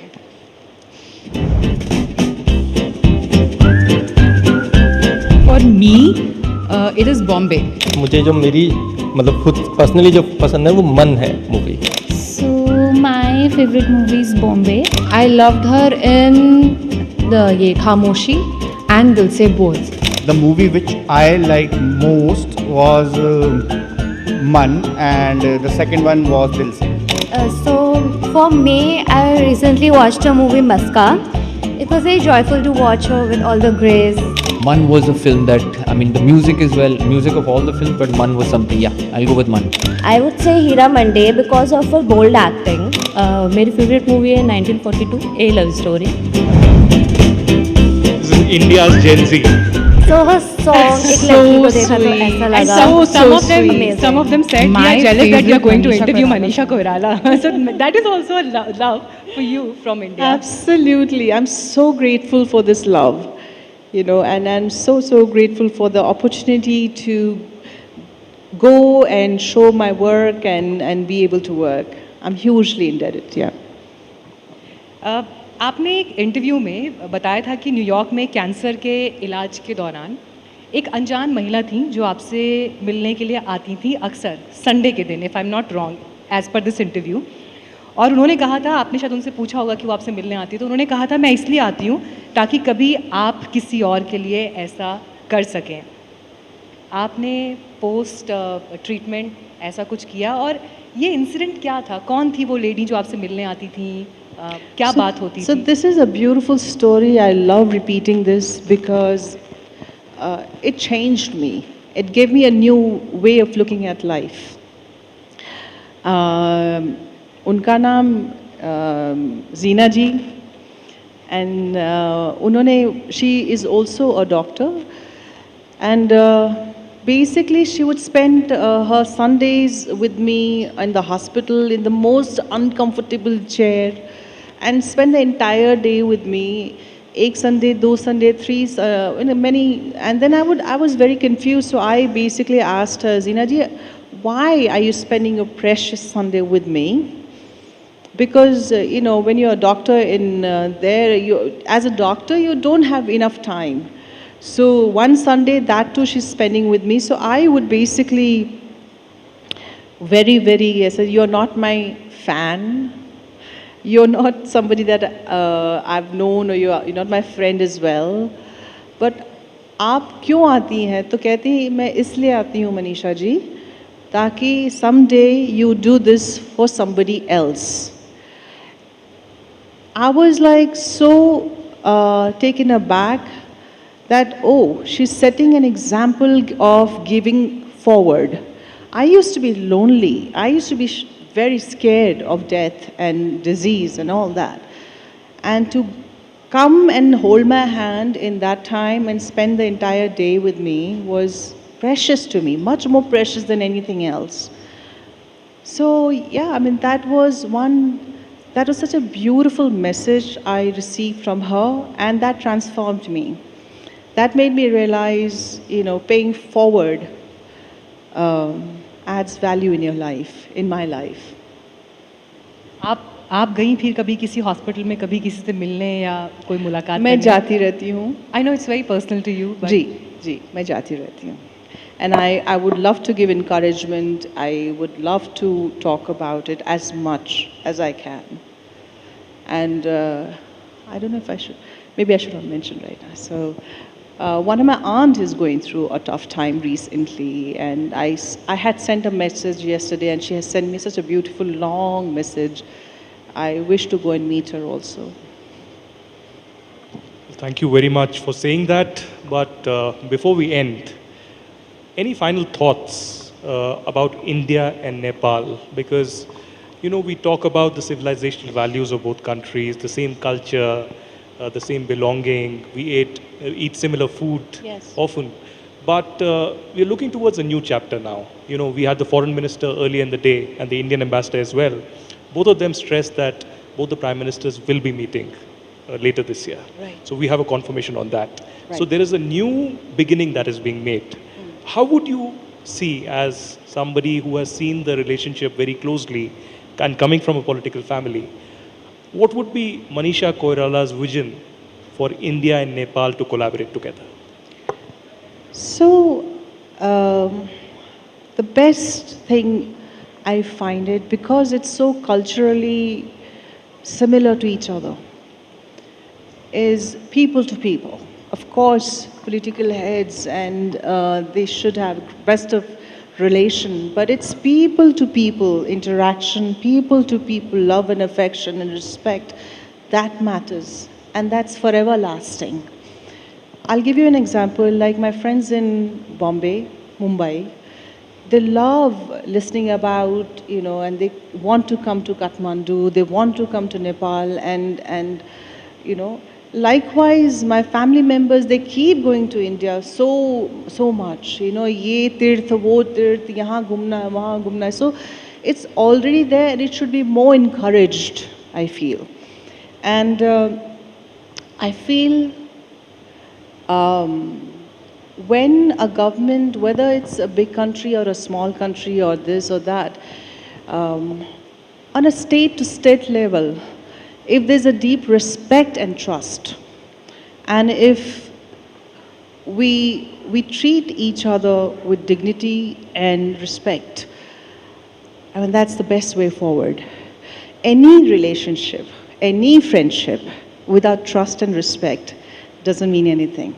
And do you go to Mumbai often now, and any food in particular that you miss? I love Mumbai street food. The Pani Puri and the Vada Pavs of Mumbai. Absolutely, absolutely. So on that, और इस बातचीत को खत्म करें उससे पहले एक आखिरी सवाल मनीषा जी आपसे मैं ज़रूर पूछना चाहूँगी बाबा पशुपतिनाथ की धरती से बाबा विश्वनाथ की धरती पर आपको वापस लेकर जा रही हूँ बनारस. Imagine कितना बदल गया है Banaras. I feel so blessed that the two ancient cities of the world, Banaras and Kathmandu. I mean, I feel so blessed. Banaras में आपकी फेवरेट जगह कौन सी है? Favorite jagah, I love ghats. I'm sorry to say this, but I love to sit there and take it all in. I love ghats. वहाँ पे अभी आखिरी बार टमाटर की चाट कब खाई? कब खाई हूँ? अभी हाल फिलहाल में आना जाना हुआ या अभी हाल फिलहाल में खाना हुआ? नहीं. चलिए अब अगली बार आप जब भी जाएं तो ज़रूर वहाँ के खाने का आनंद लें और हमें भी आपकी विजिट का फिर अंदाज़ा मिलेगा. आजकल तो इंस्टाग्राम पर और सोशल मीडिया पर तस्वीरें आती ही हैं. I think it's a discussion with Sushila ji that we need to have. Sushma ji we need to have on Banaras, because Banaras wali kachori. We take that as an invitation and coming soon. Thank you very much, Sushma ji, and thank you very much, Manisha ji. Thank you for having me. Thank We you are for honored to thank have you. so Thank you much. very much. Thank you.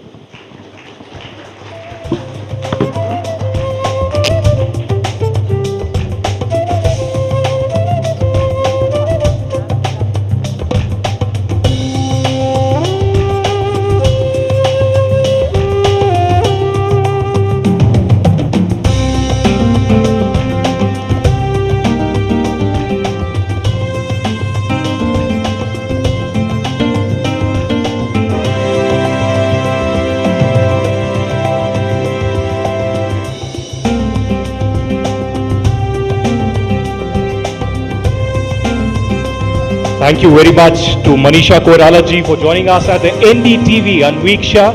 I will request all our participants to head for a short tea break, and after a few minutes we'll be joining back and taking forward the evening round of the inaugural NDTV Anviksha. Please join us for tea.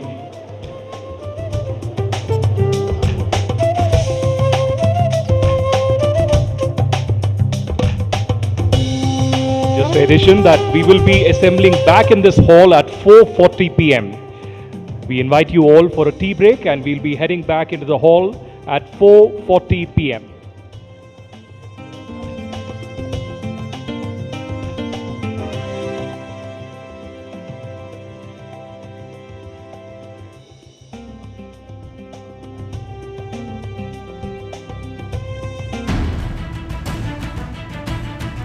A world of questions. Ideas that challenge the ordinary. Conversations that connect countries and cultures. Where different worlds find common ground. NDTV World brings Nepal's ideas to the world. NDTV Anviksha, Ideas Across Borders. The Nepal Dialogue, 27th August, Kathmandu, Nepal.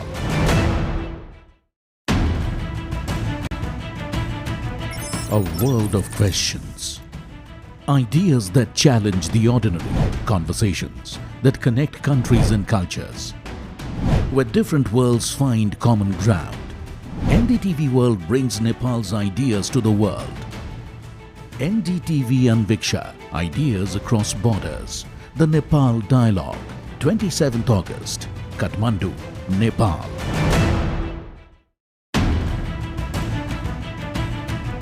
A world of questions. Ideas that challenge the ordinary. Conversations that connect countries and cultures. Where different worlds find common ground. NDTV World brings Nepal's ideas to the world. NDTV Anviksha, Ideas Across Borders. The Nepal Dialogue, 27th August, Kathmandu, Nepal.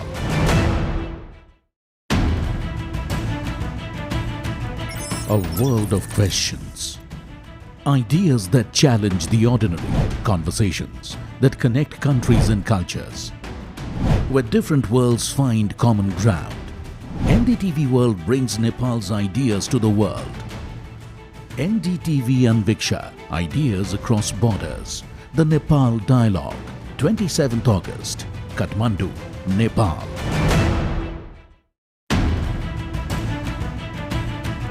A world of questions. Ideas that challenge the ordinary.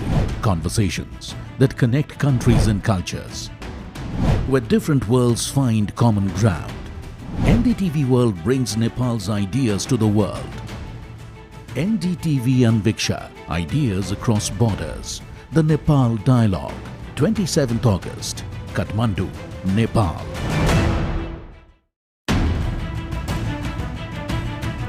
A world of questions. Ideas that challenge the ordinary. Conversations that connect countries and cultures. Where different worlds find common ground.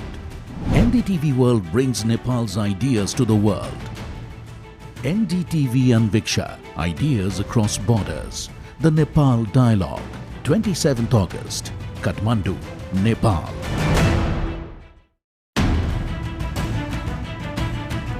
A world of questions. Ideas that challenge the ordinary. Conversations that connect countries and cultures. where different worlds find common ground. NDTV World brings Nepal's ideas to the world. NDTV Anviksha, Ideas Across Borders. The Nepal Dialogue, 27th August, Kathmandu, Nepal.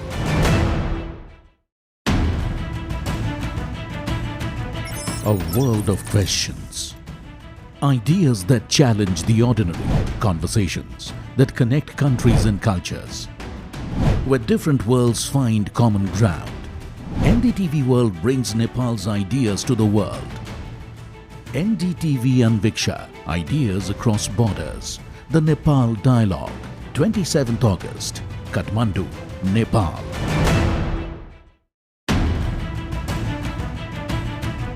A world of questions. Ideas that challenge the ordinary, conversations that connect countries and cultures, where different worlds find common ground. NDTV World brings Nepal's ideas to the world. NDTV Anviksha, Ideas Across Borders. The Nepal Dialogue, 27th August, Kathmandu, Nepal.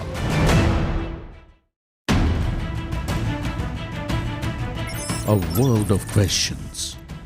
Ideas that challenge the ordinary, conversations that connect countries and cultures, where different worlds find common ground. NDTV World brings Nepal's ideas to the world. NDTV Anviksha, Ideas Across Borders. The Nepal Dialogue, 27th August, Kathmandu, Nepal.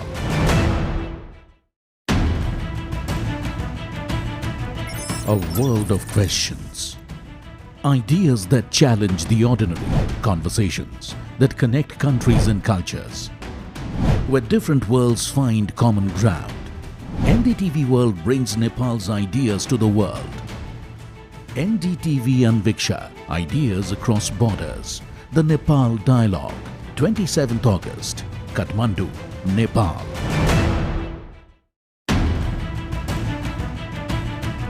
A world of questions.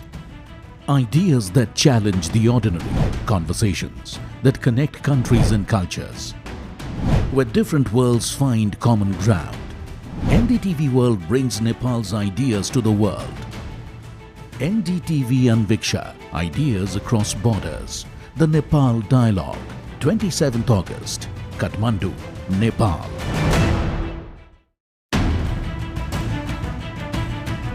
A world of questions.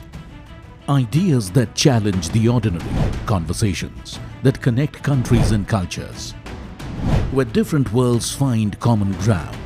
NDTV World brings Nepal's ideas to the world. NDTV Anviksha, Ideas Across Borders. The Nepal Dialogue, 27th August, Kathmandu, Nepal.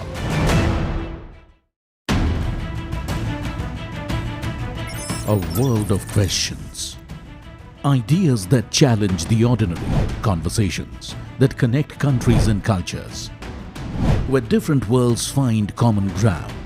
NDTV World brings Nepal's ideas to the world. NDTV Anviksha, Ideas Across Borders. The Nepal Dialogue, 27th August, Kathmandu, Nepal.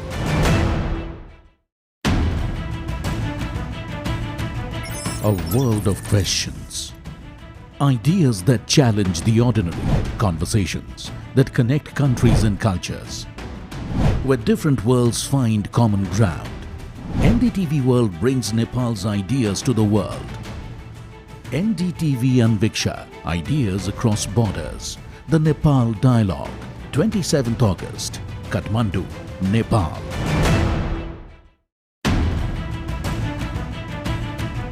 A world of questions. Ideas that challenge the ordinary, conversations that connect countries and cultures, where different worlds find common ground. NDTV World brings Nepal's ideas to the world. NDTV Anviksha, Ideas Across Borders. The Nepal Dialogue, 27th August, Kathmandu, Nepal.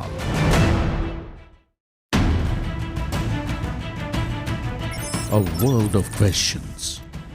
Ideas that challenge the ordinary, conversations that connect countries and cultures, where different worlds find common ground. NDTV World brings Nepal's ideas to the world. NDTV Anviksha, Ideas Across Borders. The Nepal Dialogue, 27th August, Kathmandu, Nepal.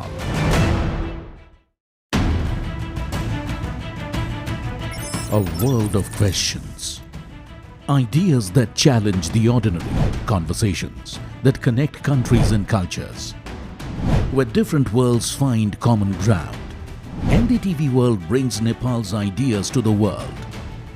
NDTV Anviksha, Ideas Across Borders. The Nepal Dialogue, 27th August, Kathmandu, Nepal.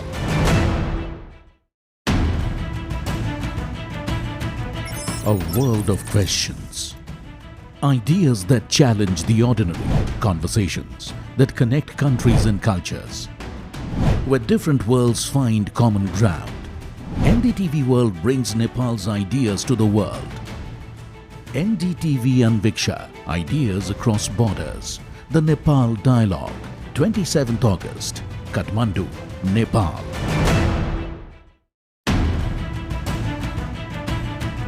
A world of questions. Ideas that challenge the ordinary, conversations that connect countries and cultures, where different worlds find common ground. NDTV World brings Nepal's ideas to the world. NDTV Anviksha, Ideas Across Borders. The Nepal Dialogue, 27th August, Kathmandu, Nepal.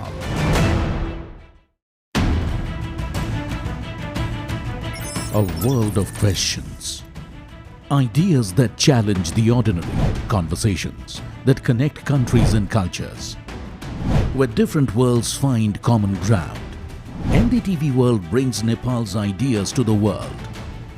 NDTV Anviksha, Ideas Across Borders. The Nepal Dialogue, 27th August, Kathmandu, Nepal.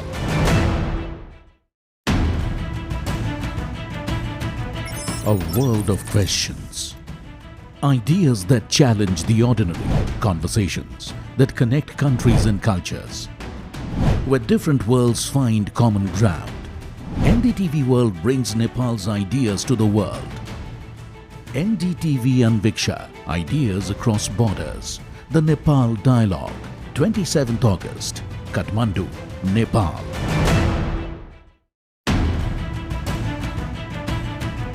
A world of questions.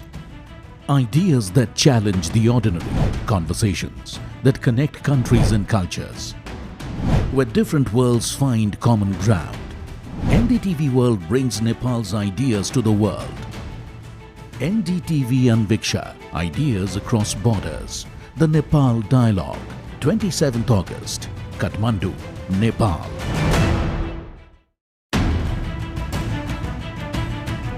A world of questions. Ideas that challenge the ordinary, conversations that connect countries and cultures, where different worlds find common ground. NDTV World brings Nepal's ideas to the world. NDTV Anviksha, Ideas Across Borders. The Nepal Dialogue, 27th August, Kathmandu, Nepal.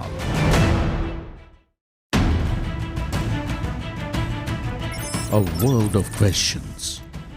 Ideas that challenge the ordinary, conversations that connect countries and cultures, where different worlds find common ground. NDTV World brings Nepal's ideas to the world.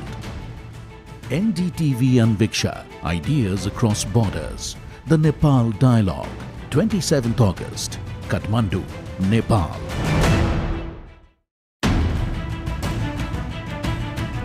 A world of questions. Ideas that challenge the ordinary, conversations that connect countries and cultures, where different worlds find common ground. NDTV World brings Nepal's ideas to the world. NDTV Anviksha, Ideas Across Borders. The Nepal Dialogue, 27th August, Kathmandu, Nepal.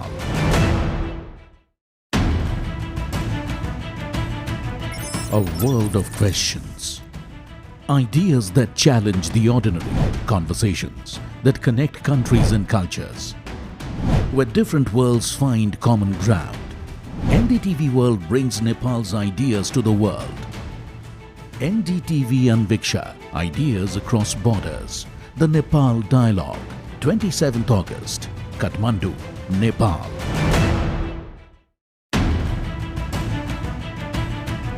A world of questions.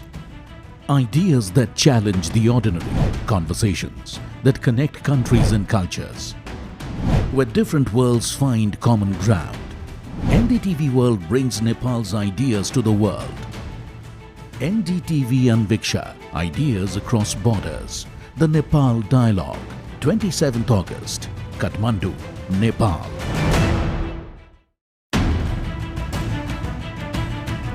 A world of questions. Ideas that challenge the ordinary, conversations that connect countries and cultures. Where different worlds find common ground.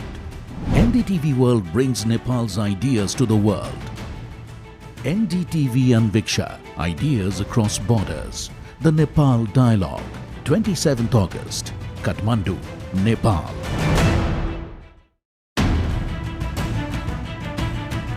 A world of questions. Ideas that challenge the ordinary, conversations that connect countries and cultures. Where different worlds find common ground. NDTV World brings Nepal's ideas to the world. NDTV Anviksha, Ideas Across Borders. The Nepal Dialogue, 27th August, Kathmandu, Nepal.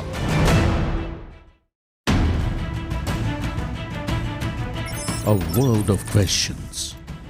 Ideas that challenge the ordinary, conversations that connect countries and cultures.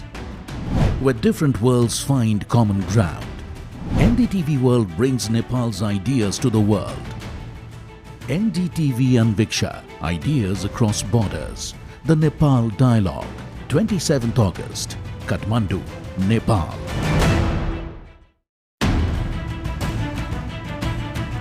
A world of questions. Ideas that challenge the ordinary, conversations that connect countries and cultures. Where different worlds find common ground. NDTV World brings Nepal's ideas to the world. NDTV Anviksha, Ideas Across Borders. The Nepal Dialogue, 27th August, Kathmandu, Nepal.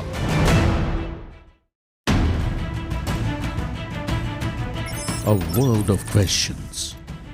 Ideas that challenge the ordinary, conversations that connect countries and cultures. Where different worlds find common ground. NDTV World brings Nepal's ideas to the world. NDTV Anviksha, Ideas Across Borders. The Nepal Dialogue, 27th August, Kathmandu, Nepal.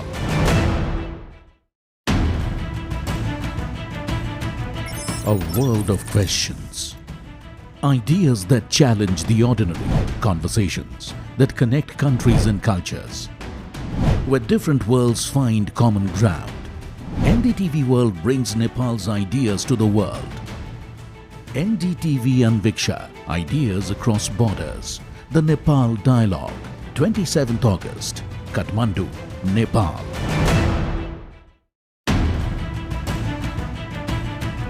A world of questions. Ideas that challenge the ordinary, conversations that connect countries and cultures. Where different worlds find common ground. NDTV World brings Nepal's ideas to the world. NDTV Anviksha, Ideas Across Borders. The Nepal Dialogue, 27th August, Kathmandu, Nepal.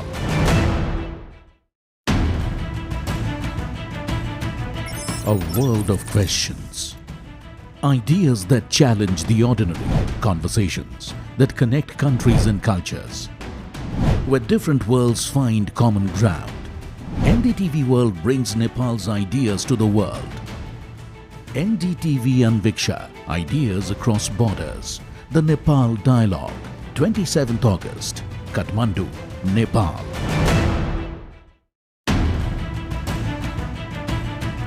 A world of questions. Ideas that challenge the ordinary, conversations that connect countries and cultures. where different worlds find common ground. NDTV World brings Nepal's ideas to the world. NDTV Anviksha, Ideas Across Borders. The Nepal Dialogue, 27th August, Kathmandu, Nepal.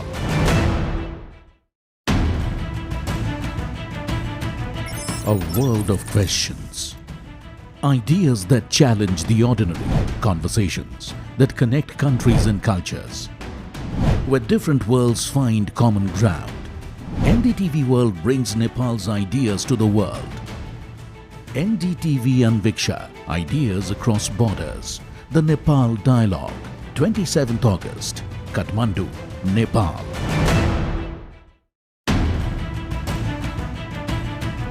A world of questions. Ideas that challenge the ordinary, conversations that connect countries and cultures, where different worlds find common ground. NDTV World brings Nepal's ideas to the world.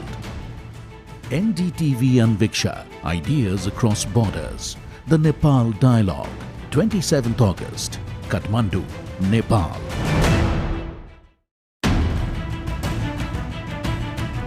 A world of questions. Ideas that challenge the ordinary, conversations that connect countries and cultures, where different worlds find common ground. NDTV World brings Nepal's ideas to the world. NDTV Anviksha, Ideas Across Borders. The Nepal Dialogue, 27th August, Kathmandu, Nepal.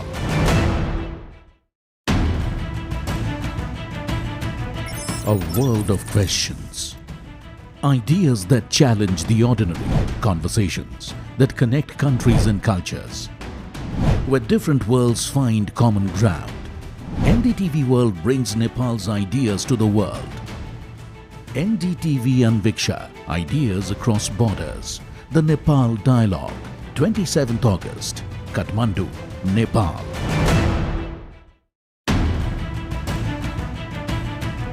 A world of questions. Ideas that challenge the ordinary, conversations that connect countries and cultures, where different worlds find common ground.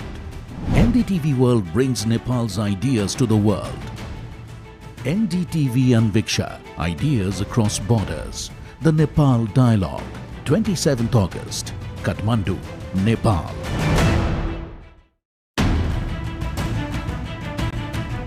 A world of questions. Ideas that challenge the ordinary, conversations that connect countries and cultures, where different worlds find common ground. NDTV World brings Nepal's ideas to the world. NDTV Anviksha, Ideas Across Borders. The Nepal Dialogue, 27th August, Kathmandu, Nepal.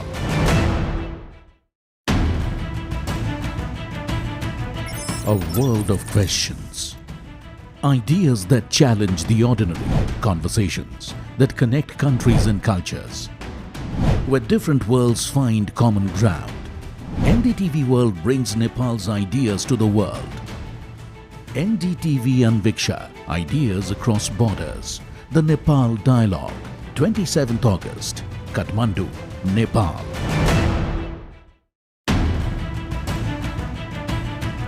A world of questions. Ideas that challenge the ordinary, conversations that connect countries and cultures, where different worlds find common ground. NDTV World brings Nepal's ideas to the world. NDTV Anviksha, Ideas Across Borders. The Nepal Dialogue, 27th August, Kathmandu, Nepal.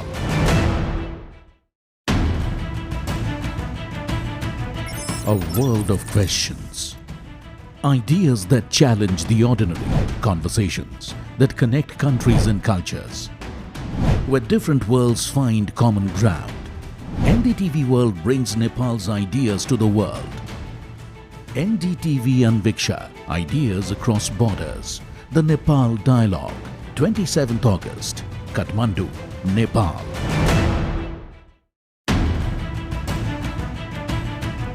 A world of questions.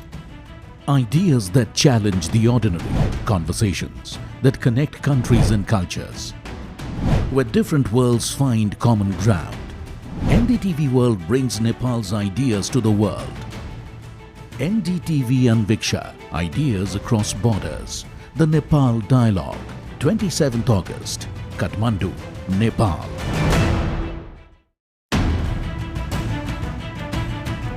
A world of questions. Ideas that challenge the ordinary, conversations that connect countries and cultures. Where different worlds find common ground. NDTV World brings Nepal's ideas to the world. NDTV Anviksha, Ideas Across Borders. The Nepal Dialogue, 27th August, Kathmandu, Nepal.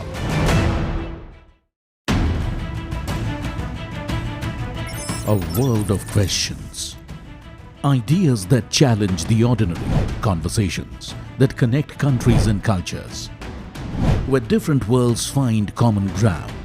NDTV World brings Nepal's ideas to the world. NDTV Anviksha, Ideas Across Borders. The Nepal Dialogue, 27th August, Kathmandu, Nepal.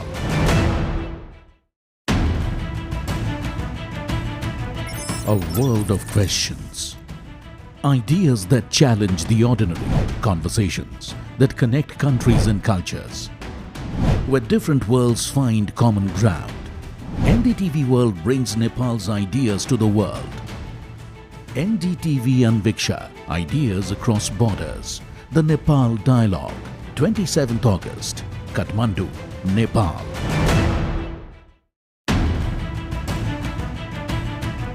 A world of questions. Ideas that challenge the ordinary, conversations that connect countries and cultures. Where different worlds find common ground.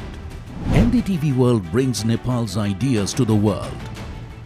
NDTV Anviksha, Ideas Across Borders. The Nepal Dialogue, 27th August, Kathmandu, Nepal.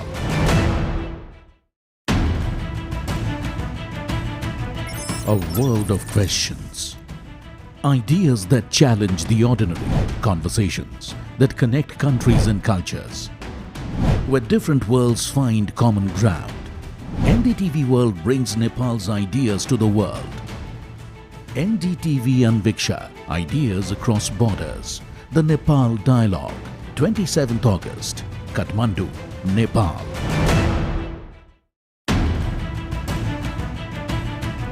A world of questions. Ideas that challenge the ordinary, conversations that connect countries and cultures. Where different worlds find common ground. NDTV World brings Nepal's ideas to the world. NDTV Anviksha, Ideas Across Borders. The Nepal Dialogue, 27th August, Kathmandu, Nepal.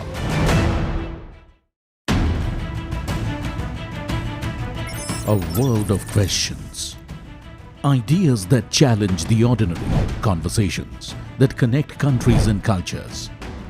Where different worlds find common ground. NDTV World brings Nepal's ideas to the world. NDTV Anviksha, Ideas Across Borders.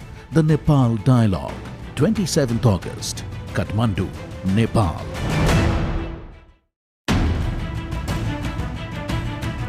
A world of questions. Ideas that challenge the ordinary, conversations that connect countries and cultures. Where different worlds find common ground. NDTV World brings Nepal's ideas to the world. NDTV Anviksha, Ideas Across Borders. The Nepal Dialogue, 27th August, Kathmandu, Nepal.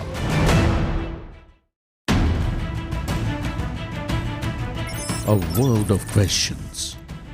Ideas that challenge the ordinary, conversations that connect countries and cultures. Where different worlds find common ground. NDTV World brings Nepal's ideas to the world. NDTV Anviksha, Ideas Across Borders. The Nepal Dialogue, 27th August, Kathmandu, Nepal.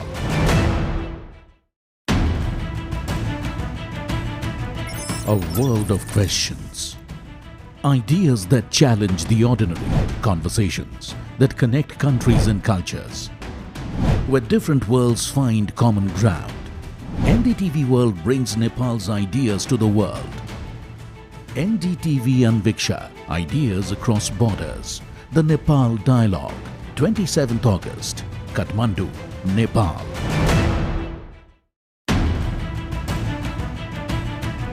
A world of questions. Ideas that challenge the ordinary, conversations that connect countries and cultures, where different worlds find common ground. NDTV World brings Nepal's ideas to the world. NDTV Anviksha, Ideas Across Borders. The Nepal Dialogue, 27th August, Kathmandu, Nepal.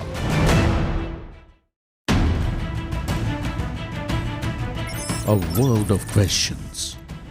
Ideas that challenge the ordinary, conversations that connect countries and cultures, where different worlds find common ground. NDTV World brings Nepal's ideas to the world. NDTV Anviksha, Ideas Across Borders. The Nepal Dialogue, 27th August, Kathmandu, Nepal.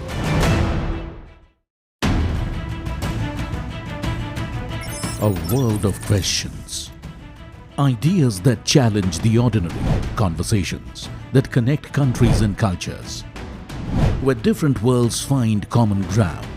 NDTV World brings Nepal's ideas to the world.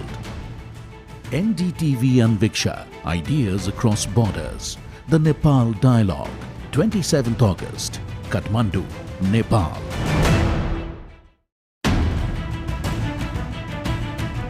A world of questions. Ideas that challenge the ordinary, conversations that connect countries and cultures, where different worlds find common ground. NDTV World brings Nepal's ideas to the world. NDTV Anviksha, Ideas Across Borders. The Nepal Dialogue, 27th August, Kathmandu, Nepal.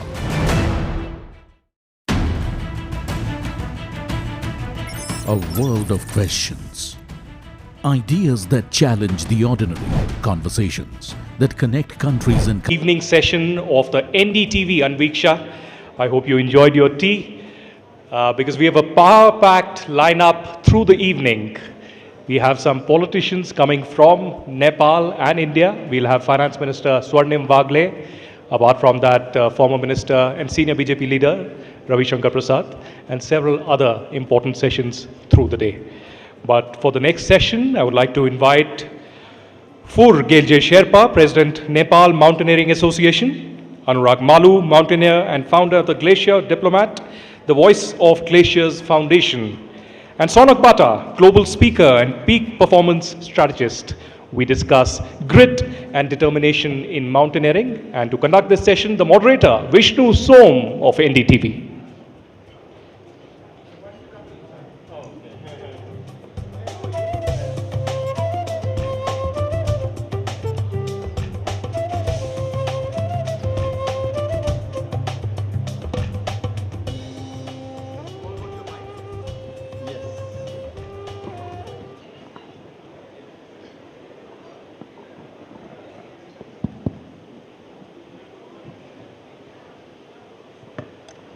Well, good afternoon, ladies and gentlemen.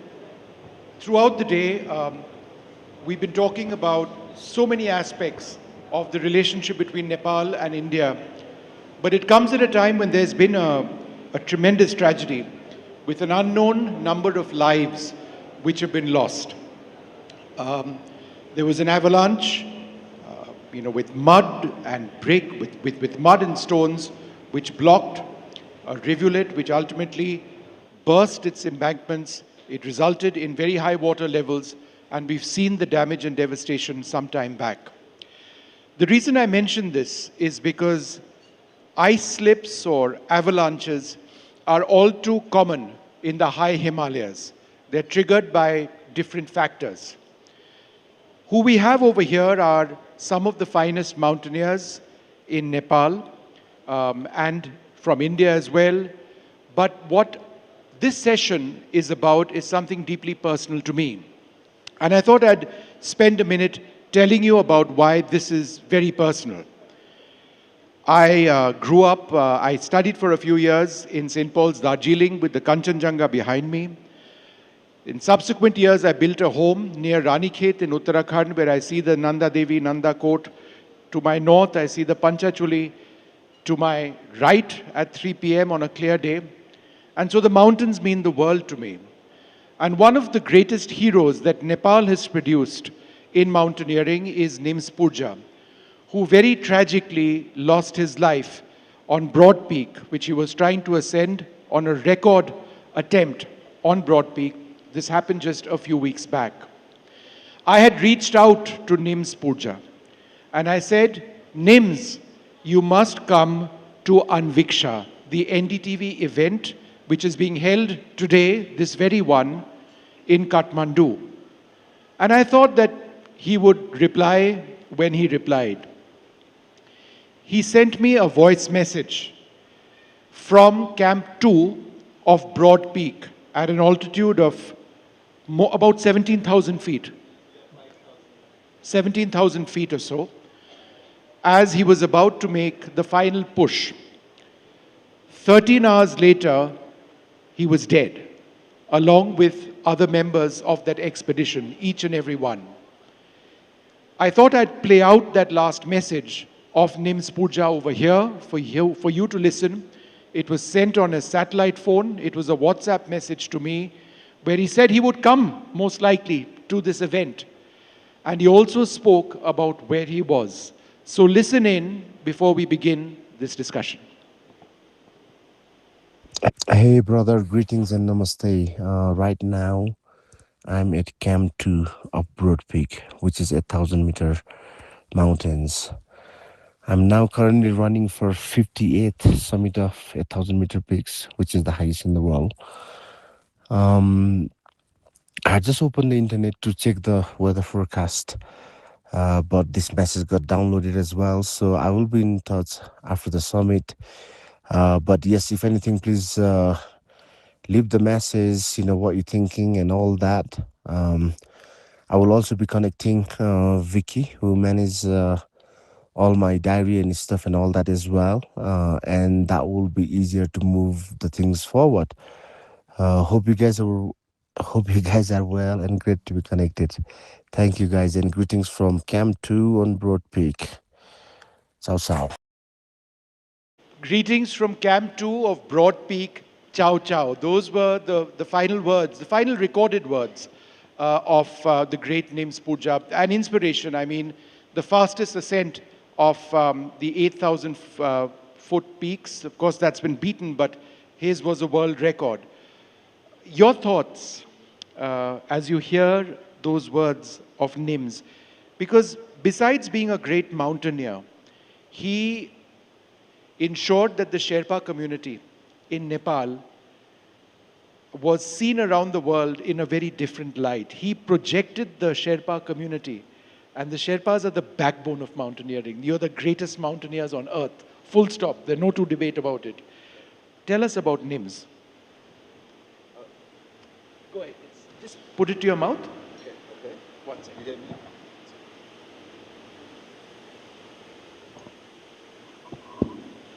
You can use this. Yeah, just use that. Thank you.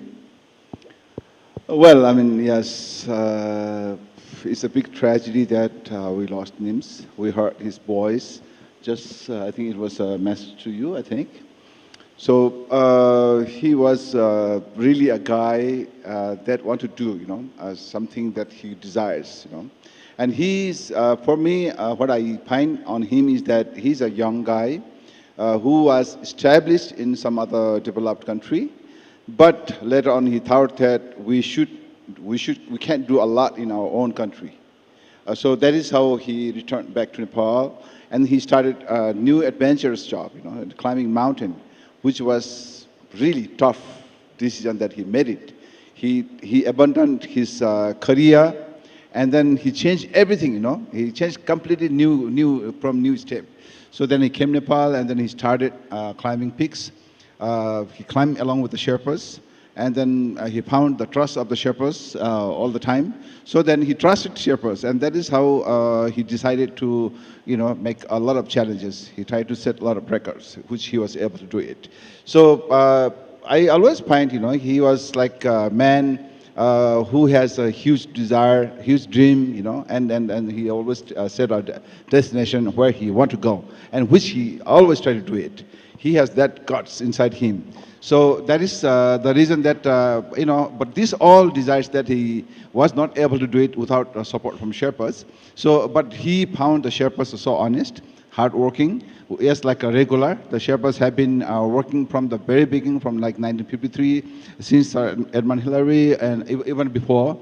The Sherpas have been working very honestly, number one, and second is very hardworking. They do it. So these are the two, hardworking and honesty. Nim's Dai, Nirmal Purja, he found on. So that is how he decided that I want to do something in Nepal. So he has done. So he has done, and then after that, he was able to set several records. So after that, he think that I was doing this all, I was able to doing this all because of the support of the Sherpas. So that is how I have to pay back something to Sherpas. So that is how he carries the name of the Sherpas, and he planned to do a lot of things about the Sherpas. I had a question for you. Do members of the Sherpa community have 3 lungs? Well, we need to check it again. Because the physical fitness which is required is unbelievable. Yeah. Think about it, ladies and gentlemen. If there was one more chair over here today, it would have been for Nim's Purja. Couldn't join us. But I'll tell you another person. Who we're very lucky to have. Anurag Mallu over here, in a sense, has no business to be here. But he's over here because of 2 factors. Number 1, God up there. And number 2, his own determination, his own strength, his physical fitness. He's going to tell us a story, but very briefly, a few years back, he'd completed a summit of Annapurna. He was on his way back. That's when he tripped. He went into a crevice. There is usually no escape from a crevice, but he spent 72 hours in minus 40-degree temperatures in a crevice. And guess what? He's still over here. And the man who played a huge role in rescuing him is Sonak, who's seated to his left. So we're going to be hearing from both of them. Anurag, what kept you going? Thank you, Vishnu. Just to clarify, I did not summit Annapurna. I turned back 150 meters below the summit because it was getting late in afternoon, the weather was getting bad, and if I would continue climbing, it's like a suicidal mission. So there is no point, you need to value the life. We made a decision to turn back after talking to the leader, and we came back to the lower camp. It was on April 16th. We came to Camp 4, slept that night. Next morning, we were leaving from Camp 4 to Camp 3. The plan was to go and spend few days on lower camp at Camp 2 and recharge our batteries, get food, because we didn't have enough resources up in the higher camps. So when we were on our way back from Camp 4 to Camp 3 to Camp 2, and those who are in the world of mountaineering, they know Annapurna, the deadliest mountain, the 10th highest mountain, and between Camp 2 and Camp 3 is the most dangerous section of Annapurna that's very avalanche prone. Every 20-30 minutes there are avalanches coming there. So I was crossing that particular section. Suddenly at one point when I was rappelling down, I picked up a rope to come down, and I started descending down, and suddenly the rope vanished. That rope was broken and I had a huge fall to the surface, and then I slid into a crevasse. I entered that crevasse. A Brazilian climber, Moses, saw me falling, and he said, "You had a fall with this back, on your head. There was no way you would survive the impact of the fall." And I just vanished from that surface. No one could see me. No one can hear me, no one can find me. And I spent not 1 day, not 2 days, 3 days, 3 nights inside that crevasse, 70 meters under the earth at 6,000 meters at temperatures below -30, -40 degrees. And yeah, without food, without water, without no way to call mama on WhatsApp, nothing. And except the hope that someone would come to rescue me, that hope stayed alive, that someone would come to rescue me, people won't give up. And so that's the incident that happened on that mountain on April 17th, 2023, 3 years, ago. What he hasn't added, perhaps he was going to, but I'm going to say it nonetheless, is when they managed to get him out, and Sonak is going to tell us how, they detected a feeble pulse, so he was alive, quite obviously. So, and then they did 4 hours of CPR. Yeah. 4 hours of CPR to keep him going, because he may not have made it after a few minutes at all. I mean, they got him out because literally at the 11th hour, right? Yeah, it's like a frozen body that has been taken out of a refrigerator. And, after 30 minutes, so once I was taken to the base camp, and my brother was there, and then he quickly took me to the nearest hospital, Manipal Teaching Hospital in Pokhara. And after 30 minutes of CPR there, that is a normal CPR, and after 30 minutes, Dr. Ashim Subedi and his team, they said there is no life in the body. We want to declare you dead. But then that's where my younger brother, Ashish, who was with Sonak, played a role. I think in Pokhara, he went alone, not with you. But he insisted doctor to continue giving CPR, that we know he is alive, because a lot of healers and different people from around the world have told my family. They were doing telepathic communication with me, and they said, we know he's alive. You just ask doctor to continue giving CPR. And that CPR lasted for 4 hours, 5 minutes. And after that, I took my first breath in Pokhara. So that's where I say, I'm born in India, but I'm reborn from the womb of Annapurna in Nepal. So it's also my home. How did you keep him going? How did you rescue him? So, I don't know if that would be the right question, because I keep on getting a little bit of the credit, and I genuinely feel like I don't deserve that basket of the credit, because there were like a whole bunch of people, the entire communities of India, of Nepal, and people all around the world, anytime focused in one mission of having to see Anurag back in town, is smiling with that spirit that he have had. I was asked by one of our mutual friends to take the family of Anurag, who had come to Kathmandu, to the hotel. I took them to the hotel. I had not much of idea then.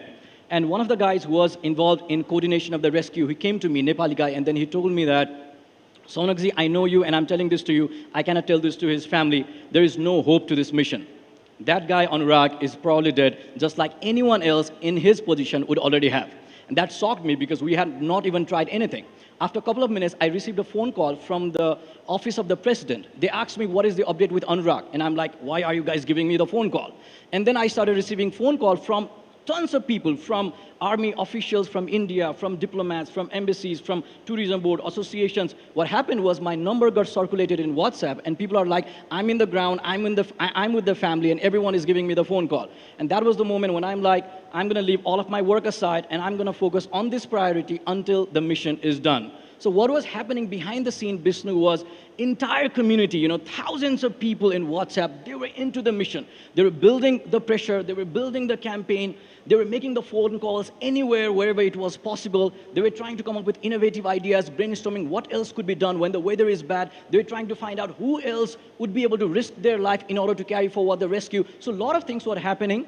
But for the 2 days rescue, they said that rescue is happening, but we were skeptic about it. And after some time, also because of the huge pressure that happened, they attempted for the rescue. And before that, there were some other people who wanted to carry forward the rescue as well. So on the 3rd day, they attempted the rescue. A lot of the gadgets. 4th day. On the 4th day. So we had collected a lot of technological advanced equipments. They were not that useful in that particular altitude. But even then, the rescue was attempted on the 4th day, and it was medical miracle, it was rescue miracle, and it was absolute surprising thing for everyone who was out there. Your recovery took a long period of time. Yeah. It's not like you walked out of hospital the next day. No, absolutely not. But before I talk about recovery, I just want to talk about the rescue part in terms of, so in the end, the rescue was done by 2 Polish climbers, Adam and Marius, and along with a team of 5 Nepali Sherpas, from 7 Summit Treks and a helicopter pilot, Sobit Gauchan. They all came together to recover my dead body because no one thought I would be alive. And when they reached the bottom of the crevasse, when Adam found me, he kicked me basically. He thought it's a body. And then my chest moved. And then they put torch in my eyes, and there was a movement in the pupil. And that's where they said like, oh, he's alive, he's alive. And that was the moment, these people put their lives at risk to get me out. So there is just so much of sense of gratitude for them, for, people going out of their way for a fellow human being, because that's the mountaineer's code of conduct. Today, it's you. That's what Adam told, when it was asked, he said, today it's you, and tomorrow it could be me. If not me, who else would? So, Furgelje Sherpa, would you like to talk about that? The spirit of rescue. Yes, Mr. Anurag, I just have got some information about this evacuation. I knew that your brother was in India, and your brother and you did have kind of spiritual connections, and you were under 70 meters under the ground, and your brother somehow figured out that you are still alive. And then your brother called here in Kathmandu to some of our friend and saying, my brother is still alive. He's waiting for us. Please go. We need fast evacuation. So that was the reason that everybody put much pressure to conduct the evacuation as early as possible. Is that true or not? Yes, so that part of the story, there were a lot of healers, telepathic communicators involved in my rescue. And from India, from Portugal, from Guatemala, Colombia. And they all said the one thing, that there's a motherly figure that's protecting him. And telepathic communicator, basically I'm telling them my state, how I'm feeling, what I'm going through inside the crevasse. And my last communication with them was on 19th of April, before an avalanche came and fully buried me under the snow. So all of that information they shared with my family. So family had full conviction that I am alive and they need to find a way to reach me anyhow. So family was just so adamant and very clear with only one single mission. We have to reach Anurag. So, Indian Embassy of Kathmandu played a huge role in organizing a lot of resources. So there were just multiple things going in parallel. The whole world coming together to bring me back home safely. So Sonak, I don't know if you agree with me, but the 2 people to my left are basically crazy. Because like the entire world of mountaineers, they just want to keep doing it. They just want to keep climbing. They want to keep pushing themselves, and they know what they're getting into. What makes people like Nims Pooja or the 2 gentlemen over here, what makes them do it? The one thing I truly believe is Anurag Malu's mission was the battle between extreme optimism versus the loudness of extreme pessimism. Nobody believed it would happen, and therefore what you said is so right, that there has to be some sort of madness and craziness, and that is spirit and that courage for you to go up there with minimal technology, risk your life because you want to save that guy that you have no idea who he is. So you got to just challenge whatever you are, your identity, your family and everything for you to be out there, and that definitely requires that sort of craziness. And Malu's rescue mission, Anurag's rescue mission was definitely a benchmark to this spirit of resilience, grit that is needed for rescue. Purgeja Sherpa, you wanted to say something? Yes, I just want to mention about evacuation of Mr. Anurag. So the evacuation is how important, and the evacuation is that we all figure out now, right? So there has been a rumor spread all over the world at the beginning of 2025 spring expedition time. They said everybody, a huge number of medias, more than 47, even television and print media, they all said in mountaineering, the peg rescue activities is going to take place. You know, they mentioned about it, peg rescue. And it is, I can tell through your very popular media, television, that in Nepal, in mountaineering, Mr. Anurag knows, no single peg rescue takes place in Himalayas, in mountaineering. But during the trekking, some people, some bad intention, you know, by those who keep bad intention, these people do it, some peg rescue. But now the government is working hard to control them. But in expedition, in climbing mountains, no single peg rescue is going to take place. Never taken place, and is not going to take place as well. So this I want to clear here. Purgeja Sherpa, let me ask you this. Okay. You are 200 or 300 meters from the summit, and Anurag went through this, but the question is to you. Yeah. You're leading an expedition or are part of an expedition. Yes. The weather might be getting bad. Maybe it'll be okay. Yeah. When do you decide, I will not go? Or when do you decide you will go? It's that life and death decision that defines success or death. Yes. How difficult is that call? Yeah, it's very, very important questions. During the expedition period, we have two leaders, a group of the leader from foreign clients. We have a climbing Sherpa, we call Sardar, the guide. And these are the two important person inside the team. They decide. They check the situation, the condition of the climb, all the climbers. They both, and then we also normally take a doctor. We also take advice from the doctor, two leader, and the guide, main guide. These are the three main important person. They decide whether they bring them to the summit or they stop them, say, you know, you have to go down. So these are the three people, they decide. And we always train our climbing team, our climbing Sherpas, the guide, you know, to take proper care and proper decision. The decision of the guide and the two leader is the most important.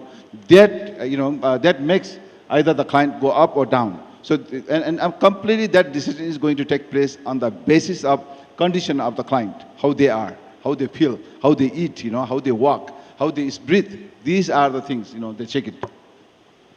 Anurag, I just wanted to sort of get your views, and we should talk a little bit about this. It's becoming more difficult to climb, isn't it? Because crevasses are forming more now, possibly because of a change in weather. It's getting hotter. Avalanches are being triggered more frequently. Is it now a deadlier sport? Absolutely. I think with time, mountaineering will get a lot more challenging and difficult. You know, there's a lot more rockfall happening because there's sometimes not enough snow on different faces of the mountain. And when there is not enough snow, you can't really, it's very hard to then climb.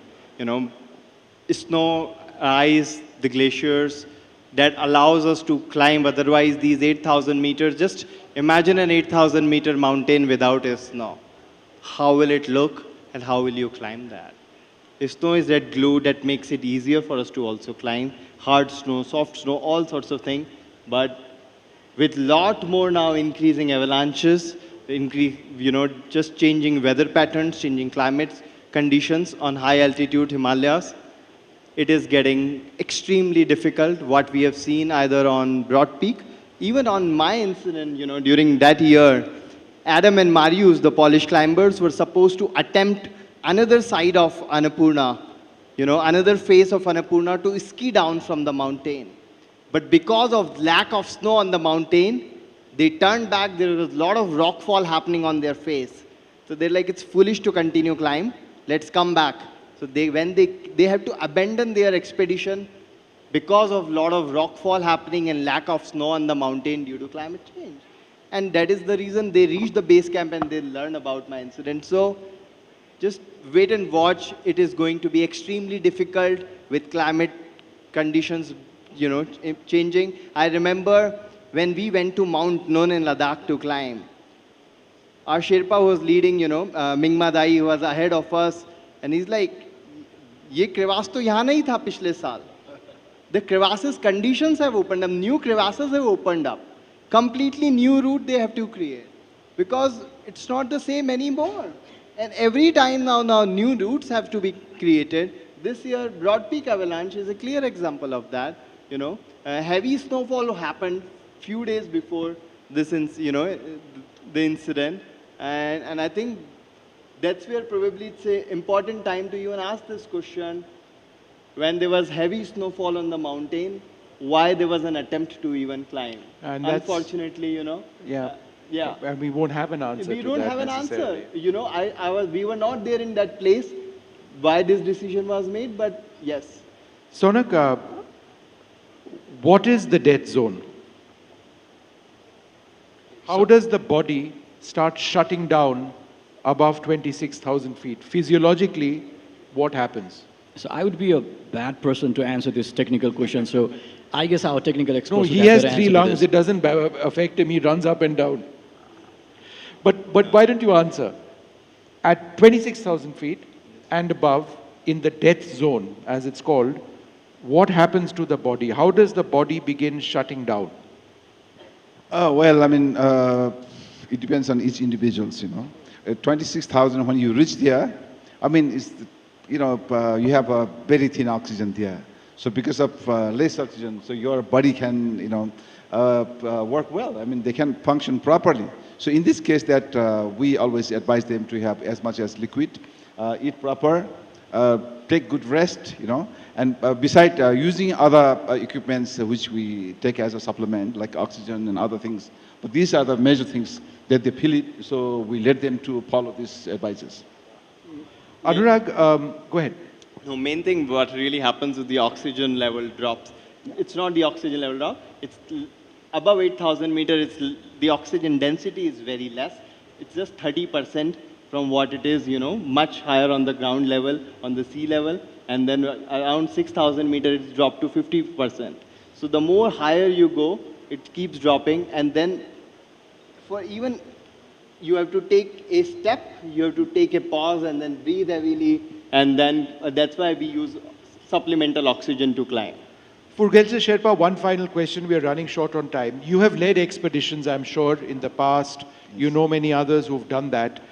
People come here to Nepal from all across the world. They pay hundreds of thousands of dollars because insurance is very heavy. They come with a certain amount of training, and they have the expectation that I'm going to be on top. But it's your job to save their lives, even though they have put in a lot of money. That's true. At what stage, in your own head, do you decide he is going to make it, or she is going to make it, or he or she will not make it, and I need to save them before it becomes dangerous? No, it's clear. Well, I mean, of course, that's true. We have many important clients. Now, these days, even high-end clients, people with a better, these people come here to climb high mountains. And for these people, no matter who ever comes, I mean, our job is to bring them on the top safely and to bring them down to base camp and Kathmandu, with a safe condition. So for that, we always stay together with our guides, the whole team. We work a lot. We make a lot of exercises. We discuss a lot. We always discuss the former, always the past experiences. That we bring in life again, so that we cannot repeat the mistakes again, so that we can bring them. So we think mostly about the food. The meals are the most important. All the clients, if they are able to eat well, they can walk off. They can be healthier. If they are not able to eat, so they cannot definitely walk off, So that is how we discuss with our clients first what kind of meals they prepare. We discuss with them from the beginning. Not only other equipment, but equipment comes later. First with their health, with the food, the meals that we prepare for them during their climbing period. And then the second is the equipment. The third is with the Sherpas, the supporters, those who bring them to the summit. And the fourth is other logistic services like oxygens and other equipments. All these things, all our team, every trekking company, those who organize expedition, prepare properly properly, so that now even there's a big competition going within us, each other. So whoever does better, they get more clients. So that is how all the company, they try their best to prepare everything to bring their all clients to the summit and then bring down them back to Kathmandu. Look, it's been an honor to speak to all three of you. Mountaineering is a part of the soul of Nepal. It's part of the heart of Nepal. And it comes with its own risks, and it comes with its own set of incredible rewards. Thank you for sharing your story, and thank you for being with us after what you went through. And I do hope and pray that the climate situation stabilizes so that more people can enjoy the mountains and understand what it's truly about. Thank you. Thank you so much. Thank you, Vishnu.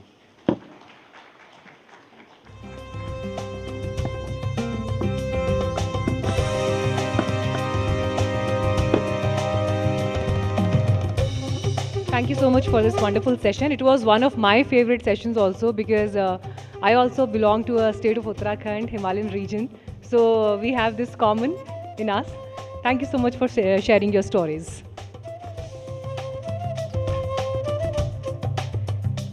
The spirit of Himalayas defines resilience.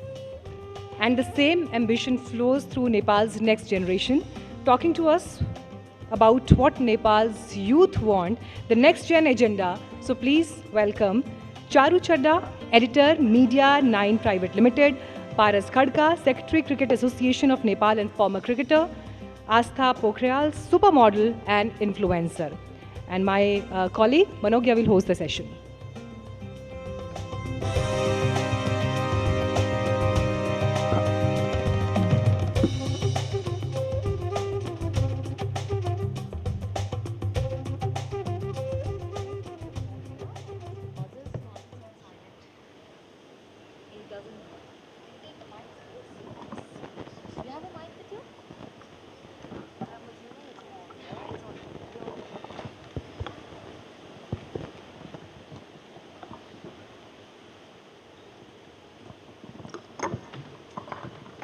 Nepal has a total population of 30 million people, median age ranging between around 26, that's roughly the average that comes it down to. And very hard to believe but true that the age group between 15 to 24 is around 6 million. And 20% of youth is unemployed. So what is the next gen agenda? What do people think? Those who have been at the forefront of being not just leaders but also mentors to the next generation, and also those who've not got enough during their generation, how are they preparing for the next generation too? Charu, I start with you. Give us an idea on what is it that has changed with the government for the youth, and what is it that still remains to be done? Thank you so much. I'd like to take a moment just to remember all the people who've lost their lives on behalf of this panel, and our prayers, and also to NDTV for pulling off this event during this very difficult time. Thank you so much for having us. Coming to your question, I think I'll just set the tone to it. I see youth not as a political qualification, but I also don't see age as a political qualification.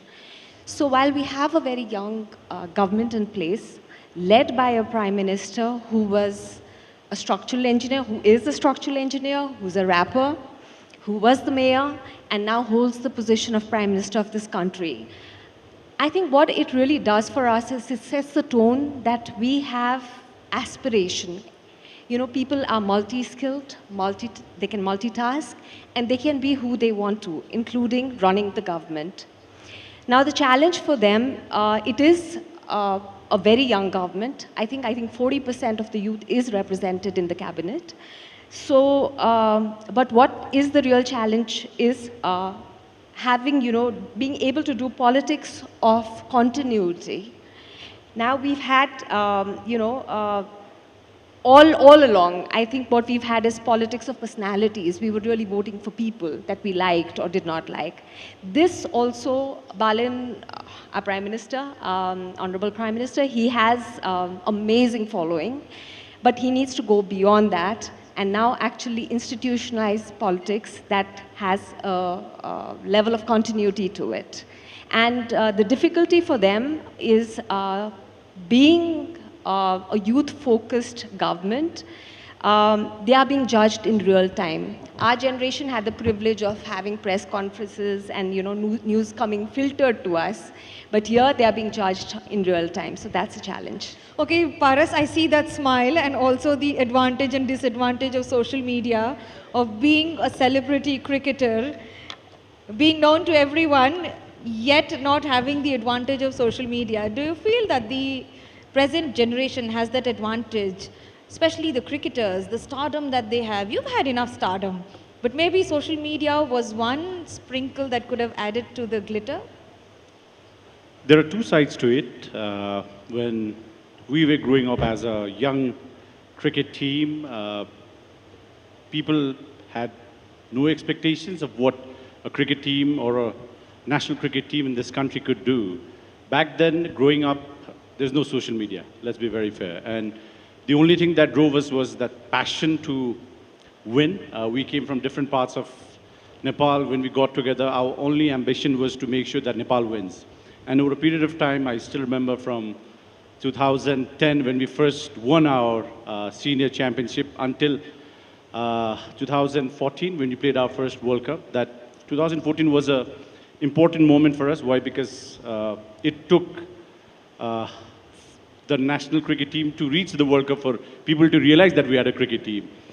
We qualified for the World Cup. As we were coming back, we got calls from then Prime Minister to Sports Minister to everyone, then announcing prizes to all of these things. And that was probably the first phase of social media, was slowly penetrating into the Nepali diaspora.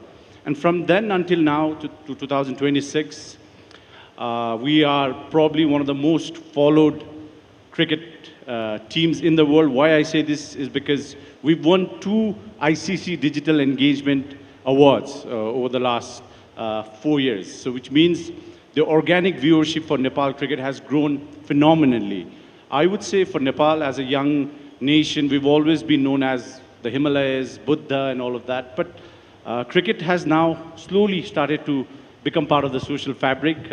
Cricket has started to bring people together, and that Nepal cricket team now doing well on a cricket field means people, when they watch us, when we win, they are very, very supportive. When we lose, the critical part of being part of sports also comes along. But I would say, if you compare all generations put together, social media has its pros and cons. Today, there's more pressure on cricketers. Why? Because every match that they play is on TV. When we played, it was on a screen where people had to scroll and just follow the scorecard, which means from the social media, how they handle it, it's about handling the failures, I would say. Why? Because, I mean, when you score runs, everybody talks about it, but imagine you go through a string of 5 zeros, all of a sudden the world will be against you. Then how do you come up as a cricketer is probably the most challenging thing, not just for cricket, I would say for every one who's in sports. But for Nepal cricket, I would say social media has been a very strong element for us to make that impact. Okay, Asta, do you agree to it on the forefront, especially when you talk about both body shaming and body positivity and the social media, the way they respond to people in your sector, be it cosmetics, be it beauty pageant winners, be it women of substance who've made it on their own on multiple platforms. How difficult has it been, and what would you say to both the positivity as well as the toxicity? So body shaming, it's a real problem. And like you said, social media has its advantages, but it also exposes you a lot to all these toxic things, right? So, and makes you really vulnerable. And in today's day and age, especially when there's so much hate out there, and you can just hide behind an anonymous name and just say whatever you want to, and like not think about the consequences. First of all, you need to have very thick skin. We've been saying that, but even if I believe I have thick skin, I might have down days, you know, I may not be feeling so strong that day, and some comment can get to me. And so the only defense against body shaming is, I think, radical self-acceptance. I rephrase it. Is it about body positivity also? Does that also add to it? And have you ever had a meltdown that, okay, why did someone post like this? Sorry, I Have you didn't ever had a meltdown? Why did someone write like this about you on any of the social media platforms? A comment might have bothered me here and there, but no, I've not had a meltdown as such, but I do wish like people were more sensitive, and I do wish there were stricter rules so that people would think twice before writing nonsense on the internet just because you can. Okay, Paras, give us an idea. The NPL has been a massive success in its own way, especially for a country like Nepal, where Nepal Premier League has been making waves literally in mountains, to say so. But when you see the performance, do you see that there is more need of finance and exposure into sports per se, vis-a-vis other countries, maybe BCCI and other countries, just to be speaking about? Nepal cricket's grown on its own, which means now world cricket is talking about us. I was there in Scotland last month. Everyone's speaking about this, especially, you know, we lost to South Africa in 2024 by 1 run, and we came very close to beating England, and when we lost by 4 runs, which means that now for us, people really want Nepal to do well. What Nepal cricket needs, obviously, we've been saying this and endorsing this for years, has been exposure. We've been talking to test-playing nations. I think next year there will be a lot of big names that will be coming to our part of the world. The Nepal Premier League, I would say in the last 2 seasons, has managed to ignite a lot of good waves inside Nepal as well as outside, especially with the investment part. Why? Because before the first season of the NPL, there wasn't much investment. Why? Because people always looked at sports as almost, it was a thing that when people won, they celebrated, but nobody actually invested into it. As part of Cricket Association of Nepal, when we went out into the market and said that this is what we are, we have 20 years of history of what Nepal cricket's managed to achieve. And when we got hold of the sponsors and the team owners, what it meant was we put on a spectacle. I think for the first season, I remember TU International Cricket Ground. It used to be called a cricket ground until 24. And after the first season, because you had so many people coming to the cricket ground that it was inevitable for the government that they had to build stands and put in floodlights. And after that, for the second season, cricket under floodlights was a dream for players of our generation. Back in 2014, when we played our first World Cup, we'd just gone 1 week before to Dubai, and we'd never played cricket under lights. We went to Dubai, trained for about a week, went into the World Cup. First match, Nepal versus Hong Kong, I still remember.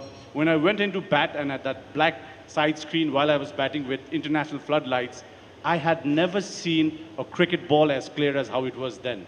So to see the transformation of how things have changed from 2014 to 2026, and to see investments now pouring in at local level, with NPL now getting global attention, the investments will come in. What Nepal definitely needs is one world-class cricket stadium to start with. We've always been speaking about hosting the Asia Cup, where the India-Pakistan rivalry has always been a very strong factor in cricketing terms. But I believe in the next 3 years, 4 years, with the government really keen to invest into infrastructure, once we have a couple of proper infrastructured cricket grounds, Nepal cricket, with its own investment, can sustain on its own, and we're heading in the right direction. I have to ask this immediately. A player who started in 1996 is standing on the stage as a Secretary of Cricket Association of Nepal in 2026.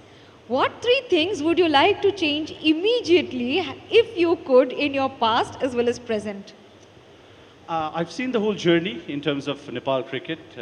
So for me, as a former cricketer now into cricket administration, I would say not just cricket, there are laws that need to be governed. I've been very adamant, or we've been very adamant, that there are certain regulations within our sports structure that needs to be changed. We just can't rely on the government for them to invest. We have people inside and outside of Nepal that want to come invest into our sporting structure. But for that, what it means is the regulations of when people invest into a particular region, they would also like to get an ROI out of it. So that structuring of laws, getting more investors to come and become part of the sporting fraternity here. For Nepal cricket, yes, definitely. All I seek is once we have a couple of good cricket grounds with world-class facilities, we will take care of it with the kind of fan following and the kind of love that Nepal cricket has managed to gain over the last 3 decades. It's just a matter of time that we grow into a full cricketing nation. My dream is to see Nepal become a full member, a test-playing nation. We don't know where test status or test cricket is heading towards, but that full membership is something that we're very keen on. As of now, the sports regulations, if we can bring about certain changes in terms of how we can bring in more investments in Nepal, I would say that'll bring a lot of success, not just to cricket, but to every other sport in this country. Okay, we admire that positivity that with what you speak and the conviction that you are expressing. Charu, give us an idea. How do you see the digital era and AI impacting the present evolution of youth in the country, both in case of job opportunities and the challenges for the government to handle misinformation and disinformation on ground? I think basically the challenges are pretty much global. You know, it's not particular to Nepal alone. I think India has the same challenges. Everybody has the same challenges. The creator economy, I think, allows us to go beyond, you could be sitting here and having a job in Australia, or you could be producing, technology for adaptations for different things. So I think it's really widened the spectrum. In terms of disinformation, as a journalist, if I were to speak, it's tough because the disinformation and the misinformation is huge and the regulations are not particularly very sound anywhere. So you can damage something really immediately, but saying sorry is not enough. And that is a serious challenge. And if you had to give a suggestion to the Bullin Shah government, what would that be? Sorry? Any suggestions to the incumbent government and Prime Minister?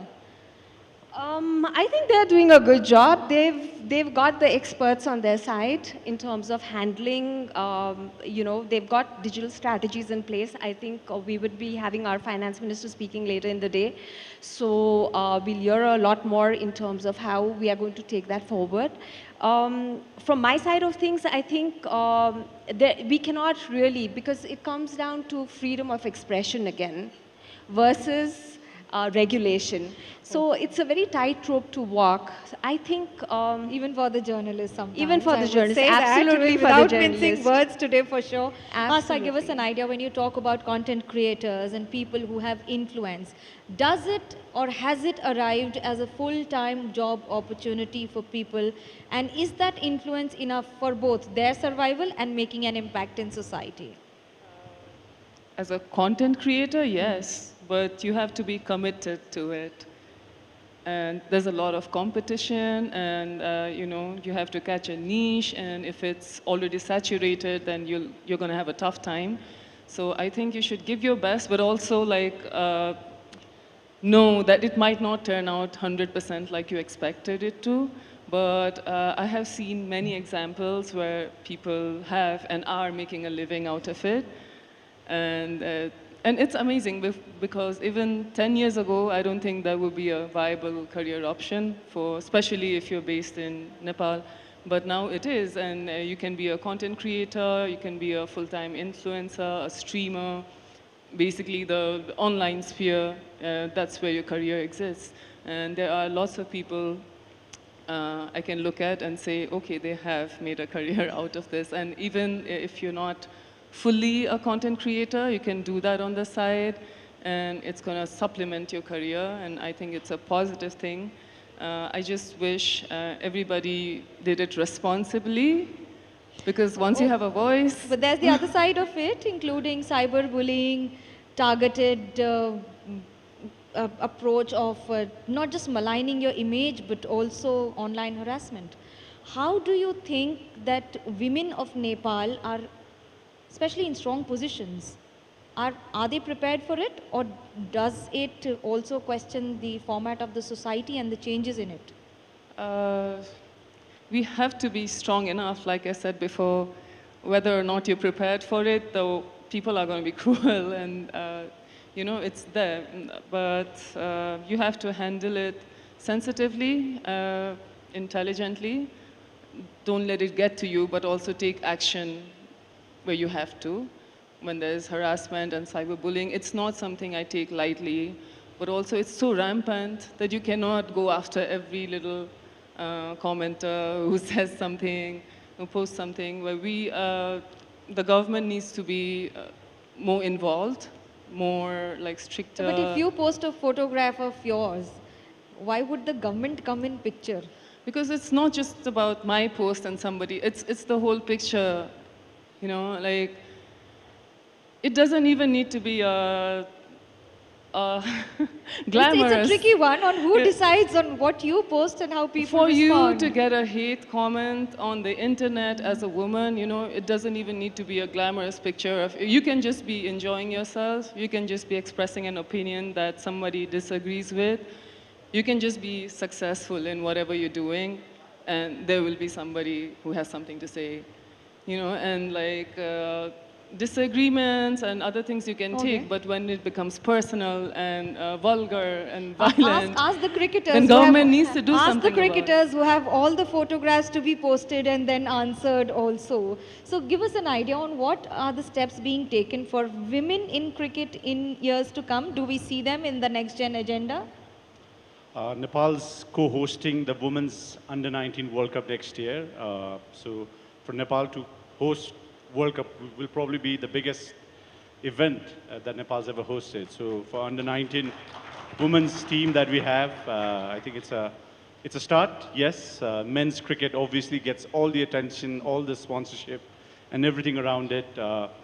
It takes time. I kept being asked, even by our fellow female cricketers, saying, is there going to be a women's Premier League?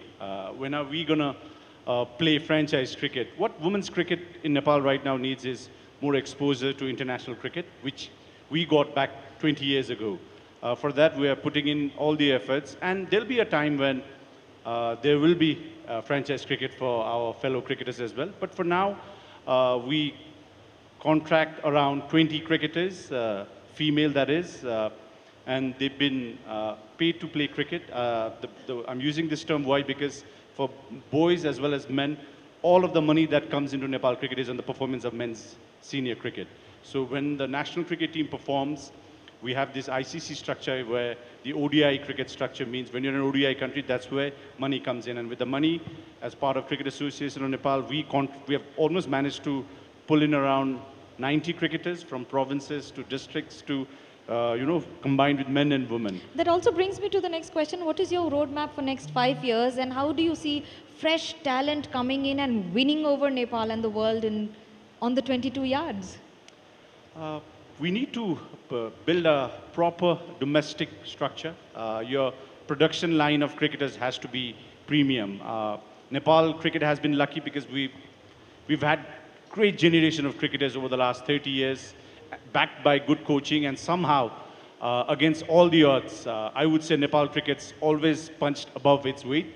But you only can rely to all of these things to a certain level. As of now, the Nepal Premier League, which attracts a lot of eyeballs, is a key index to this. Why? Because with more money coming into a tournament or number of tournaments that we organize, that gives us the cushion to then put in more money into our districts and provinces. Next 5 years, I see Nepal cricket growing. Why? Because back in the day, people hardly invested. Now, if the infrastructure part, which I've mentioned earlier as well, gets taken care of, we have online viewership. Our international matches are sold way days in advance. And with the current setup of young cricketers, boys and girls that we have, if we manage to put up a proper grassroots structure where our school cricket and college cricket and our districts and provinces have cricketers and coaches and everybody who's part of the cricket ecosystem being paid to perform and all of those things, I believe we will become a strong force to be reckoned with. When you started, cricket was never a full-time job. Now a cricketer is a full-time job. We have 3 suggestions to the youth watching you. It's getting there. I mean, 1980, Sri Lanka got Test eras, and 16 years down the line, they won the World Cup in 1996. 1983, India won the World Cup, and we all know what happens after that. For Nepal, we played our first World Cup in 2014 to 26. We have played 3 World Cups. Now, after having played 3 World Cups, what next is maybe to win a World Cup. Can we win it? I don't know. But if we have a plan 20 years down the line, we can dream of, because our generation, when we dreamt of the fact that we wanted to reach the World Cup, it happened for us. But now, the goal is to have bigger ideas, bigger vision. And as of now, for the young boys and girls, on behalf of Cricket Association of Nepal, we're trying to put a structure in place. We used to take a cricket bat and go in our buses and go train. But now I see parents taking their kids in whatever vehicle that they have, whether it's a bicycle, whether it's a motorbike or a car, to take kids to academies. That whole story around Nepal cricket is that things have changed. Parents want their kids not just to study, but to play cricket as well. So in the next 5 years, 10 years down the line, there has to be a plan in place. We are putting that in place. The dream is now to become a full member nation, but at the same time, in my lifetime or our lifetime, maybe like what Sri Lanka did and what India did, win a World Cup in the next 20 years. 2 things that you've learned from BCCI. Quick answer. The BCCI has been very supportive, in fact, for the last 3 years, very much in touch with them. The Indian Embassy, of course, has been helping us with arranging logistics and accommodations and all of those sorts. Mr. Jay Shah, who's the ICC president now, the India A team is scheduled to come to Nepal in December. So we're very glad that our neighboring country is now finally taking in the right strides, even for cricket. Why? Because being so close, we've watched cricket on TV but never had the support. But now, because our cricket team is performing, there's attention from all relevant stakeholders, and with BCCI support, which we know is a very strong element in the cricketing world, we are very grateful that things are falling in place, but long way to go. Okay, Charu, there's a long way to go. Do you see a roadmap? Any 3 suggestions that you feel that these have to be done with immediate effect so that Nepal comes ahead as a better country on the economic roadmap and job opportunities for the youth? Okay, so 3 things would be, one would be to see out-migration not as a loss of human capital, but as, us kind of increasing our economic footprint. That would be one. Number 2, I think, would be depoliticization of businesses. So the businesses are very strongly interlinked with politics in the country, and politicization of even the federations and the apex business bodies would really help. It would also be encouraging to compulsorily have more younger people at the National Planning Commission, the various platforms that are available where they can have a stronger say in terms of policies. And what could the third one be? The third one could be, I think, we just need to kind of bring a lot of mindfulness into, a lot of humanization of maybe also the media in terms of how we tell our stories and how we present Nepal to the world. Okay. Thank you so much, all 3 of you, for joining us. It was a pleasure speaking to you, and of course, a message to the youth of Nepal who are eagerly watching you. Thank you so much.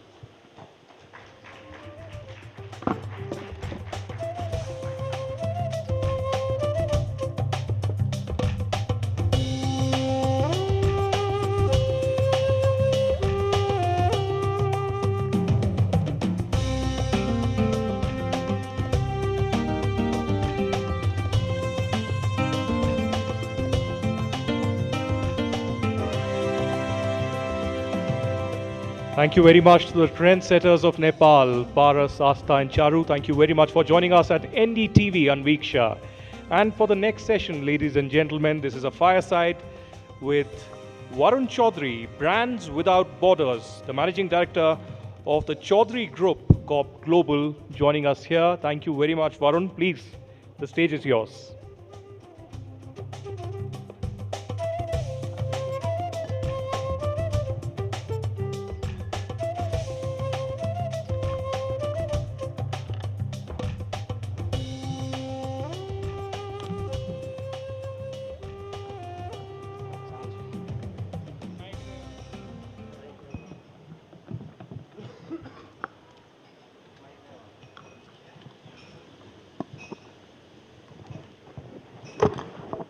Nepal का शायद ही कोई घर होगा जहाँ पर Y noodles से लोग अनजान हों, लेकिन आज जो बातचीत होने वाली है ये कहानी सिर्फ नूडल्स तक सीमित नहीं है, क्योंकि इसके पीछे है नेपाल के बड़े बिजनेस एम्पायर की कहानी, ग्रोथ स्टोरी, और जो आज हमने अपने कार्यक्रम का थीम भी दिया है, India across borders अनविक्षा।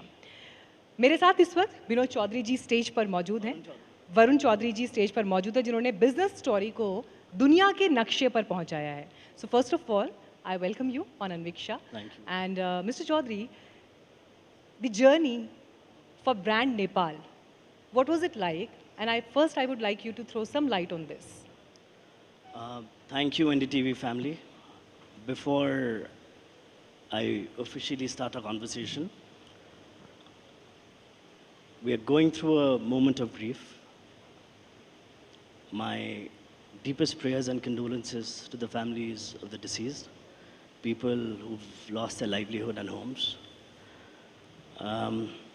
Nepal's seen calamities even earlier, and this is the time to stay united, and we've always had this incredible and extraordinary courage to fight back. So coming to your question, the biggest brand story probably across borders is of YY for sure. Born in Nepal, it's traveled the world without a passport. It's a story typically, I mean, we were sent to a boarding school at the age of 6, my brother is here as well. You know, the boarding school kids who used to leave Nepal and go to India and other parts of the world, they were the ones actually who started carrying YY all across. And India being a big market, you know, it's a typical word of mouth sort of a case study. And it became so popular that, you see, Northeast, the Sikkim Darjeeling side does have a similar pattern as Nepal, so it was like an extension for us. And the word just spread across. And now we are in India, we are number 2 in India, we are probably the market leaders, at least in the Northeast, that part of the world. And we are in 100 possibly countries now. So the story of YY has led our group expanding into 15 different business verticals. And this is globally. So you know what one brand can possibly do is give you that strength and a launch pad to take off. And with me, you know, I spend about 50% of my time in India because it's such a serious market for us. Even for long term, because you know, we do have our plans of going IPO. And it's such a vibrant market, very dynamic consumers, and the capital market especially, you know, it's so promising. So, you know, keeping all this in mind, we have a very good growth story to look forward to. In fact, a few hours back, Mr. Gagan Thapa was here, President Nepali Congress, and he specifically mentioned about the economic opportunities between India and Nepal, that they are underutilized. So from a business leader perspective and your point of view, I would like to know on this matter, when we talk about brand Nepal and when you take these opportunities on the global map, so specifically about India and Nepal, do you also believe that these opportunities are underutilized and there is a lot more that can be done and that needs to be done? No, absolutely. You know, when my colleagues who were speaking earlier, they mentioned only about Haldiram. But our group, you know, we are partners with the Tatas, the Reliance, and the Adanis, and so many other brands. So for any Indian company that sort of wishes to come to India, you know, we really encourage them, and we end up partnering with them. So ranging from consumer goods to infrastructure to hospitality, and also now getting into a JV with Bikaji. You know, they said Haldiram, so now we're getting a JV with Bikaji. And also, you know, I'll be announcing quite a promising partnership with one of the leading Ayurveda companies of Nepal, which will touch each and every single herbs grower. You know, Jari Buti is supposed to be a rich sort of agro base of this company, of this country. So, you know, we are doing a JV with them so that, you know, we can, and by the way, we are the largest exporter of Nepal to India. So, you know, there's so many opportunities out here. It's just that you got to have the right optics and right eye to it. And as far as the Nepali brand going abroad, like I said earlier, you know, it's fantastic. We are, apart from India, you know, we are also in Kazakhstan, we're in Serbia, Bangladesh, and now we'll be starting our operation in Egypt. So it's a true testimony of how a brand from Nepal travels all across the world with so much of confidence and trust. So you are Forbes listed billionaire from Nepal, and as you just mentioned, you're everywhere, in India also. I was doing some research on you, and some of your Instagram posts that I have gone through. So I saw you in Kedarnath, I saw you in Kashi Vishwanath, I saw you in many other spiritual places in India. So Nepal and India, they share a spiritual bond also, which we are discussing since morning, that land of Pashupatinath, land of Kal Bhairava, land of Muktinath Dham, where Prime Minister Modi also visited. So when we talk about brand Nepal, so do you think this spiritual identity between both countries can do wonders for both countries? Of course, you know, this is the core. What is your own experience also? Right. You know, this is the core of both the countries.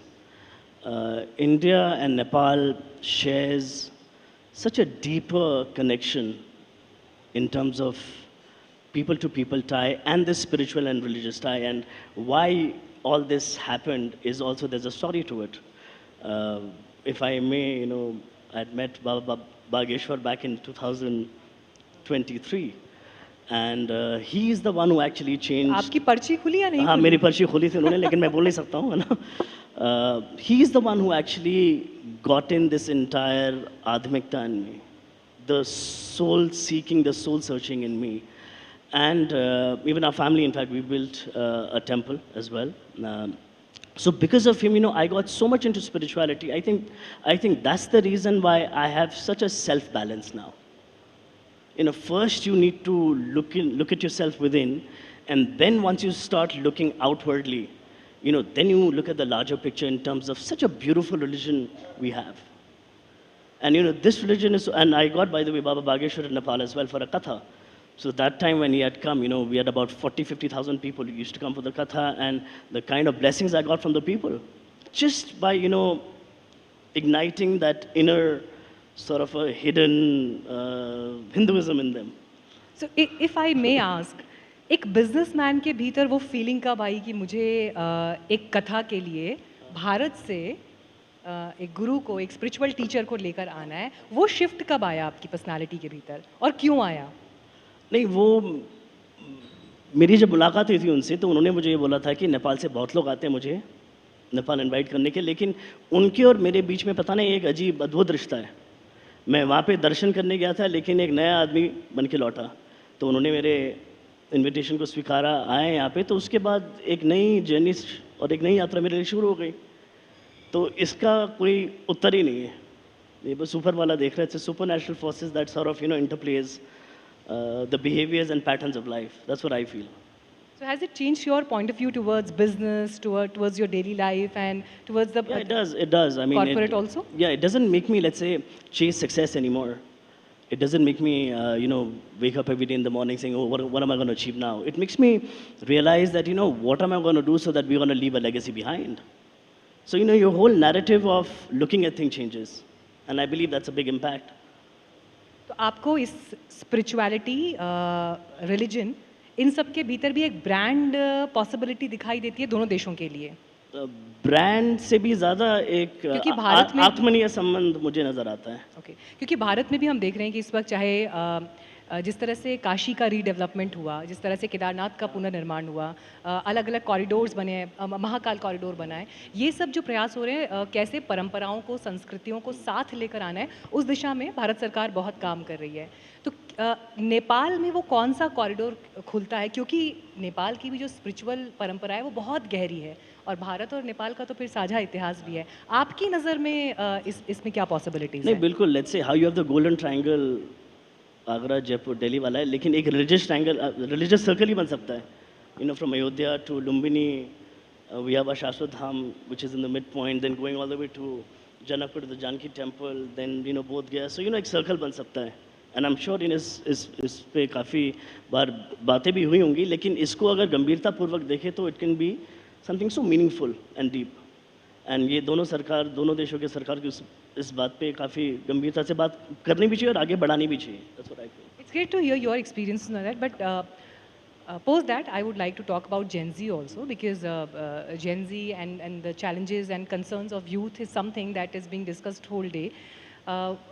Your house was also burnt last year, and that must be a very painful time, difficult time. From that time to present, when we are sitting on the stage of Anviksha, what has changed in Nepal and the youth aspirations?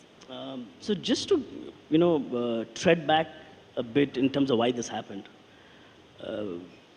We definitely, not just our house, but our offices, our showrooms, our factories, our vehicles, so much was lost. Our memories were actually, completely wiped out, considering that, we had so many years and years of photos all over the house. All that got wiped out. But why that happened is something which we need to ponder upon. They were frustrated by seeing the musical chair of the politicians, one after the other, with no accountability, and people sort of taking jobs not on the basis of merit, but on the basis of pure favoritism. So, once these things sort of reaches a tipping point, it leads to such a chaos. And people could see this coming at some point, and it came out in such a chaotic and disastrous way. Well, that happened. I was the first one to go live on NDTV, and I was the first one to actually welcome the government. And I was so, I still am, I'm so hopeful that this government will fulfill the aspirations for the promises that they've made. It's just that I think in order to clean up a lot of dirt, it definitely takes time. So मुझे लगता है कि शुद्धिकरण हो रहा है, right? And Nepal, obviously, we believe so deep into this country.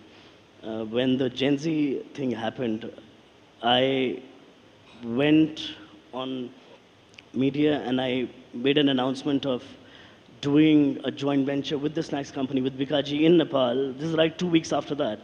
Just to restore the faith in Nepal that, this is a country which means business irrespective of what the situation is. So, that's the kind of faith we have. And that's the kind of faith we want to also, spread across the world.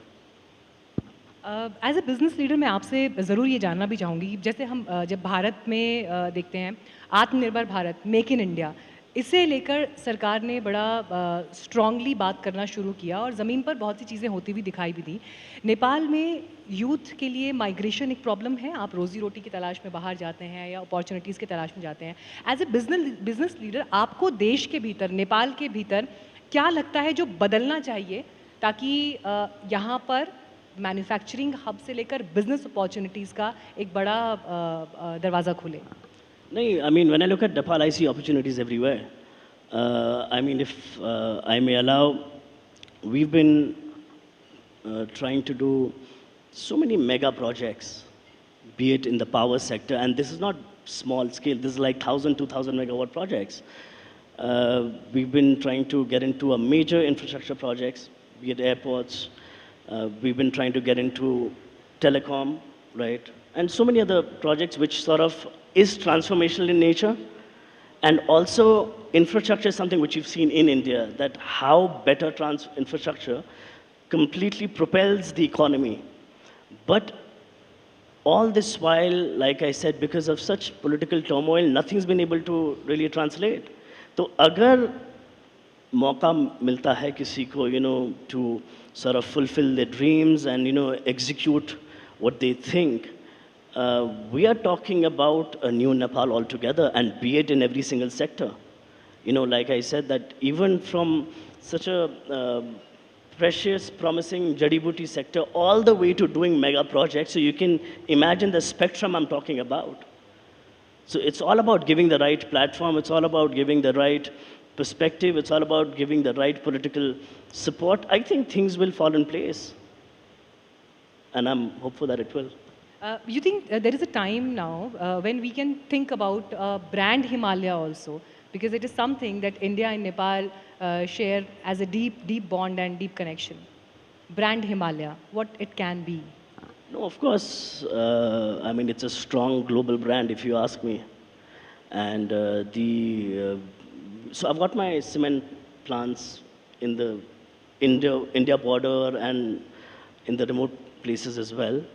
I end up interacting with so many people considering I live in India as well.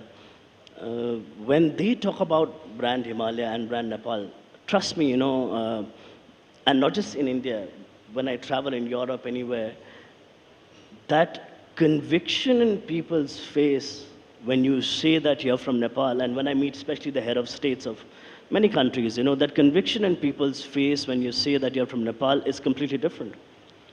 They know that people from Nepal are known to be super loyal, super credible, and a happy nation. So just imagine you're clubbing all this together, what you can achieve.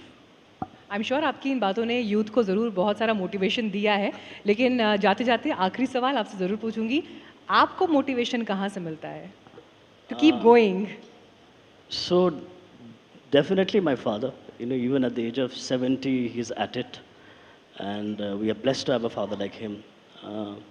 Beyond Borders is a total dedication to him, and considering that he's actually put our company, Nepal, on the global economic map. Apart from him, in fact, Mr. Gautam Adani, I would say, is my mentor as well. I'm also alive because of him, because of the incident that I had. You're alive because of him? Yeah, I had a massive accident in Maldives, and if it wasn't for him sending a private jet with doctors to evacuate me, I don't know where I would be. And also because, he's such a simple human being. My interactions with him have always been so pleasant and always been so encouraging. Because, he is doing business at a scale which one can't imagine. So when you dream so big, and if you have a mentor like him, I think sky is just the beginning. चलिए, हमारी भी कोशिश यही थी कि आपकी ideas के ज़रिए कैसे भारत नेपाल के संबंध बिजनेस की दिशा में नई ऊंचाइयों को छू सकते हैं, वो आइडियाज़ ज़रूर एक मंच पर सम्मिलित हों. Thank you so much Varun ji हमारे साथ जुड़ने के लिए और अपने थॉट्स आइडियाज़ हमारे से शेयर करने के लिए. Thank you Meenakshi. Thank you so much. Thank you.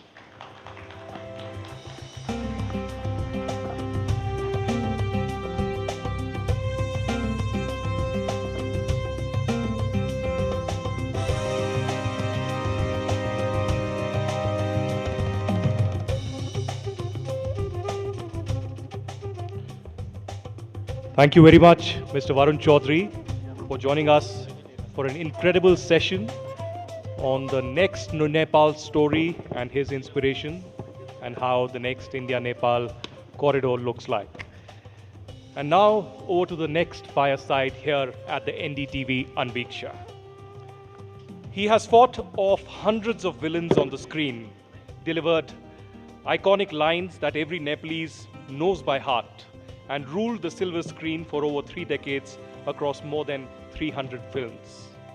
You know a star is an icon, an iconic personality when their voice alone can command a room and their screen presence defines an entire industry's legacy. I got a taste of it while interacting with him behind this auditorium. He's more than just an actor. He's a cultural phenomenon.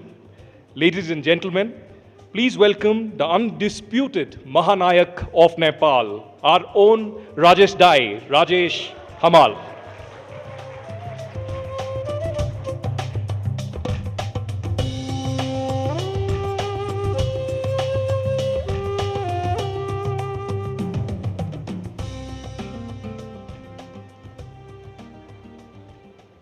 Rajesh ji, such a pleasure. As I told you and confessed, behind this auditorium, 2 months ago when I came to Nepal, we know politicians, people from other industries, etc.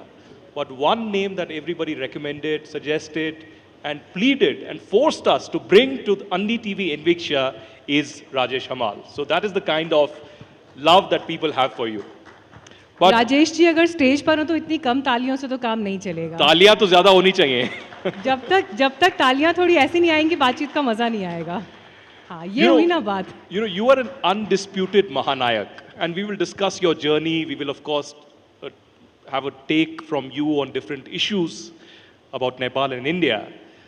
But while for the people of Nepal, you might be a Mahanayak for years together, many people who introduced me to you said that you are the Amitabh Bachchan of Nepal.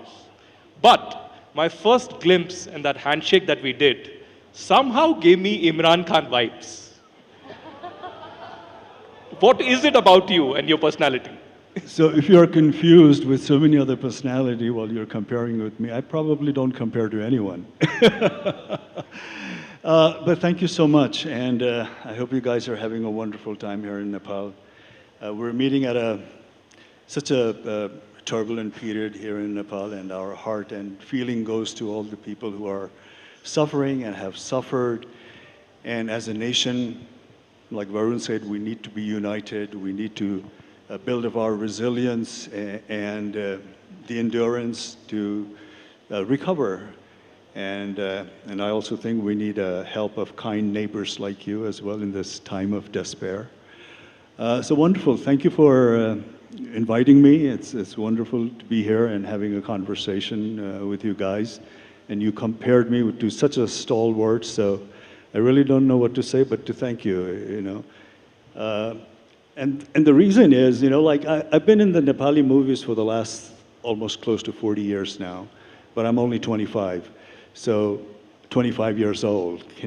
So you do your maths when you go. But yeah, probably the reason why people are connected with my art and my journey is because, when I started a Nepali film close to 40 years ago, it was almost non-existent, When I did my first film, I had no idea where my second film is going to come from because we were hardly making any films. Close to 40 years ago when I got into this line, we're making about 2 films in 1 year, or 3 films in 4 years, that kind of ratio. So we were not consistent, so there was absolutely no career as such to speak of for an actor. So that's the time when I started Nepali film, but once I started it, and I was lucky enough that the people accepted me with open heart, and then my career started accelerating, and I've been lucky enough to witness my own personal career going forward in the Nepali filmmaking scenario going parallelly with me. And that is what I consider my truly achievement, which is dear to my heart more than anything else. So it's probably because of that journey and the way that I have been able to consistently work in Nepali film that the people are open with their admiration towards me. So what can I say? I'm just thankful. Rajesh, you are modesty personified, I must say, but let's do a little bit of time travel. So, time travel में कौन-कौन interested है? बस एक दो लोग ही. अभी सुनिए बहुत सारी कहानियाँ आने वाली हैं. 90s का वो वक्त जब नेपाल में अगर किसी लड़के से ये पूछा जाता था कि बड़े होकर किसके जैसा दिखना है या किसके जैसा बनना है, तो जवाब में राजेश हमाल जी का नाम होता था. और क्यों होता था? It pays to be an actor. और क्यों होता था? क्योंकि जो हेयर स्टाइल है, जो सन ग्लासेस हैं, जिस स्वैग के साथ आप चलकर आते हैं, मैं ये जानना चाहती हूँ, नेपाल में तो बच्चे बच्चे को पता था, लेकिन आपने सब पहली बार कब रियलाइज़ किया कि दिस स्टारडम हैज़ अराइव्ड और ट्रेंड सेटर आप बन गए हैं नेपाल में? आपके लिए वो मोमेंट ऑफ रियलाइजेशन कब था?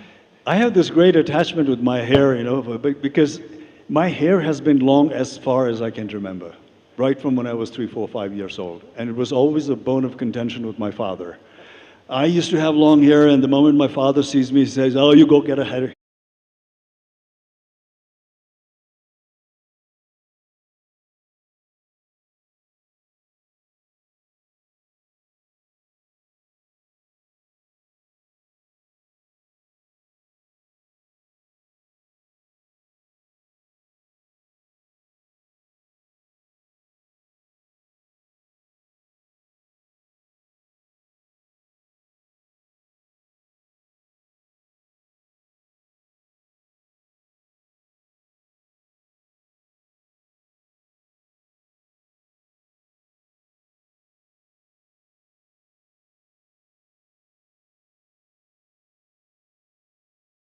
And then the whole city and the surrounding villages, everybody started coming in hordes. in hundreds. And that is the moment when I realized that my hair really made an impact, because some of them were coming very close and pulling my hair and saying, "Oh, this is very real. Sachikai rahecha yo ta, afnai kapal rahecha," you know. So that's the time when I started it.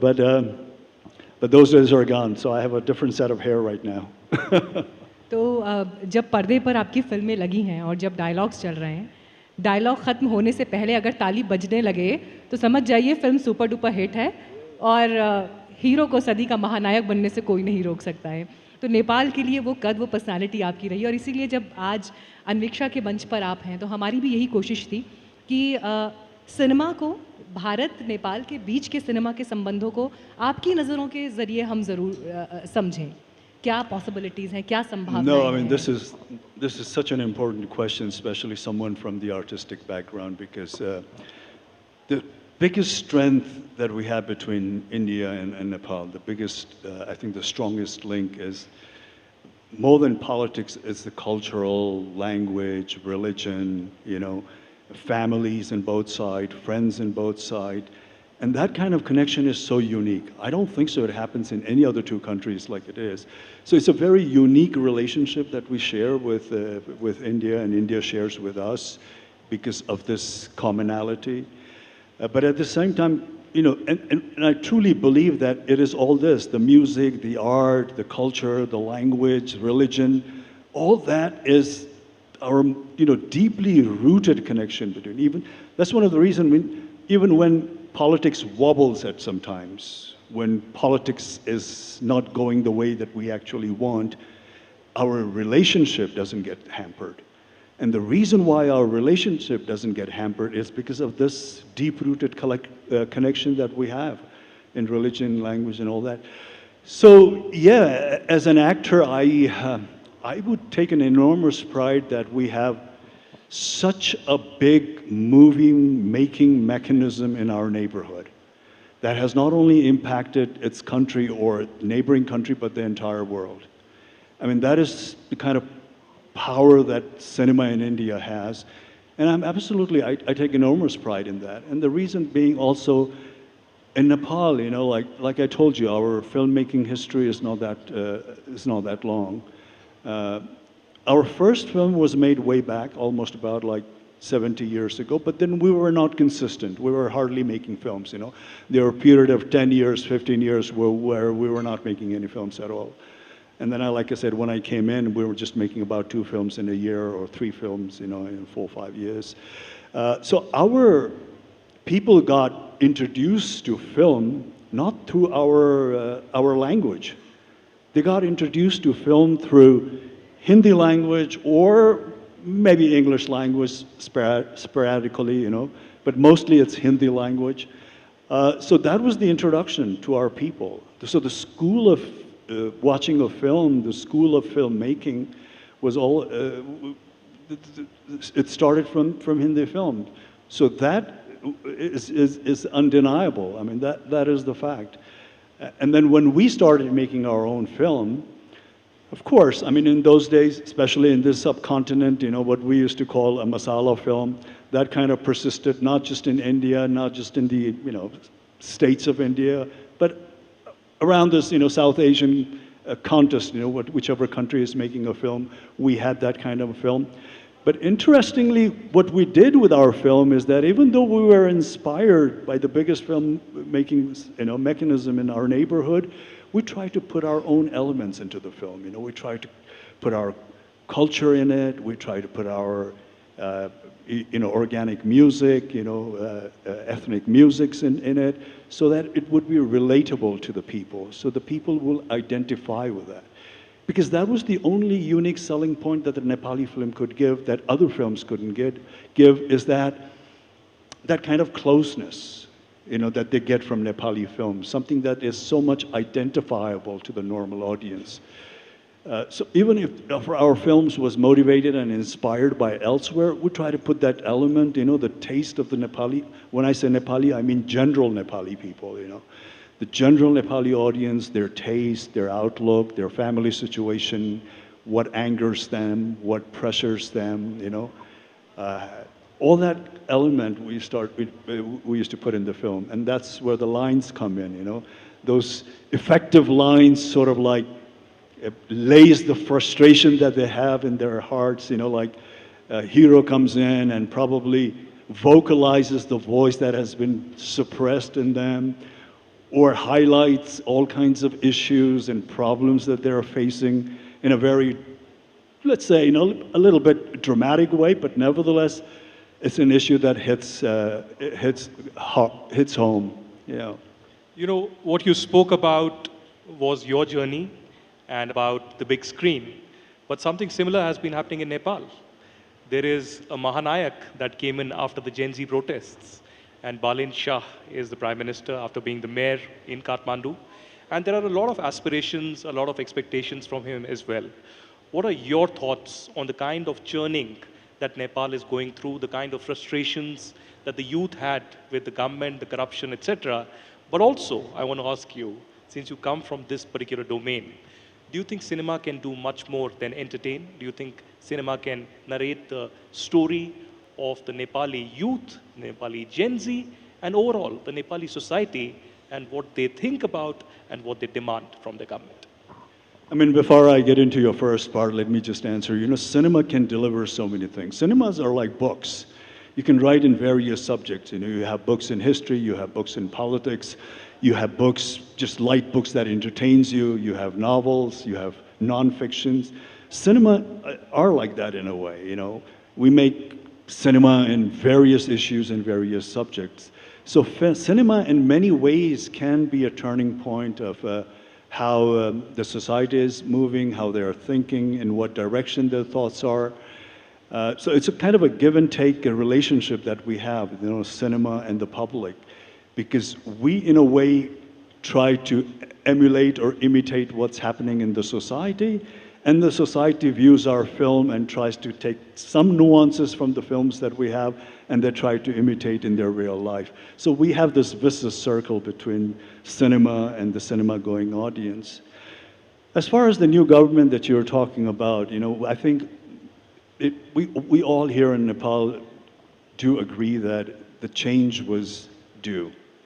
Matter of fact, much before the Gen Z revolt, I had my book come out. You know, this was like maybe a year before the Gen Z revolt happened, and I have mentioned in that book, in my book, that not the last election, but the election before that, I was in a meeting with a prominent leader of a very prominent party.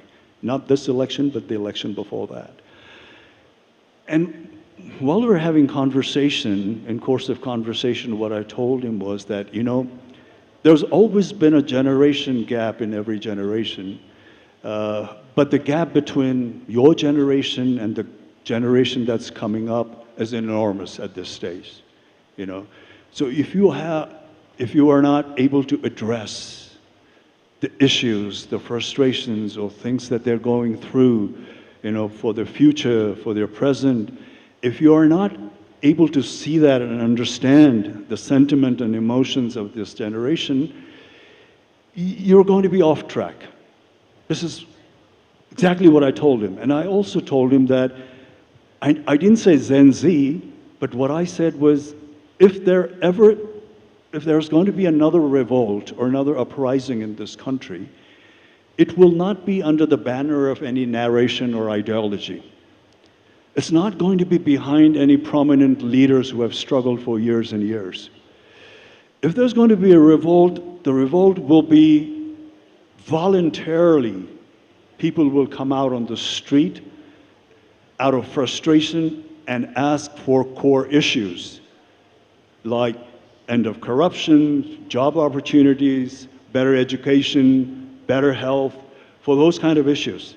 It's not going to be under any ideology or behind any leaders like the previous revolutions or so-called upheavals that we had in the history of Nepal. I didn't say Gen Z. I just said the people are going to come on the street, the young people are going to come. And this is exactly what happened. So I wasn't really surprised because the frustration was really venting in. And I noticed that because it was shimmering. I don't know why our politicians didn't recognize that. वर्तमान में जो राजनीतिक परिस्थितियां हैं उन पर आपने बड़ा खुलकर बात की और आज पूरे दिन भर यूथ को लेकर बाकी जो नेपाल में चेंजेस हुए उन पर सब पर बात हुई। भारत में हम एक परिस्थिति देखते हैं जहां पर आर्टिस्ट हों, एक्टर्स जो सिनेमा से जुड़े हुए हैं, म्यूजिशियंस हैं, एक डिवाइड दिखाई देना शुरू हो गया है। कई बार लोग पॉलिटिकल परिस्थितियों पर बात करने से बचते भी हैं, लेकिन नेपाल में जो सिचुएशंस पिछले साल के बाद अब नई सरकार तक के दौर में बनी है, कितना आसान या मुश्किल है यहाँ पर आप सब लोगों के लिए खुलकर इस पर बात करना या अपना पॉलिटिकल ओपिनियन देना? क्योंकि सोशल मीडिया में हम देखते हैं कि रिएक्शंस बहुत तेज़ी से आते हैं, ट्रोलिंग बहुत तेज़ी से आती है। आपका अनुभव क्या है? I personally don't have that issue because you see, I am a true believer of critical thinking. I could admire a people, but at the same time, I could be critical of that person. Just because I admire, just because I have enormous, affection towards the person doesn't mean that you're not critical. Just look at in the family situation. Parents are critical about their children. Children could be critical about their parents, but the bond and the love exist. So I have that kind of view. It just because I supported certain politicians or supported certain party or I'm against the other party does not mean that I need to only talk about the good sides of the party that I supported and should be vehemently cursing the party that I'm opposing. Because even the parties that I don't agree with or if I'm opposing, if they do something good, I should not shy away from praising them. And if the party that I'm supporting and I'm hoping that they will take us to another level, if they wobble, if they lose their path, I will be very vocal about it. I will be, because my critical thinking is the most important, being an artist, I truly believe in, self-expression. And I'm also, because I'm an artist, I would not say that I'm very, very politically inclined in that sense that I don't invest my emotion or ego on a political party or a political leader. If I ever invest my emotions or ego, that would be in the sovereignty of the country, the democratic rights of the country, the freedom of this country. That's where my emotions are invested. And as long as those three things are intact, we have our sovereignty, we have our freedom, and then we have democracy, a live democracy. It doesn't matter. If someone comes under that umbrella and tries to lead the country, and if they're doing it in a right way, we want them to do it in the right way. But if they're not doing it in the right way, I think we should be critical. My humble request to all the people, to all the voters would also be that, support whoever you're supporting, but don't abandon your critical thinking, because it's only that will get us forward. This is a India-Nepal dialogue, and before we wrap this session, which has been incredible, why don't you recollect your journey to Delhi in your younger days? I'm told you were in Delhi for a considerable amount of time, but also studied in Chandigarh. So how were those days in India? And your father was a prominent diplomat. Didn't you think of becoming a foreign minister of Nepal? My father's ghost is going to come here when you say that, because my father actually did wanted me to do that. When I said I want to be an actor, it was like he was, thrown out of the balcony or something like that.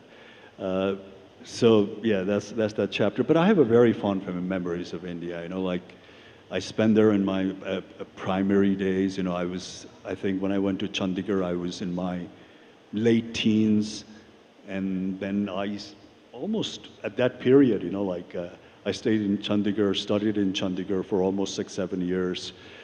So had a lot of friends, had a lot of affinity, and a lot of experiences as a young person. And the experiences that you have as a young person remains in your mind and soul forever, So that's the kind of relationship I have with India, especially with Chandigarh. And then right after my education, coincidentally, my father got his posting in New Delhi. So instead of coming back to Nepal after my education, I went and joined my family in New Delhi because he had his posting there. And then his posting at that time was slightly unusual because usually the posting is for about 3 or 4 years. But at that time, my father's posting stretched to about 7 to 8 years. So right after education in Chandigarh, went and lived with my parents, stayed in New Delhi for 7, 8 years. So I have that Delhi experience, you know, Delhi people. Like I said, in South Extension used to be a happening place. Go and spend time there with friends. And then Chanakya, we used to go there and watch some English movies those days, unfortunately. So I have a very fond memories of लेकिन दिल्ली के आपके अनुभव तब तक अधूरे रहेंगे जब तक हम आपसे ये नहीं पूछेंगे कि दिल्ली का आपका फेवरेट फूड क्या था. दिल्ली मतलब खाना भी है. I tell you what, you know, my favorite food in India, it's either North Indian food, which is Delhi's part of it, or South Indian. Not so much in between. I love South Indian foods. I love their vegetarian varieties and all that, and it's very healthy. And North Indian, I love Rajma Chawal used to be my staple diet, you know, aloo ka paratha and this huge glass of lassi in Amritsar or Jalandhar. You know, I still have fond memories of Delhi के that. Chole bhature खाए आपने या नहीं Chole खाए? bhature, I did. But the reason why I hesitate to say this was I was a health freak from my early 20s. So I was very careful on chole bhature. But I used to love tandoori items because they were very safe, not oily. Tandoori items were my favorite. And rajma was my favorite in Chandigarh. I loved the way people in Punjab make their rajma. We make it here too, but it's not quite like it. It's slightly different. मुझे लगता है दिल्ली आप फिर से आइए और ज़रूर आपको होस्ट किया जाएगा और ये जो भी आपकी पसंदीदा चीज़ें थी उनको आपके सामने प्रस्तुत किया जाएगा. You guys are our good neighbors. Of course I will come. You guys should come here, we'll come there, you know, because our relationship is very unique and we should preserve that, I think. You know, really, really preserve that and cherish that relationship that we have between India and Nepal. No lassi भी होगी, राजमा चावल भी होगा, जो आप कहेंगे वो होगा और आपको दिल्ली में न्योता दिया जाएगा. On NDTV Anviksha platform, you came, you took out time, and you spoke at length, candidly. Thank you very much, Rajesh Kumar. No, thank you. Pleasure is all mine, and I'm sorry we're going through a bad phase in the country, but nevertheless, you guys are here. It's wonderful to be you guys. Thank you so much. Such a pleasure having you. Thank you.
Thank you very much, Rajesh Dai, for joining us here.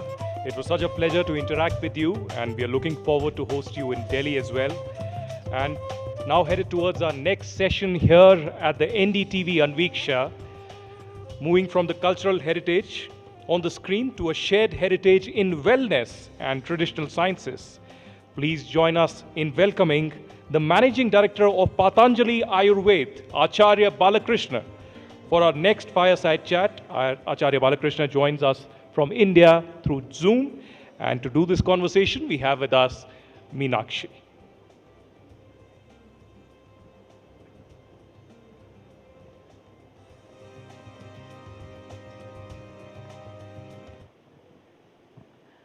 आचार्य जी नमस्ते, स्वागत है आपका NDTV world summit अनविक्षा में. और इस वक्त नेपाल से बहुत सारे मित्र सीधे आपको लाइव देख रहे हैं, सुन रहे हैं. लेकिन मैं थोड़े पुराने वक्त में लेकर जाऊंगी क्योंकि आपका तो नाता है नेपाल से और आपने अपना बिजनेस एम्पायर खड़ा किया है इंडिया में. तो यहाँ पर जो रोटी बेटी के रिश्ते की जिसकी हम सवेरे से बात कर रहे हैं वो तो आपके केस में नई ऊंचाइयों को छूता हुआ दिखाई देता है।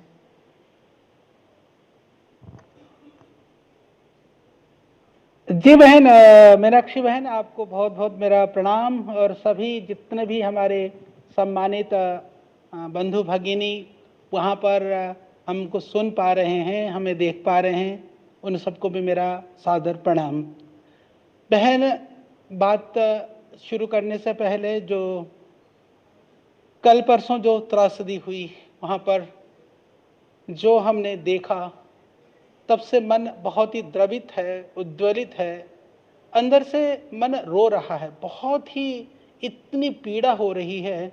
आप बात कर रहे हो बहन, रोटी बेटी का संबंध, रिश्तों की बात, सही बात है। वहाँ पर घटना नेपाल में घटित हो रही है, दिल यहाँ रो रहा है, पीड़ा यहाँ हो रही है, समाधान हम यहाँ ढूंढ रहे हैं। हमारा संबंध तो कुछ ऐसा ही है। भारत के अन्न जल से जीवन बना बड़ा आगे, पर जो संस्कार और जो हमें कहीं ना कहीं से जो विचार मिले, वहाँ उस नेपाल का अन्न जल का भी इस देह पे बहुत ही ऋण है।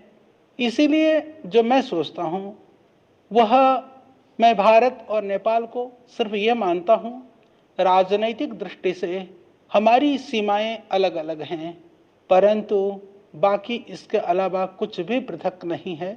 संस्कृति हो, समाज हो, मान्यता हो, लोग हों, भावना हो या हमारे विचार हों, किसी भी तरह से कोई भिन्नता नहीं है।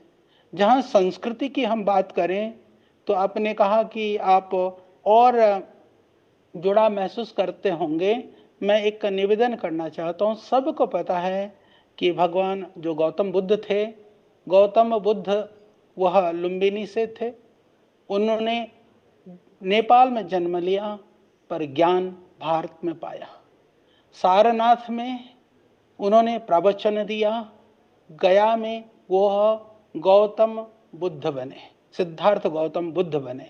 इसीलिए यदि हजारों वर्ष पीछे और भी लौट करके जाते हैं, महर्षि वाल्मीकि, भगवान श्री राम और माता जानकी के संबंध को हम जानते हैं। राजा जनक वो नेपाल में थे और भगवान श्री राम भारत में थे। लवकुश का जन्म महर्षि वाल्मीकि के यहाँ हुआ, वो भैंसा लोटन वह नेपाल में था। इतना ही नहीं, महर्षि भारद्वाज से लेकर के, महर्षि याज्ञवल्क्य से लेकर के, महर्षि विश्वामित्र से लेकर के, महर्षि भृगु से लेकर के और महर्षि वेदव्यास तक के जन्मस्थली के रूप में या कार्यस्थली के रूप में, और वर्तमान में भी गुरु गोरक्षनाथ का जो कार्यक्षेत्र है वह नेपाल माना जाता है।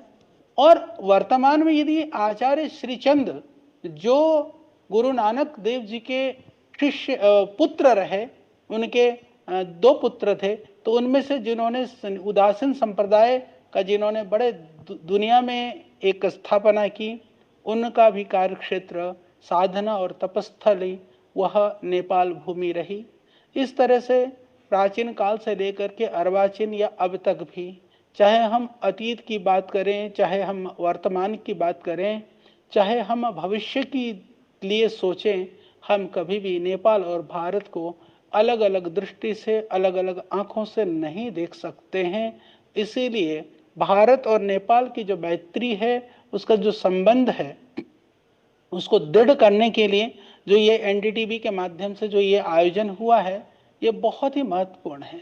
क्योंकि आज कुछ कुछ जो विघटनकारी तत्व हैं, किसी तरह से जो आपस में मतभेद या चाहे वह सरकारी स्तर पर हो, चाहे आपस के लोगों के संबंधों के स्तर पर हो, किसी भी रूप में विभेद पैदा करने का प्रयास करते हैं, उनके लिए एक बड़ा समाधान बनेगा, यह मुझे पूरा विश्वास है।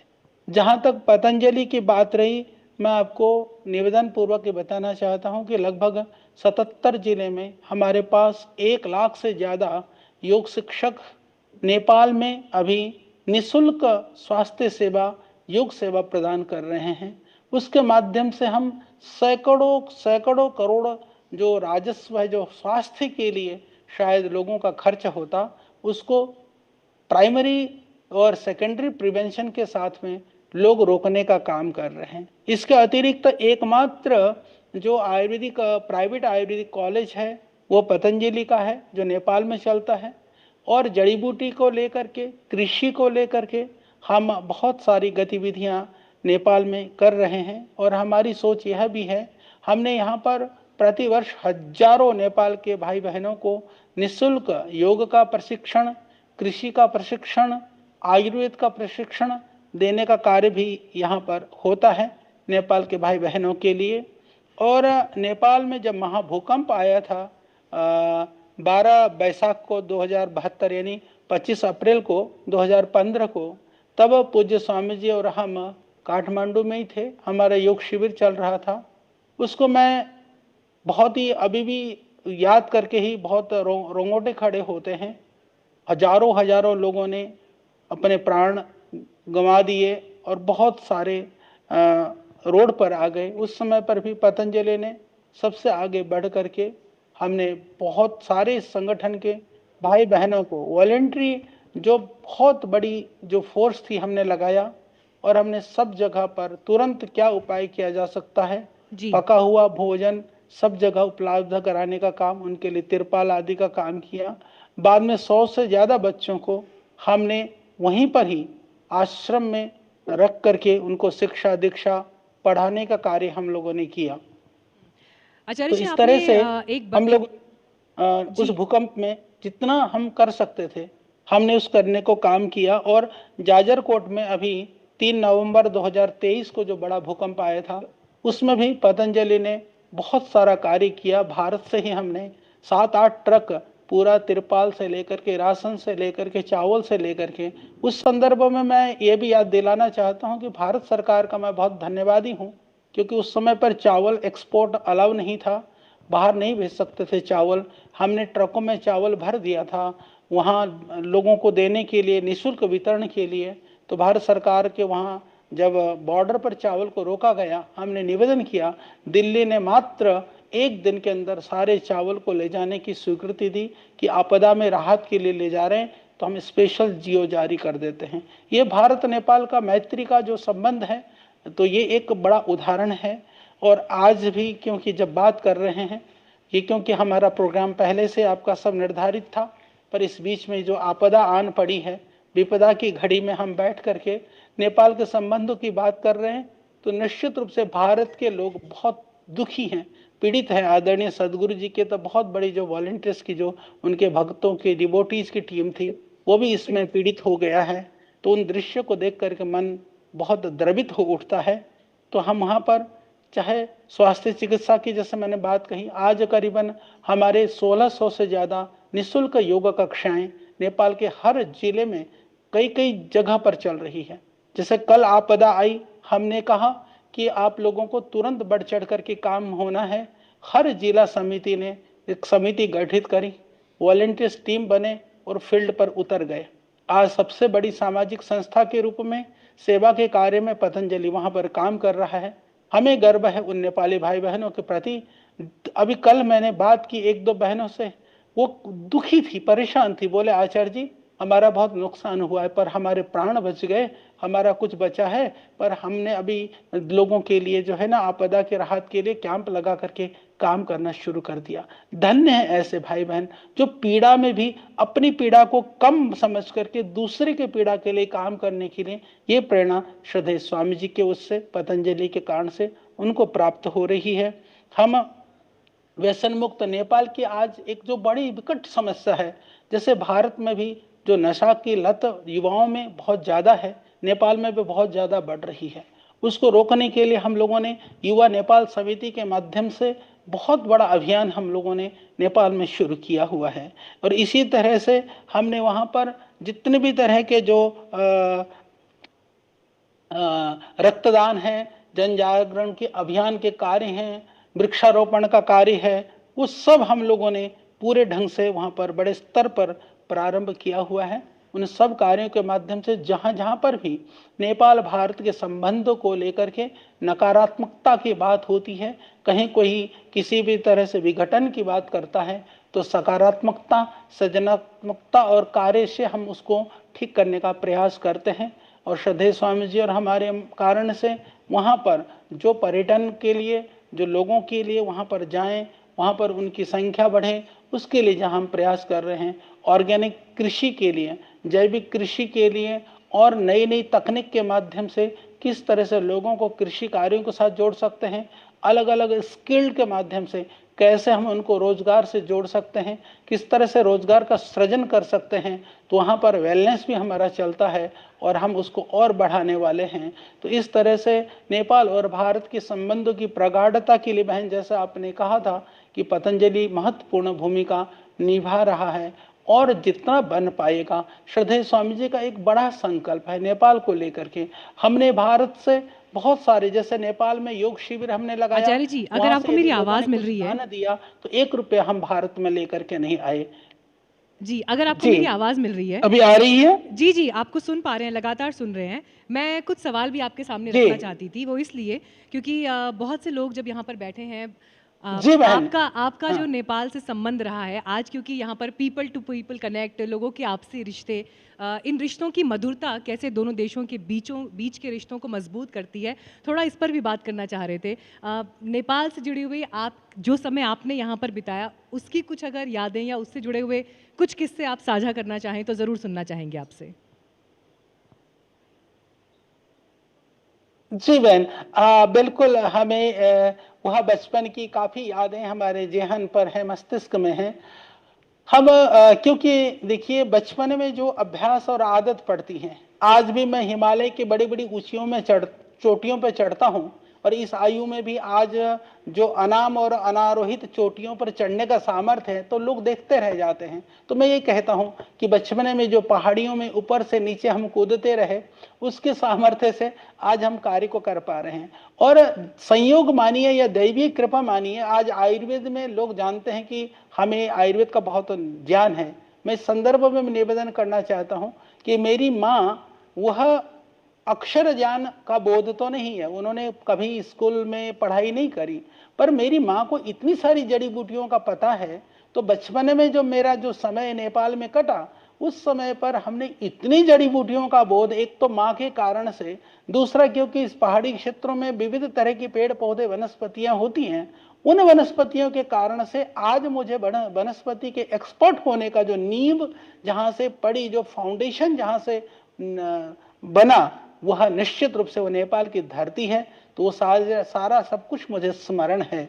और हमने कभी भी, मैंने जैसे कहा कि मेरे को कभी भी भारत का ऋण इसलिए है क्योंकि यहाँ जन्म भी लिया और बाद में भी सारा जीवन भी यही है। नेपाल का ऋण इसलिए है क्योंकि जो माता पिता का खून था, ब्लड था, उसका मूल वहाँ पर है। तो इसीलिए वो सारी स्मृतियाँ याद आती हैं और नेपाल में हमें अच्छा लगता है कि जहां पर भी जाते हैं लोगों को लगता है कि ये हमारे हैं। और एक जैसे बहन आपने कही, एक बात कह देता हूं वैसे। जी जी, बोलिए बोलिए बोलिए। जी जी बहन, मैं एक बात और बताना चाह रहा था। आपने कहा कोई विशेष बात है, क्या हुआ कि जैसे यहाँ पर लोग आते हैं, वैसे तो हम सब लोगों से बराबर ही मिलते हैं, पर कई बार ऐसा होता है कि यहाँ पे जो मिलने के लिए लोग आते हैं, चाहे बिहार यूपी से भी आते हैं, तो कहते हैं हमारा रिलेशन ना आचार्य जी नेपाल से भी है।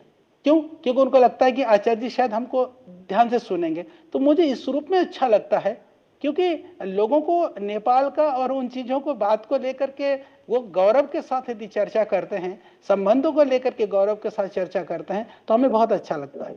जी, और इसीलिए मैं चाह रही थी कि आपसे ज़रूर कुछ ऐसा संवाद हो जिसमें आपकी पुरानी स्मृतियों का, आपके पुराने अनुभवों का जिक्र हो जाए। लेकिन आज जब पूरे दिन अन्विक्षा कार्यक्रम के तहत हम अलग अलग सेक्टर से जुड़े हुए लोगों से बात कर रहे थे, उनके अनुभवों को जान रहे थे, नेपाल में बीते 1 साल में जो बदलाव हुए हैं, उसमें नेपाल के भीतर ये सवाल भी गूंज रहे हैं, हमारी पहचान क्या हो और भारत के साथ हमारा रिश्ता कैसा हो। ये दोनों सवाल साथ साथ चल रहे हैं। आपको क्या लगता है, भारत को लेकर नेपाल की इस नई आइडेंटिटी कॉन्शियसनेस को कैसे समझना चाहिए? बहन, आपने बहुत अच्छी बात पूछी है। नेपाल के लोगों में, क्योंकि मैं, जैसे हमने कहा कि हम हजारों नहीं लाखों लोगों के साथ संपर्क में हैं। जो नई सरकार बनी है, लोगों की बहुत अपेक्षाएं हैं, बहुत लोगों की भावनाएं हैं, बहुत संवेदनाएं हैं, बहुत मन और भाव से लोगों ने इस सरकार को चुना है। तो वो सरकार का जो प्रयास है, जो सरकार का कार्य है, हमें विश्वास है कि सरकार जो है इस तरह के कार्यों को कर रही है कि जिससे लोगों की जनभावनाएं जुड़े। तो अब इसको और बेहतरी के साथ करने की आवश्यकता जरूर है। वहां पर हम सरकार जो कहेगी नेपाल के विकास के लिए, समृद्धि के लिए, लोगों के जीवन को उन्नत बनाने के लिए हमारे पास जो नॉलेज है, एक्सपर्टाइजेशन है, भगवान ने जो कुछ भी हमें दिया है उसके माध्यम से हम करने के लिए सदैव उद्यत हैं। पूरा पतंजलि योगपीठ उस कार्य के लिए करेगा। तो वो अपेक्षाएं बहुत हैं और जो परिवर्तन यही है अभी जो युवा पीढ़ी है, क्योंकि सबसे पहले जो देश की जो शक्ति है वो युवा होती है। तो युवा शक्ति हमको वो विदेशों में जा रही है, पलायन हो रहा है, उसको रोकने के लिए ठोस कार्य करने की आवश्यकता है। लोग इसको महसूस करते हैं और वह स्किल को देने से ही होगा। दूसरी बात, स्किल ट्रेनिंग के माध्यम से यदि युवा स्किल्ड होकर के, यानी वह किसी भी तरह के ज्ञान को, नॉलेज को या किसी भी तरह के ट्रेनिंग को लेकर के बाहर जाता है तो देश के लिए ज्यादा अर्निंग करके ले आएगा। ये काम करने की आवश्यकता है। तो चुनौतियां बहुत हैं, लोगों की अपेक्षाएं बहुत हैं, पर अभी सरकार को लेकर के आशा है लोगों की और अभी आशा पर टिके हुए हैं। तो सरकार के लिए जरूरी है कि लोगों की आशाओं के अनुकूल आपने अपने वक्तव्य में बताया कि कैसे नेपाल में पतंजलि का विस्तार भी आप लोगों ने किया है, लेकिन उससे एक सवाल मैं और आगे का पूछूंगी आपसे ज़रूर। क्या आपको लगता है कि नेपाल सिर्फ भारतीय कंपनियों का मार्केट नहीं बल्कि इंडिया नेपाल जॉइंट मैन्युफैक्चरिंग और एक्सपोर्ट्स का भी एक बड़ा हब बन सकता है आने वाले वक्त में? ये संभावनाएं बहुत है। मैंने पिछले सरकार में नेपाल के गवर्नमेंट से मैंने बात करी थी। देखिए अभी भारत को तो इन्होंने विकसित राष्ट्र से विकासशील में डाल दिया कई चीज़ों में। वह अभी विकसित है, यानी थर्ड वर्ल्ड के अंदर अभी नेपाल को डाला गया है। तो इसीलिए यदि हम नेपाल के अंदर कुछ भी प्रोडक्ट वगैरह उत्पाद करते हैं तो उसको एक्सपोर्ट करने के लिए, वहाँ से विदेशों में भेजने के लिए बड़ी संभावना है। यानी नेपाल में यदि हम कोई उत्पाद बनाते हैं, यदि इंटरनेशनल क्वालिटी का हम बनाते हैं तो इंटरनेशनल मार्केट के लिए स्वीकार्यता भी बहुत है। और हिमालय स्टेट होने के कारण से नेपाल के अंदर हम हर्बल या हम ऑर्गेनिक जो प्रोडक्ट्स बनाने की जो संभावनाएं हैं वहाँ से बहुत है। और दुनिया की आज सबसे बड़ी चुनौती है कि उनको बहुत शुद्ध आहार मिले, शुद्ध उत्पाद मिले। तो नेपाल को वो शुद्धता देने के लिए, नेपाल के अंदर उस प्रोडक्ट को करने के लिए भारत बहुत मदद कर सकता है। भारत के पास आज हमारे पास टेक्नोलॉजी है। पूरी इंडिया की यदि हम बात करें तो यहाँ पर काफ़ी अच्छे रिसर्चेज हुए हैं। उस रिसर्च को, उस टेक्नोलॉजी को, उस एक्सपर्टाइजेशन को यदि हम नेपाल के माध्यम से पूरी दुनिया में पहुंचाने का प्रयास करते हैं, इससे नेपाल समृद्धशाली होगा, नेपाल के लोगों को रोजगार मिलेगा और वो सिर्फ इंडिया का मार्केट नहीं बनेगा। क्योंकि हम इस पक्ष में नहीं है। कई लोग कहते हैं अच्छा भारत में जैसे भारतीय प्रोडक्ट को लेकर के हमें अभी इतना बड़ा मुहिम करना पड़ा। मान लीजिए महात्मा गांधी से लेकर के आदरणीय सुभाष चंद्र बोस से लेकर के और विनोबा भावे तक लोगों ने स्वदेशी को बहुत भारत में बल दिया। बल देने के बाद में भी भारत में लोगों की मानसिकता ऐसी थी कि लोगों को लगता था कि जो विदेशी आइटम होता है वो ज़्यादा अच्छा होता है, स्वदेशी आइटम खराब होता है। तो उसको तोड़ने का काम पतंजलि ने किया। उस एक जो मानसिकता थी, एक परसेप्शन था या एक जो षड्यंत्र था, उसको तोड़ने का काम पतंजलि ने किया। उसके बाद में क्या हुआ कि अभी नेपाल में जैसे हम लोगों ने पतंजलि का प्रोडक्ट बनाना शुरू किया, शुरू से हमारी सोच थी कि नेपाल के लिए नेपाल में बनाएंगे। तो लोगों को ये लगता था कि इंडिया का बना हुआ अच्छा है, पतंजलि का बना हुआ प्रोडक्ट बहुत अच्छा नहीं, नेपाल का ज़्यादा अच्छा है। ये मानसिकता, परसेप्शन है। तो नेपाल के लोगों को भी नेपाल में बनी हुई चीज़ों के प्रति, नेपाल राष्ट्र के प्रति और नेपाल की उसके प्रति जो स्वदेशी की जो भावना है वहाँ अभी बलवती होने की आवश्यकता है, बलवती करने की आवश्यकता है। और सरकार की नीतियाँ भी ऐसी बने कि लोग गुणवत्ता युक्त उत्पाद वहाँ पर बनाएं, गुणवत्ता युक्त उत्पाद के लिए वो लोग कार्य करें, इसकी आवश्यकता जरूर है। तो ये भारत की जो मेधा है, प्रतिभा है, मैं आपको निवेदन करना चाहता हूँ, भारतवर्ष के अंदर नेपाल के बहुत सारे लोग, बहुत अच्छे साइंटिस्ट भी भारत में हैं, बहुत सारे अच्छे एडमिनिस्ट्रेटर भी भारत में हैं, विभिन्न क्षेत्रों में लोग काम कर रहे हैं। विदेशों में मैंने देखा कि यूके में, यूएसए में, अलग अलग रशिया में बहुत सारे देशों के अंदर नेपाल के लोग बहुत अच्छा काम कर रहे हैं। आचार्य जी, उनको आज मौका मिलेगा, बड़े उनको विस्तार वातावरण में मिलेगा, आपने इन लौट करके सभी नेपाल संभावनाओं आएंगे की और चर्चा उसको की। समृद्धशाली बनाने में अपना योगदान देंगे। जी, आपने विस्तार में इन सभी संभावनाओं पर चर्चा की और बहुत सारे लोग जो आपको लाइव यहाँ बैठकर सुन रहे थे, मुझे लगता है बहुत सारी बातों से अग्री भी करेंगे। बहुत धन्यवाद अनविक्षा में हमें समय देने के लिए और भारत से हमारे साथ जुड़ने के लिए। थैंक यू सो मच, बहुत धन्यवाद आपका। Thank you.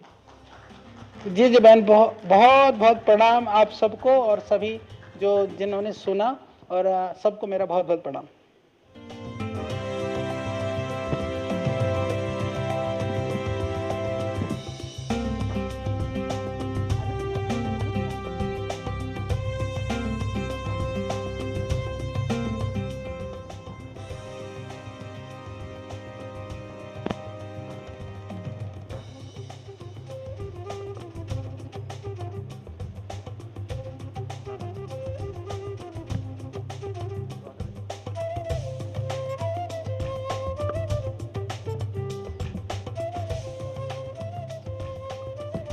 As we head into our final sessions, we bring together leading strategic minds to synthesize the past, present, and future of bilateral ties between two countries. For the next session, please welcome Dr. Vijay Chothaiwale, in charge of Foreign Affairs, BJP India, Major General Binoj Basant, Nepalese Army and Strategic Analyst, Ambassador Manjeev Singh Puri, former Ambassador of India to Nepal, Dr. Nishchal N. Pandey, Director, Center for South Asian Studies, Kathmandu. And for this session, I would like to invite my colleague Aditya Rajkor.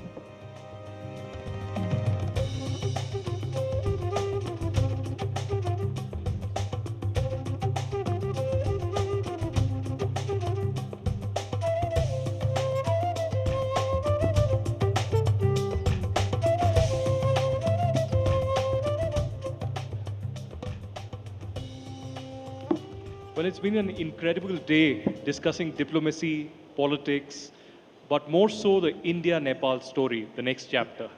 The foundation in many ways is being laid out by the speakers, more than 40 of them who spoke all through the day. And of course, this will result in a lot of transformations in future as well. But to discuss the past, present and future of India-Nepal relations, we have an incredible panel. Because India and Nepal have never lacked history, geography, or the people-to-people contact. The civilizational ties is something that we speak about often, but now with the new Balen Shah government, there's a new opportunity of creating a new political and economic architecture. All through the day today, from the foreign minister to the Indian ambassador to other prominent speakers, spoke about this new vision of Balen Shah government and the Modi government speaking to each other, and perhaps that handshake moment that could happen in the next few weeks. But to begin with, Major General Binoj Basant, if I can speak to you first, you know, we are still coming to terms with what happened 24 hours ago. But again, what comes to mind is, one, the resilience of the people of Nepal that have stood together, and then the phone call that went from Prime Minister Modi to the Prime Minister Balen Shah, who haven't met yet in the last 6 months. What does this convey in many ways? Because many people are talking about the reset that is under works between India and Nepal. Do you think, even though it's a traumatic time for the Nepali society, we are still overcoming with it, helping people, the missing people out, but the trajectory that we are working on currently, is this something going towards a positive direction? Well, thank you for having me here first, but let me just confess that whatever I talk about or whatever I say is very personal. It is an independent thought. And Ayataji, thank you for the question. But at the outset, I must say that the incident that took place is very sad indeed. But the other part is, I think we're in a post operations. At the same time, I think there is another one that may be coming. So how that will hit is another thing that we have to really think about.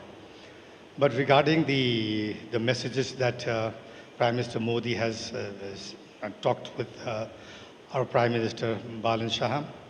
I think these are the closeness that we have, which also reflects on the help that India had given us during the 2015 earthquake. But overall, I think when we look at the disasters that happen, and when we look at the responses, and when we look at the preparations, these all counts, you know. So the Nepalese army, I mean, we must commend that they have been doing an exemplary professional rescue and relief operations. And the credit just doesn't go to the army. I mean, it's because of the defense diplomacy that we have had is also a credit that goes to the Indian Army, who has been so close with the Nepalese Army, you know, on working together. We have had joint exercises on HADR operations, which has helped us to know each other, which has also taught each other on the best practices that so the coordination between two forces is another example of diplomacy that works in times of needs. So, but I would also see the recent floods not just as a simple, actually, natural disaster. And I think it's also a strategic warning, a warning that tells us to collaborate through nature, through ecology, or through institutions, whether to respond or to prevent. To prevent, when it triggers in the Tibetan plateau, it hits Nepal, then it spills over to India. So a trilateral mechanism, at the same time, a regional mechanism at what is needed. I think nature doesn't have borders. We do have borders, but a collaboration, a strategic warning means a collaboration, a trilateral collaboration, or a regional collaboration, maybe through a BIMSTEC. If there is a blue economy, maybe you can have an ecological prevention mechanisms that we can develop. Thank you, Adiji. Dr. Chothaiwale, Prime Minister Balin Shah is a very different political phenomenon from the kind of traditional leadership that you have, dealt with in Nepal. How does the BJP or the government really look at the new government in Nepal? Because already there's been an invitation that has been extended to the Prime Minister. Last night, Prime Minister Modi was perhaps the first global leader to speak with the Prime Minister Balin Shah. Also, do you see this, an opportunity for a reset, the big handshake that takes place in New Delhi? And what would the Indian government really want to achieve from this particular visit? So, first of all, thank you NDTV and all the colleagues of Rahul for arranging such a wonderful symposia.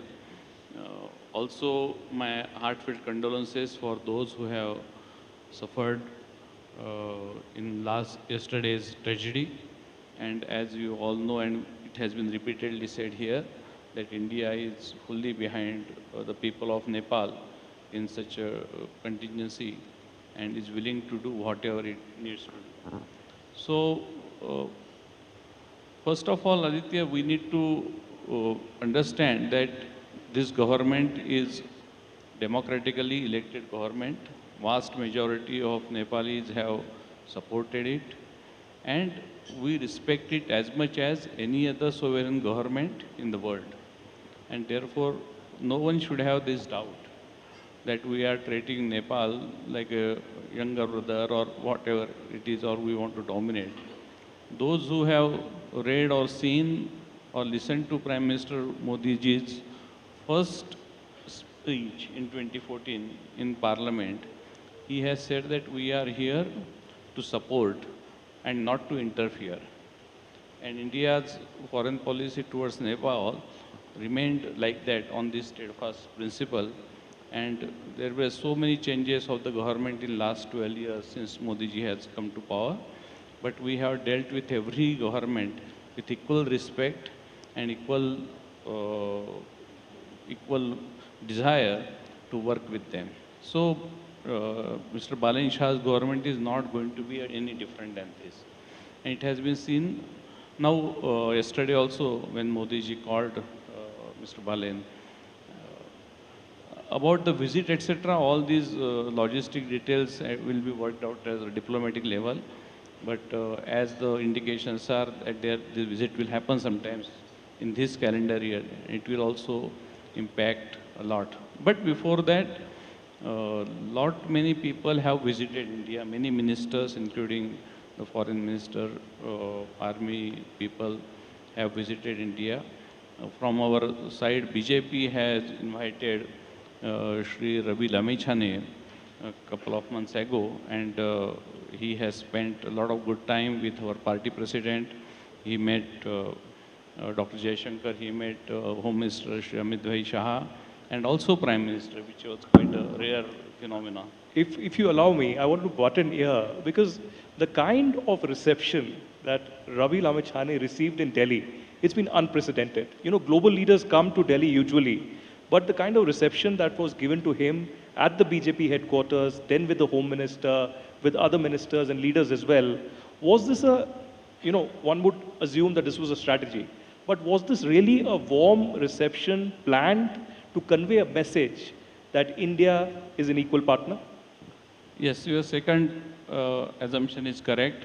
It was very well planned and thought that we should give him a message, and to not only to him personally, but also to entire Nepal, that we have not changed. We are very much with you when there are democratic changes in the country. But again, I want to take you back to the history, that he was not the first party president from Nepal whom we have welcomed in BJP headquarters. Mr. Prachanda also we invited on our an invitation of our previous president, Shri J.P. Nadda ji, and he was also given a good welcome in our party office. He met Dr. Jaishankar that time, and we had a very good time with him and a lot of informal interaction. Shri Sher Bahadur Devbaji, when he visited India as a Prime Minister, but he was also that time President of a Nepali Congress. So we invited him in his capacity as a President of Nepali Congress, and he was generous enough to come, and we gave him warm welcome. So what I am saying, that our policy towards Nepal is continuity and consistency, and nothing much has changed after Shri Balenji has won. So I would like to wipe out that perception. Well, there is continuity and consistency, but there is also a realization. And Ambassador Puri, you've been here, you know, when the previous natural disaster, the earthquake happened, and you post that, you know, you were there for the reconstruction phase. But what we saw yesterday has a message for us all. But is there some kind of a course correction that was required also when it comes to India-Nepal ties? Something from your diplomatic experience that, you know, many people have written about it. What has been your experience and your message? Aditya, thank you. And thank you very much to NDTV for inviting me. I want to say a very big thank you to your editor-in-chief, Rahul. What you said in your opening remarks was fantastic and truly something of importance here, which is we understood, it doesn't mean we understand. We must continue to work towards understanding the present so that we can work towards the future. Thank you very much for that. I also want to thank NDTV for something else, for choosing Nepal to start your Anviksha series. How would it normally have happened? You know us from India. What would have been the thought process? You chose, in my opinion, and not only because I was ambassador here, in my opinion, the country that matters most for us in terms of India and its perceptions in the world. That was important. Obviously, my sympathies, my understanding, feelings for all those who have suffered tremendously in this flash flood. And I wasn't here in 2015, but you know, you mentioned about Prime Minister calling. In my understanding, it was so natural, and it happened. Even if there may not have been any prompt, from here it would have happened on its own. Why? Because we feel connected. Just as the Nepalese feel connected in their own way, we in India feel connected. And the Honorable Prime Minister has been here several times. He knows the people. And so therefore, it was natural. When you have something like this, you get up and you do it. And the offer of help. Last night itself, I believe the first tranche of whatever assistance, etc., could be sent has been done, and now everybody is getting involved in that. It had to happen, it was natural. What are the things that during the reconstruction phase we learned? We did tremendous amounts. Some 20,000 odd houses reconstructed. Massive amounts of budgets allocated towards this. We set up institutional arrangements which delivered. Institutional arrangements which was not just bilateral, but involved third-party institutions, UN institutions which had an experience of reconstruction. All of this was deeply appreciated. There have been archaeological sites, mandirs, etc. here which were reconstructed. And of course, I mentioned to you housing. Look, we have an old, long relationship with Nepal. There is an imperative to this relationship for the Nepalese as far as we are concerned. You know, much of what you are doing is based on the young generation. That was the question you didn't ask me, but the young generation. Do you know what has happened in the last 20 odd years as Nepal opened up, as the young generation have become IT savvy? Go to Bangalore. There's a huge Nepali community. We in India don't even know they exist, and they are happy to be part of the ecosystem there. Similarly in Hyderabad, they've done yeoman wonders. Today the ambassador mentioned an organization called Len Den, which does the same thing that we are talking about, digitally doing lending and doing this kind of financial services. And these are Nepali boys and girls. These are the kind of things that have happened. This is a relationship which has exists, and in my opinion, will go forward, importantly. Now let me come to the current thing. There's been a generational change in Nepal. In my understanding, from 1990 onwards, politically constitutional monarchy, but actually in the world, Nepal opened up to globalization. It was not a country under the monarchy which had really seen globalization, other than a few people like General Saab here and a few others. Most people didn't. Today, some third of Nepal's population is overseas, and not just in India, across the world. In terms of remittances to GDP, one of the highest in the world. It's a country which has imbibed globalization. And so therefore, these changes were in a sense symptomatic. The trigger resulted in what happened, including the Gen Z things of September, the monarchy leaving in 2008. All of these things are in that sense. In a sense, it's Nepal's modernization, becoming more into the modern world, the professional world that we all know, which we in India, you know, I am hesitant to say this, but colonization got us into this modern world. You and I are having this discussion in English, feeling perfectly comfortable in it. And that's the nature of this particular change. And this, Rahul, takes me to your point, and I'll stop there. We understood, and of course, our relations on religion, our relations on people, our relations on roti beti, what we like, what we do, none of these will change, they haven't changed. But in terms of understanding, we need to understand it isn't the country that my parents kind of knew, and do they know the changing India? They also need to do. And so therefore, the most important thing is dialogue, interaction. Business, particularly important. People at their own level do things. Can governments facilitate it? And very, very important, keep up the dialogue at the highest levels in politics, in military, in bureaucracy, in the police services. All of that is important. It's this particular connect which, believe me, in terms of the relationship that we have, the geography that we have and the history that we have, allows many things to be done without it being the set course in a standard operating procedure. What needs to be done gets done. No, I must confess, those were very important recommendations, perspectives, and speaking from experience, what is really required on ground. And I'm pretty sure that the government, the private sector, individuals who are invested deeply will take this forward. And also, every second question today has been about the Gen Zs and the youth, and we'll take that thread forward to Dr. Pandey, who's been invested in this Nepal-India ties as well. What are the structural and policy changes that you really feel? Because the foundation has been set, the meeting will happen now, to really embark on this new chapter of Nepal-India ties, because a lot of expectations are there, but there needs to be some structural and policy changes which you can possibly recommend. Thank you, Aditya. I think what has come out pronounced since morning here is that there has been a generational change in Nepal. Foreign policy is successful when there is a government backed by the people. And I think we have that government today here in Nepal. You know, there was a time when, as Varun Chaudhary just mentioned, there was a musical chair.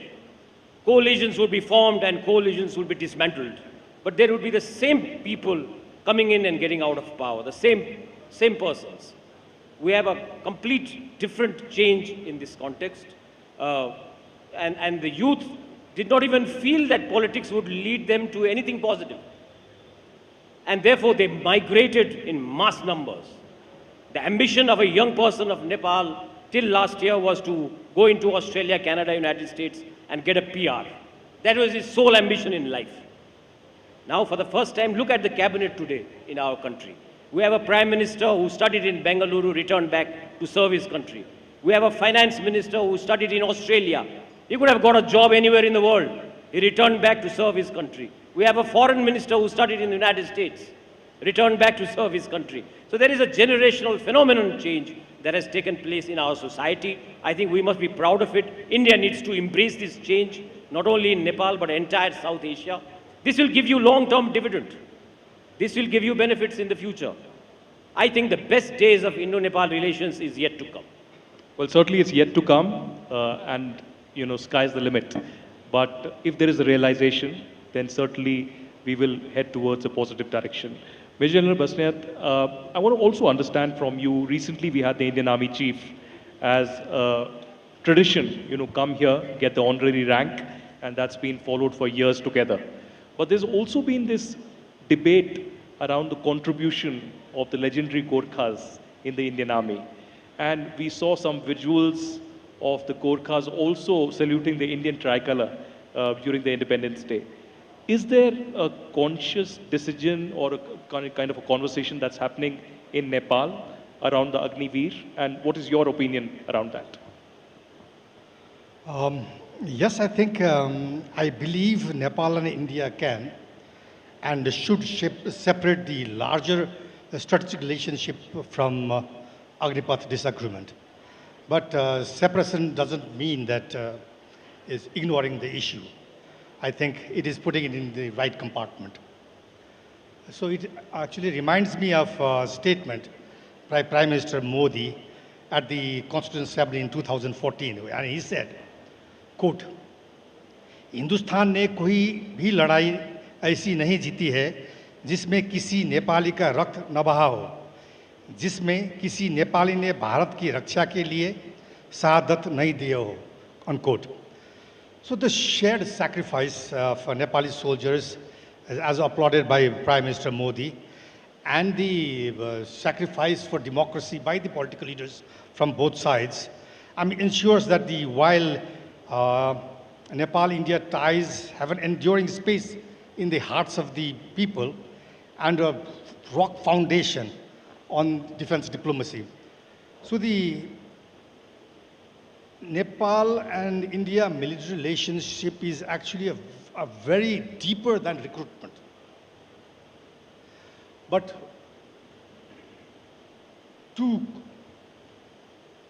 I think it rests in history. It's shared in our military traditions, and the recent honorary rank general and conferred by the president to General Dhiraj Seth is one example. And so I would also call Agnipath a crisis in defense. I wouldn't call it a crisis. I think I would call it a transition that is taking place in Nepal-India relationship. Like Aditya ji, you used the word reset in the relationship. I would use the word revisit in the relationship. Nepal and India never has had, it has had ups and downs in relationship, but we have always had sound relationship. So I think it is revisiting the relationship rather than resetting. So India has changed its military recruitment system, but and there are disagreements here, but the larger question is, what should Nepal and India defense cooperations look like in the 21st century? So I believe we need to move from a recruitment-centered relationship to a capability-built relationship. This means expanding what we possess now, whether it is military educations, whether it is joint military exercises, whether learning from each other, whether it is United Nations peacekeeping operations. So Agnipath itself, I would favor a structured dialogue than a political deadline. So maybe a middle path that we could take is form a small committee that will look into the matters, what the concerns of Nepal. At the same time, the Agnipath scheme, then find out a solution so that we can continue the traditions. Because what I believe on is as these geopolitical environments are changing and the regional dynamics are shifting, I think there is a principle that Nepal must stand for. It is to continue and make Nepal-India relationship stronger with new avenues and new opportunities. So this should be the theme of how we move forward. And military diplomacy, of course, plays a vital and important part on this. It is a channel that creates a space in New Delhi that we need. It's a platform that we have hearts in the hearts of the people of both our countries. Dr. Chaudhary, India and Nepal have had, of course, civilizational ties that we have been speaking on, but India is also the biggest economic and development partner of Nepal. Now, traditionally, the diplomacy has been around, grants for roads and infrastructure, the line of credit, and also better connectivity. Do you think we need to move beyond that as well? Because when I was interviewing the Foreign Minister, Shishir Khanal, one thing he admitted and confessed was that in the last 10 years that there's been a technological advancement in India, there's been a missed opportunity for Nepal. So could this be a growth story, not just of India, but Nepal and India together? And is the Indian government, the BJP as well, ready to offer any kind of that support, that infrastructure, and that guidance in that direction? I think what we have seen in last 10 years is just a beginning. For example, it has been repeatedly said even on this platform that there is a potential of generating 10,000 megawatts hydropower from Nepal, and a lot of that will be consumed by Indian customers. Right now, we are buying only, I guess, close to 1,500 megawatts. So there is huge potential in that sector. Similarly, on the rail link, road link, and better communication, physical communication, that's another area where both the countries can work together. Third aspect is, of course, the digital connectivity. And you also had a session about it. And a very seamless transaction through the digital interfaces will be a great opportunity for several hundred thousand Nepalis who are staying in India, as well as several thousand Indians who visit Nepal every year, and also for business-to-business transactions. So these are kind of some of the low-hanging fruits which we should work upon, and then we should go at a high-tech area where India has now tremendous stride, especially in the banking system, etc., where we can have a knowledge sharing with Nepal and continue to work with them. Master Puri, a panelist earlier in the day from the Surya group here spoke about how there are several opportunities that lie in the Indian industry. A very small example is the destination weddings that happen, and that could happen in Nepal. The second point is also a very natural that comes from the civilizational roots is the pilgrimage corridor.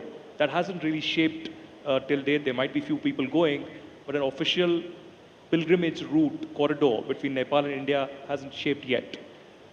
Your advice, your points in that direction? Aditya, let me quote you what the foreign minister said at the opening session.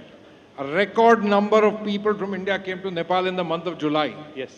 Believe me, these things have happened. When Prime Minister Modi went to Muktinath, everybody in India started going to Muktinath. The problems now are they're somewhat different.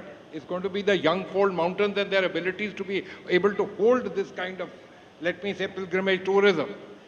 Otherwise, let me give you so many examples. If any of you had come by road, the best place to cross over is near Gorakhpur, and you come across to this place called Bhairava. There's this massive, lovely, palatial hotel out there. For the last 10 odd years that I know, they are packed to capacities. And who are there? Good Indians coming across the border. In fact, the more our states become restrictive on sale of alcohol, the better it is out here. Life's like that. And let these things happen. In the old days, people used to come because the casinos were available here. They still do come, nothing wrong in that. They come for pilgrimage. People know this. They come for destination weddings. We are sitting in a hotel owned by the Hyats. Their own hotel, the Hyatt Hotel, is the #1 wedding destination hotel in this country. And so people do come. That's happening. What we need to do as governments is to facilitate and make that easier if we can. People know all about that. Nepal has some infrastructural limitations. It's very easy to say you do it. For example, you want to do, what should I say, the most well-known weddings which we talk about in India. You would need to bring 10, 15, 20 aircraft here. Where are you going to land them here? So, keeping in mind the geography of this, there's something pristine about the geography, there's something delicate about it. So we need to understand this. But the fact of better connectivity, the roads that are being built up to the border and beyond that in Nepal, it's changing this immensely. And believe me, actually, if you ask the people who are in the business, they'll tell you, I wouldn't like to say the word, it's rocking, but it's doing well. So the last word is to Dr. Pandey, and taking cue from what Ambassador Puri said, should we begin with the infrastructure? Is infrastructure something that needs a complete overhaul, and India-Nepal partnership can shape that, from the government to the business houses to the private sector, and investing in a new Nepal? In all our conversations, in all our development activities, I think now we have to focus on climate change and climate mitigation in whatever we do, in all our conversations, because what has time and again proven, the mountain is giving you a signal that you have to be climate friendly. During the 2015 earthquake, India was again the first responder. Our Prime Minister at that time, late Sushil Koirala, was out of the country, and Prime Minister Modi in fact called him and said that there has been a disaster in your country and we are sending the first, in fact the Indian Air Force aircraft landed within a few hours. During the COVID-19 pandemic, India was again the first responder with the vaccines. And yesterday we have seen that India is the first responder. Not only the first responder, India has also been the shock observer of Nepali economy during disasters. So I think this partnership should continue. This relationship should find new avenues, but we should be always mindful that the mountains are telling you a story, that they are giving you a message that we have to be climate friendly. In all our activities, we have to look into this whole thing about mitigation, adaptation. Otherwise, we'll be getting root shocks every now and then. What a note to end this conversation. Delighted with this conversation, and certainly climate change is something realistic. We need to be mindful, and the mountains are calling, mountains are telling us a story, and we need to wake up. Thank you very much, gentlemen, for joining us at the NDTV Anviksha.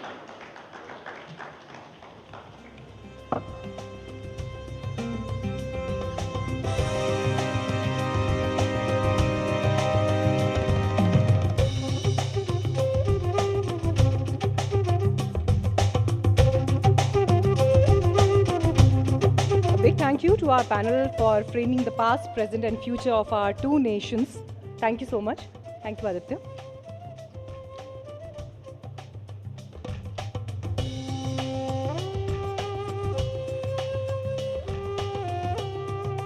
Our two biggest sessions are lined up ahead soon. Finance Minister will be with us. But before that, I would like to inform you that NDTV World Anviksha will be followed by dinner, so stay till then.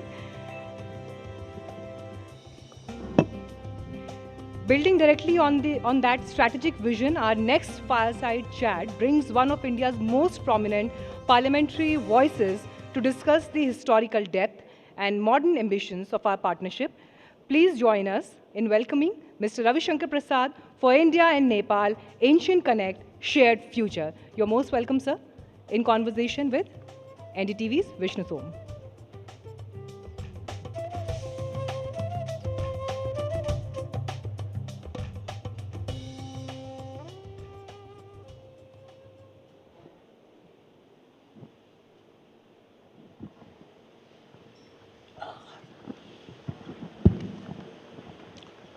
For the last 3 decades, I've had the privilege of interacting every now and again with Ravi Shankar Prasad ji. Quite besides his political sort of prowess all of what he's achieved, I can confess that it's him as a lawyer that has impressed me most. There are few people in this country, in our country, India, with a sharper legal intellect, and it's something which has been a source of constant admiration, which is why it's a great privilege for me to welcome him over here to NDTV Anviksha and have him on this panel for this conversation on the future of the relationship between India and Nepal. Raviji, it's a difficult day today. I wish the circumstances had been different. India and Nepal have so much in common, and it's a shared grief, isn't it, at this hour? I totally agree with you, Vishnu. Yesterday, I was in two minds, whether I should come or not. Then I talked to the Foreign Secretary, and he said, "Sir, you must go and convey in unmistakable terms, India stands firmly with Nepal in this hour of grief." And he also told me that India's assistance is all in way. 2 flights have started. Well, Vishnu, let me put it in a different context. Do we view the relationship between Nepal and India only in terms of geographical boundary or national identity or passport, or is something beyond? Repeatedly, I'm hearing a reference of 2015 earthquake. I was then the communication minister of India. Lots of Indians were held up here. I said, "Kya karna hai?" The first thing, we need connectivity. And I asked BSNL, make it local call. And I also persuaded the other channels, ki tum bhi kuch karo. It was a great help. And lighter note, the private mobile channels only kept it domestic for 2 days, and many of the journalists who have come to Nepal to cover it were fastened with heavy bills. But that is beside the point. I know, sir. You know it now. Vishnu, what I'm trying to say is, ये रोटी बेटी का संबंध ऐसे ही नहीं कहते हैं. You become the first responder in the hour of crisis. And that is quite natural. And the second thing is, this is across the board. Indian democracy is well known for its mercurial divide, if I can use that expression. But when it comes to the issue of Nepal, there is consensus. The second thing, while I compliment the new government, they have been elected with massive majority. But never forget one thing. Indians always have a groundswell of support for democratic urges of Nepal. Let us not name anyone. And if I can say it a little poetically, so long as Pashupati Nath is there in Nepal and Kashi Vishnath is there in India, this relationship is going to endure. But Raviji, let me ask you this. It's a historic relationship, it's a cultural relationship. You've referred to that. You've referred to how we have stood by our brothers and sisters in this country. But there is a new generation over here, a generation driven by Instagram and Twitter. There's been a Gen Z revolution in this country. And the language that they speak is a language which is perhaps different from what an older generation of Nepali citizens spoke. Therefore, how important is it for us to understand what drives a newer generation of young Nepali? I'll reply to your question in 2 ways. Lord Ram is revered in India, and Lord Ram is the son-in-law of Nepal. Mata Janki is the mother. Recently, when the Ram Janbhoomi temple was consecrated, lot of bhar came. What is bhar? Gift to the son-in-law. And many young people send it from Madhesh area, I know for sure. So many tens of crores people have visited Ayodhya, Vishnu. if we set up a proper rail link, which I think must be, between Ayodhya and Janakpur, you see the kind of tourism potential it is there. The Gen Z will not be oblivious to these very clear dividends which will come in the way. But on a larger issue, I do agree with you. Time changes. We need to move with the aspirations of young people. Why not? In India or in Nepal. And for me, the most pleasant part is that today many Nepalis are involved in startup movement. As a former IT Minister of India, I know for sure how IT has done wonders in India. Nepal is picking up. This is how I see it. But sir, is it also true that the words Gen Z are hyped? You were a student leader, you've been an activist, you were young, and you still are young, but you were younger then. And therefore, in every country, every democracy, whether Nepal, Bangladesh or India, there have been young protesters for whatever the cause may have been. So how is Gen Z different other than the fact that they use technology which wasn't there earlier? I would say two things. You are right. Technology is easy reach, what is happening. But remember one thing, some degree of young protest is always integral to a democracy. But the maturity of the country depends upon how you handle it. That is very important. And the Gen Z understands that things are being handled. And if they are not being handled, I can tell you my own days of JP movement fighting against the emergency. Huh? No, there was a famous comment, you being a journalist recall that, what Advaniji said during emergency, when they were asked to bend, they were prepared to crawl. Yeah. Huh? Today we hear a lot of Godi media, and what kind of media we are saying that, we know it very well. But the point is, the world has changed, and let us appreciate and respect the urge of younger people. This is how I feel. And I always trust the maturity of younger people. And I can tell you, having handled the IT department for close to 7.5 years, the way India has changed is truly remarkable. Therefore, trust them. They'll give results.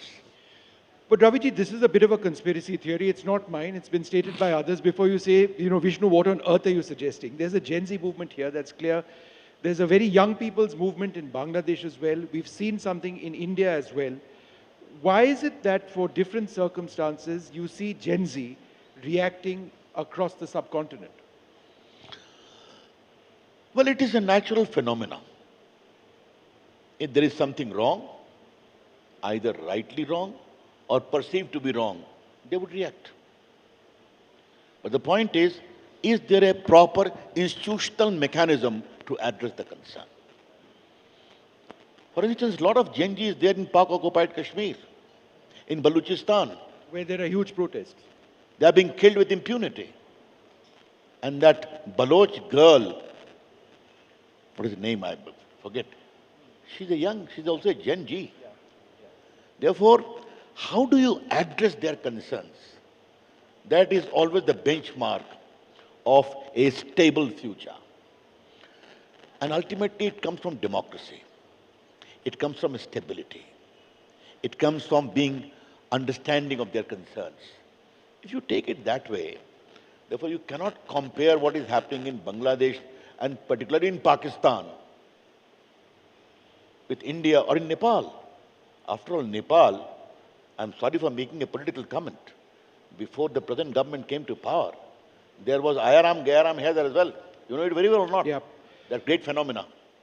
No, but sir, I think the larger point that needs to be asked is, and you was talking a little bit about Pakistan as well, that remains a constant scourge for us in India, for terrorism and other factors as well.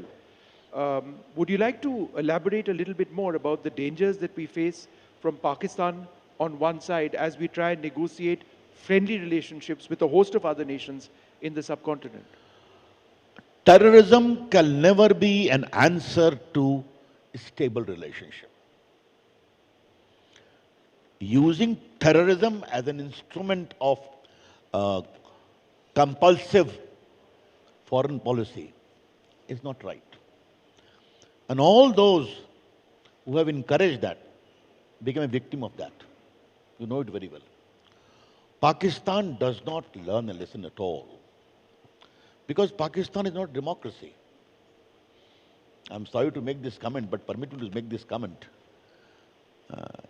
Jinnah met Pakistan. It became Jarnail's ki dukaan. That is the hard fact. We wish well for Pakistan. I know Pakistani people are nice. They want good relations with India. But the point is, the generals use terrorism as an instrument of state policy. And you may have seen what happened in SARC. One of the failures of SARC is that only. Yes. Now coming to Nepal, I must tell you something more. Cultural connect will always remain the most powerful mooring of these two countries. The Buddhist circuit, the Ramayan circuit, from Kedarnath to Badrinath to Muktinath to Pashupatinath to Somnath to Rameshwaram, you cannot wish them away. I come from Bihar, Vishnu.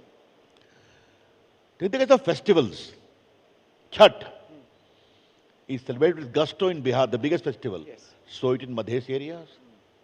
Then the Upasana of Devi Shakti, the Parvati, the Kali, the Bhairavi, common to both. Therefore, this great commonality of Tirth shared by the two countries for generations and generations will remain the biggest mooring and unwavering connect for the prosperity of the two countries. But let me make an observation, sir.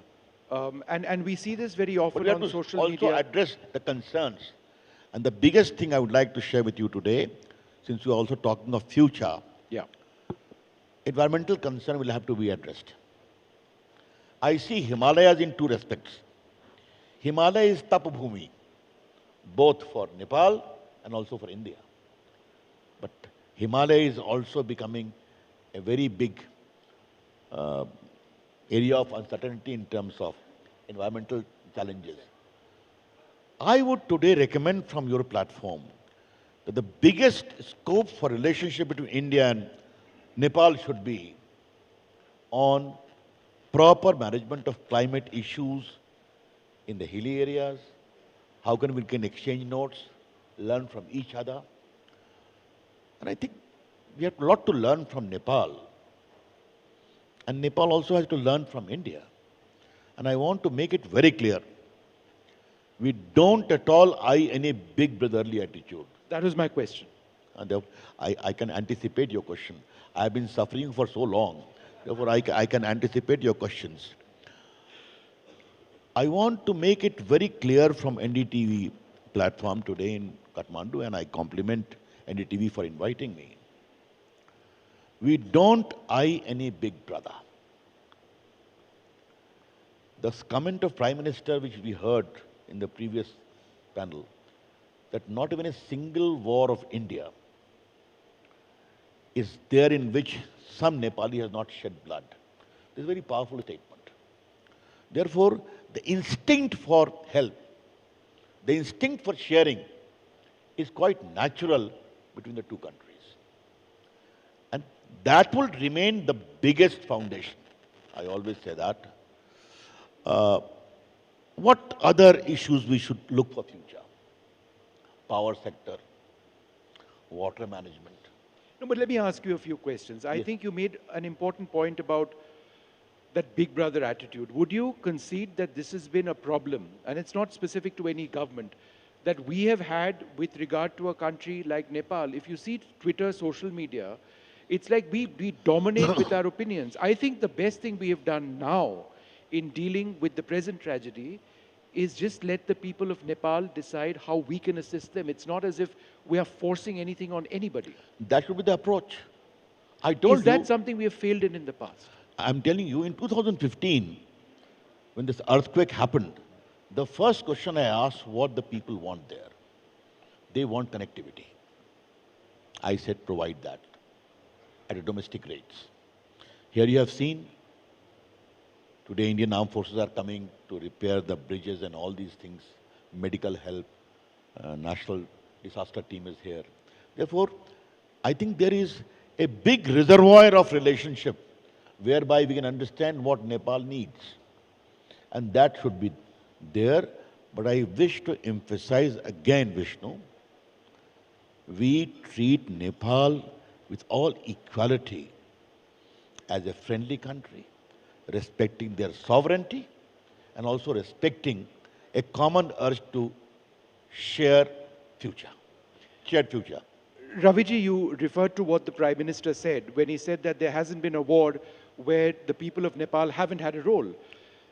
Now we are in a scenario where, because of our own Agnipath scheme, there are restrictions on the number of Nepali soldiers who can get a permanent commission in the Gurkha regiments. Now, this is an issue over here which is of concern, and I think that's understandable because it's been part of Nepalese contribution to themselves by way of salaries, but it's also been an important contribution to us.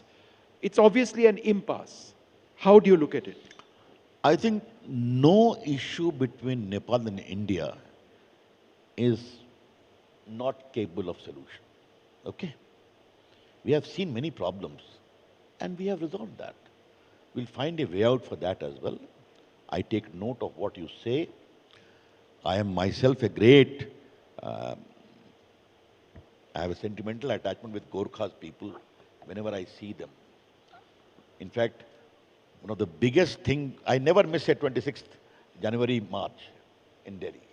Others I can skip. And whenever the Gorkha brigade marches, my feet start tapping with them. That's smart. That is the connect we have. Okay. Therefore, this can be, we can find a way out for it. That's no problem. That is a very small issue. But the larger issue are basically strategic, connectivity, roads, power. How many rivers originate from Nepal? From Bagmati to Gandaki to others, Koshi. And all of them, when they became furious, they trampled upon my state of Bihar. Okay? Yes, yes. Don't you think there is a need that those reservoirs should be properly harnessed for energy? There is abundance of scope available. This is how I see it. You know, Raviji, as we begin to wrap this up, I think one of the points you said which really resonated with me was the need for Nepal and India to work together to manage the Himalayas. We are dealing with a tragedy now, but it's fairly clear that there was a massive avalanche, which resulted in the blocking of the river. River waters rose, a narrow river valley, and we've seen inundation, which has caused countless deaths. As climate change becomes a real reality, as avalanche melt is a reality, as crevices are formed, how much of management of our shared Himalayan ecosystem is it imperative upon India and Nepal to deal with? It is very much imperative.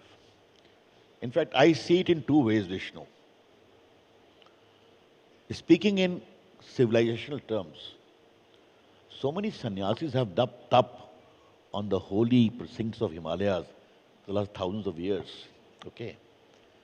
At times their soul also says, enough is enough. Let Himalayas be a place for not only pilgrimage, but also for redemption through our tap.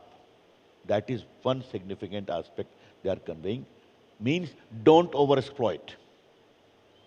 Do undertake optimum use, but don't overexploit. Yeah. That's how I see it. And the future of the relationship, and this is my sort of final question to you, is it based on that cultural connect, or do you see it increasingly based on greater economic engagement? As I said at the very outset in the beginning, you cannot conceive of Indo-Nepalese relationship based upon conventional nuances of foreign policy diplomacy. Culture, civilization, festivals, food habit, language, worship, all will always form an important ingredient for that. But having said that, what is important is to build upon that for sound economic progress.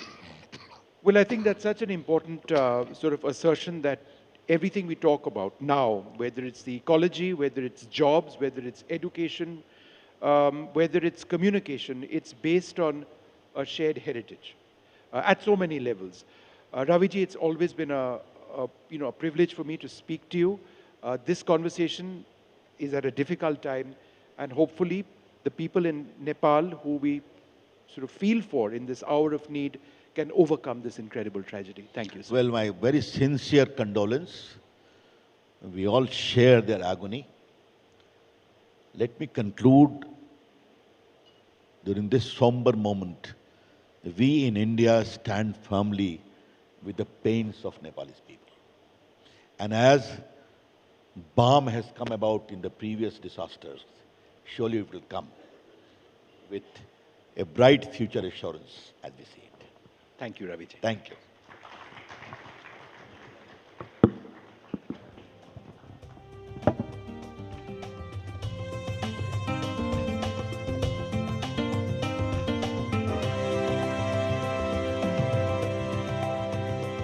Thank you so much, Ravi sir, for sharing your thoughts with us. Thank you so much. Finance Minister Dr. Swarnim Wagle is here with us. I extend you a warm welcome, sir. But before we move on to our concluding session, joining me, Senior Executive Editor, Mr. Mohit Roy Sharma, for a vote of thanks.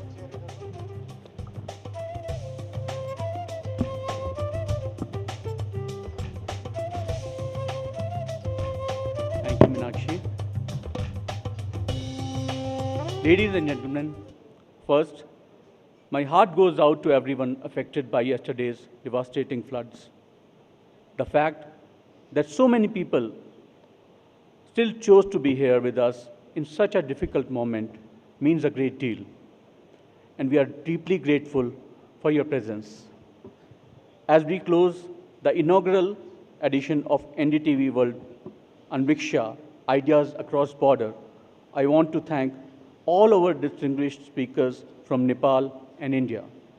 Your perspective, participation, and insights made today's conversation meaningful and gave Anviksha the gravitas that it wanted to build. Our thanks to the leaders from politics, diplomacy, business, culture, sports, and public life who helped us to look at Nepal through many different lenses and help us to move beyond the familiar frames through which this relationship is often understood. A very special thanks to Kantipur Media Group, our Nepal media partner, for being a part of this journey and helping us take Anviksha's idea and conversation to a wider audience across Nepal. We are equally grateful to our sponsors, Patanjali Dantkanti, MAW Group, PhonePe, Asian Paints, Parul University, Sudha, Gold Star Shoes, Panchkanya Group, Padma Jyoti Group, Nepal SBI Bank, and our partners, Yakanjati Hotel and Nepal India Chamber of Commerce and Industry, whose support made this event possible. Thank you for believing in the idea of Anviksha and for standing with us as we begin this journey. To the entire NDTV team and everyone who worked behind the scenes in Kathmandu, thank you for many weeks of planning, coordination, and effort that brought today together. And most importantly, thank you to all the audiences. A dialogue has meaning only when people are willing to listen, question, and engage. Kathmandu is where Anviksha has begun its journey. From here, it will travel across the borders, across countries, carrying forward one simple idea, that there's always more to understand when we are willing to look again. Thank you, Nepal. Thank you, Kathmandu. And thank you for being a part of NDTV World Anviksha, Ideas Across Borders. Namaskar and Dhanyabad.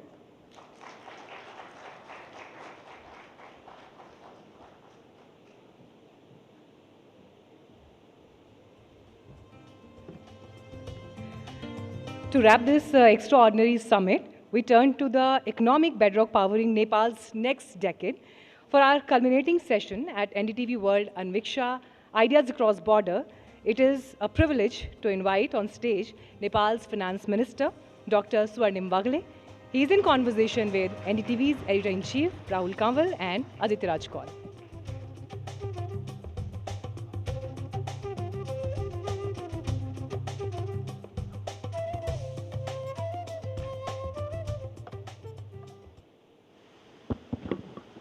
Hello everyone.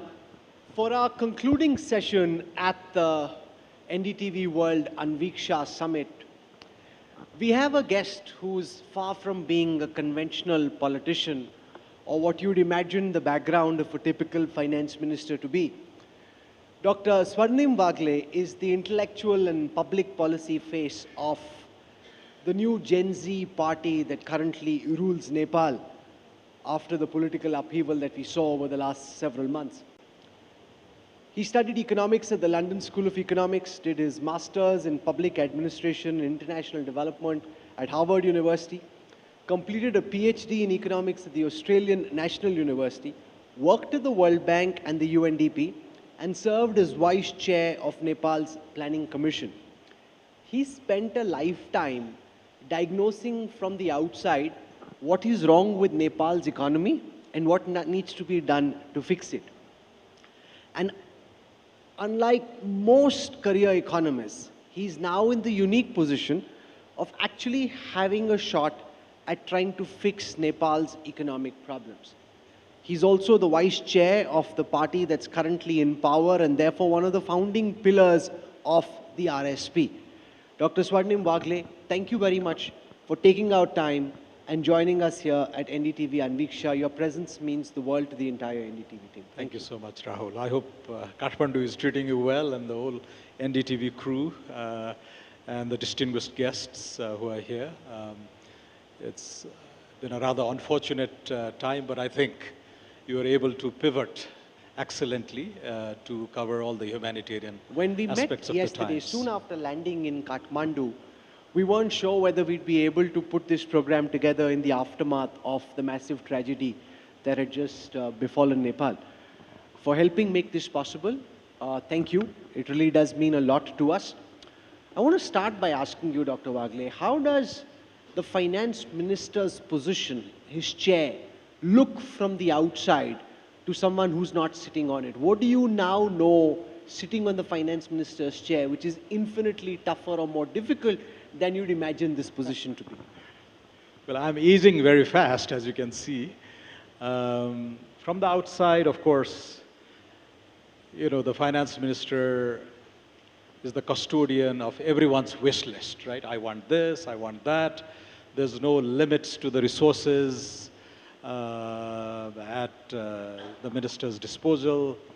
He or she can, has a mysterious magic wand, can meet all these wants and all that. But as students of economics know, there are unlimited wants and limited resources, and that's where the balance has to be struck.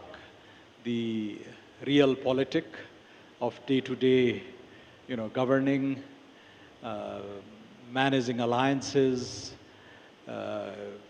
handling trade-offs, and that leads to a lot of political friction, both inside the government, among the many entities therein, and also with the external constituencies. And that balancing act is really what is very tough to manage. Minister Wagle, Nepal stands as a very defining moment. Last entire year we've seen a journey that's been unprecedented. The protests, the young government that's in power, and your economic vision really is to ensure that the youth of Nepal do not wander off to other countries, but stay in Nepal in building a new Nepal. What's the vision of the Balen Shah government in this direction, and how are you different from the previous governments in power? Well, we're very mindful of the circumstances that led to the birth of this new generation of politicians, a new brand of politics that has taken over the polity at this point in time. The revolt was really over the disgust associated with the kind of political economy that had been practiced, particularly over the last 20, 25 years. And so the rot in the system, the unhappiness with constricting economic opportunities,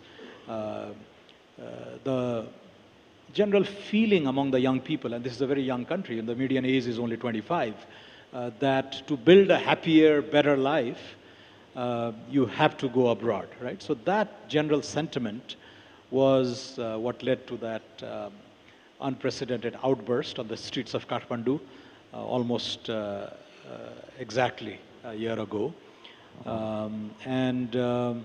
So we're mindful of what led to the electoral outcomes, what led to the demand for people like Balan Shah, Ravi Lami Chhane, and a very new outfit like the RSP, which is barely 4 years into existence, to command 52 lakh votes, almost 48% of the electorate. 1 in 2 voters, voted us in.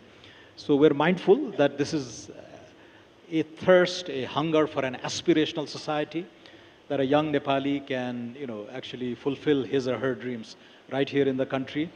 That migration need not be a compulsion; it could be a matter of choice. I went abroad and studied and worked and came back, so it could very well be a matter of choice, but it need not be a compulsion. And the circumstances, the ambience that we build here, the economic opportunities that we create here, have to be of such quality that people are, hopeful and optimistic about, living right here in the country, and even if they are global in the way they are seeking opportunities, they don't give up on the opportunities, on the life that they can build right here in the country, right? So that's the sort of the amorphous vision that we have, but concretely, so what are those engines of growth that Nepal can power itself on? And that's where we're trying to open up, be very liberal, attract investment, create a level playing field for young entrepreneurs. And to do all that, you need not be associated with any political party. You don't need your uncle to be the minister. This is, you can just pursue your dreams, and the laws of the land will be there to buffet those dreams and aspirations. And that's the kind of society that we have in mind. Dr. Bagli. Yeah. One of the critical concerns for any party that comes out of a movement, comes out of political upheaval, is the very natural inevitability of power turning it into the establishment. How does the Balan Shah government and how does the RSP intend to ensure that it stays as anti-establishment now that you are the establishment? How do you ensure power doesn't corrupt you? Because we've heard these promises earlier in several states of India, in other countries of the world where we've seen similar Gen Z movement. The rhetoric of the protest and the activism is much rosier than the reality of governance. I think we have to communicate with the people very honestly, right? What is possible immediately, what is possible in the medium term, and conditional on a set of reforms, bold reforms that we undertake. What's that destination that we want the country to reach over the next 3, 5, 10 years, right? So we have to be very candid about the possibilities and the constraints. Now, until about a few weeks ago, I was the oldest member of the cabinet. I don't look too old, but I was the oldest member of the cabinet. So that tells you something about the composition of the current government, the polity, the direction that we want to go. And we've learned from the mistakes of the past, but we also want to build on the achievements that the earlier generations have secured for us. A vibrant multi-party democracy, for example, right? But we want to clean up the mess from within, right? So there's a lot of talk about, amending the constitution, etc. And I keep telling my own friends and allies in the party that, whatever you need to amend in the constitution, it's already enshrined in it. You step on the articles therein to revise the constitution and take it in the direction that you want. You don't need to do away with the current constitutional order, because this has been secured rather painstakingly over the last 50, 60, 70 years. And many older politicians actually sacrificed a lot to give this platform to us. And the polity that we are functioning in was hard-earned.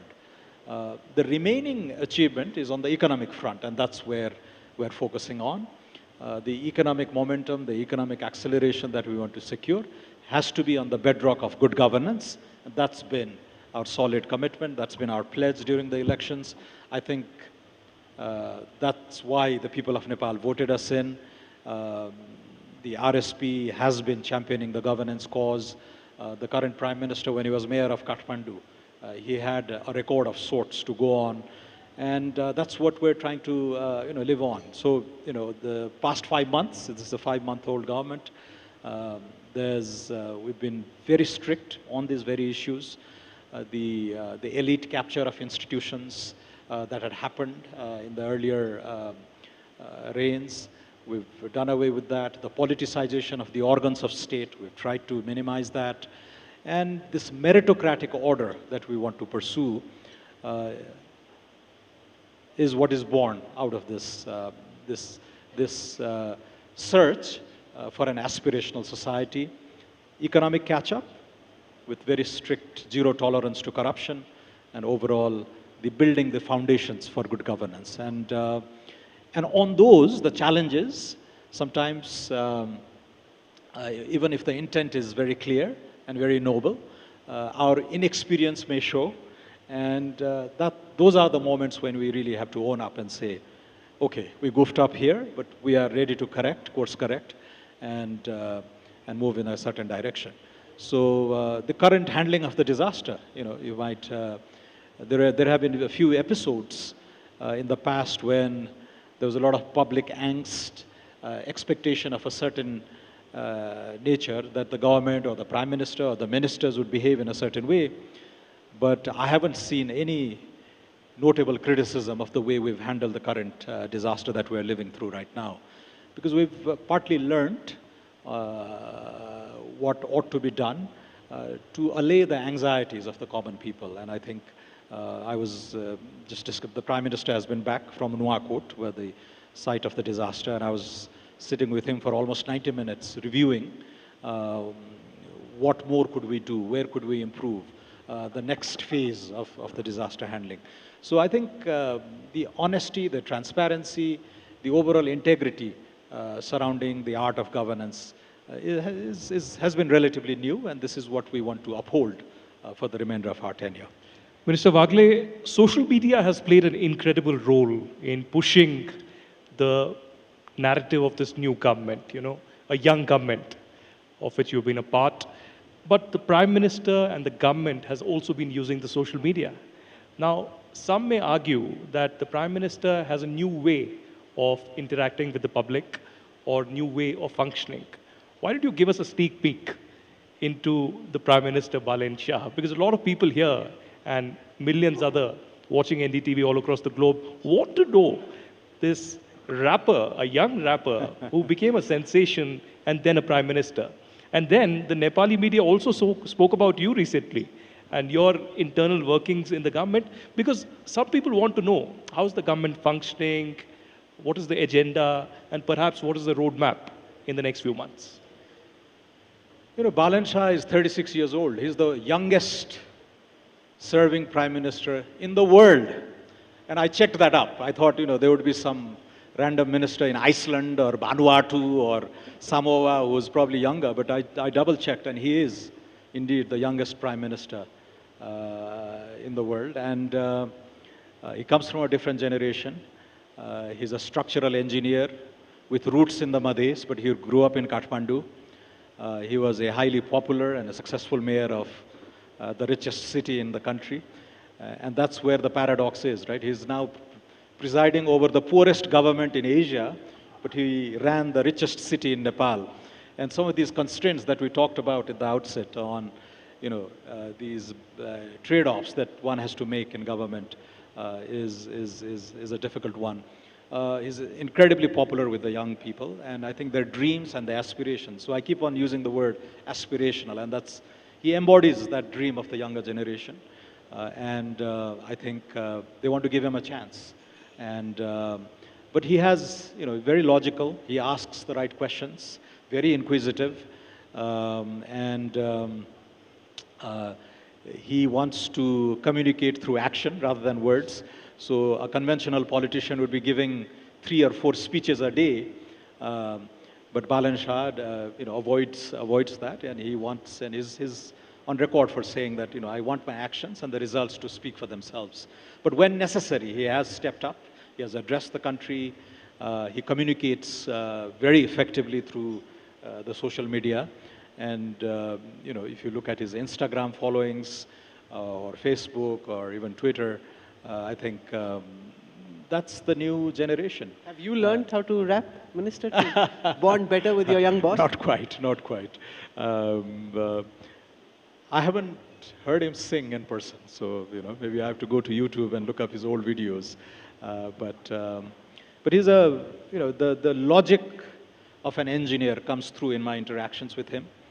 And there's a caricature of him that maybe he wants things to prevail, that he wants to whatever he desires. But one thing I must share with this audience, and he's always asking, what does the law say? And that I found was a surprise to me, right?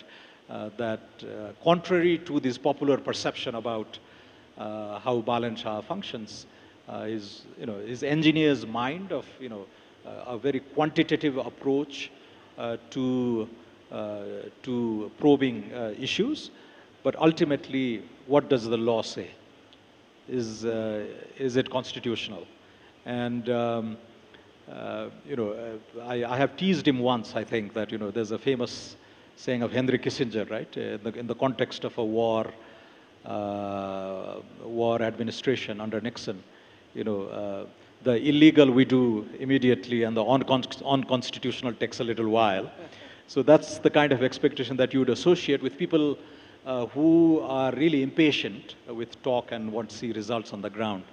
But one thing that has surprised me is the current Prime Minister really asks what the law of the land says, and that is something noteworthy and something that the general audience probably doesn't know. 1/3 of the GDP of Nepal is remittances. Human exports is the primary lever that moves the economy at the moment. The critical question, of course, is what are you doing to try and attract private investment into Nepal? For those watching you in India and elsewhere, if they have $100 million and they're looking to invest in Vietnam, Bangladesh, Indonesia, why, Mr. Finance Minister, should any of these companies seriously consider coming to Nepal? So we've started by cleaning up the mess, really, right? The incentives were perverted. The institutions, the rules of the game were really rigged. So we're trying to open up and make the playing field even for both domestic and foreign entrepreneurs. So in this year's budget, we've talked about amending 27 acts. So it's a legislative exercise, enforcement of contracts, honoring of private property, and the level playing field between domestic investors, diasporic investors, and foreign investors. That would be absolutely key. So we've started with rules of the game, right? Cleaning up the system. Then we want to identify those 5 or 6 durable sources of economic growth for this country. So clean energy, you've talked about that. Tourism in all its dimensions. The green revival of manufacturing along the border and us being part of the regional and global value chains in areas where we have an edge. High value agriculture, and to retain many of our young people, the immense hopes and possibilities that lie in digitalization, right, for the young people. And that, once we identify these sources of economic growth, where we're really good at, where we'd be able to compete with our neighbors and peer countries, and that's where we want to really open up for different sources of investment. And I think once investors see possibilities, and it's not just risk, but they also calculate the returns, I think we would be able to tempt them. And one fact that we're really aware of is, rather than going and attracting investment in very abstract terms, we want the lived experience of current investors to really we communicate and, through word of mouth, say that, it's a wonderful experience. So 2 weeks ago, I convened the largest taxpayers of Nepal, many of which are foreign FDI companies. Many of them are Indian, actually. So from Unilever to ITC to lots of others. All of them pledged, rather informally, that they plan to double their investment here. And some were unconditional. Against all odds, they've done reasonably well. But others conditional on reforms that the government plans to undertake. They're willing to augment their investment here. And I think that will be the most credible way to spread the word. I see Dr. Shashi Tharoor sit in the audience, and I must tell our viewers who are here in person and watching across our platforms that one of the things that popped in my inbox when we were coming to Nepal was this meme which was going viral, which had bombastic words used by you, and you were squaring off in that meme with Dr. Shashi Tharoor. And I heard from people as I came here कि आपको यहाँ का नेपाल का शशि थरूर कहते हैं? No, not at all. You also use these words. I'm a big fan of Shashi Tharoor, and it's a great inspiration, and there's a lot to learn from him. And the career path that he has taken, I think the UN, the distinguished stint at the UN, a young PhD from Tufts, isn't it? Fletcher School. So, I'm following in his footsteps, but great inspiration. So tell us about some of the most bombastic words you've used. Now we'll compare with Dr. Tharoor and see who uses the more bombastic language. Yes? No. There can be no competition. No, play along. I saw some of the words that you were using, and in the context of the politics of Nepal, they said, yaar, wo dictionary leke aao, ye pata nahi kya bol raha. So I've been focusing quite a bit on the good governance agenda for the last 3-4 years. And I think this phrase, grand larceny, has been quite mimicked and popular, and also. Give us more. Well, I think along those lines. Dr. Tharoor, grand larceny. Have you used this? Can I have a mic brought across to Dr. Tharoor, please? India ka real Shashi Tharoor talking to the Nepal ka Shashi Tharoor. Mic lao, bhai, mic lao, jaldi se. Okay, while they mobilize, let me only take the mic. Okay, Dr. Tharoor, grand larceny. Do you guys do this deliberately to try and throw everyone off? No, I think grand larceny is a very good one. Of course, better from a finance minister than from an opposition politician. But one word that I'm fond of using, which I would commend to you, Mr. Finance Minister, is defenestrate, because you defenestrated the previous Prime Minister. Defenestrate. Defenestrate means to throw out of the window, which is a metaphor for rejecting, defenestrating, discarding. Where did you, in the morning when you came for the session, you didn't have the headgear on? I just got it from my last event. So I thought coming to Nepal for my last event of this trip, I would at least wear the cap and demonstrate that I've gone native. Thank you for that. The joke about Dr. Tharoor is that he uses a thesaurus and decides how he wants to throw everyone off. Do you do that as well, or is this coming naturally? But I must, the other day I did see something. It used to be said that there's a German word which doesn't exist in English, Schadenfreude, taking pleasure at somebody else's pain, which is, but I think I saw somewhere, Mr. Tharoor, that you found an English word that conveyed the exact same meaning in English. So I thought that was a new discovery. Now he's warming up. Now he's getting into the groove. I can't pronounce that. We must have you just explain that, because, yeah, that's the mic. Finally, and about time. Yes. No, Schadenfreude is the German for malicious pleasure at somebody else's misfortune. But there is a word in English that even the English don't use. It's called epicaricacy. Okay. And they all prefer to say Schadenfreude. Sometimes a French or a German word comes more naturally to an English speaker in England than the English word. But there is a word. Right. In fact, I had asked some of my linguist friends whether Schadenfreude can be translated into Nepali. And actually, we couldn't come up. Some people suggested parapidak and all this with roots in Sanskrit, but parapidak, etc., veers more on sadism. It's not really Schadenfreude, but Anyway, that's good to know. This was fun. Thank you for that. I want to come back to economics now, because one of the things, Finance Minister, in your manifesto, which you took to the voters, is that you wanted to revisit the currency peg with the Indian rupee. I'm wondering how you're seeing this now that you're in government. 1.6 Nepalese rupee to 1 rupee is the way it's been for a very long time. In opposition, while you were canvassing, you wanted to change that. You still want to do it. What are the risks? What are the rewards? How do you see it now that you're sitting on the hot chair? No, it was just a topic mentioned in the manifesto that we may need to review.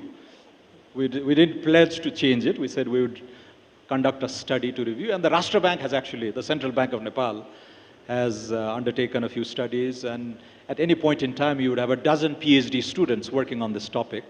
What I was pointing at was basically, we haven't changed the peg since 1993, so it's been 33 years.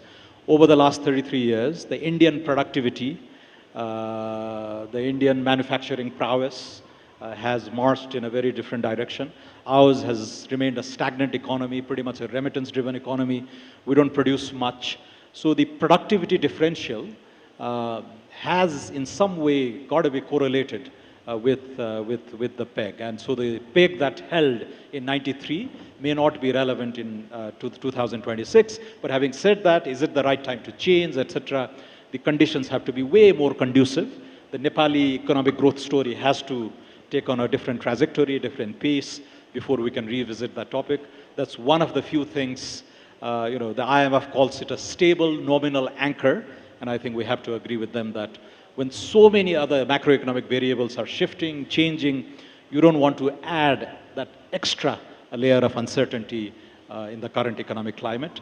It may be an issue that we revisit, when the growth momentum is much stronger. But don't forget that this has been done 5 times in the past. So it's not heresy to even talk about it.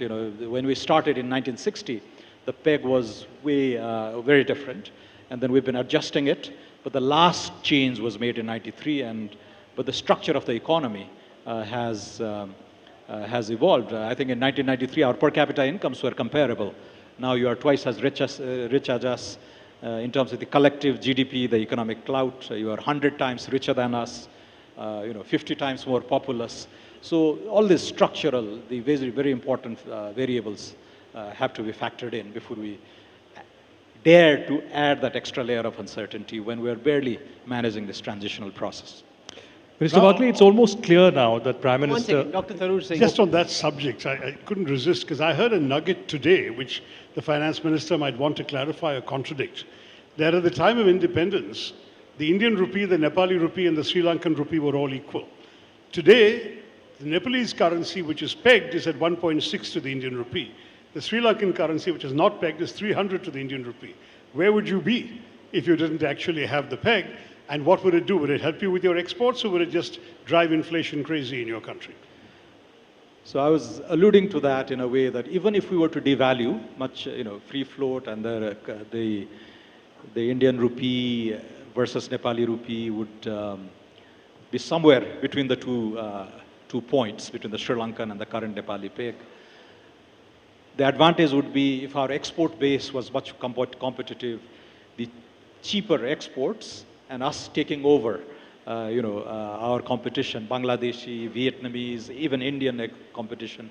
Is that a realistic possibility right now? The answer is no, unfortunately. The Dutch disease and the remittance windfall has distorted the economy to such an extent that we would not be able to take advantage of any devaluation that we undertake at this point in time. So those foundations have to be built. So we're talking about 5, 10, 15 years down the road before we can envision an economy which would be able to take advantage of those sort of devalued currency. Right now that doesn't exist. And the advantages associated with that nominal stable anchor, that predictability that comes with the Indian peg, is something that beats any other economic choices that we make. Down the road, I think the Indian economy will be stronger. Your currency will also go up. And there may come a time when we conceive of a basket sort of currencies and we peg against that. Should our export also diversify a little bit? Right now, we're too dependent on India. 70% of our trade is with India. And so all these fundamentals have to give way to more sophistication, more diversification before we can begin to experiment with some of these choices.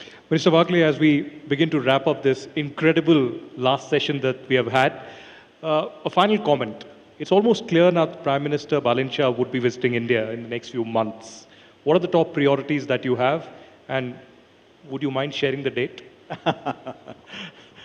Well, as you know, coming into office, he was very focused on the domestic agenda, and the first 100 days at least was focused on the Sasakiya Sudhar Ka Asay Kadam, the 100-point agenda that we had.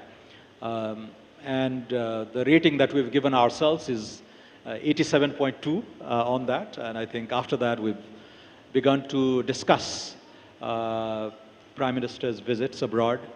I am pretty confident that his first visit abroad will be to India.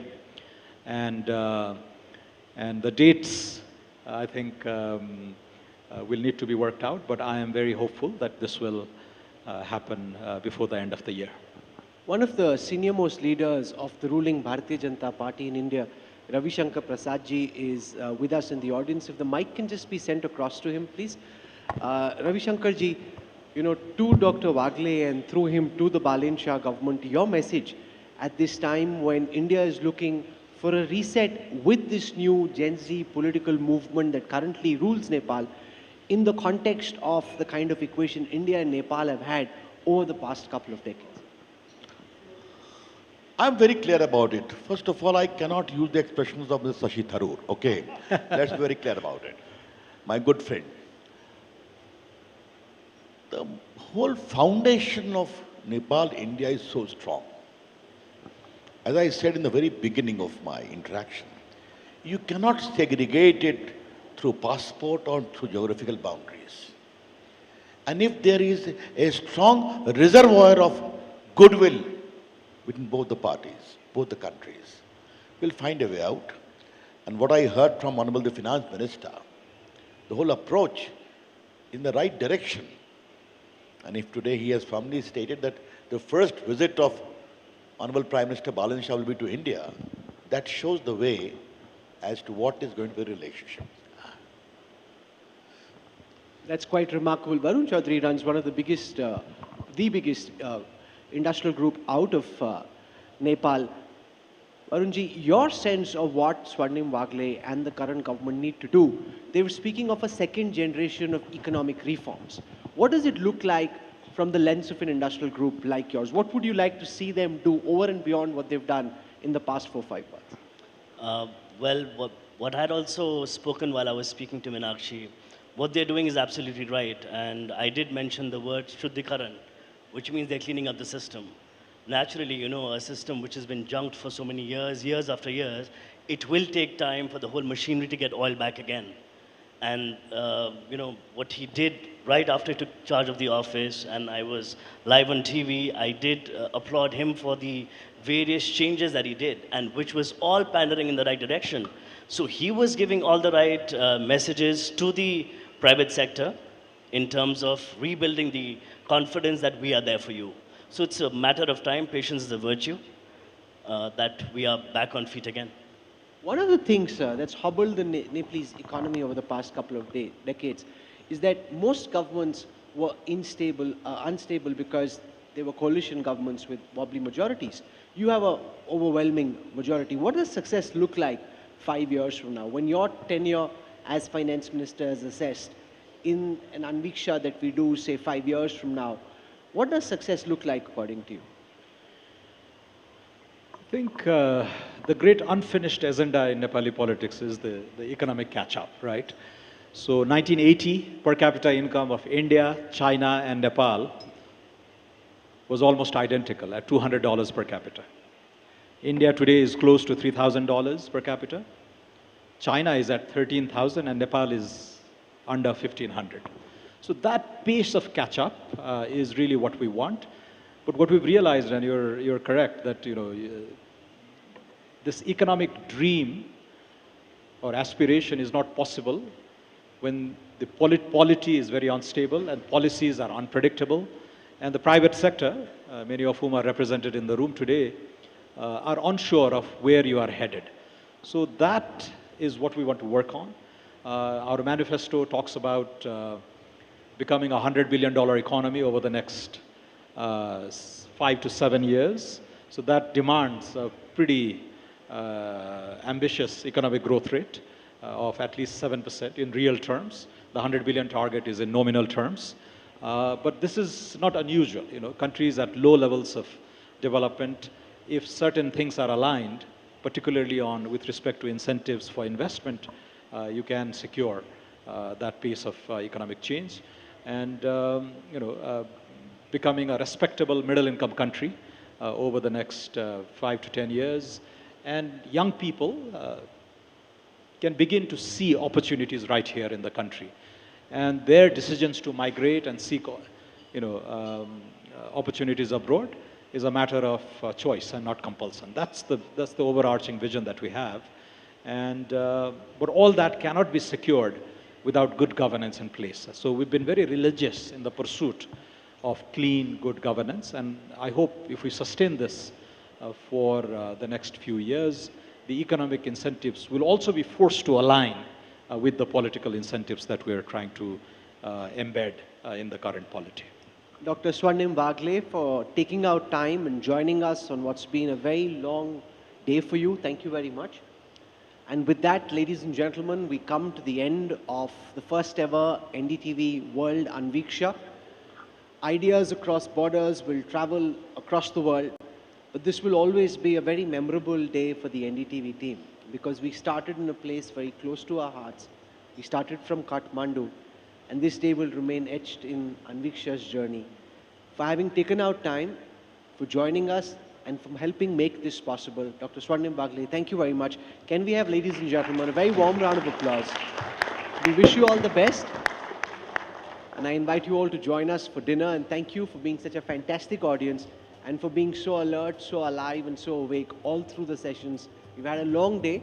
Your participation means the world to us. Thank you. Thank you very much, sir.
Of opulence that captures the essence of Nepal.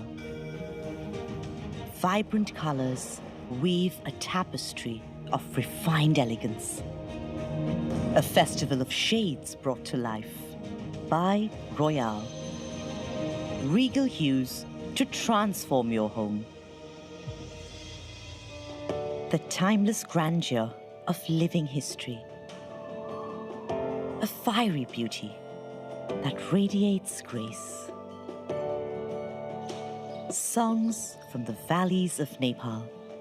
A symphony of promise and optimism. A delicate dance of fragility and wonder. The language of the universe. Rebirth, renewal.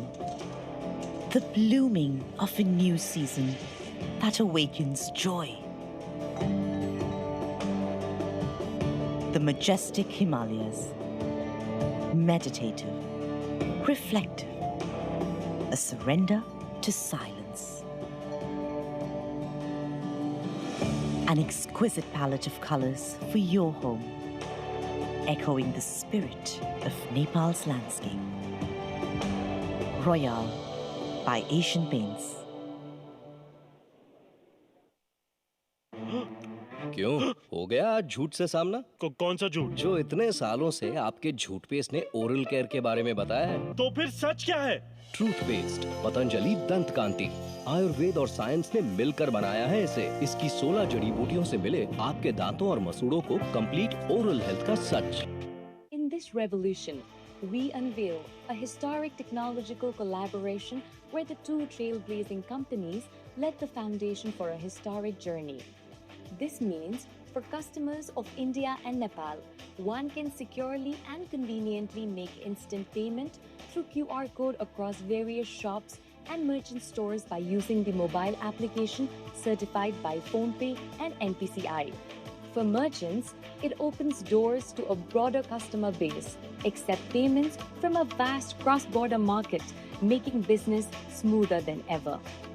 Whether you're trekking in the Himalayas, savoring the flavor of Indian and Nepalese cuisine, or marveling at the architectural wonders, our two nations are open to all who wish to experience the magic they offer. From the heart of India to the peaks of Nepal, our journey continues empowering lives and bridging borders through digital payment services.